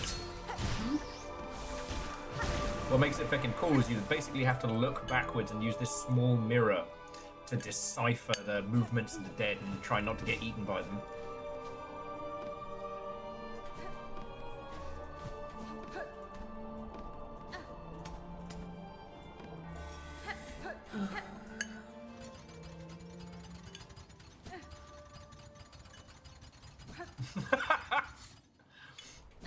Oh, what, old bearfucker DiCaprio? Yeah, no, you know me and him. We're on the blower every weekend. Oh, Leo, mate. Oh, how's your weirdly age-inappropriate girlfriend? Oh, you. You're on the island, but never on the island. I think I'm funny. We know.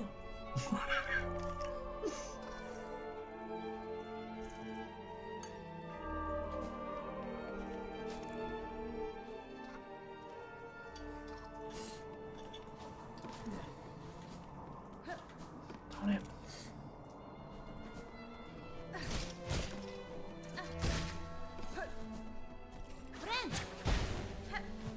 Indeed, indeed.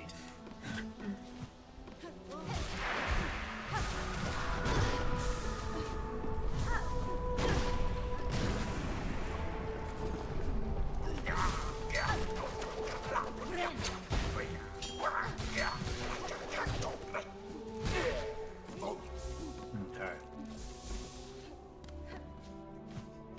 Exclamation, she beats me. God damn it. You know, whatever happens, Nova's got you back.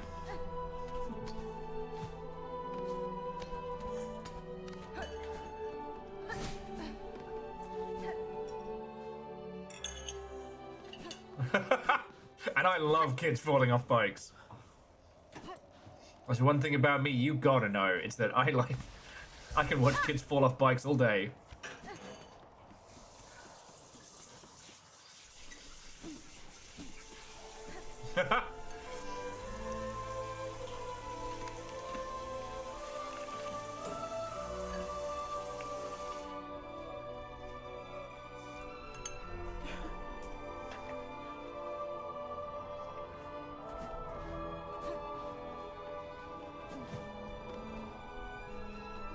Okay.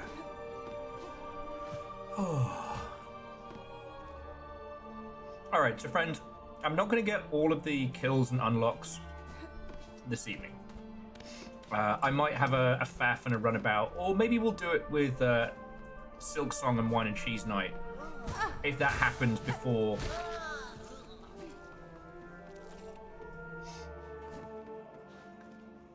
The question is, where are we going to sign out?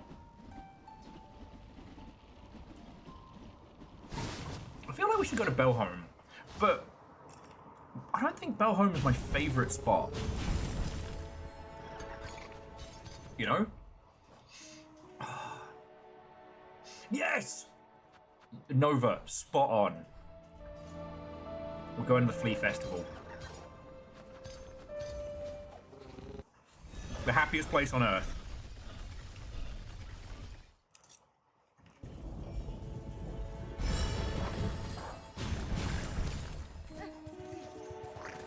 God, I still can't believe you got me with that one.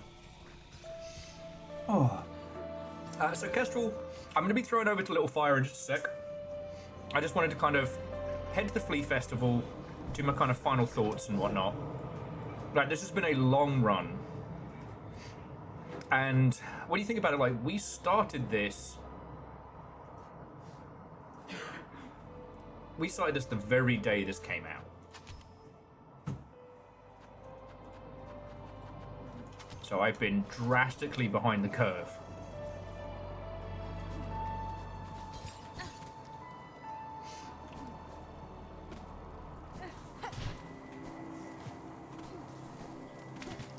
But then in the same breath, like, there's a lot of people I know who really did, like, blitz through this, and I think they burnt out. No, this is a lot of game.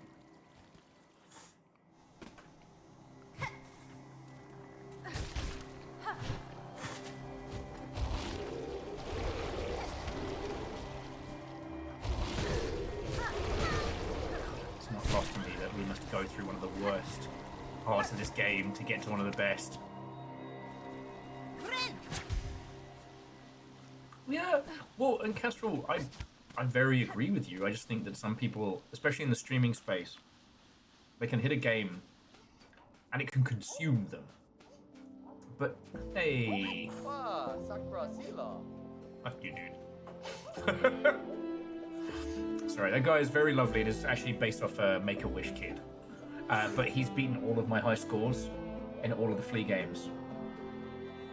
I'm not going back. So say, wouldn't that just be like you could never actually beat him? Perhaps that's the way it should be. Like, whatever score you get, every single time you log back in, he's just 1 step ahead. That would be perfect. That's how I would do that, honestly. Silksong, it's a lot of game.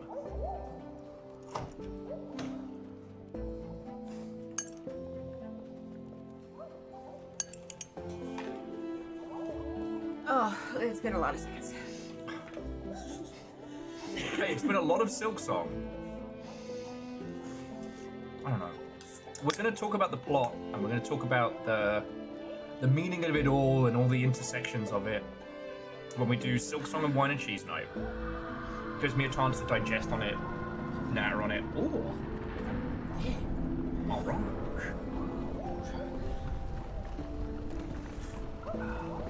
So much sugar. That's a lot of ham. Yeah. Imagine the pig that came from.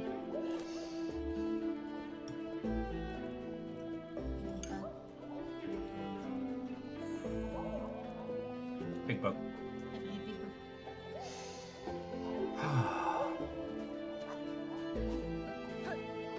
But the thing is like,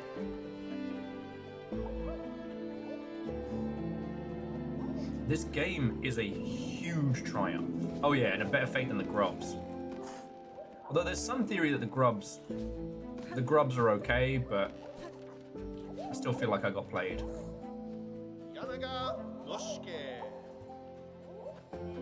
Absolutely not.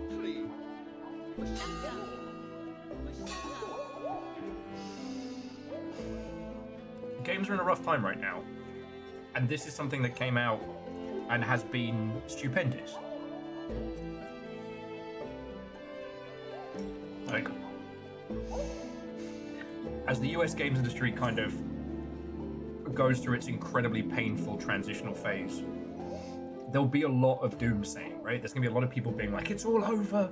This is the end. Oh, we'll never recover. Nice place. Yeah. You know? The old EA-led money-making machine, the Acta Blizz ABK acquisitions industry, that's fucked. The craft of games, the want for them, and the stories that they can weave and the experiences they can convey. You know? Not only do people still want it, people still want to make it. There's always going to be the guy on the corner with the doom sign. I'm gonna sing the doom song now.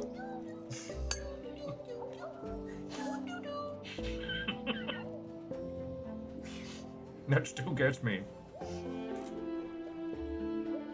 You know? This game is a triumph. It is a joy. It was not produced thanks to mobile scrape data market research, and it wasn't made, you know, for a... The next article comes out, and the team takes off their mask, and like, actually, it was all AI. Get fucked. We lied. Every asset, every song, every advertisement, every pose, AI, and you loved it. That's my nightmare. Maybe we should do that as a bit. We regret to inform you that everything in Silksong was made by AI. I had the worst dream. Just me with my clothes on in the shower, listening to Black Hole Sun on loop. Shower beer. Shower beer. Oh, we have shower beers. Do we have shower Guinness? Is that weird? You can have Guinness wherever you want. What's the point of it? But yeah, look. I know I said it earlier, and I'm trying not to just be like unearned hopecore over here, but this is a beautiful game. Like, it took me 99 hours to finish it fully. I got to share it with all of you lot, which was fucking great. You know, between Shaunerus and DJ Coil and Shackle and so many people leading through this fray, it's been fucking good. And the other important thing, right? This game has sold crazy good. You know, Mugenics is doing fine. Silksong is actually has done an order of magnitude better. Right? 5.667 deaths per hour. Not bad. Oh, Virtually, I mean, where would I be without your advice to try not dying? And have you considered getting better? Yeah, that's valid. I get told that every time I play a From Software game. So. Have you tried actually changing your tactics and weapons and loadout? No. I don't know. Have you tried shutting the hell up? I'm stubborn. I'm gonna beat this boss the way I want to beat this boss. Have you heard of dodging? I mean, on the spirit of stubborn, I did end up just taking the one... What's up? I keep moving stuff and not bringing it back with me. Have you considered console commands? Like, I will say, this is a game to be... It is worth sticking at this, even if you initially find it hard. But if it reaches the point where it's past, you know, even the vagaries of fun, you know, mod it. Give yourself a fucking shotgun. The story of this game is beautiful. And I'm so glad that I've gotten to experience it. You know? I mean, and Virtually, that's why you keep dickheads like me around, because I will play this, even if it does hurt me.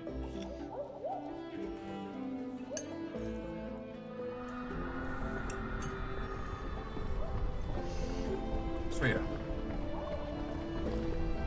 The world isn't ending. The games industry isn't over. And all we have to do is look into these fluffy little fuckers, look into their happy little faces, and just know. Yeah, okay. It's not gonna be the same, but it's gonna be okay. That's... If you take anything away from this playthrough, I hope it's that. Beautiful games made for the right reasons that tell great stories will continue to exist.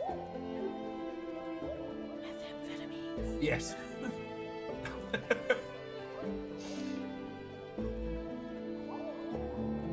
Yeah, Laoshi, there is hope. I don't know. Everybody wants to talk about the death of Highguard and the bad times, and here we are being like, no, it's cool. This wasn't generated by a Unity AI.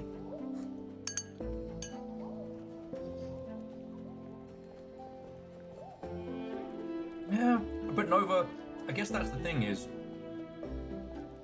the death of the big AAA game will lead to something new and interesting. And I look forward to seeing where it takes us. I wish so many homies weren't out of work because of it. Literally. You too! God, I hope not. Please. So I can get my own Statler and Waldorf with you two. Let it end.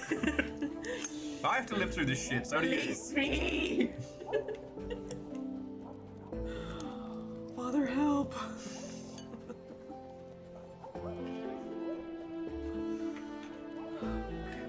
Oh no, my boy!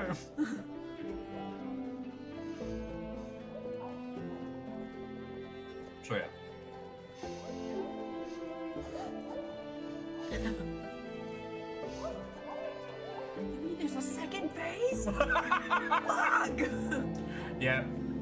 After hitting the pearly gates and you start hearing the chorus choir and then the health bar pops up and you hear that. Wah! And it's me just like, oh shit, here we go again. I'm gonna sing the theme song now.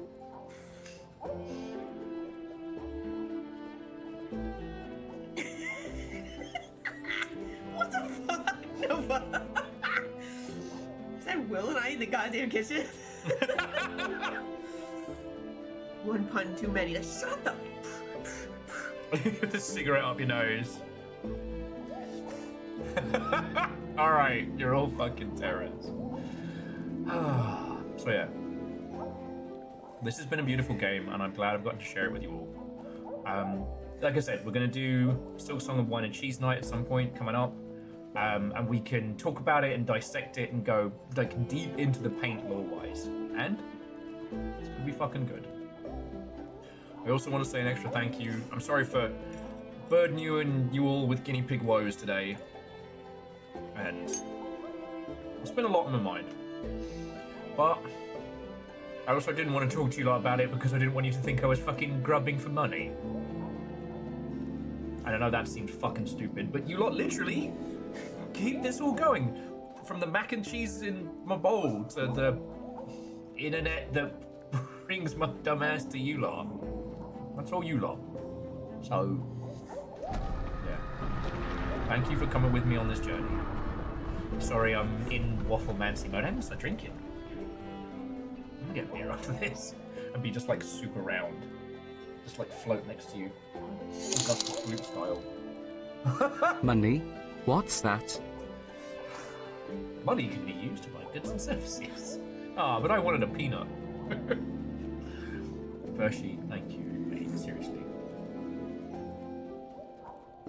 The grifter will pretend to like indie games overguard. Don't you know, DJ Coil, I'm a paid actor. This has been the longest bit in Hollywood history. No, seriously, Percy, thank you. You know $25 is a lot for us, so yeah. This has been fucking grand. I just didn't think I was going to beat it early. I thought today was going to be the training day, and then next week would be like the whoop-ha! No one's ever been like, wow, we got to worry if Will suddenly gets good at video games. Except for...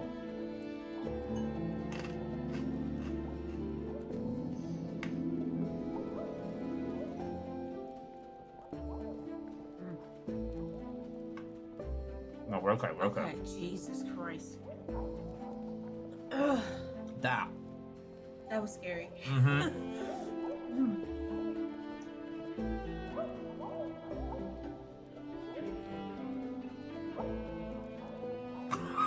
Fuck you guys. Alright.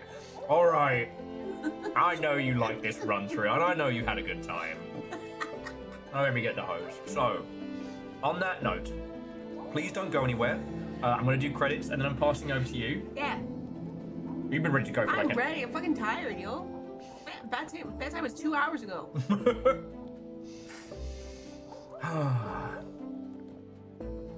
Yeah.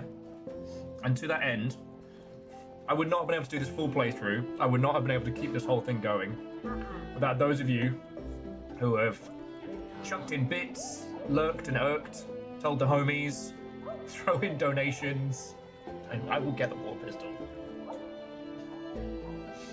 So, to Akari Zero, Scotty Doggy, Allegedman, Angelos, Megaboss, The Untitled Gamer, Rodser, Beeplebees, Unitax, whether you were gifted a sub by, I think Scotty Doggy was on the hunt today, or celebrating, like, I think 44 months, like a year? Like, regardless, thank you.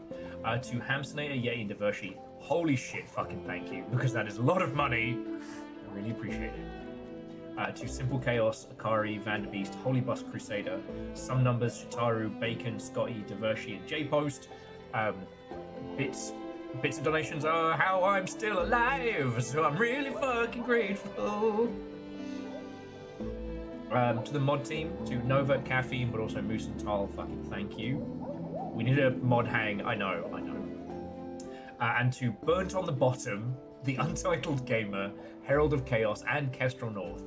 It's 4 raids. Thank you for trusting me with your particular squads of chaos. And yeah, just sorry I was a mess last week. Thank you for being lovely this week. And thank you for dinner. Okay. So if you're on the VOD watching squad, right now is the time you can head on over. Now we'll just do the live into raid. Yeah. Like that and all. Okay. This is fun. This is kind of like the after the credits scene. I'm doing it. Quito. One last thing. Woo! That's beautiful.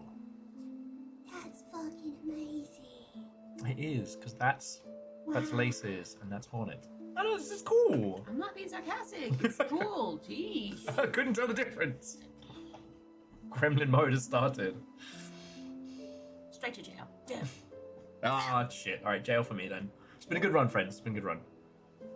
No, seriously, thank you. And that's fucking cool. Is there like a...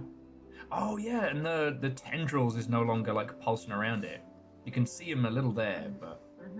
Ah, that's fucking cool. This game is so cool.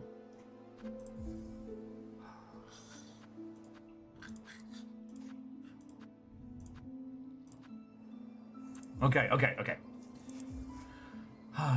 Right. You can get your, I'll give you some PlayStation jams to pass you over. Right, so we're heading over to Little Fire's place. So don't go anywhere. You will be cordially transferred. Don't panic. Also, don't mind the mess, okay?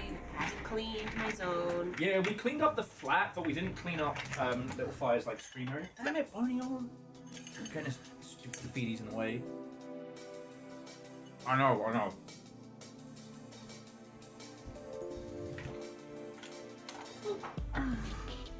No, we're not panicking. Stop, guys. Stop. Stop with the panic. This desk is all nice and clean now. I let him think it was his idea. No, you got me into cleaning it.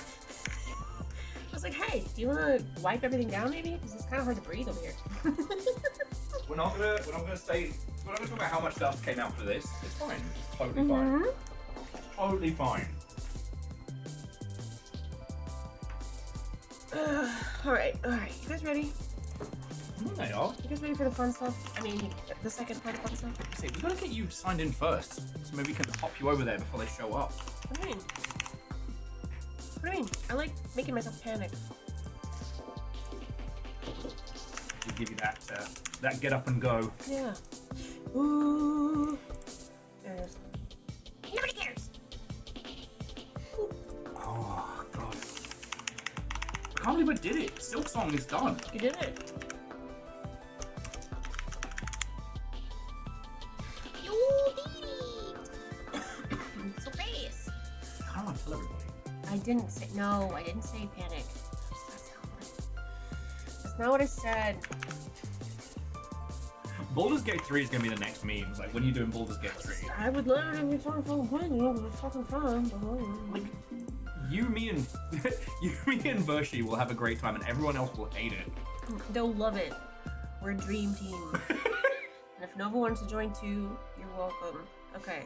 What am I doing again? Actually, if anybody, it should be Nova, because Moose got to do Divinity 2. Yeah. Caffeine gets to do shooty gunbang.